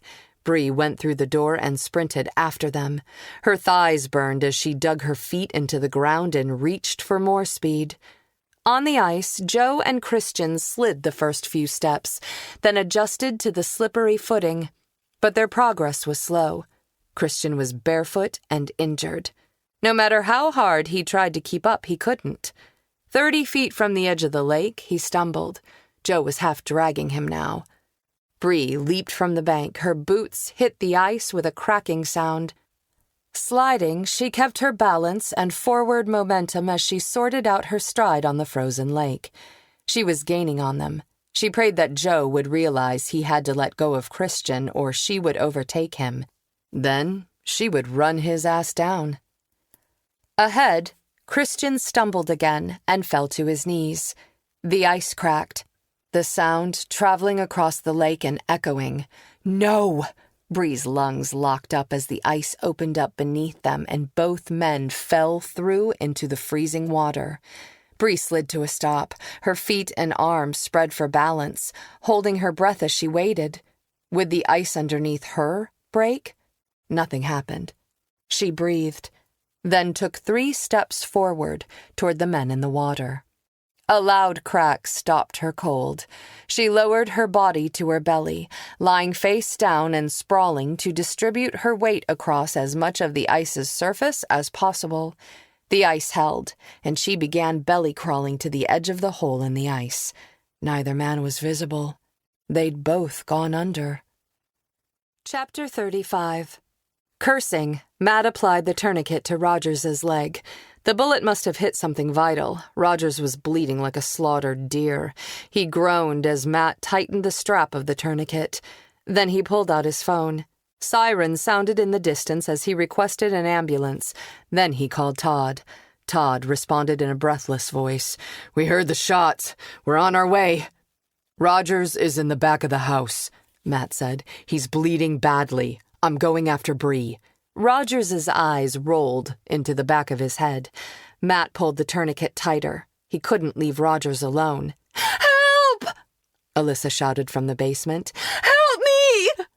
Matt raced back down the stairs. He used his knife to cut the zip ties binding Alyssa's wrists behind the metal support pole. "I'm trusting you not to run. I need you to help him." Matt ran back up the steps. "Okay." Rubbing her wrists, Alyssa followed Matt. He stripped off his jacket and pressed it to Rogers's leg. "Keep pressure on this." She didn't hesitate, but put both hands on the jacket and leaned her body weight into her arms. Her eyes were traumatized, but her jaw was set in determination. "I can count on you to stay here, right?" he asked. "I need to help the sheriff." She nodded. "Please, stop him." Matt looked out the French door. He scanned the back of the property and spotted Bree's dark form face down and spread eagle on the pale frozen lake. A few feet ahead of her, a hole in the ice told Matt exactly what had happened. Something moved in the hole, a head bobbing. Everything inside Matt went bone cold. Joe and Christian had fallen through, and Bree was on the ice. Despite the danger of the lake swallowing her too, she would try to save them. Matt turned and looked around the room. This was a construction site. There had to be something here he could use as a rope. He spotted a spool of electrical cord. It would have to do. He grabbed the spool and the AR-15 from the floor. He slung the rifle over his back by the strap. He opened the French door and jumped out. He flexed his knees to absorb the landing, then sprinted for the lake. He stopped at the edge. He weighed more than Bree. He might make the situation worse. He cupped his hands around his mouth and shouted, "Bree!" She glanced over her shoulder and saw him. "Stop!" she yelled as she pulled her body forward by her elbows. "The ice won't hold you." "Wait!" He began unraveling the electrical cord. The ice cracked, the sound rippling across the lake. Bree barely paused for a second before continuing to slither across the ice. Christian had been bound. When he went through the ice, he must have sunk like a brick. Matt knew what Bree was going to do. "Wait!" He let out the cord as fast as he could. Then he tied a slip knot at the end and quickly coiled the cord. She was going into the water after Christian. Chapter 36. Bree dragged her body toward the hole. Her heart rammed against her ribcage as if it no longer wanted to be inside her body. She didn't blame it. She didn't want to be here either. But she couldn't find Christian just in time, then let him die. 10 feet ahead, a hand clawed the edge of the ice. The large red mark on the back of the hand was bright red. The arm that followed wore a sleeve. Joe. He hoisted himself out of the ice on his belly and dragged his legs out of the water. As soon as his feet were clear, he rolled away from the hole. Bree crawled faster, her gaze darting from Joe to the water, where there was no sign of Christian. "Bree!" Matt called. She glanced back. Matt held a coil of what looked like electrical cord in his hand. He heaved the coil at Bree underhand, like he was bowling. The coil slid across the ice. She caught it. Matt had tied a loop in the end of the cord, which she appreciated. Her fingers were too cold to have managed it. She shimmied into the loop and tightened it around her waist. She pushed visions of Kayla and Luke from her mind. Christian was someone's kid, too. Bree couldn't not risk her life to save him because she was afraid of leaving her niece and nephew without a guardian. Christian could be alive in the water. She imagined his terror. Under the ice, in the dark, unable to swim with his hands bound. Helpless. Then she continued to inch forward. Back on the shore, Matt was tying the cord to a tree near the edge of the lake. At least if she drowned, Matt could recover her body. Joe saw her. His gaze locked on hers. Anger and resentment passed through his eyes. Then he looked at the hole in the ice, and an insane smile spread across his face. "Fuck you, Sheriff." He climbed to his feet and took a few shaky steps away. After scooping his gun off the ice, where he must have dropped it, he staggered away. Bree had no time to worry about him. She'd reached the hole. The water shimmered darkly as she plunged both hands into it. The cold shock stole her breath. She reached as far down as she could, but she felt no body. Where was Christian? No. Panic scrambled in her chest. He can't die. She did the last thing she wanted to do. She stripped off the outer layers that would weigh her down in the water, jacket, body armor, and boots. Then she slid into the hole feet first. Even though she'd expected the deep freeze, the intensity of the cold stunned her. Hypothermia would set in quickly. She didn't have much time. She had to find Christian now. She moved her feet around, stretching them as far as possible, but she felt nothing. After taking a huge breath, she let herself go under. The water closed over her head. Even with her eyes closed, the cold froze her eyeballs. She was barely submerged when her feet touched the bottom. The lake was about 6 feet deep here. She felt around with her toes. Nothing. She surfaced again and gasped. Her body was quickly going painfully numb. Christian's hands were tied behind his back. He would have been helpless, unable to keep himself afloat. He would have sunk to the bottom. But he should be close to the hole. Please let him be here. She filled her lungs, went under again, and opened her eyes. The water was too dark and murky to see anything. She closed them again and felt her way along the bottom with her toes. Her feet encountered nothing but mud and weeds. She pushed toward the surface, but her head hit solid ice. She was no longer below the hole. She opened her eyes, the cold blinding her. The solid ice above her was barely lighter than the darkness below. Her mouth opened, and water rushed in, choking her. Panic nearly shut down her brain and body, but she felt for the electrical cord around her waist and followed it, hand over hand, to the hole. She'd only been 3 feet away, and she'd nearly drowned in panic. Her head broke the surface and she sucked in air. She could not stay in the water much longer and survive. Her heart was stuttering, beating wildly, erratically, panicking inside her chest as if it knew her system would shut down soon. Her hands were losing strength, and her fingers were wooden. She could barely hold on to the cord. Fighting her own instincts, she went under again, fanning out both legs. Something brushed her knee. She grabbed it. An arm? Summoning strength she didn't have, she pulled the dead weight to the surface. Christian was dressed only in boxers, and his skin was slippery. She pulled his head clear of the water. He bobbed and almost went under again. Bree threw one arm over the edge of the ice and wrapped the other under his chin, but she could not haul him out of the water. She didn't have the leverage of her feet on the bottom or the strength to get him out of the lake with just her arms. She tried to untie the electrical cord from her own waist, intending to secure Christian instead, but her fingers wouldn't cooperate. She'd lost her dexterity. "Christian," she croaked. "I'm sorry." He didn't answer. His skin was gray and his body lifeless. He wasn't breathing. Chapter 37. Matt grabbed the roll of orange safety fencing and ran for the lake. He spotted Bree's head above water. She was holding Christian up as well, but just barely. Even from the shore, Matt could see her grip slipping. She went under again for a brief second, but managed to slap her arm back up on the ice. Her grip on Christian never faltered. She would die before she would let go. Matt wrapped the orange fencing around the tree a couple of times. Then he unrolled it across the ice like a horizontal rope ladder. Lowering himself to his belly, he army crawled out onto the lake. "Hold on, Bree!"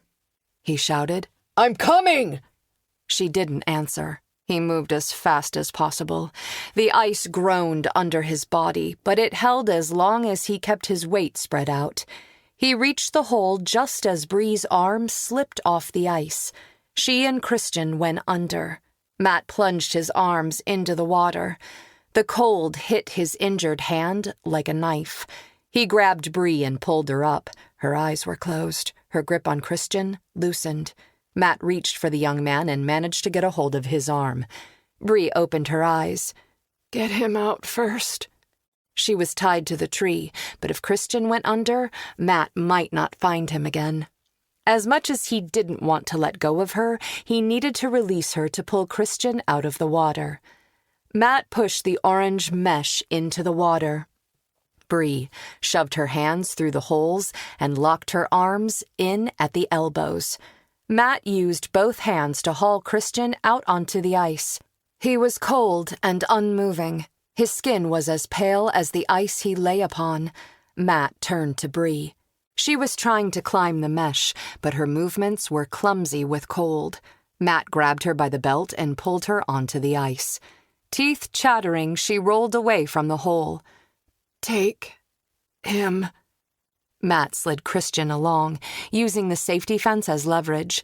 Bree grabbed her jacket, vest, and boots, then moved toward shore. When they reached land, Matt dragged Christian onto the bank. Bree crawled onto the ground and collapsed, coughing. Todd and Stella ran to meet them. Stella had brought blankets and a first aid kit from her vehicle. She covered Christian while Todd began CPR. Stella dropped to her knees beside Christian, pinched his nose, and covered his mouth with her own. She gave him rescue breaths, then waited as Todd counted chest compressions. Ambulances will be here in a few minutes, Todd said. I called the state police for assistance. Oscar is with Rogers. The girl is still there, too. Christian coughed up a lungful of water. Stella rolled him to his side and rubbed his back. Bree shoved her feet into her boots, then put on her vest and jacket. She checked her weapon and looked at Matt. Her lips were blue. She was shivering almost uncontrollably, and blood ran from a cut on her cheek. I'm going after Joe, she said between the chattering of her teeth. Matt didn't bother trying to stop her, but he wouldn't let her go alone. He swung the rifle around to his hands. I'm with you. They set off jogging along the shoreline. Bree must have been operating on sheer stubbornness. Matt flexed and released his grip on the butt of the AR-15. I doubt he got far. Not after being submerged in the lake. He's wet. He has to be developing hypothermia if he's still outside. Bree barely kept pace next to him. Her strides were uneven, and her breathing was ragged. How was she still on her feet? 5 minutes later, they ran behind a cedar-sided lakefront house. Matt heard music and laughing. He glanced over his shoulder to see people gathered around a fire pit in the backyard. A party. He turned back to the lake and spotted a figure stumbling on the ice toward the dock. There he is. But Joe saw them too. He changed course and moved unsteadily toward the center of the lake. Bree cupped her hand around her mouth and yelled, Joe! The ice is weak! You can't get away! Joe wobbled, but he kept going. He looked like he could barely stay upright. The ice groaned and cracked again, the sound reverberating across the lake, and he veered toward the shore again. Matt pressed forward. He drew ahead of Bree. Matt intercepted Joe at the shore. Joe pulled out his handgun. The hand that held the gun trembled. Behind him, Matt heard more laughter. He couldn't let Joe take a shot and risk the partygoers being hit by stray bullets. He turned the AR-15 at Joe. Drop the gun. No, I won't go in. Joe's voice was surprisingly strong. His words trembled from cold, but not fear. He'd made a decision. I can't go to prison. Matt knew what he'd chosen before it played out. His gut twisted. Matt didn't want to kill him. He wanted him to pay for what he'd done. You don't have to die, Joe. Matt looked down the barrel and took aim. But Joe's eyes were defeated, his jaw clenched, and his posture went rigid. Fuck you. The scene seemed to slide into slow motion. Joe met Matt's gaze. He raised the gun to point it at Matt. Training took over, and Matt pulled the trigger twice. Joe didn't move for a few seconds. He looked down at his chest, then up at the night sky. Finally, he fell backward onto his ass, his arms outspread. His head bounced twice on the ice. He dropped his gun, and it skittered toward the shoreline. Panting, Bree reached the edge of the lake and stopped next to Matt. "You had to do it. If he had fired, he could have hit those kids." "I know." Matt eased a few feet out onto the lake, careful of his footing, his weapon still pointing at Joe. Adrenaline flooded his system. His vision narrowed to view only the threat, and his hearing was muffled by the sound of his own pulse. The ice cracked. A long line cleaved across the lake. "Stop!" Bree had her phone out. "The ice is breaking up." "He could still be alive." Matt stared at Joe. The moonlight was bright, and Matt could see a dark stain had spread across Joe's sweatshirt. Bree met his eyes for a second. They both knew the odds that Joe was alive were slim, but she understood. She scanned the area. She pointed to the house in front of them. "There's a kayak under that deck. We'll use that to get to him." Matt ran back to the house and untied the kayak and paddle from its winter storage place under the deck. He dragged it down to the water and pushed it onto the lake. The boat broke through, but it was slow going. 5 full minutes passed before Matt reached Joe. Joe's eyes were open and unfocused. Matt touched the side of his neck. No pulse. He was dead. Matt pulled his body across the front of the kayak and paddled back to shore.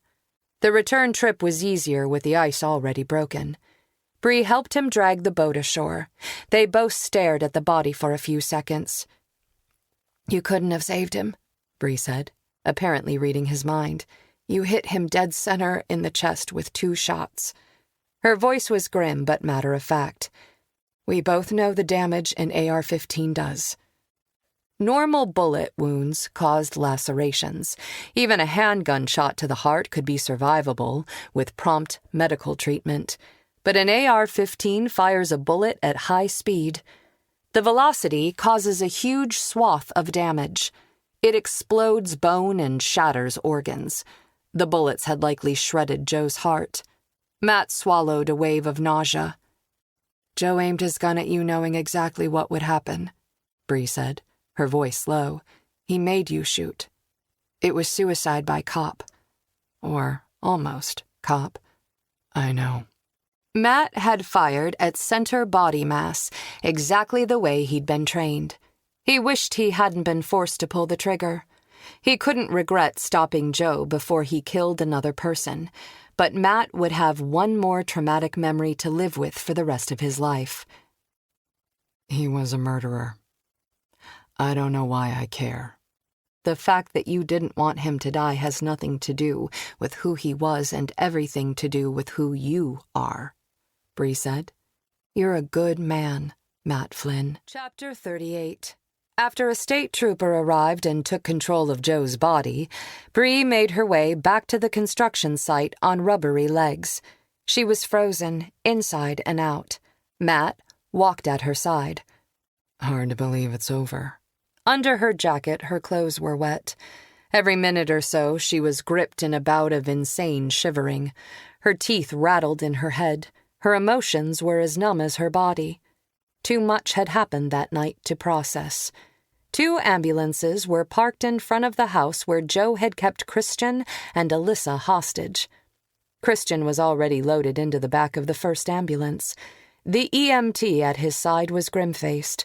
One glance reassured Bree that Christian was breathing and his heart was beating. That was more than she had hoped for earlier. She didn't waste time with questions. The ambulance driver closed the rear doors and jumped behind the wheel. Lights flashed and the siren wailed as the vehicle drove away. She watched it disappear. "How long do you think he was submerged?" Matt lifted a palm. "I have no idea. 5 minutes? Maybe 10? I lost track of time." "Me too." To Bree, it had felt like ages. He could still die. Matt reached over, gave her hand a squeeze, then released it. She continued to the second ambulance. Rogers was being loaded into the back. His eyes were closed. He wore an oxygen mask, and an IV line snaked out from under a pile of blankets. Bree touched her deputy's forearm. "How is he?" she asked the EMT. "We've controlled the bleeding, but he lost a lot of blood." The EMT fastened a strap over Rogers's blanketed body. Bree worried about his emotional state as well, but his mental health would have to be addressed later. She went looking for Alyssa. Everyone except Joe had survived, and Bree could accept those results. In front of the house, Stella handcuffed Alyssa and put her in the back of the SFPD cruiser. The sight depressed Bree. She was involved in a string of burglaries that ended in 3, nearly 4, murders, Matt said, as if he could read Bree's mind. "I know. She's not innocent." "Maybe Sarah Harper took advantage of her," Matt suggested. "Doesn't excuse her for withholding information. She knew more than she would admit from the very beginning. She wanted our protection, but she wasn't honest with us. If she'd been up front, she might have prevented Christian's kidnapping and this entire nightmare." Bree waved a hand in the air. "So, why do I even care what happens to her?" "But it's more complicated than that," Matt said. "To echo your statement to me earlier, you care because that's who you are." "Maybe," Bree said. "Complicated didn't even begin to describe this case. The burglary case belongs to the Scarlet Falls PD. It's out of my hands, which is probably for the best." Bree was too emotionally involved. She'd seen Luke's grief in Alyssa's loss of her father. From the very beginning, Bree had drawn personal parallels. "I don't feel as if I was completely objective." "Stella seems to be a good cop. I don't see her railroading Alyssa with charges she didn't earn." "No," Bree said. "But you'd feel better if she had a good attorney looking out for her." Bree snorted. "Not something that's ever happened to me before." "Sometimes you have to do what's right, not what's expected." "Know any good defense attorneys?" Bree asked. "Ironically, the best in the area is Stella's sister, Morgan Dane." "That is ironic," Bree said. "But Alyssa has no money. She can't afford the best." "Morgan Dane has a reputation for taking pro bono cases. I know her husband. I'll see if I can get to Morgan in a roundabout way." "That would be best. A sheriff's department employee can't interfere with a different department's case." "Of course not," Matt said. "Now, can I drive you to the ER to get your face stitched?"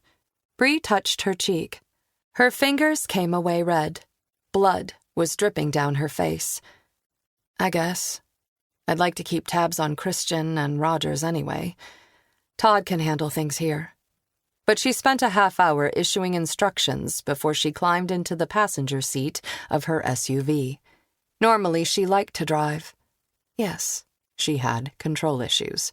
But tonight, she was content to hand over the keys to Matt. An hour later, Bree sat on a gurney in the triage area of the ER, diagnosed with mild hypothermia. She felt like she'd never be warm again. The cold pack on her cheek wasn't helping. She was chilled from the inside out. Adrenaline letdown had left her shaky, with a steady, low-level anxiety that made her slightly ill. Under the heated blanket, her foot tapped on the gurney. The curtain was whisked aside. Bree startled as a nurse came into her cubicle to take her vital signs. "How do you feel?" the nurse asked. "I'm fine," Bree said. "Where's the doctor?" "He'll be along soon, Sheriff." The nurse sighed. Bree might have asked the same question a dozen times. She would have gone looking for him herself, if she had pants, but there was no way she was putting on her cold, wet uniform. "Do you have an update on Christian Crone?" Bree asked. "No, ma'am. HIPAA regulations." The nurse left. "Of course." "Knock, knock." Matt called from the other side of the curtain. "Come in," Bree said. Matt came into the room. He set a duffel bag on the end of the gurney. He'd driven to the station to pick up a dry uniform for her. "How's the face?" "Doesn't hurt too much." Bree looked for signs of trauma in his eyes. 2 months ago, she'd killed a man. The fact that he deserved it hadn't made it easier. Matt would suffer for what Joe had made him do as well. "Are you all right?" she asked. "I will be," he said. "Eventually." Ironically, that he didn't deny the difficulty was reassuring. "Did you call Dana?" he asked. "Yes. Thankfully, the kids slept through all the breaking news reports, and I should be home in time for breakfast." Bree grabbed the bag and pushed him on the other side of the curtain to change into the dry uniform. She tugged on wool socks. Her boots were under the plastic chair in the corner. She shoved her feet into them, then put the plastic bag of wet clothes in the duffel bag and tossed her body armor on top. After securing her duty belt and weapon around her waist, she opened the curtain. "You still need your face stitched." Matt stepped closer. "Where are you going?" "I don't know." But Bree felt like she had to keep moving, as if stopping would allow her nerves to catch up with her. Matt pulled the curtain closed again and wrapped his arms around her. "What are you doing?" Bree stiffened. "Just give me a damned minute. We're alone." Bree leaned into him. At first, the embrace felt like indulgence, but some of the tension eased from her muscles, and the physical contact shifted into something Bree couldn't quite identify, something she had never experienced. He smoothed out her pulse and soothed her nerves. She closed her eyes and breathed in the sense of smoke, lake water, and sweat that clung to him. They could have died tonight, but they hadn't. Their physical contact was affirmation of their survival, though that wasn't all this hug was about. But she was too tired to analyze it. For now, she was just going to experience it. Whatever it was, she felt 10 times better when he released her a minute later. He stepped back. "Thank you." "I feel like I should say that back." The post-adrenaline anxiety spinning through Bree's gut had calmed. Footsteps approached in the hallway. Matt opened the curtain, and Bree spotted the doctor heading in her direction. "I called the plastic surgeon in to stitch your face," he said, inspecting the wound. "How long will that take?" Bree asked. He checked the time on a wall clock. "He'll be here in an hour." "Okay." Call her superficial, but Bree didn't want a big scar on her face. Plus, she wasn't leaving the hospital until Rogers was out of danger. "I'll be back. I need to check on my deputy down the hall. He's going into surgery." The doctor checked her chart. "Your body temperature is still low." "I'll get some hot coffee," she promised. The doctor nodded. "See that you do." "Thank you." Bree stopped at the other end of the same ER hallway where Christian was being treated for near drowning and hypothermia. Outside a curtained-off cubicle, a middle-aged couple huddled on plastic chairs in the hallway. "Sheriff!"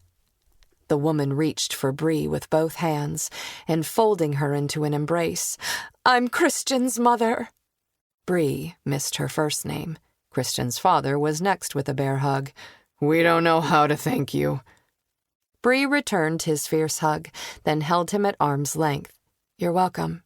Just take care of him." His mother wiped tears from her cheeks. "We will. Don't worry." "He's going to be all right?" Bree asked. "They're keeping him for a day or so in case he has complications, but he's awake and alert," she said. "We're grateful." "Good luck," Bree said. "We will eventually need a statement from Christian, but we can wait until he's feeling up to it." His parents hugged her again before they let her walk away. Bree scanned the hall and saw Deputy Oscar standing next to a glass-walled room in the trauma area. Through the glass, she could see Rogers lying in the bed. IV lines ran into both arms, and a heart monitor beeped in a steady rhythm. Bree hurried toward the room. Matt put his back to the wall next to Oscar. "I'll wait out here." Bree stepped up next to the bed. Rogers's eyes opened. They were bloodshot, and his skin was the color of a corpse. "How's the leg?" she asked. "Clean wound." Rogers frowned. "But I'll probably be out of work for a few months." "I'm not worried about your physical recovery." Bree had heard a report from the doctor when she'd first arrived in the ER. Rogers's face reddened. I'm sorry for what happened. We don't have to talk about this now. I do. His voice rose. Okay. I froze. I panicked. If Matt hadn't been there, I could have gotten you killed. Rogers turned his face away from her. Bree pulled a plastic chair to the side of the bed, so she was eye level with him. Did you see the dog charge me at Joe Marcus's house? He frowned. I was in my car. I saw the dog, but I didn't see what happened with it. I froze because I'm afraid of dogs. Rogers's head turned back to her. She'd surprised him with the admission. She continued. I was mauled as a child. I'm trying to overcome it, but I haven't been successful. Matt had to step in and take control of the situation. Rogers met her gaze. Clearly, I have a major issue I need to work on, Bree said. How long have you been struggling? He studied the folded sheet at his waist. Since the shooting?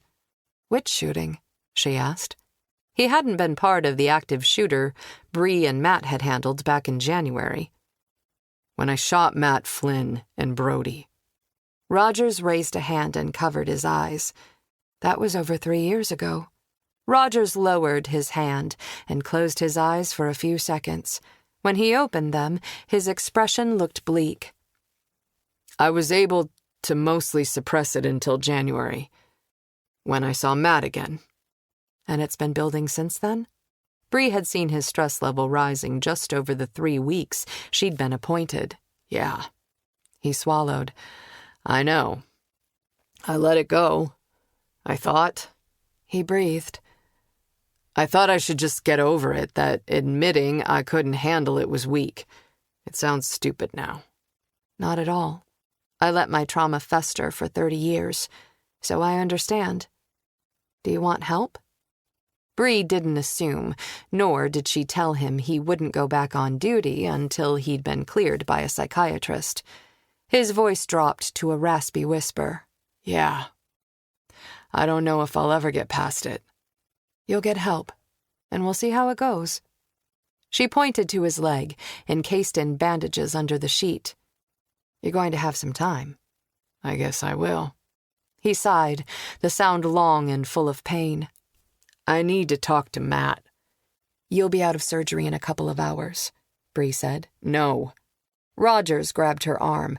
I need to talk to him now. I have something I need to say in case... Rogers. Jim. Bree squeezed his hand. You're going to be okay. Please. Okay. I'll get him. Can you keep the dog thing to yourself? I'd rather that not be general knowledge. Rogers took a finger and drew a cross over his heart. I won't tell a soul. Thank you. Bree ducked out of the room and called for Matt. He peered through the doorway. Bree said, Rogers wants to talk to you. Chapter 39. Apprehensive, Matt walked into Rogers's room. Rogers looked rough, all tubes and wires and pasty skin. You stay too, Sheriff, please. Rogers licked his chapped lips. His voice was hoarse. He was heading into surgery, so no water. Matt approached the side of the bed. This can wait until tomorrow. You look like hell. Rogers responded with a small shake of his head. Just in case. I want you to know. It wasn't intentional. Me shooting you and Brody. It was dark and the sheriff told me you were in the other side of the building. I thought you were one of the drug dealers. Matt opened his mouth to respond. Let me get this out before I run out of air. Rogers held up a weak hand. I won't presume to know the sheriff's intentions. I can only speak to mine, and I am sorry. You'll never know how much. Thanks for that. Matt touched his shoulder. I think I do. Rogers closed his eyes. His body relaxed, as if he'd just rid himself of a great weight. I'll be back later to check on you, Bree said. Matt and Bree returned to the hallway. His step felt lighter, as if he'd made the confession instead of Rogers. You believe him? Bree asked. "I know you had concerns that the sheriff targeted you." Yeah, I believe him. Matt and Rogers had both suffered at the hands of the old sheriff. Maybe Matt could put his past behind him now. He hoped Rogers could do the same. Me too. They walked back to the ER triage area. The plastic surgeon used 5 tiny stitches to close the gap in Bree's cheek and covered the cut with a small bandage. Then she and Matt found the surgical waiting room and drank coffee until Rogers came out of surgery. Once she was satisfied her deputy was recovering, Bree was ready to go home. It was 4 a.m. before they headed for the exit. The glare of camera lights greeted her at the emergency room glass door. Do you want to sneak out a different exit? Matt asked. No, this is part of the job. She pushed through the doors. Matt stepped aside and let her do her thing. She gave a brief statement about her deputy's condition, the condition of the rescued victim, and the unfortunate death of the suspect. She did it without grandstanding and credited her deputies and the Scarlet Falls PD. But the exhaustion in her eyes and the bandage on her cheek spoke of her involvement. She looked badass. When a reporter asked her a question, she raised a hand. "You'll have to wait for questions until I've had time to consult with investigators." She excused herself. The crowd of reporters parted as she walked toward her vehicle. He climbed into the passenger seat, and Bree drove to the station, dropping him off at his SUV. He reached for the door handle. Good night. More like, good morning. Bree reached over and took his hand in hers. Thank you for having my back. Matt squeezed her fingers. You're welcome. She held on for a few seconds. The connection formed by their joined hands was deeper than any Matt could remember. Get some sleep. She let go. He missed the physical contact immediately. Are you heading home? Bree glanced at the dashboard clock. I'll write up some notes first. I have some time before the kids wake up. I want to get some of the details down while they're still fresh in my mind. I'll need a statement from you as well, but I can wait until you've slept. I'll see you later then. Matt had something to do first as well, while he still had an hour of darkness. He drove his Suburban out to Gray Lake and parked a half-mile from Joe Marcus's house. Then he climbed out, filled his pockets with Brody's kibble and an extra leash, and walked into the woods. He followed a game trail parallel to the lake until he reached the back of Earl Harper's property.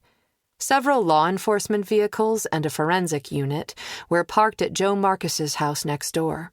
The dog had no doubt barked all night. Hopefully, Earl was ignoring him by now. But the big dog didn't bark as Matt crept through the trees. Instead, Rufus whined.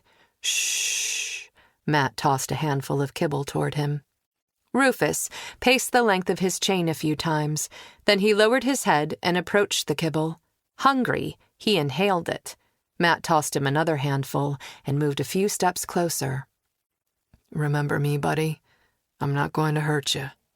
Rufus continued to eat as Matt stepped up to him and rubbed his ears. The dog's collar was loose. Matt slid it off and dropped it in the mud. Then he threaded his leash through its own handle and slipped the loop over the dog's head. He hand-fed him the dog kibble and led him away. Matt backtracked to his SUV and put the dog in the back seat. As he drove away, he reached over the seat and scratched the dog's head. Then he dialed his sister's number. Talking to the dog while the phone rang. Your life just changed, my friend. It was nearly 6 a.m. when Matt turned into his own driveway. His sister was in the kennel, feeding her rescues. She whipped her ponytail over her shoulder. I saw the news. You're all right? Yes. She hugged him, then looked down at Rufus. Is that the dog? Yes. He's going to have some trust issues. Where did you get him? Just call him a rural stray, Matt said. But it would be best if you could send him to a foster out of town and maybe keep his picture off the internet. Katie raised a brow. Matt patted her shoulder. Tell you what, you don't ask where he came from, and I won't ask where you send him. Trust me on this. Okay. Katie finished feeding the dogs, then took Rufus's leash. He sniffed her hand and leaned in for a scratch. Does he have a name? No. Rural stray, remember? Rufus was going to have a new life. He deserved a new name. Katie rolled her eyes. If he has a microchip, he won't. Matt pictured the muddy yard he'd been chained in. I doubt he's ever been to a vet. Matt watched Katie load the dog into a crate in the back of her minivan. She closed the rear hatch. I didn't feed Brody or Greta yet. I'll take care of them. Matt was still too wired to sleep. Are you completely besotted with Greta? Is our gorgeous black shepherd going to be a foster fail? Katie's voice was hopeful. There aren't many people who can handle a young dog like her. Matt shook his head. I have an idea. Let me think on it a while before we talk, okay? Okay. Katie kissed him on the cheek. Get some sleep. You look terrible. I love you too. Matt went into the house, expecting Greta to be wild when he let her out of her crate. But she greeted him in the kitchen. The crate was open. Matt stroked his beard. She'd figured out how to open the metal door. Wonderful. Life was going to get interesting. Brody looked less than thrilled. How did you do that? Matt asked her. She wagged her tail. You are too smart, he said. Matt fed both dogs and took them out in the yard. Back inside, he closed the bedroom door to keep both dogs confined. Then he showered and fell into bed face first. Greta surprised him by curling up on the floor and closing her eyes. He pointed at Brody, stretched out next to the bed. You're in charge. Brody groaned. Matt hoped she didn't eat the bedroom while he slept, but he was too tired to care. Chapter 40. Bree walked into the Scarlet Falls police station that afternoon. She'd already stopped at the hospital. Christian would be released that evening if he showed no signs of complications. Rogers's surgery had gone well. He would stay in the hospital for a couple of days, but the prognosis was good for his injury. His willingness to address his probable PTSD was the first step toward emotional recovery. She stopped at the front desk and asked for Detective Dane. Stella appeared a minute later, looking as ragged as Bree felt. Frowning, Stella escorted Bree to the interview room. Overnight, Alyssa magically retained the best defense attorney in the area. Who is that? Bree asked. My sister, Morgan. Stella studied Bree's face. You didn't call her, did you? No. Bree didn't blink. Technically, that was not a lie. Stella turned. I thought you and I would conduct the interview, since we're the most familiar with the case. Fine. They walked into the interview room. Alyssa sat in a chair, her shoulders hunched, her head bowed. A woman rose from the chair next to her. She was tall, with long black hair and blue eyes. She wore a well-fitted suit, a silk blouse, and heels. She held out a hand to Bree. I'm Morgan Dane. I'll be representing Ms. Vincent. The family resemblance between Morgan and Stella was clear, but Stella dressed like Bree. No jewelry, no makeup, simple hair, utilitarian clothes. Morgan was the sort of woman who made Bree wish she had a clue about accessorizing. She was wearing pearls, actual freaking pearls. Stella and Bree settled on the opposite side of the table. Stella announced everyone's name for the recording, then read Alyssa her rights and had her sign a standard form. Then she began. Alyssa, I'd like to start by asking you how you knew Joe Marcus. Morgan leaned forward. Before my client answers a single question, let's clarify her position. The attorney consulted a notepad. At this point, you have no physical evidence tying my client to any of the burglaries, nor is she implicated in any way to the murders of Sarah Harper, Brian O'Neill, or Eli Whitney. In fact, my client was nearly a murder victim herself. Before he died, Joe Marcus stated that Alyssa was complicit in burglaries committed by Sarah Harper, Stella said. It's in Sheriff Taggert's report, and so is your client's confession. Morgan looked up from her notes. Your only evidence linking my client to a potential burglary charge is the word of a dead serial killer. 3 heartbeats of silence passed. Morgan continued. In the sheriff's report, Alyssa admitted to making some mistakes, and even that statement could be attributed to trying to placate Joe Marcus in order to stay alive. My client did not confess to any crime. Sarah Harper's fingerprints were on the recovered jewelry, not Ms. Vincent's. We have videos showing your client's vehicle being used during the burglaries, Stella said. Morgan shuffled papers. In one of Sheriff Taggert's interviews, my client already explained that Sarah Harper used the vehicle without permission. She replied, holding up a copy of Bree's notes. Marge had texted Bree early that morning to let her know the defense attorney was requesting copies. Bree wasn't obligated to provide them since Alyssa hadn't formally been charged, but Bree saw no reason to withhold her reports. She still had to complete and close her investigation into the murders, but with Joe Marcus dead, there was no trial on the horizon. While she was sleeping, Stella asked in a disbelieving tone. Morgan answered with a bland expression. That's what we assume. Which was lawyer code for, can you prove otherwise? Bree sat back. Morgan had summed up the situation nicely. They might all know that Alyssa was involved in the burglaries, but they couldn't prove it. Maybe evidence would arise later, but that didn't matter today. Morgan has been busy this morning. Bree was impressed. Morgan Dane was a damned good lawyer, advocating for her client with the letter of the law and no theatrics. Bree had been worried about Alyssa being charged in Stella's burglary case, but she hadn't had time to thoroughly evaluate the evidence, or lack of it. Morgan had sliced through it like a human machete. Morgan stacked her papers. I would like to request you release my client immediately.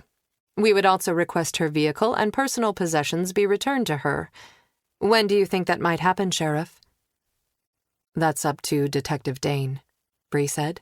As far as the murder cases go, forensics is finished with the Forerunner and Alyssa's backpack. Her wallet was found in Sarah Harper's bag, which is part of the burglary investigation. Morgan lifted a brow at her sister. Fine, Stella huffed. Excellent. Morgan tucked her notes into her briefcase. We're not finished, Bree said. Ms. Vincent can still be charged with criminal trespass for entering and remaining in the campground without permission. Morgan sat back, which is a misdemeanor, but is still punishable with up to a year in prison. Bree felt like a jerk, but Alyssa had information no one else could provide. What do you want, Sheriff? Morgan asked. Answers, Bree said. The victims' families deserve to know what happened. Morgan paused for a few seconds. My client will only answer questions in exchange for immunity from any and all charges. Otherwise, she will invoke her Fifth Amendment right to remain silent. Agreed, Bree said. The trespassing charge was lame anyway. There were no damages to the property. The typical sentence was a fine and community service, which they all knew. She'd deal with the prosecutor later. But she doubted he'd want to muddy a very complicated serial murderer investigation by charging the only witness with a minor crime. Besides, it was Bree's case, and without her cooperation, it would be impossible to make the charge stick. Fine. Stella tossed a frustrated hand in the air. Bree turned to Alyssa. Tell us how you know Joe Marcus. Alyssa swallowed. I didn't meet him at all until he forced me into his car after he set the motel on fire. But Harper had told me about him. She said he was her former partner. She didn't want to work with him anymore because he was going scary crazy.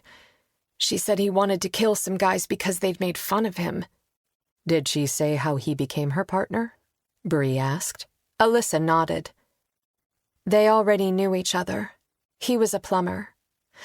Sometimes when he was on a job, he'd be alone in a house. He'd go through the place looking for valuables. Nothing that could be traced, just small, easy-to-steal things like jewelry and cash. She breathed. Joe would make lists of houses he thought would be easy to break into. No alarms, etc. He wrote down where the valuables were kept and other notes that helped Harper get in and out fast. Harper was supposed to wait 3 months before hitting the houses, but a couple of times she jumped the gun. But she didn't want to work with him anymore, Bree prompted. Yeah, he didn't take it well. Alyssa took a deep breath. When I saw him shoot her, I didn't know for sure it was him, but I guessed it might have been. But you did see him clearly? Bree asked. Alyssa lifted the end of her hair and chewed on it. Yes. You recognized him in Walmart, Bree said. Yes. Alyssa's voice was barely audible.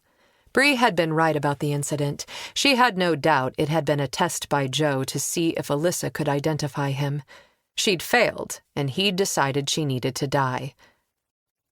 Which houses did you help Sarah Harper burglarize? Stella asked. Morgan interrupted. I'll need that immunity deal in writing from the DA before I allow my client to answer that question. Alyssa put her hand flat on the table. Look, I know I was wrong, but I was broke and depressed and sorry afterward. I'm not a bad person. It's what you do going forward that matters, Bree said. A bad person would have run instead of helping Rogers. Alyssa had stayed, even though that decision had gotten her arrested. Alyssa's eyes opened wide. It won't be something stupid like that again. I learned my lesson. Bree pushed back her chair. That's it? Alyssa glanced back and forth between Morgan, Bree, and Stella. That's it. Morgan smiled. You're free to go. Do you have a place to stay? Bree asked Alyssa. Yeah. Marge called the manager of the campground. He's going to give me a job as caretaker for the next 2 months. If I do an okay job, we'll talk about making it full-time. That's great. Relief flooded Bree. The girl had committed crimes, but she'd been desperate and easily manipulated by Sarah Harper. Bree could not excuse her criminal behavior, but Alyssa had done the right thing when it had mattered. People weren't perfect.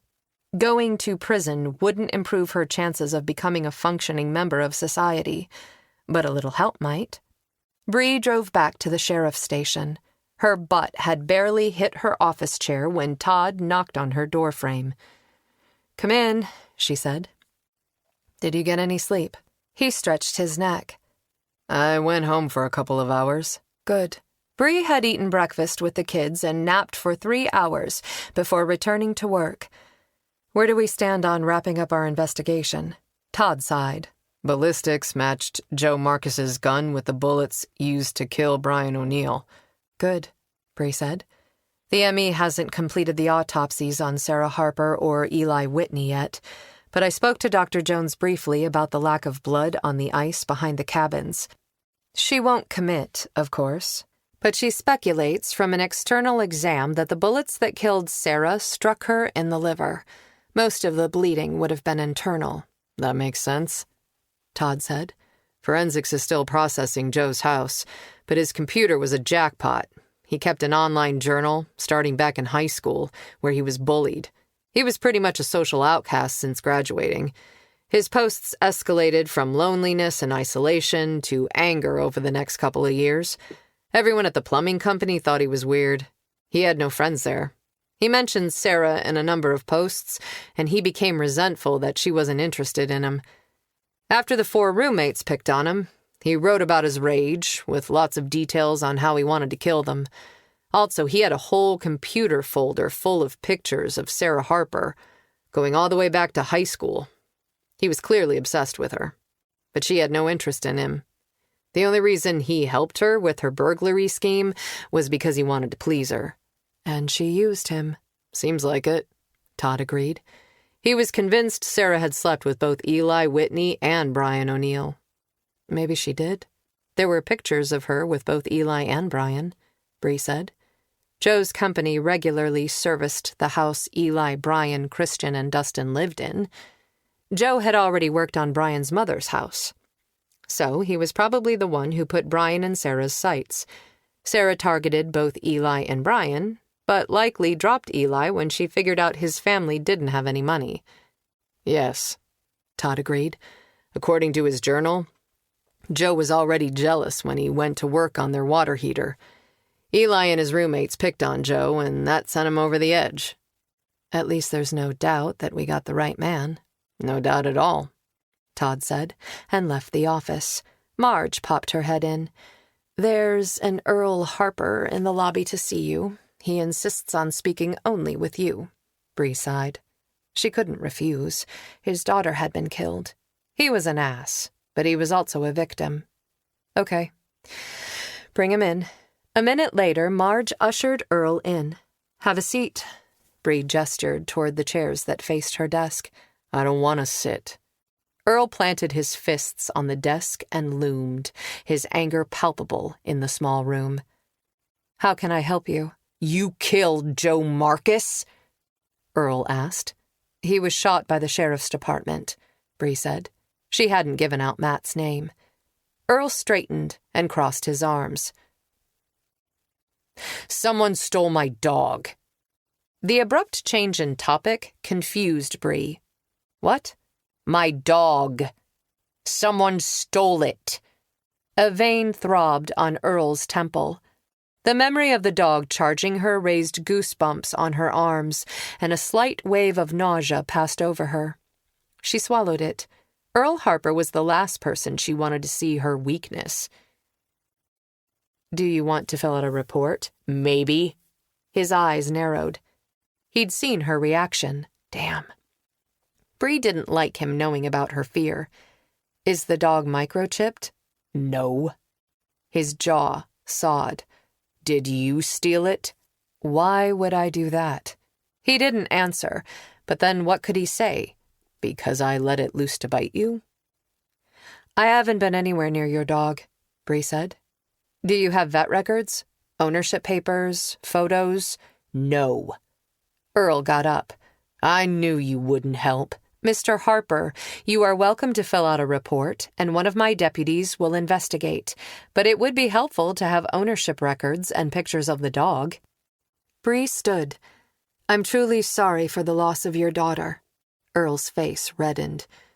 Would have been great if someone had figured out Marcus was a murderer before he killed Sarah. He stormed out of her office. Marge came in. What was up with him? Bree explained. I suspect he doesn't know how to process his daughter's death, and he needs somewhere to focus his anger. Bree had a bad feeling she hadn't seen the last of Earl's misplaced rage. Who do you think stole his dog? Marge stared at Bree. They both knew. Matt. Bree stood. I'm going home. Chapter 41. Bree left her paperwork incomplete and arrived home in time to have dinner with her family. She parked next to her brother's ancient Bronco.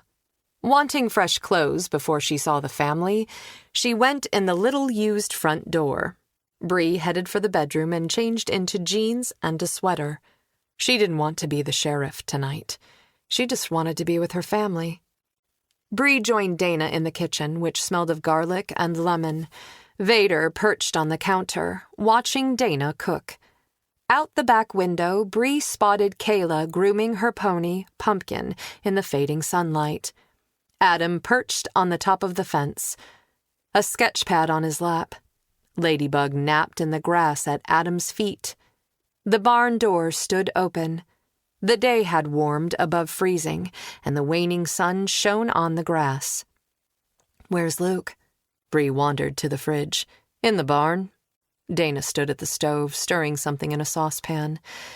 They were all stir-crazy, including your brother. I sent them outside. Chuckling, Bree opened a can of seltzer. What are you making?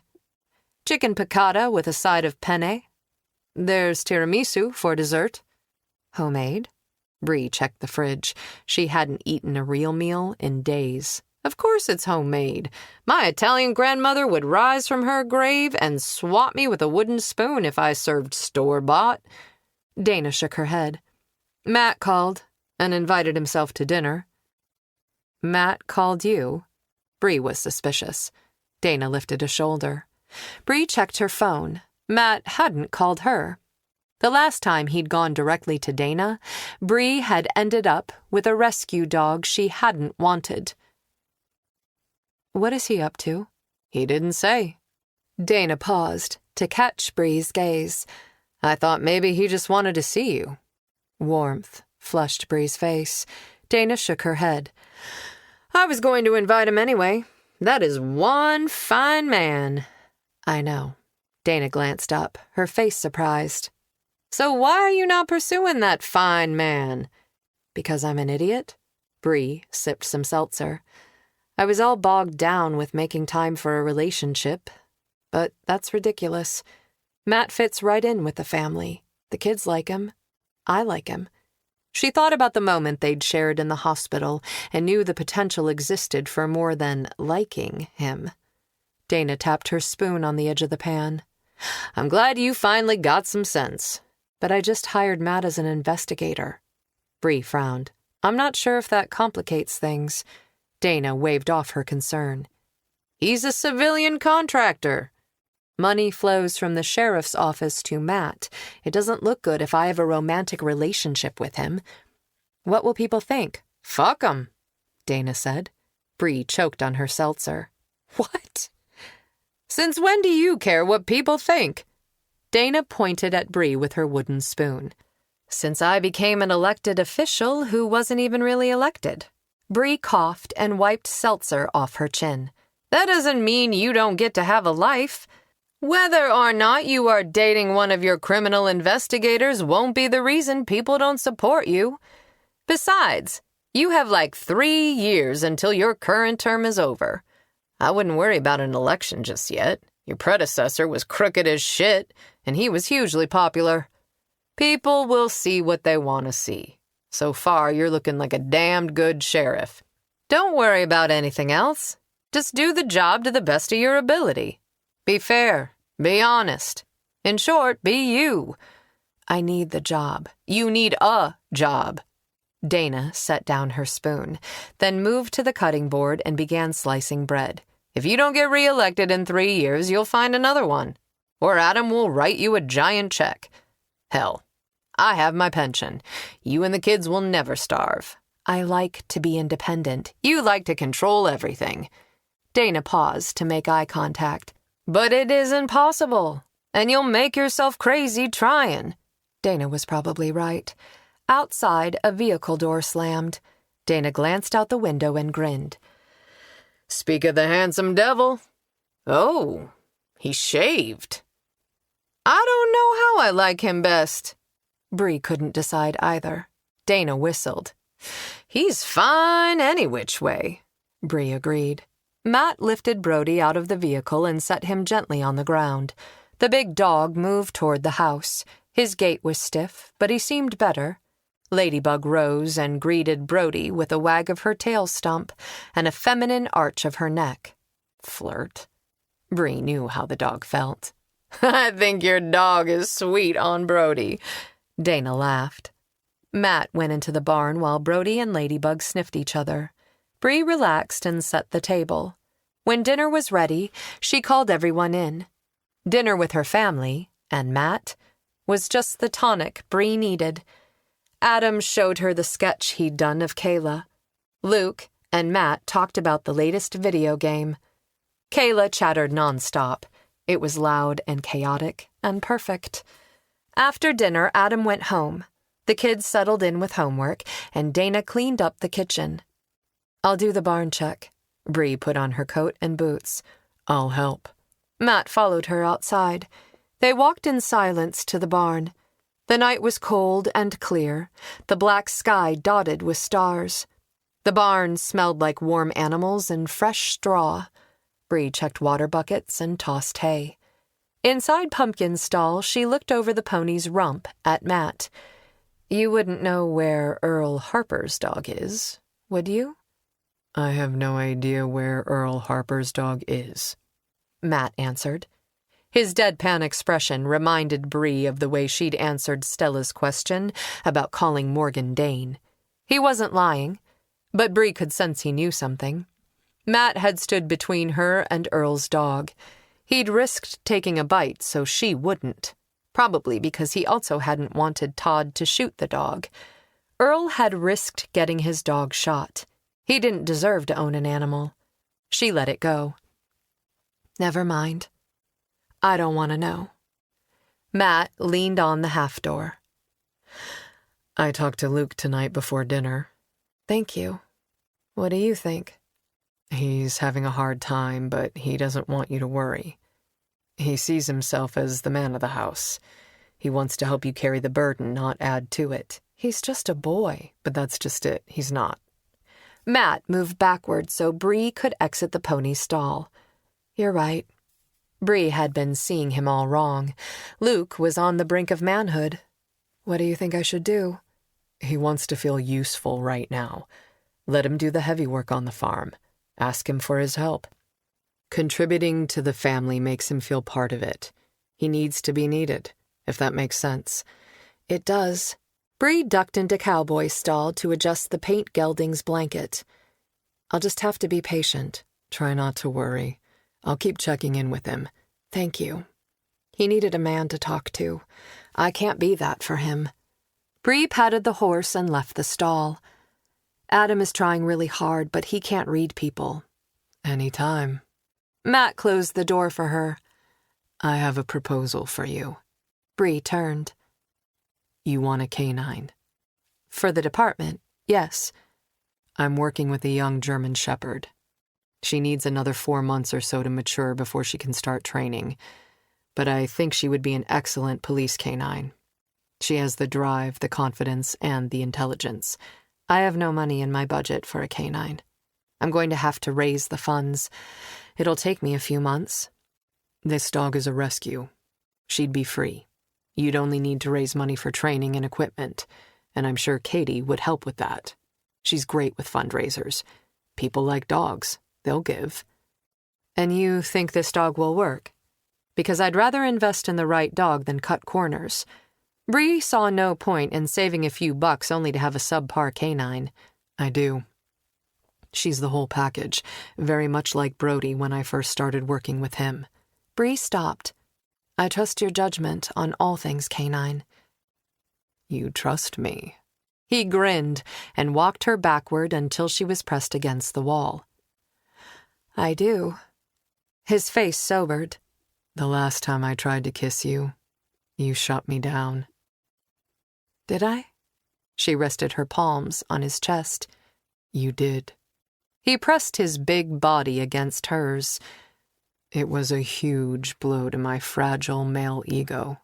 She snorted and patted his pecs.